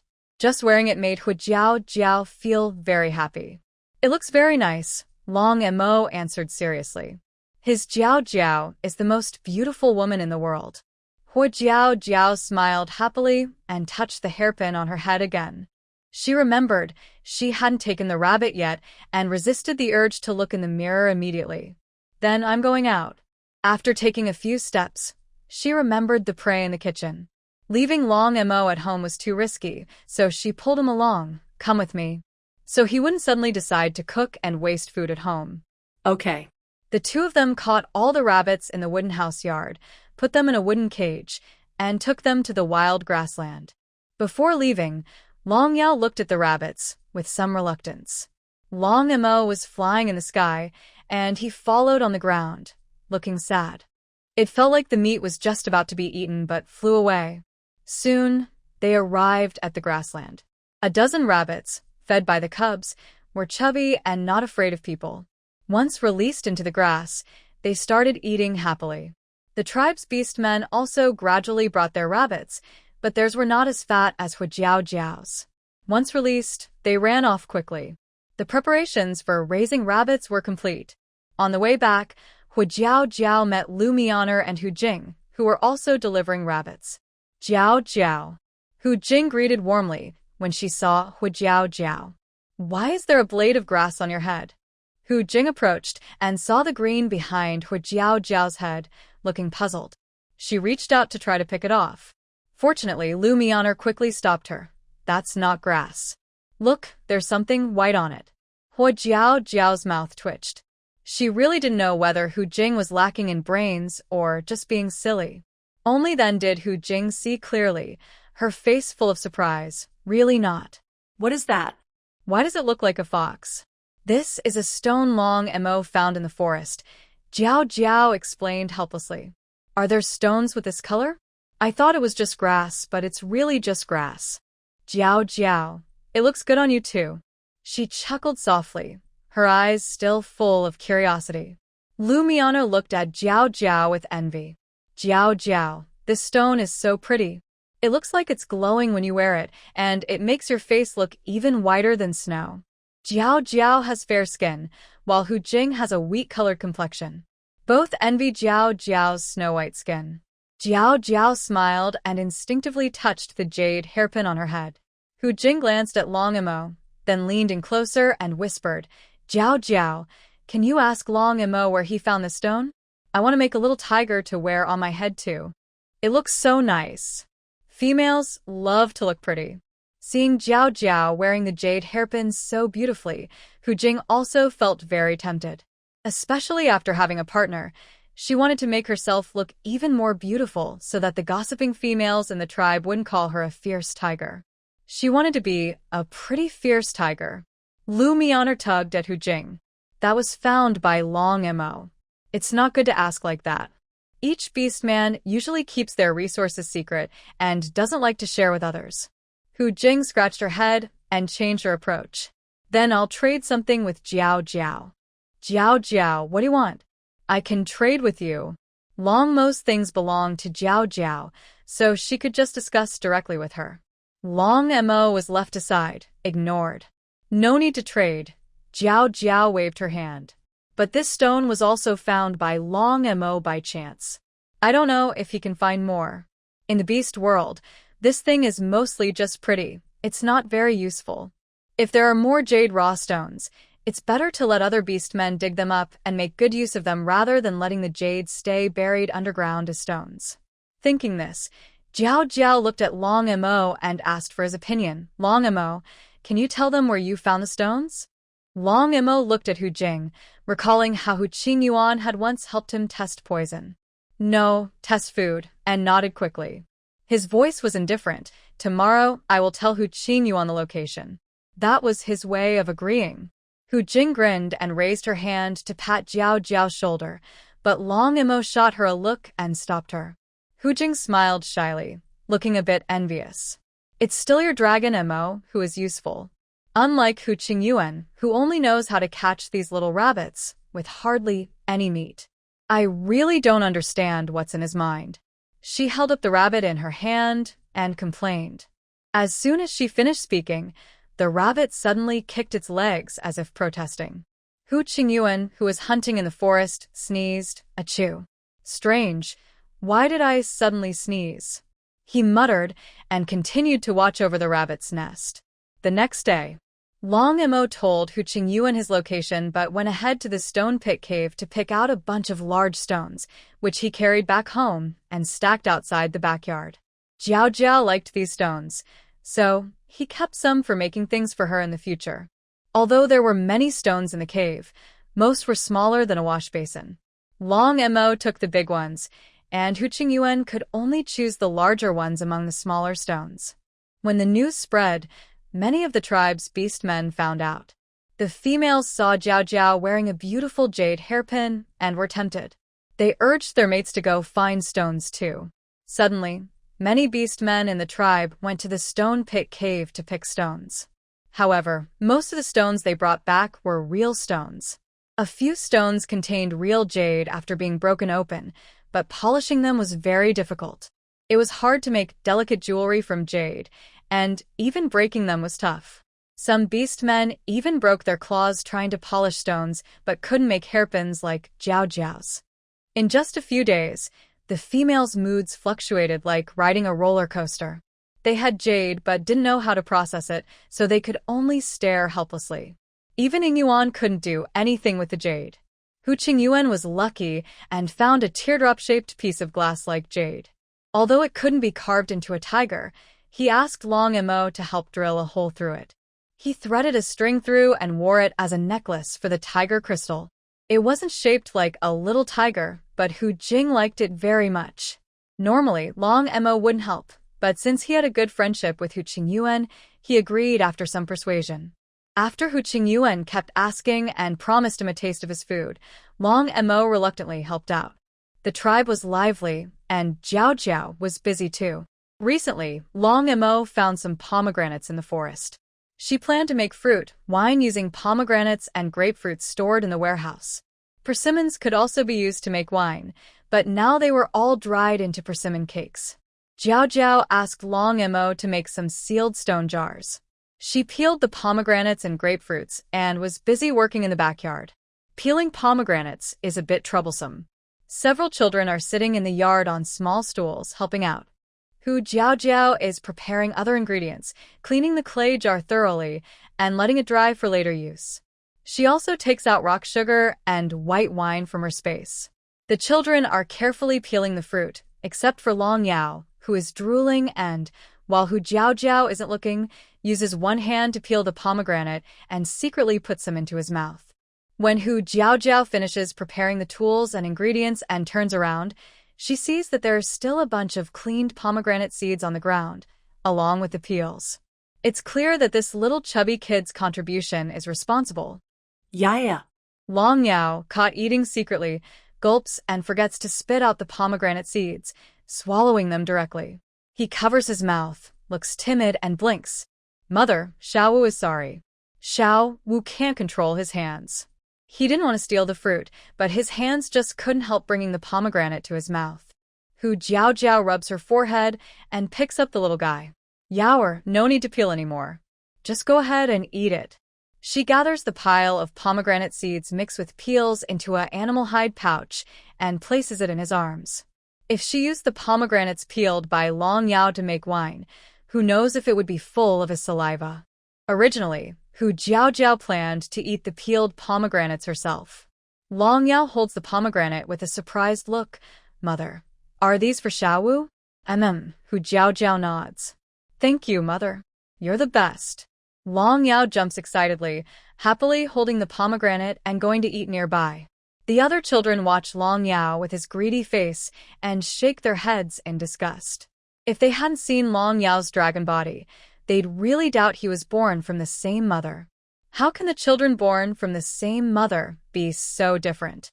Without Long Yao, the other children finish peeling the pomegranates and pomelos much faster. Hu Jiao Jiao gives them some pomelos and pomegranates as a reward, then starts making fruit wine. She washes the fruits thoroughly, lets them dry, then puts them into dry stone jars. She adds some rock sugar, pours in white wine to cover the fruits, and seals the jars. After a month, the fruit wine will be ready to drink. As for why she adds white wine when making fruit wine, it's because she doesn't know how to make pure fruit wine, and it's more complicated. This simple method is just a trial. One stone jar can hold about 20 jin of fruit wine. Hu Jiao makes 10 jars of each type, totaling 20 jars of fruit wine. She moved all the jars into the warehouse. When she came out, she saw Long Mo walking in from outside the courtyard, his hair and body covered with a thin layer of white frost. Along with Long Mo, a cold wind also blew in. Hu Jiao's eyes lit up. Is it snowing outside? Long Mo took off his animal hide and shook it out, worried that the cold air might make Hu Jiao cold. He brushed off the snow from his body before walking inside and replied softly, "Yes, winter has come." Long Mo hung his animal hide coat on a nearby rack and saw Hu Jiao bouncing over happily. "Winter has come," Hu Jiao repeated in surprise, sticking her head out to look outside. In the animal world, the weather can change suddenly. Just moments ago, the sky was clear, but now tiny snowflakes were falling. The snowflakes landed on the ground and quickly melted into water, disappearing. Soon, countless snowflakes continued to fall, as if tireless. The warm weather suddenly turned into winter. Cold air hit outside the door, making Hu Jiao shrink and rub her arms, which had goosebumps from the cold. "It's like winter came in a second," Hu Jiao muttered to herself. She had never experienced the changing seasons in the animal world and didn't expect it to cool down so quickly, leaving no time to prepare. As soon as she finished speaking, a thick animal hide coat was draped over her shoulders. Long Mo placed her cold little hands in his palms, using his body heat to warm them. "It's too cold. Let's go back to the room." Females are most likely to get sick from the cold in winter. Many females have died from the cold during winter. The cubs haven't come back yet. "I'll go call them," Hu Jiao shook her head. The cubs had gone outside to play, still wearing vests and animal hide skirts. As a mother, even if she was hungry and cold, her first thought was always her cubs, then herself. "I'll go call them," Long Mo said softly, warming his small palm before speaking. Seeing his tone was firm, Hu Jiao nodded. Suddenly, she remembered something. Oh, she exclaimed, pulling her hand back and running upstairs to get a bundle made of animal hide. "I haven't given my parents the scarves and gloves I made for them. I didn't expect winter to come so quickly. I need to deliver them before the snow falls heavily." Hu Jiao felt annoyed. She thought there would be some sign before winter arrived. In the animal world, winter is very cold. Once heavy snow falls, it becomes difficult to walk. Usually, after winter begins, animals stay in their dens and don't go outside. "I'll go deliver it." "No need, just call the kids back. Don't let them catch a cold." Hu Jiao shook her head, planning to go herself. Winter lasts 6 months. If unlucky, there could be 6 months of heavy snow, and she might not see her parents during that time. It's better to visit now. It's cold outside. Long Mo frowned, a look of disapproval on his stern face. Other women look forward to staying in bed during winter, but his Jiao still likes to go out. "It's okay. Once I put this on, I won't feel cold." "Feel it, it's warm." Hu Jiao took out a black bear fur cloak, pulled Long Mo's hand, and placed it on her. Her soft voice was sweet and a little coquettish. Her gentle little hand seemed like a feather brushing against Long Mo's heart. He quickly relented. "All right, then be quick and come back soon." Fortunately, on the first day of winter, the snow isn't heavy, so going out for a while should be fine. Long Mo even convinced himself in his mind. He carefully tied the cloak onto Hu Jiao, making sure she was fully wrapped, then watched her leave. Hu Jiao couldn't help but laugh and cry. She was just going to visit her parents, but it felt like she was on a pilgrimage to the west. The snow outside was light. Wearing her cloak and big hood, aside from feeling the cold wind on her face, it was no different from previous winters. Hu Jiao is from the south. She has never seen snow before, and maybe it's just her mind playing tricks, but she didn't feel cold at all. Instead, she found it very interesting. A layer of snow quickly covered her black bear fur cloak. Worried that the snow might fall heavily later or that Long Mo would worry about her, she didn't stay long and hurried off. Soon, she arrived at Hu Min's house. Hu Min was instructing Hu Chang to close the door, preparing to rest on the Kong. Suddenly, she saw Hu Jiao Jiao outside and hurried out to greet her. Jiao Jiao, winter is here. Why are you still running outside? What if you catch a cold? Hu Min pulled Jiao Jiao inside while chattering. Why did you come suddenly? Is that Long Mo guy treating you badly? Did he bully you? Hearing this, Hu Chang immediately tried to close the door, eager to say, Jiao Jiao, stay here. Don't go back. I'll go get justice for you. Both of them loved their daughter very much. In the past, they spent winter together in a cave, taking care of her. Now that they live in a stone house, it's less convenient to visit each other. They really wanted Jiao Jiao to stay with them. Even the room was reserved for Hu Jiao Jiao, just in case. No, mother and father. I came to bring you something, Hu Jiao Jiao explained with a smile, quickly trying to restore her image in her elder's eyes. She took out 2 scarves and gloves wrapped in animal hide. The scarves and gloves were made of wool, very thick, soft, and warm. The gloves had an extra layer of black leather on the outside to help keep out the cold. What are these? The elder's attention was immediately drawn to the items Hu Jiao Jiao brought out, and they looked curious. Hu Jiao Jiao personally helped Hu Min put on the scarf and gloves, explaining, This is a scarf. Mother, you always say your neck hurts, so wearing this in winter keeps it warm. And these are gloves. When you wear them, your hands won't get so cold, and these items are quite complicated to make, and Hu Jiao Jiao hasn't taught other orcs how to make them yet. It's not because she is selfish and doesn't want to teach, but because other orcs no longer have the free time to learn how to make these things. So she only made some for her own family. To improve the life of the tribe, they need to take things step by step. Hu Min looked at the items with surprise. Jiao Jiao, these are quite warm. After putting them on, I don't feel cold at all. After saying that, she reluctantly took off the gloves and handed them back to Hu Jiao Jiao. Jiao Jiao, you can keep these for yourself. You don't need to give them to me. I'm not cold at all, and Dad has tough skin and thick flesh, so he doesn't need them. Hu Chang nodded along beside her. Hu Jiao Jiao smiled helplessly. Mother, these are made for you and Dad. I have plenty of my own. Just keep them. Seeing that Hu Jiao Jiao insisted, Hu Min felt a bit embarrassed to accept. Unfortunately, they couldn't visit outside during winter, or she would have loved to show the women of the tribe what her daughter made for them. After delivering the items, Hu Jiao Jiao exchanged a few words with her elders and was about to leave. Before she could go out, suddenly, loud crying came from outside. Chief, you can't treat us like this. I am a woman. How can you refuse to give me food? Chief, you're going to starve us. Hu Jiao Jiao heard the voices and found them somewhat familiar. She couldn't help but ask with curiosity, Mother, what's happening outside? Hu Min glanced outside and then explained indifferently, It's about Lu Li's mother. Earlier, when she was collecting soil fruit, she didn't want to go and refused to help. The chief told her that no work means no soil fruit.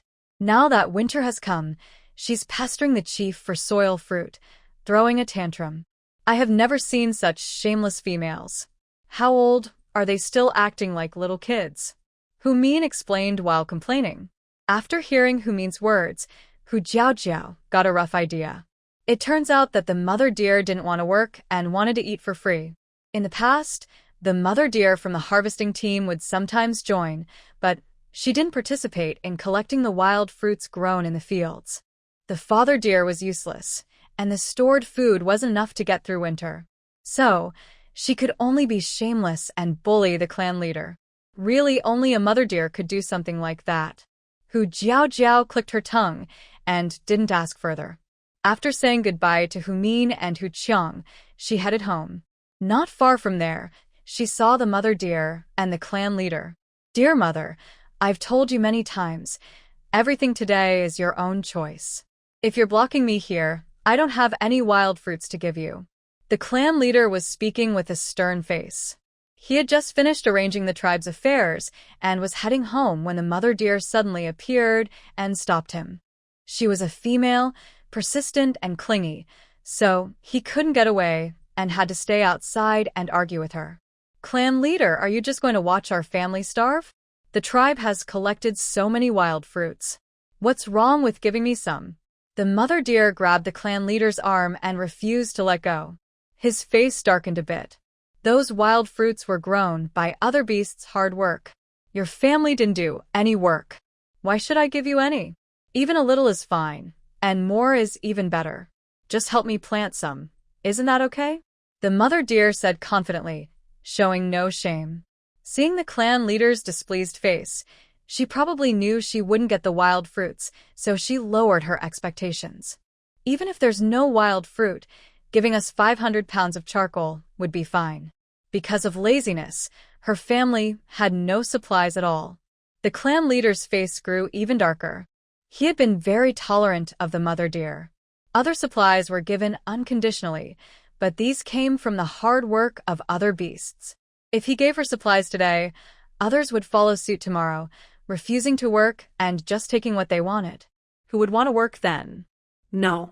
Nothing at all. The clan leader pulled her away with a cold face, furious and glaring. The mother deer refused to let go and wanted to keep arguing. Clan leader, at this moment, Hu Jiao Jiao called out and quickly walked over. Seeing Hu Jiao Jiao, the clan leader's expression softened a little. Jiao Jiao, it's snowing. Why are you still outside? Go back quickly. It's cold outside, don't catch a cold. He was worried that the mother deer might cause trouble for Hu Jiao Jiao, so he first sent Hu Jiao Jiao away. Unexpectedly, when the mother deer saw Hu Jiao Jiao, she trembled like a mouse seeing a cat and took several steps back. She didn't dare to look directly at Hu Jiao Jiao. Since the last incident, she had developed a fear and resentment towards Hu Jiao Jiao's family. She was afraid and also hated Hu Jiao Jiao's cruelty. Therefore, she was not eager to help with making charcoal, smoking meat, or collecting soil fruits. In fact, she didn't do any of it at all. The mother deer thought, since she was female, the tribe leader wouldn't let her starve, and even if she didn't work, she could still enjoy the tribe's supplies. She completely ignored the tribe leader's repeated reminders. Now, other beast families had plenty of supplies, but her family only had a broken wooden hut, empty and without even a decent beast hide. It's okay, tribe leader, Hu Jiao Jiao said with a smile as she walked over, then turned to look at the mother deer, her smile not reaching her eyes. Do you want some soil fruit and charcoal?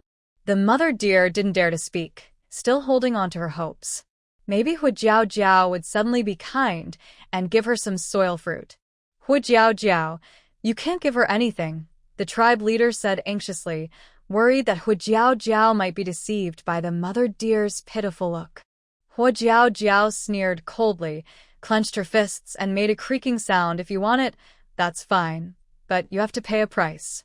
If you end up missing an arm or a leg, don't blame me. Hearing this, the mother deer shook her head like a rattledrum and waved her hands, backing away repeatedly. The shadow of being beaten by Long Mo was still fresh in her mind. No, I don't want anything. I just remembered I have something at home. I need to go back now. She turned and ran away. Nothing, soil fruit or charcoal, was more important than her life. The tribe leader was stunned. When had the mother deer become so easy to talk to? Hu Jiao Jiao had simply spoken a few words and made her obediently leave. Tribe leader, it's getting cold. You should go back. I should head home too. Hu Jiao Jiao's voice brought the tribe leader back to his senses. He was still wearing a short shirt and hadn't had time to change into warmer clothes. Wearing so little in winter could make even a male sick. Okay, the tribe leader nodded with a warm smile. He knew Hu Jiao Jiao was helping him. The tribe leader had no partner and no stone house. He immediately led a group of unpartnered males into a cave to live. Fortunately, their supplies had already been moved into the cave, so there was no need to rush. They could just move in directly. After returning, the mother deer also took her husband and daughter into the cave.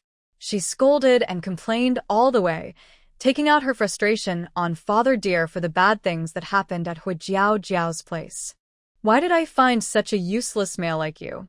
You can't hunt, and you can't even build a stone house.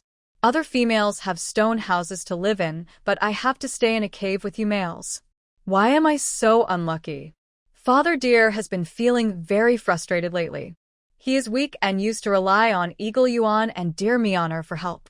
Now Deer Meoner no longer helps him, and the other beastmen in the tribe are unwilling to teach him how to build a stone house. After a whole autumn, his family has no stored food. The cave's silence can be amplified infinitely. Deer Mother's scolding attracted many males to come and watch. Keep scolding. All you do is scold. Father Deer felt like his face was being trampled on the ground by Deer Mother. He couldn't hold it anymore and suddenly shouted loudly, losing his temper. You're the same. Other females go gather soil fruits. Why don't you go? If you hadn't let Deer leave a fend with Jiao Jiao, I wouldn't have trouble building a stone house or making charcoal. You. How dare you talk back? Deer Mother stared at him in disbelief. She immediately got angry and rushed forward to fight with Father Deer. Soon, some kind-hearted males came to separate them. Both of them were bruised and bloodied, with blood flowing from their noses. After Deer Mother finished hitting, she suddenly remembered something. She turned her head and saw Dearly hiding in the corner, finishing off the last dozen pounds of meat they had. He was licking his fingers, still wanting more. Deer Mother let out a cry of despair and sat down heavily on the ground. This is our last food. When Huijiao Jiao returned home, her children had already come back. They put on their winter clothes and huddled in the corner of the living room, waiting for Huijiao Jiao. They looked very reluctant about the snow outside, but didn't want to go upstairs first just to wait for her. Compared to Stone Long Mo, who was standing at the door, they looked like a bunch of little quails. Huijiao Jiao took off her big hood as she entered and saw this scene. The children were curled up, and Int Song looked a little better but still didn't want to get close to the door, as if the snow outside had poisoned them. What's going on? Huijiao Jiao asked with some confusion. The children shook their heads silently. Long Mo felt ignored and stepped forward to help Huijiao Jiao take off her cloak, shaking off the snow seeds on it at the door as the cold air dispersed. Long Mo, did you bully the children? Huijiao Jiao turned to look at Long Mo suspiciously. Otherwise, why would he look so dejected? No. Dragon Mo honestly answered, worried about being misunderstood, and added, they just dislike winter. All the orc cubs dislike winter. In their eyes, winter means starving and freezing. The cubs had all been mistreated during winter before, so they instinctively reject snowflakes. Dragon Mo didn't think much of it. Previously, the cubs always followed Jiao Jiao around, but now that winter has come, Jiao Jiao belongs to him alone. Hearing this, Huijiao Jiao was suddenly enlightened. Seeing how the cubs looked eager and anxious, she felt a twinge of sympathy. She had a bright idea and looked at the cubs, saying, Mommy will make something tasty for you today. Is there any cub who wants to help? Dragon Yao's ears twitched at the back, and he quickly crawled out using his hands and feet, holding up his little hand eagerly and running over. He called out while running, me. Mommy, I want to help too. He had just helped Mommy peel a pomegranate and got a few big ones, even sneaking some to eat. He didn't want to miss such a good chance. Mommy, I want to help too, Long Linger said sweetly, running to Huijiao Jiao and grabbing her pant leg. The other cubs exchanged glances and also came out to join. Dragon Mo, who was just proud of having a private moment with Jiao Jiao, suddenly looked upset. Seeing that the cubs were all distracted, Jiao Jiao smiled and turned to Dragon Mo. Dragon Mo, help me burn some charcoal and bring it to the living room. I'll go prepare the ingredients in the kitchen. Outside, the snow was falling harder, turning from tiny snowflakes into large goose feather-like snow, and the temperature dropped sharply. To prevent the cubs from being afraid of winter, she first needed to make sure they didn't feel cold. Okay, Dragon Mo said without hesitation and went to burn the charcoal. Worried that Huijiao Jiao might be cold, he burned 2 pots of charcoal and placed them in the living room. After closing the door, the big living room quickly warmed up. Huijiao Jiao soon brought the ingredients over. She was planning to make dumplings. Orcs have big appetites, so she usually kept her cooking simple. She had never made dumplings before. If she made them alone, It might take her all day to prepare enough for the whole family. But now, since everyone was free in winter, it was a good chance to cook together. "Mommy, what is this?" Long Linger asked curiously as she watched Hu Jiao pour flour into a basin. Long Zhong also came over, frowning with a look of dislike. "Are you going to give us ashes to eat?" he asked, although it was white ash. Dragon Yao secretly slipped behind Hu Jiao, reached into the basin with his finger, poked it, and then licked his finger. "It doesn't taste like anything." His chubby face was full of confusion. He reached out again to try a taste, but when Long Emo saw him, he shot him a glance and quickly hid behind Yin Song. Right now, Yin Song is his support. Yin Song and a few little ones also looked curious. Since coming here, he discovered that Hu Jiao always makes things he has never heard of before. In Yin Song's eyes, this place feels like a fairyland. This is called flour, not ash. It's used to make dumpling wrappers. "Today, Mother will teach you how to make dumplings," Hu Jiao answered gently, addressing the little one's questions. "What are dumplings?" Even the calmest Long you couldn't help but ask. Curiosity piqued.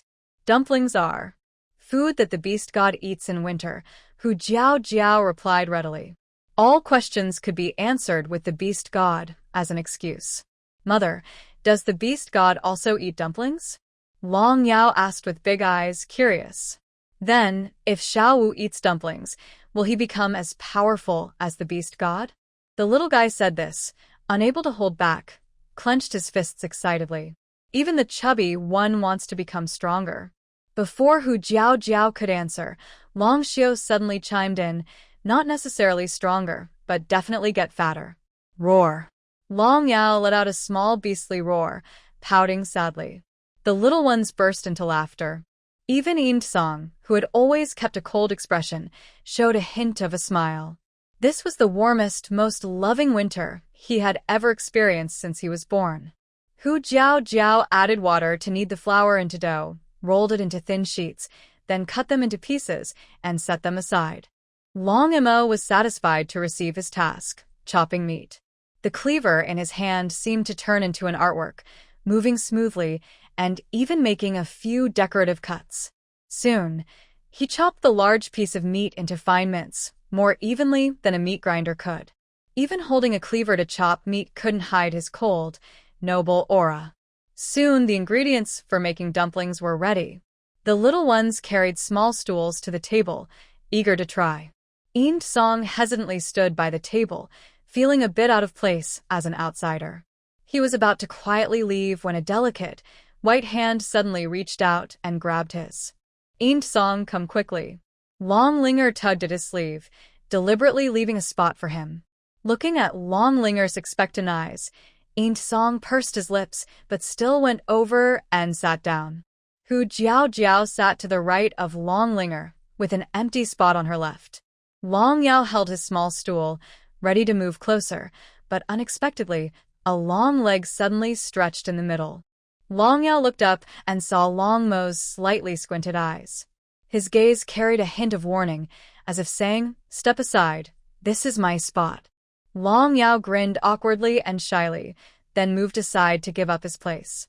Long Emo took a stool and naturally sat down on the left side of Hu Jiao. By now, the little ones had already forgotten about the heavy snow outside, their attention focused entirely on the dumpling wrappers in Hu Jiao's hands. This is a dumpling wrapper. Put the meat on top, fold both sides, then dip a little water to seal the edges, and it's done. Hu Jiao demonstrated while explaining. Although Long Emo wasn't a great cook, he quickly learned how to make dumplings. Following Hu Jiao's example, he soon made a perfect copy of a dumpling. "Wow, Dad is so amazing!" Long Yao exclaimed, opening his mouth wide in admiration. Hearing Long Yao's voice, Long Emo instinctively raised his chin, showing a proud expression. He secretly glanced at Hu Jiao beside him. "Long Emo, your dumplings look pretty good. Your skills are almost as good as mine." Hu Jiao was also surprised, not expecting Long Emo to learn so quickly. She thought that with Long Mo's cooking skills, making dumplings would be chaotic. She never imagined that Long Mo's dumplings would be edible, She just asked him to chop the meat. Hearing Hua Jiao Jiao's words, Long Imo cleared his throat and calmly placed the dumplings he made next to Hua Jiao Jiao's. He nonchalantly said just made some simple ones. Actually, he was practicing carving jade hairpins for Hua Jiao Jiao. His rough hands had never done delicate work before. When carving hairpins, he had to control his strength carefully. Over time, he became skilled at controlling his force. He was quick to learn and also good at making dumplings. Dad, at this moment, Long Zhongdo asked, if you're so good at making dumplings, why is your cooking so bad? Long Mo. Suddenly, he felt like he had too many children. Maybe it would be better if he had fewer. Is it still possible to fix that now? Ha ha ha. Hua Jiao Jiao couldn't hold back and burst out laughing. Seeing Long Mo's face turn dark so quickly, she quickly suppressed her laughter and patted his head. Long Mo, it's okay. You're just not good at cooking, but you're great at other things. Every beast has their strengths and weaknesses. Hearing her words, Long Mo's expression improved a bit. He turned his head and looked at her uncertainly. Really? Yes, yes. Hua Jiao Jiao tried hard to hold back her laughter, nodding seriously. Long Mo narrowed his eyes and asked in a deep voice, so, tell me, what are you good at? Well, making dumplings and hunting, I guess. Pretty good at those. Hua Jiao Jiao carefully counted on her fingers to show she wasn't lying. But Long Mo raised an eyebrow, a hint of surprise flashing in his eyes. It seemed he didn't get the answer he wanted, but he didn't ask further. The little ones also started making dumplings. Eend Song, the oldest, silently made a dumpling. It was a bit crooked and not very pretty, but you could see he tried very hard. He shyly placed his dumpling on the plate. Each child had a big plate in front of them with their own dumplings. Long Yu was the second to finish. His dumpling was similar to Eend Song's, with a lot of filling, making it chubby, like Long Yao's belly. Long Xiao, who still has blurry vision, moved slowly and carefully, using less filling, but his dumplings looked very nice. Second brother, your dumplings look so pretty.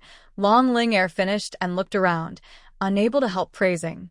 Then she held her own dumpling with both hands, showing it proudly to Hua Jiao Jiao. Mommy, I finished mine too. Do you think I made it pretty?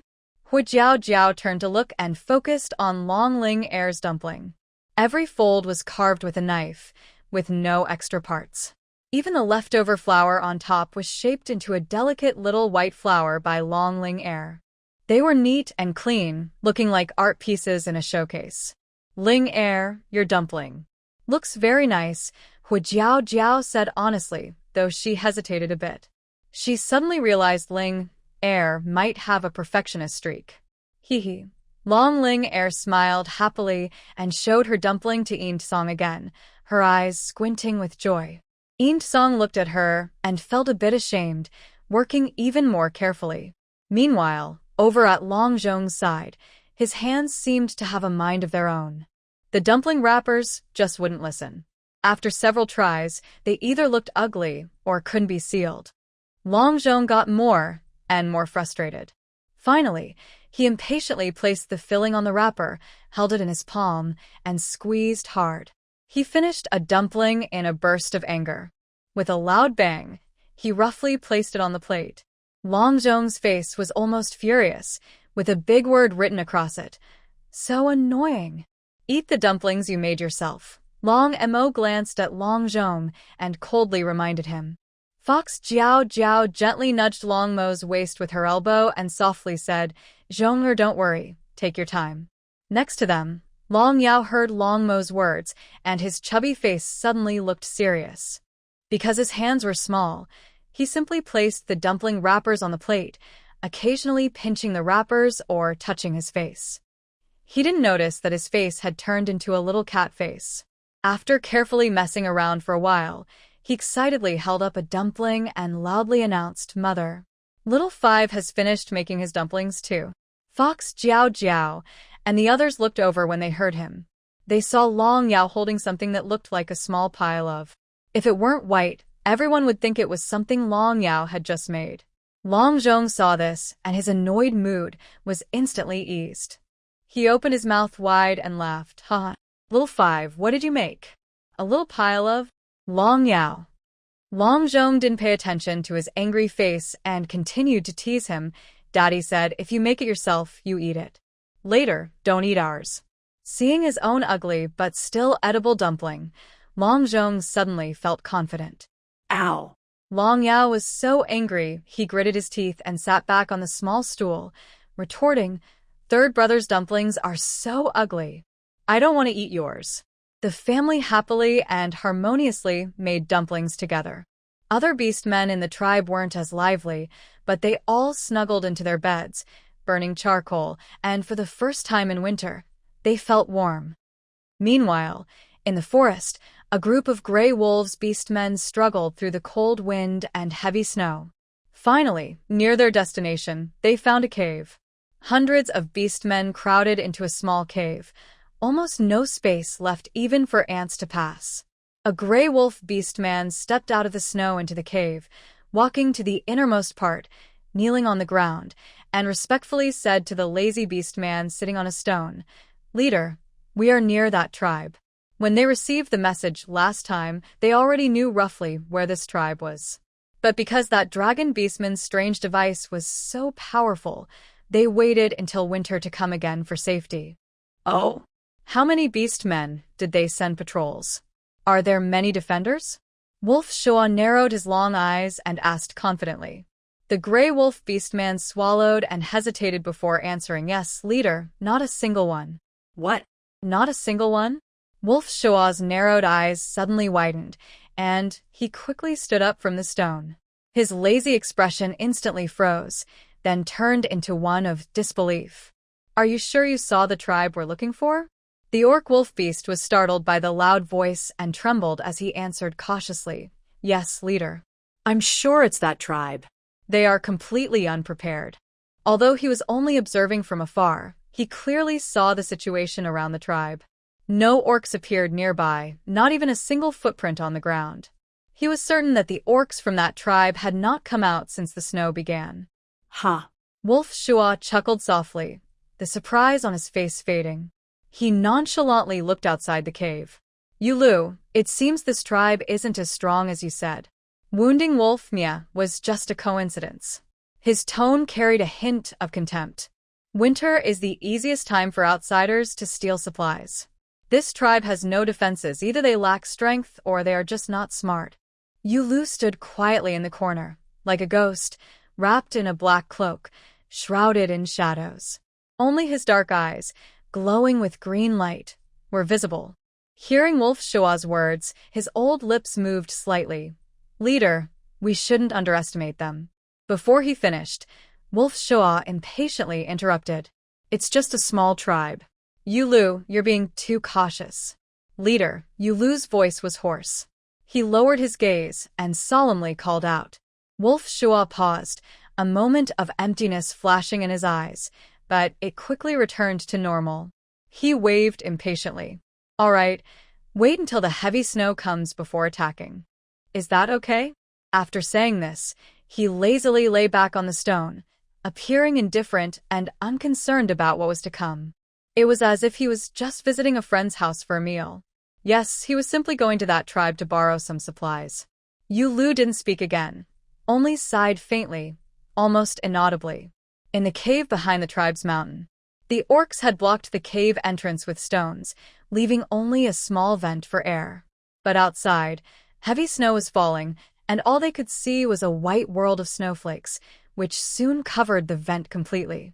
The clan leader had no choice but to send an orc to guard the entrance, preventing it from being blocked, so the orcs wouldn't suffocate inside the cave. Since everyone is male, there are no special rules. Except for the deer family living alone in a cave, all other orcs live together in a large cave. They mark their belongings with scents to avoid confusion. The clan leader also lives in the same cave as the other orcs. After a busy day, it grew dark outside. The orcs began to take out their food to eat. Clan leader. A young male orc approached hesitantly, worried, and asked, Do we really not need to patrol outside the tribe?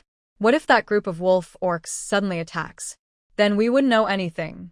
Almost everyone in the tribe, except for Huang Yu and Bao Feng, knows about the threat posed by the wolf orcs. The clan leader chewed on some smoked meat slowly and calmly, then looked at the young female beside him with a youthful, innocent face. In a steady tone, he said, "That group of wolf orcs can easily send over 100 orcs to block Hu Chang and his team. Do you think sending a few patrols can stop them? Don't even mention just a few. Even if all of you go, you wouldn't be able to defeat their small team," he added calmly, but his words hit deep. The young male orc was momentarily speechless, realizing it might be true. "But are we just going to wait for them to attack our tribe?" he asked, still confused. The clan leader glanced at him sideways. Just wait. Clan leader, what if the trap set by Jiao Jiao fails? Then we're doomed, the young male orc said anxiously. He looked around at the calm orcs eating smoked meat, seeming unconcerned.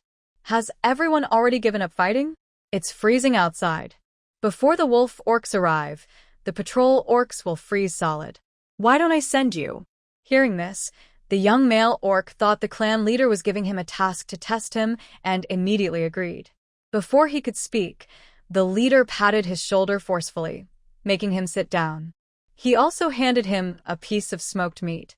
"Foolish boy, stay calm and sit tight. Eat some food. If you're full, you'll have the strength to fight those wolf orcs when they come." The clan leader pushed the smoked meat toward him, signaling him to eat. The young orc mechanically took a bite, his hair standing on end, clearly tense and alert. A passing fox named Qinggao saw this scene and laughed, patting his shoulder. "Kid, don't be so nervous. The wolf tribe's beastmen aren't here yet, and you're already scaring yourself to death." If he remembered correctly, this young man seemed to be a cat tribe beastman. Seeing Qinggao's handsome smile, the young male's ears turned slightly red, and he nodded foolishly. At this moment, a commotion came from outside the cave. "What's going on?" The clan leader frowned and asked the beastmen outside. "Leader, it's Deer's mother. She's bothering everyone outside, asking for food," the outside beastman quickly explained. Hearing it was Deer's mother, Qinggao's handsome face darkened with anger. "This woman dares to cause trouble inside the cave. Leader, I'll throw her into the snow and let her freeze for a few days. Let's see if she still dares to make trouble." The clan leader raised his hand to signal Qinggao not to worry. "I'll go check." He stood up and headed outside the cave. The cave was complex, with many tunnels and small holes. Qinggao hurried to follow, turning a few corners before finally seeing Deer's mother rolling on the ground. That last bit of meat, about 10 pounds, was her final food. There were still over 100 pounds of citrus fruits given by the clan leader to the females, enough to last a while longer. But the beast men inside the cave were all eating smoked meat. The citrus fruits weren't as tasty. She was craving them badly. Deer's mother, after eating her fill, was sleeping loudly inside the cave. Deer's father was guarding the citrus and refused to leave. Both were unreliable, so she had the idea to come out and ask for food. Deer's mother was rolling and shouting, "I don't care. You have so much meat. Why not share some with me? If you don't give me meat, I won't leave. If you're brave enough, just starve me to death." The beast men nearby couldn't do anything about her. They also didn't want to hurt a female. One male was pulled by her pants, unable to walk away. Cough, cough. The clan leader cleared his throat, and the beast men around looked over. Deer's mother on the ground also stopped and looked at the clan leader with some fear. Then she thought of something and lay back down, shamelessly acting as if nothing had happened. She was almost starving, so what's the point of having a face? "Leader, I just want some meat to eat.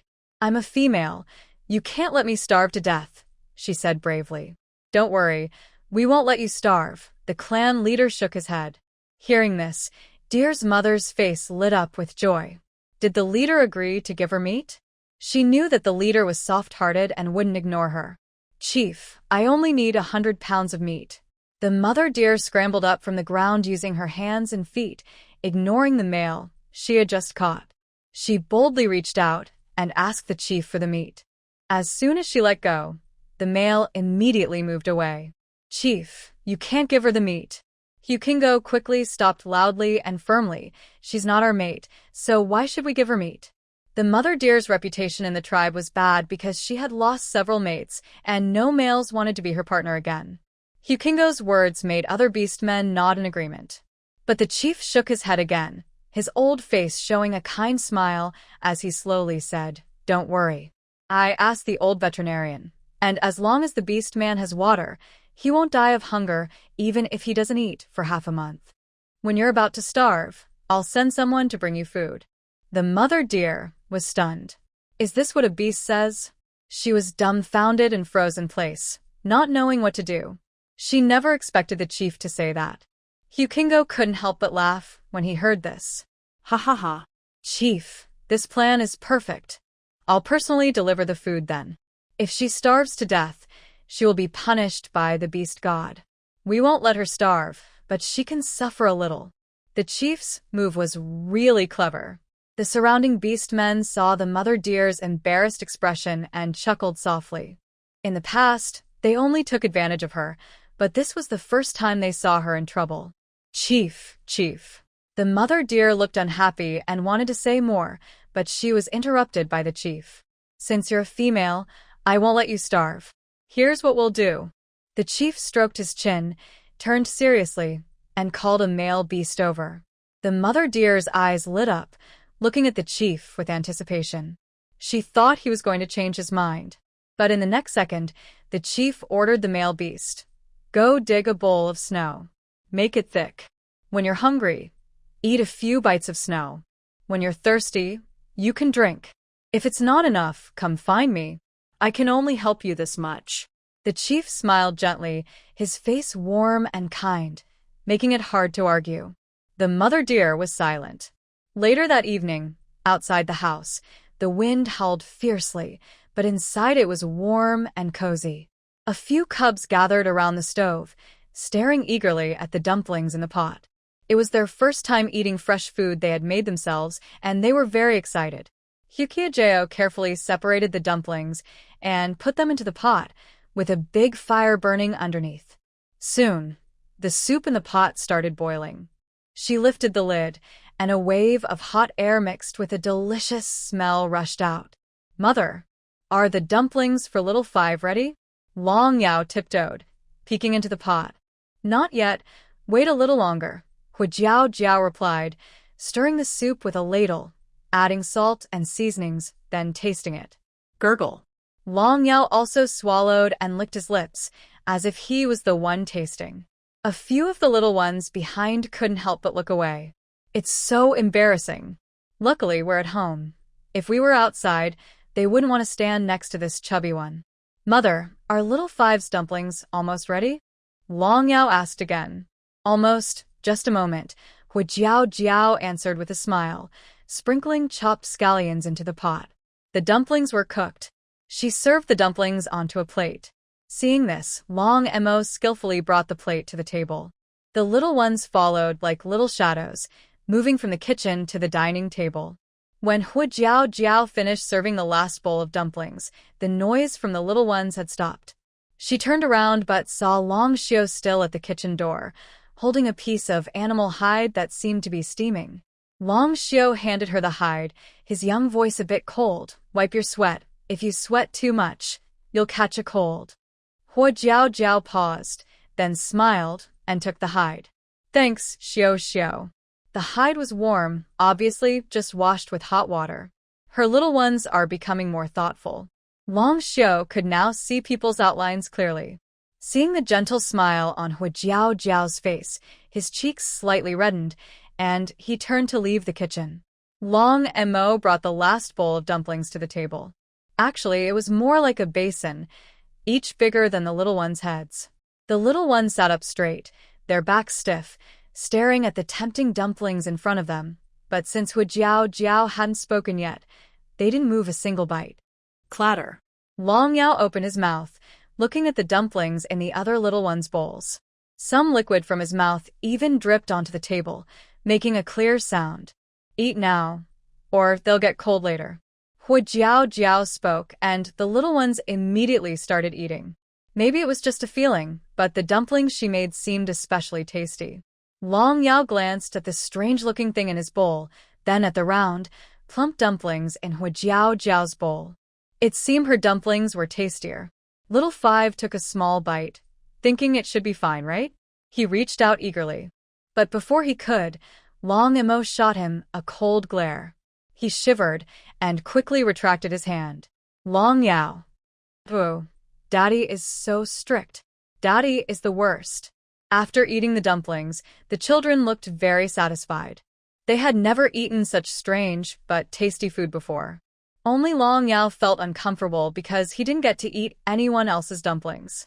Long Emo skillfully cleaned the dishes, while Hu Jiao Jiao went to set up the bed in the children's room. In the middle of winter, after eating and drinking well, it's natural to lie in bed and sleep. When Hu Jiao Jiao returned to the room, she found it filled with mist. What's going on? Why is there so much fog? Hu Jiao Jiao waved her hand in front of her face and walked inside with a puzzled look. Hu set off a smoke bomb in her room. As she got closer, she realized Long Emo was pouring water into the bathtub, bucket after bucket of hot water, steam rising. Long Emo, what are you doing? I'm preparing hot water for your bath. You've always wanted to take a bath, right? Hu Jiao Jiao's eyes lit up. Baths. She hadn't enjoyed the bathtub since it was made. She curved her eyes with some anticipation and walked over, glancing at the water that only filled half the tub.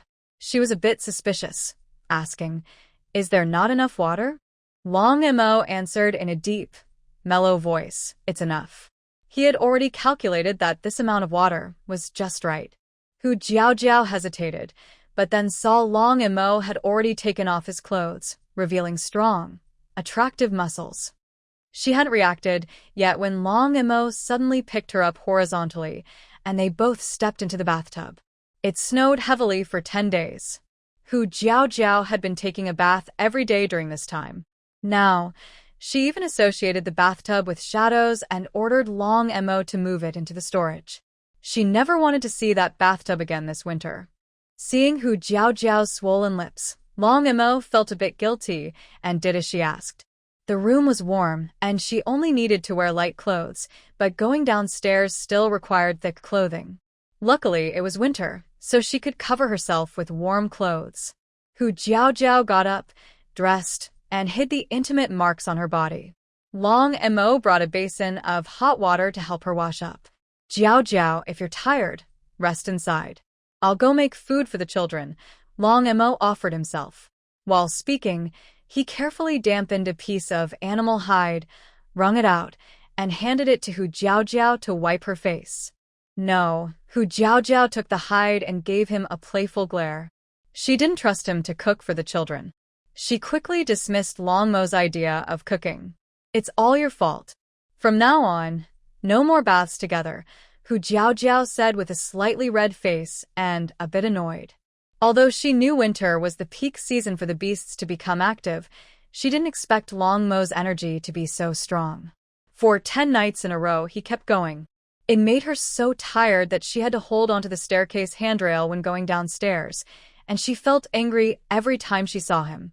He seemed cold and distant during the day, like a block of wood, but at night, he turned into a hungry wolf, always teasing her and making it hard for her to refuse.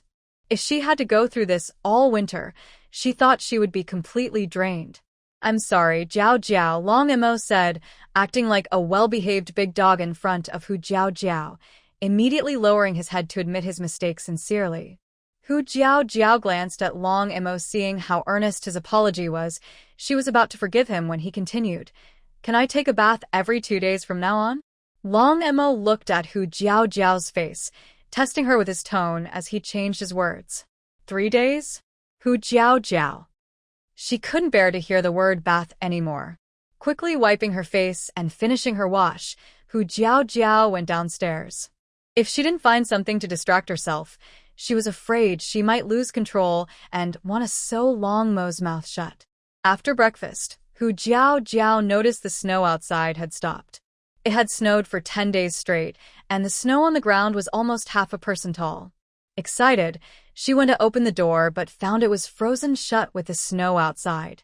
"Long Emo, come help me open the door," she had to ask for his help. "It's very cold outside." Long Emma walked over to Hu Jiao but didn't immediately open the door. He had spent many winters in the forest and knew how cold winter could be. Just open it and take a quick look. I'll close it again right after. It's not cold, Hu Jiao pleaded, pulling his hand and looking up at him. She had never seen snow before. Looking into Hu Jiao's clear, moist eyes, Long Emma hesitated for a moment, but then gave in. All right, just for a little while. He reached out and grabbed the door handle, casually pulling it back. There was a crisp cracking sound as ice broke apart, and the door swung open. Clatter.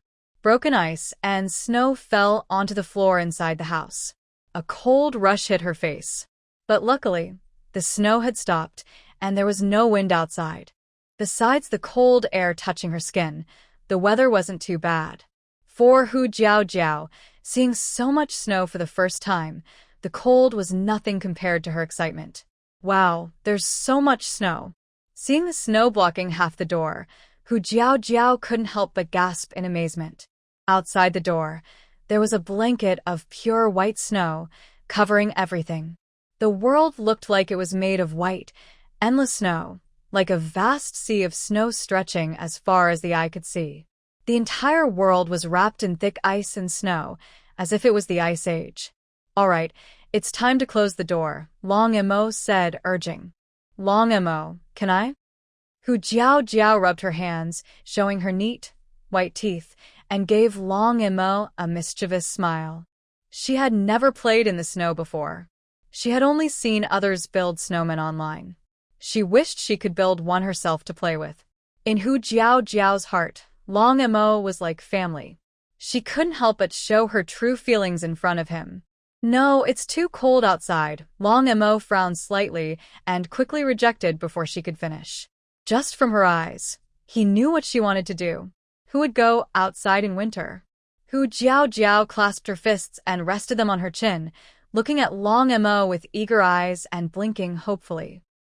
1 minute later, transforming into a dragon, Long Emma used his tail to sweep the snow in the front yard. The snow, half a person tall, was swept away easily by his large tail, like floating foam, clearing a big open space in front of the door in just a few moves. To prevent the snow from falling back, Long Emma swept it outside the yard. In the middle of the yard, there was a clear space, while the surrounding walls were still covered in white snow. Wow, so much snow! It's so beautiful! Hu Jiao put on a scarf and gloves, wrapping herself up tightly, finally able to go outside as she wished. Her phoenix eyes sparkled with curiosity as she looked around. This was her first time seeing so much snow. With so much snow, I could build a whole castle. Hu Jiao muttered to herself, imagining a snow castle from anime. She turned to look at the stone house covered in snow, almost like a small castle, and couldn't help but smile happily, making a few small snowballs. When Long Emma finished sweeping the snow and returned, he saw Hu Jiao smiling brightly and staring at the snow. In the snowy, silver world, her skin looked clear and white, and her eyes like autumn water, making her seem like a fairy in the snow, captivating everyone's gaze. He rarely saw Jiao so happy. A gentle smile appeared on Long Mo's usually cold face. Bang! A snowball hit his chest. Long Emma looked down at the animal fur covered in snow, brushing it off casually, then looked at Hu Jiao, who was smiling happily from a distance, with some confusion. What was Jiao trying to do? Did he make her angry again? Long Emma, come play with us. We're going to have a snowball fight.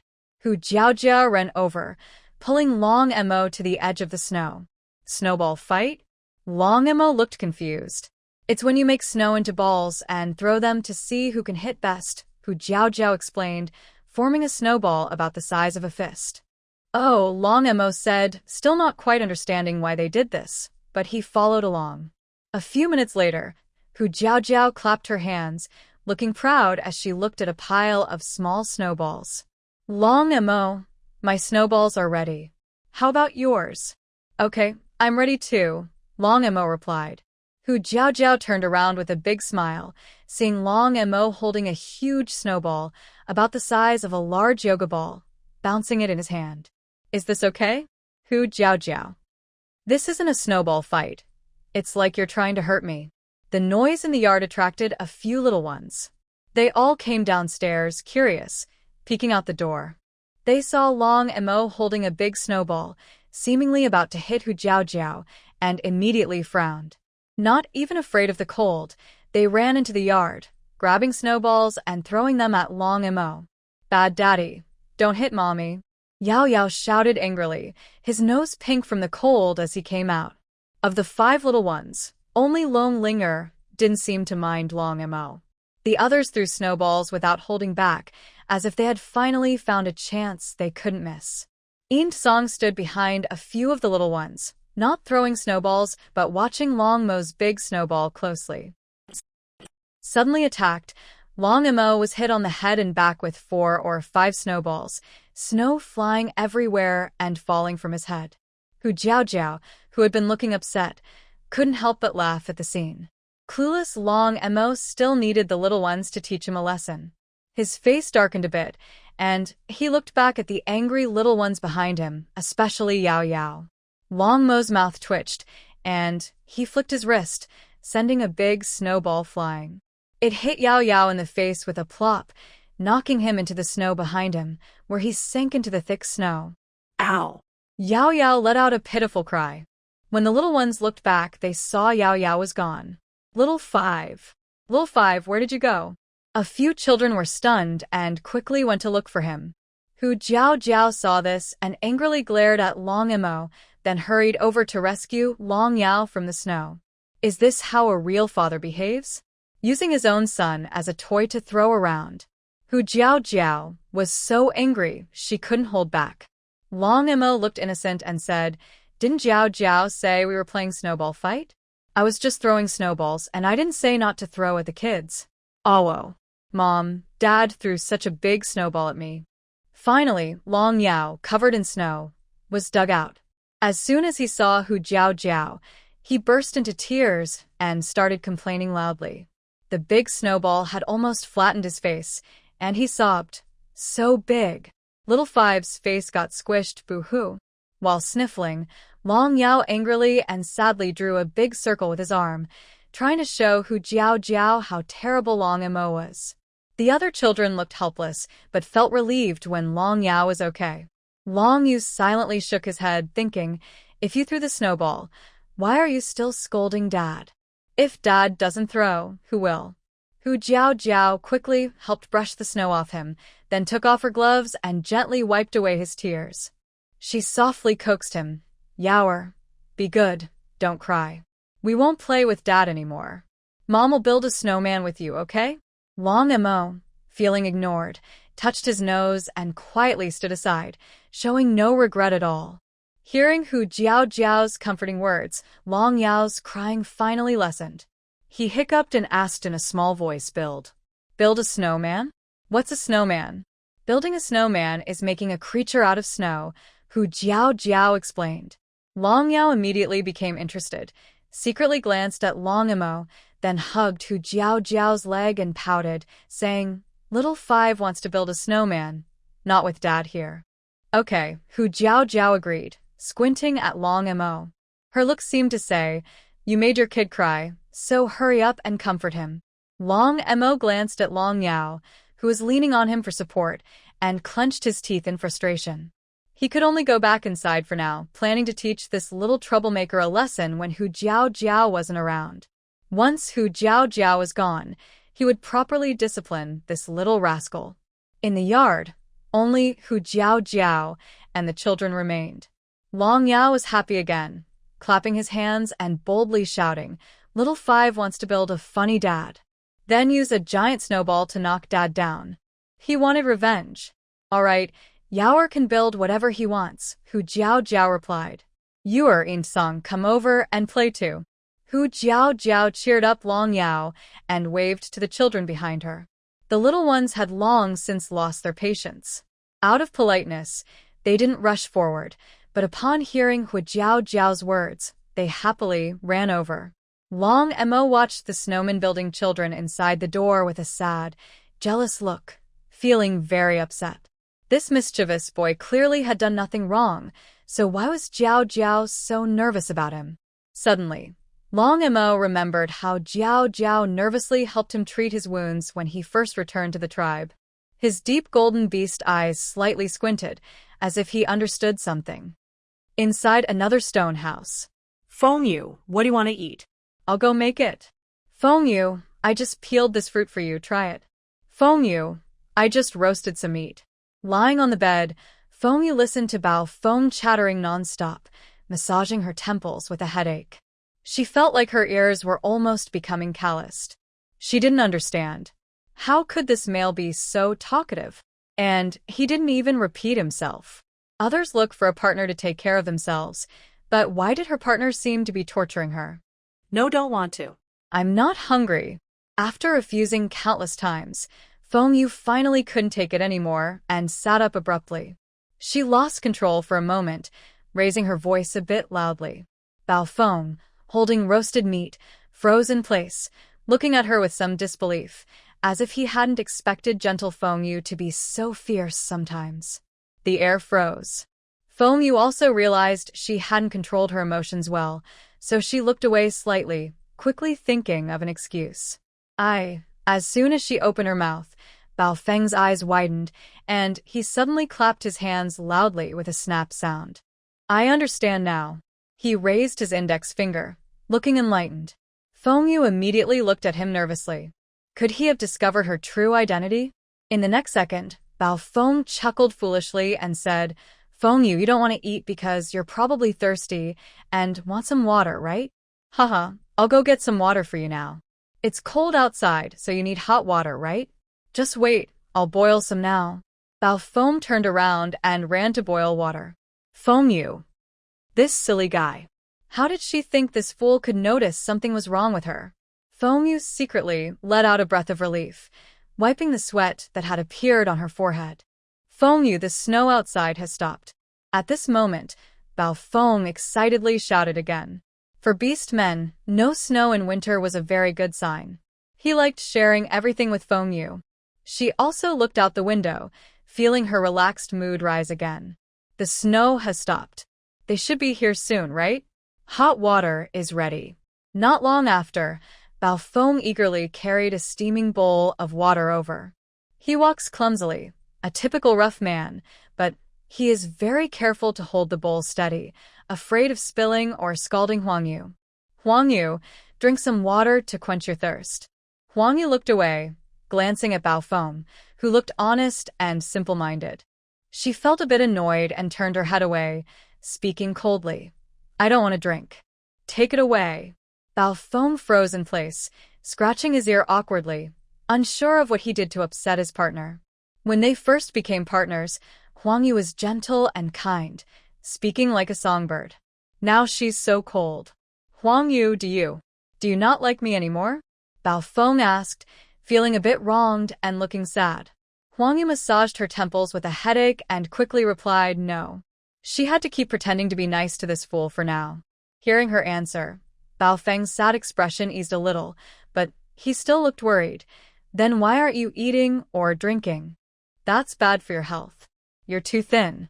You need to eat more. If you're so skinny, it's not good if you get sick. And if you're too thin, it's hard to have babies. Just tell me what you want to eat. I can make it for you. Huang Yu closed her eyes, listening to his endless chatter. Suddenly, she opened her eyes and said, almost instinctively, Then I want to eat fresh prey. Will you go catch some now? Maybe this way she could distract this noisy fool who is giving her a headache. Bao Feng heard her and nodded, without thinking. Great. The snow has stopped. I'll go catch some prey right now. He was about to open the door, take off his beast hide, and transform into a beast to hunt. Huang Yu's expression of disgust instantly froze. Is this guy really that foolish? Outside, the snow was heavy, covering the mountains. Forget prey. Even spotting a bird was impressive. And he still wanted to hunt in this environment? Is he not afraid of getting lost or freezing to death outside? He agreed so cheerfully. What a big fool. Forget it, I don't want fresh prey anymore.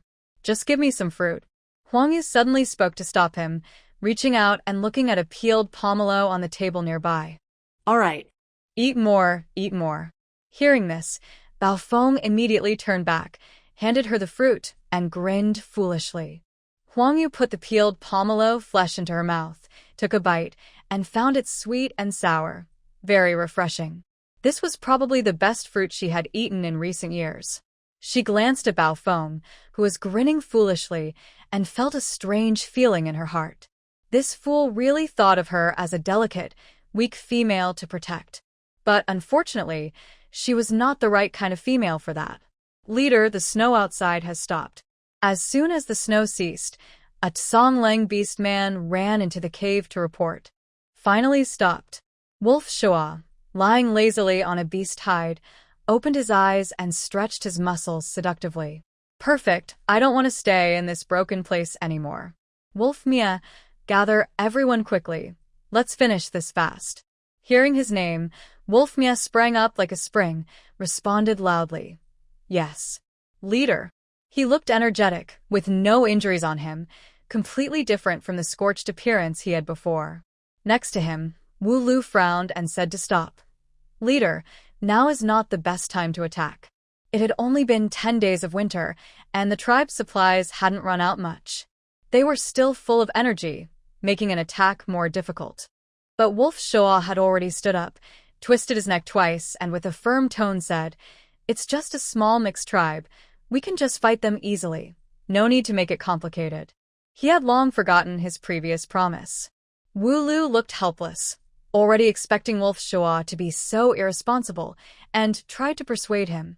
But this tribe has strange weapons. I'm worried. What's there to worry about? As long as no one dies, let the shaman treat them. Wolf Shua waved impatiently, fed up with Wu Lu's nagging, and stepped out of the cave. The surrounding Tsongleng beastmen quickly stood up, making way for Wolf Shua. Wu Lu sighed and followed outside. Left behind, a group of Tsongleng beastmen looked at each other blankly, staring at Wolf Mia. Brother Mia, should we fight or not? Wolf Mia slapped the forehead of the Tsongleng beastman asking the question and said, Idiot, of course we fight. Didn't you hear the leader already gave the order? Hurry up, finish this, then go back to the tribe.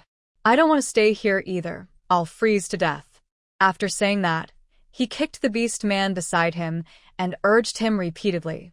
Come on, everyone, stop wasting time. A group of swift-moving orc wolves quickly organized their supplies and prepared their clothing to leave. Their movements seemed practiced, as if they had done this many times before.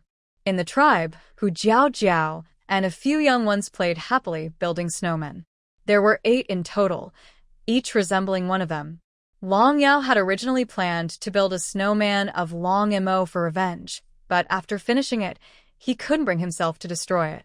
This was his first snowman. So, he added more snow to Long Mo's snowman, crookedly inserting the nose and shaping the mouth to vent his frustration. When Long Mo came out, he saw 7 beautiful, delicate snowmen and 1 tall, ugly, and very poorly made snowman. Long Mo. Don't tell him that snowman was made by him. As soon as Long Mo appeared, Long Yao jumped behind Hu Jiao Jiao, afraid of getting caught, and scolded. Mom, Dad is glaring at me, Long Yao softly complained. Hu Jiao Jiao was fixing a branch onto her snowman's hand when she turned around and nearly spat out her saliva at the sight of Long Yao's ugly snowman. Puffed. That snowman. It was way too ugly. Even uglier than Long Yao's chubby little snowman. Long Mo's face instantly darkened. He looked grim and stepped forward to pull Long Yao out. Help! Mom, help! Dad is trying to hurt his own kid. Long Yao shouted in fear, his short legs kicking wildly, like a small beast struggling for its life. Shut up, Long Mo lowly scolded. Long Yao immediately closed his mouth and covered it with his hand, trembling and staring at Long Mo in shock. Enough playing. Let's go back, Long Mo said, carrying Long Yao back to the stone house, his face serious as he urged the others. Hu Jiao Jiao also realized they had played outside long enough. They had been having fun and hadn't noticed their hands and feet getting cold. She awkwardly smiled at Long Mo, brushed the snow off herself, and prepared to take the kids home. Before they took a few steps, she suddenly felt something warm in her hand. Hu Jiao looked down and saw a small stone bottle, about the size of her palm. The cap and the bottle body were separated by a thin piece of beast hide, which seemed to contain hot water, making it very warm to hold. Because of the beast hide, the water wouldn't leak out. "Did you make this?" Hu Jiao asked, surprised. This small stone bottle was similar in structure to the stone jar she used for fruit wine. The cap was finely polished and could be on tightly.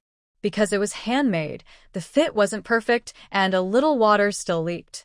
So she came up with a plan to cover it with waterproof animal skin, which could prevent leaks. It was probably made secretly by Long Mo using a stone jar. Long Mo nodded, holding Hu Jiao's hand and placing it inside the animal skin on his chest. "Your hands are red from the cold. Let's warm them." His gentle voice carried a hint of concern. "I'm not that cold. A bottle of warm water can do the trick," Hu Jiao said with a soft, charming voice, trying to take her hands back, but Long Mo held her wrists. "You're cold."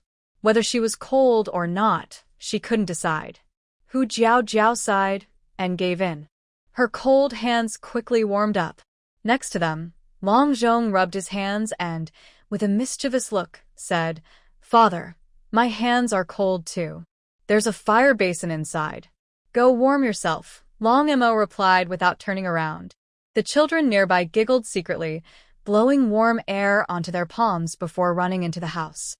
Hu Jiao and Long Mo followed shortly after, closing the big door. In the evening, after dinner, Hu Jiao took the children back to their room to sleep. The door was quietly opened, and a tall figure stepped out from inside. Under the moonlight, Long Mo's stern face was full of seriousness.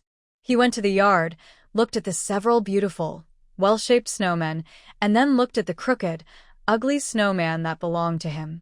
He personally fixed it to make it look better. While fiddling with the snowman, he kept an eye on the house. Half an hour later, Long Mo clapped his hands and looked at the tall, handsome snowman with satisfaction. He glanced at the other snowmen, squinted his eyes, rolled up his sleeves, and moved the 6 snowmen of the children to the side, leaving only his own snowman and Hu Jiao's snowman close together.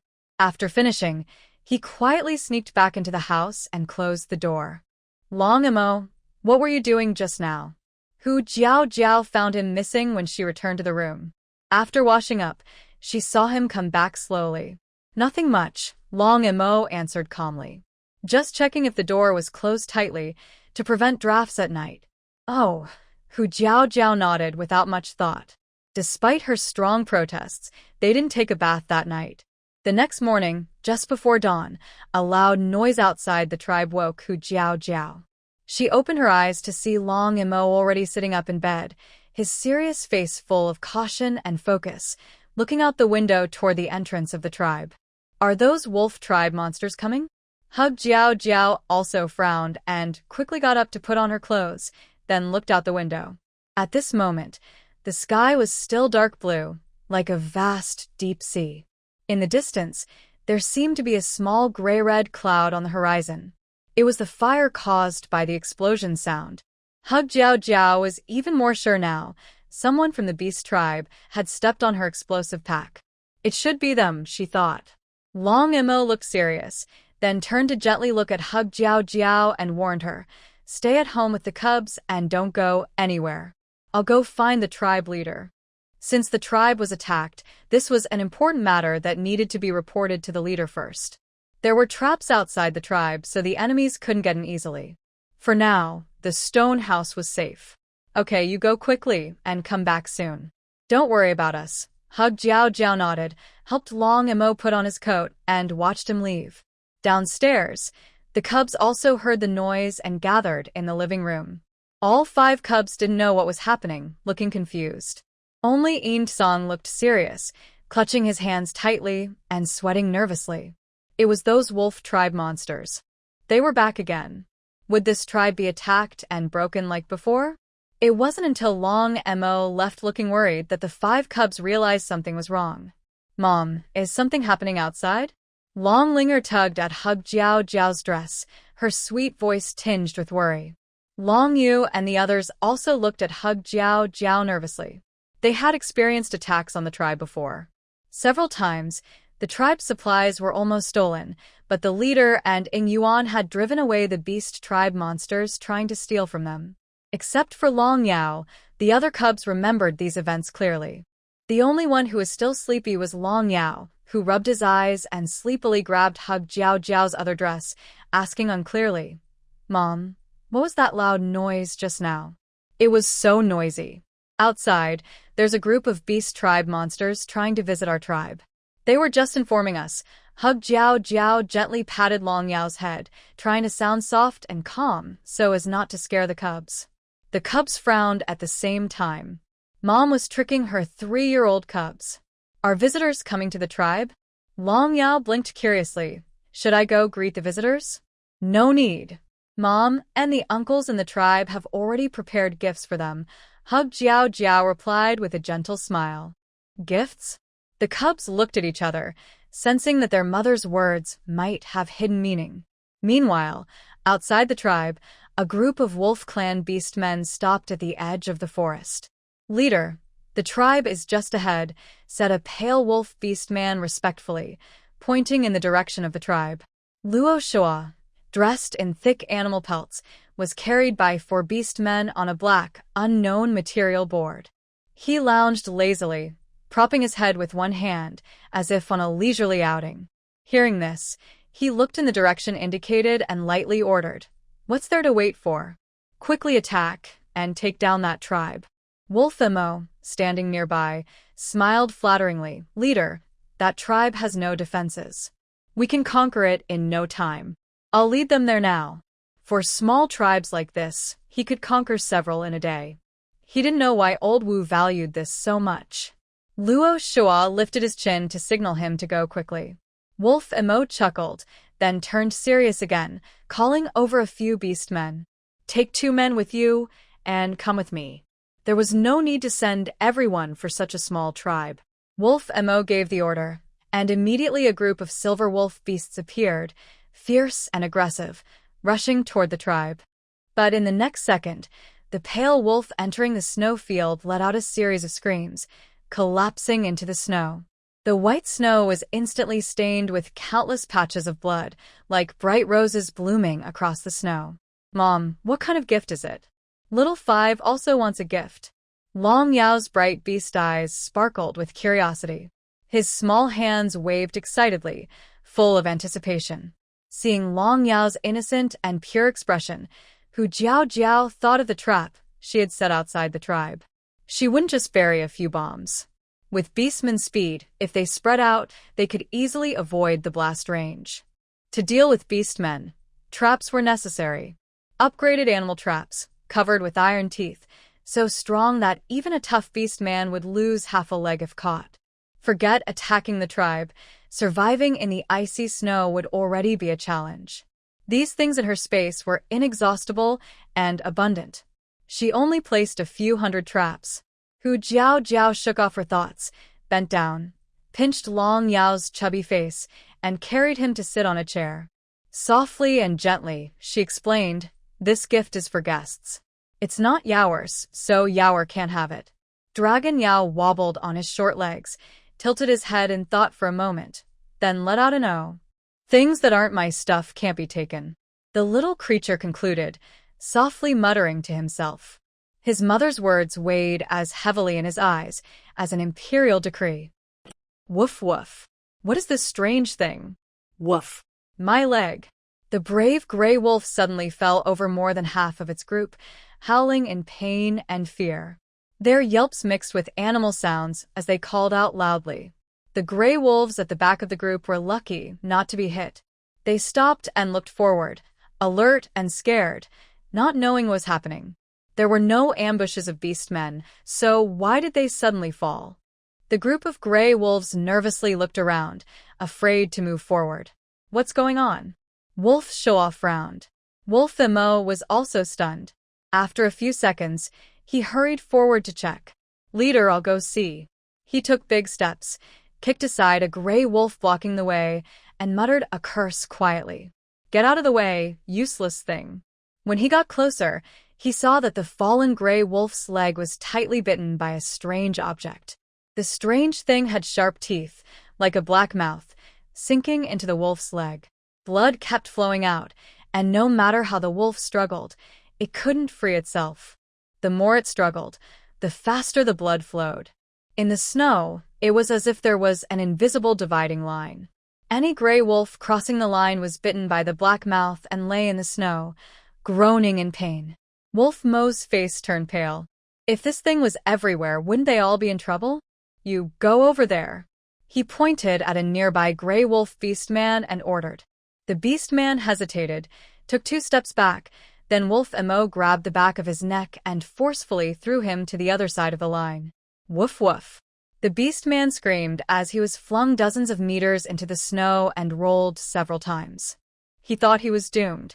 Under Wolf Mo's gaze, he carefully got up, took a few steps, and looked around. To his surprise, he had been bitten by the black mouth. Ha! I'm fine. Ha ha. I'm okay. The beastman was so excited he shouted. Wolf Mo's expression relaxed. He then ordered a few more gray wolves to scout ahead. They found that the strange black mouths only appeared on this short stretch of about 10 meters.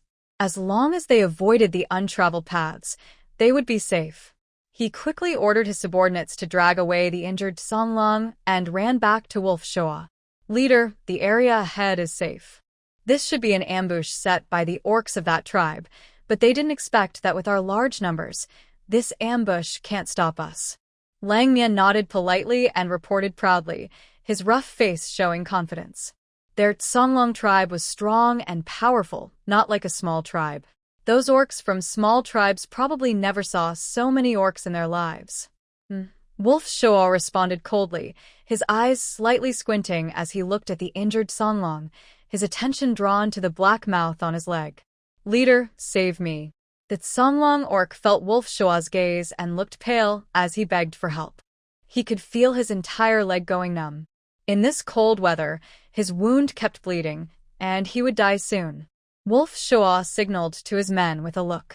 Immediately, 2 Songlong orcs stepped forward to help remove the object on his leg. The 2 strong orcs struggled hard and finally managed to take it off. But unexpectedly, the bleeding from the Songlong's leg increased, quickly turning a large patch of snow red. It looked like red-dyed cloth spreading rapidly. Leader, look here. The Songlong orc was startled, examined the black object in his hand, and hurriedly showed it to Wolf Shoa. Wolf Shoa's gaze shifted to it. He saw that the black teeth still had countless barbs, with bits of flesh and skin hanging from them. No wonder the bleeding was so heavy after removing it. Pulling it out forcibly was like tearing flesh apart. Wolf Shoa's eyes widened slightly, showing some interest. His sharp gaze studied it carefully, then without turning around, he asked Yulu behind him, "What is this, Yulu? Have you seen it before?" Yulu stepped forward, squatting down, and reached out with his withered hand to touch it. A strange flicker crossed his dark eyes. Leader, I've never seen this before. He paused and continued, but this thing looks very much like the black stone from our tribe. Really? Wolf Shoa raised an eyebrow in surprise. The tribe was becoming more interesting. You mean this tribe also has black stones? Then he must take this tribe over. Leader, I don't know if this is black stone. They looked similar, but it was clear that what was in front of him was more delicate and more deadly. The things made by their tribe couldn't compare at all. Wu Lu was silent for a moment, then earnestly advised, "Leader, this tribe doesn't seem so simple. It's better to be cautious." Next to him, Lang Mia heard this and angrily retorted, "It's just a small tribe. We don't know where these things came from. With our strength, there's no need to worry." Lang Mia turned to Lang Shoa, grinning flatteringly. "Leader, I just found out that there are traps in this area, but the back is safe. Leave the attack to me." Lang Shoa lifted his chin, not paying much attention to Wu Lu's words. "All right, go ahead." Lang Mia chuckled confidently and went to gather his men. Lang Mia was impatient and always disliked Wu Lu's constant chatter. He had been with Lang Shoa the longest and was very trusted by him, one of Lang Shoa's only close confidants. The other confidant was Wu Lu. Because of this, Lang Mian naturally disliked Wu Lu and often opposed him to gain Lang Shua's approval and praise. Wu Lu calmly took care of the injured blue wolf beastman. After removing the trap, it would bleed faster, so they had to endure the pain and wait until they returned to the tribe to see the shaman. Soon, Lang Mie counted the soldiers and continued forward. They crossed a section with traps, only about 200 meters from the tribe entrance. Ahead was a wide open plain, flanked by 2 rows of heavy snow-laden trees, like 2 old men leaning. Such a short distance, there can't be any more traps, right? Lang Mie confidently snorted. He waved his hand. Charge. Whoever captures the most beastmen will get the first pick of mates when we return. Hearing this, the blue wolf beastmen instantly became excited, as if they had been energized. Their green eyes shone with cold light, and they howled softly. At Lang Mie's command, they rushed forward eagerly. Boom. Rumble. A series of explosions sounded, startling the beastmen inside the cave. Chief, are beastmen invading? Is that the sound of explosives? It's so powerful. Those invaders probably got blown to bits. Impossible. That wolf tribe has many members. They probably aren't all dead so easily. The males gathered around the chief, discussing anxiously. Some were worried, others shocked. The chief looked serious, frowning deeply as he stared outside the cave, his expression tense and focused. I didn't expect this day to come so soon. Hu Jiao's worries turned out to be correct. Chief, what should we do now? We need to quickly notify the females in the tribe and protect them. These guys are definitely here to steal supplies and females. A few orcs anxiously asked. The chief looked away, thought for a moment, and then firmly ordered, Hu Qingshan, take everyone outside the tribe to gather and prepare to defend against the orc invasion. Hu Qinggao and Hu Qinglu, you two lead a team of orcs to inform the females and their young ones in the tribe and bring them to a safe place. Remember, protect the females and the young at all costs. The rest of you come with me to move the supplies. In just a moment, the chief had everything arranged smoothly. Yes. The orcs responded loudly and confidently. They knew what was coming. Even if it meant risking death, they wouldn't back down. Because behind them, there were females and young ones they had to protect. The chief nodded, signaling Hu Qingshan to open the cave. His decision to send the Hu brothers to protect the females and young ones was partly personal. Hu Jiao probably didn't want her brothers to get into trouble. As for Hu Qingshan, he was one of the strongest in the tribe, capable of defending himself even in danger. Suddenly, a voice of opposition rang out behind the beasts. No. You can't go out, and you can't take the supplies. The beasts turned around and saw Mu Lu standing angrily behind them. Mu Lu hadn't eaten meat for 10 days, surviving on yuzu and water. She was now very thin, with yellowish, messy hair, looking like a frantic female. Lulu, stop causing trouble. Hurry back. We'll take you somewhere safe, don't worry. The orcs frowned but kindly tried to comfort her. Mu Lu supported herself against the wall, pointing at them with an angry face. She looked furious and said, You are not allowed to open the cave. As long as we hide here, the wolf tribe orcs won't find us, and we can survive the winter safely. If you go out, won't that put me in danger? As long as she and the supplies stayed here, she wouldn't starve. The safety of the other females in the tribe didn't matter to her. All she cared about was that her precious Lulu could survive. Hearing the mother deer speak, the other animals looked angry. Dear mother, what are you talking about? We can't just stay inside. Are we going to watch them take the females of our tribe? Exactly. Don't forget your young one. Deer sleep is outside too. How can you be so heartless and ignore your own child? The animals saw the mother deer as a dangerous problem. She seemed hopeless. I don't care. You all are not allowed to go out. If you do, you're trying to kill me. The mother deer snorted coldly, refusing to listen and pushing past the beastmen. She ran to the cave entrance, spreading her arms and leaning against the opening. She looked fearless, like a brave pig not afraid of boiling water. Unless you step over my dead body, I won't let you go. Hey. Dear mother, you are impossible. The animals were so angry they turned red in the face. The tribe leader looked very upset, his face dark and serious. He was about to order the beast men to drag her away when suddenly a loud bang sounded outside the cave. Everyone was startled and looked nervously at the entrance. They heard the sound of cracking stones, and cracks appeared on the large rocks holding up the cave entrance. "Dear mother, come quickly." Stop standing there. A few kind beast men hurriedly warned her. The mother deer snorted coldly and said dismissively, "Don't think I'll fall for your tricks. I know what you're planning. Today, either I die or you all stay here." As soon as she finished speaking, the stone behind her suddenly exploded. Heavy stones fell, burying the mother deer completely. Then, a tall, slender figure appeared at the cave entrance. He walked slowly inside and stepped right on her head. The animals. It's not surprising that she didn't come over earlier. Now, it's not her fault. Long Mo landed and immediately noticed the strange looks from the animals. He looked at the beast men gathered at the entrance and asked confusedly, "Is something wrong?" "No, nothing." The animals all shook their heads quickly, pretending to be innocent. No one wanted to be kind to the mother deer anymore. Oh. Long Mo didn't think much and looked at the tribe leader in the middle of the beast men. He stepped forward. The stones under his feet made a cracking sound. The mother deer's face was pressed against the stones, stuck on the ground, trying to call for help but only getting dust in her mouth. Leader, Jiao Jiao's trap was stepped on by a beast man. Long Mo did not notice anything unusual under his feet. He strode confidently into the cave, his handsome face serious and focused. The clan leader also looked serious and nodded, saying, "We already know everything.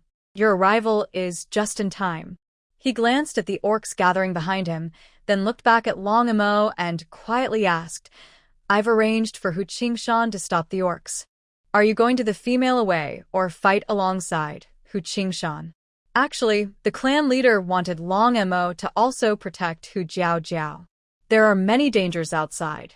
If the orcs attacking don't come back, Long Mo can at least keep Hu Jiao Jiao safe. Without hesitation, Long Mo replied, "I will fight with Hu Qingshan. As a male, he should clear the danger for his partner.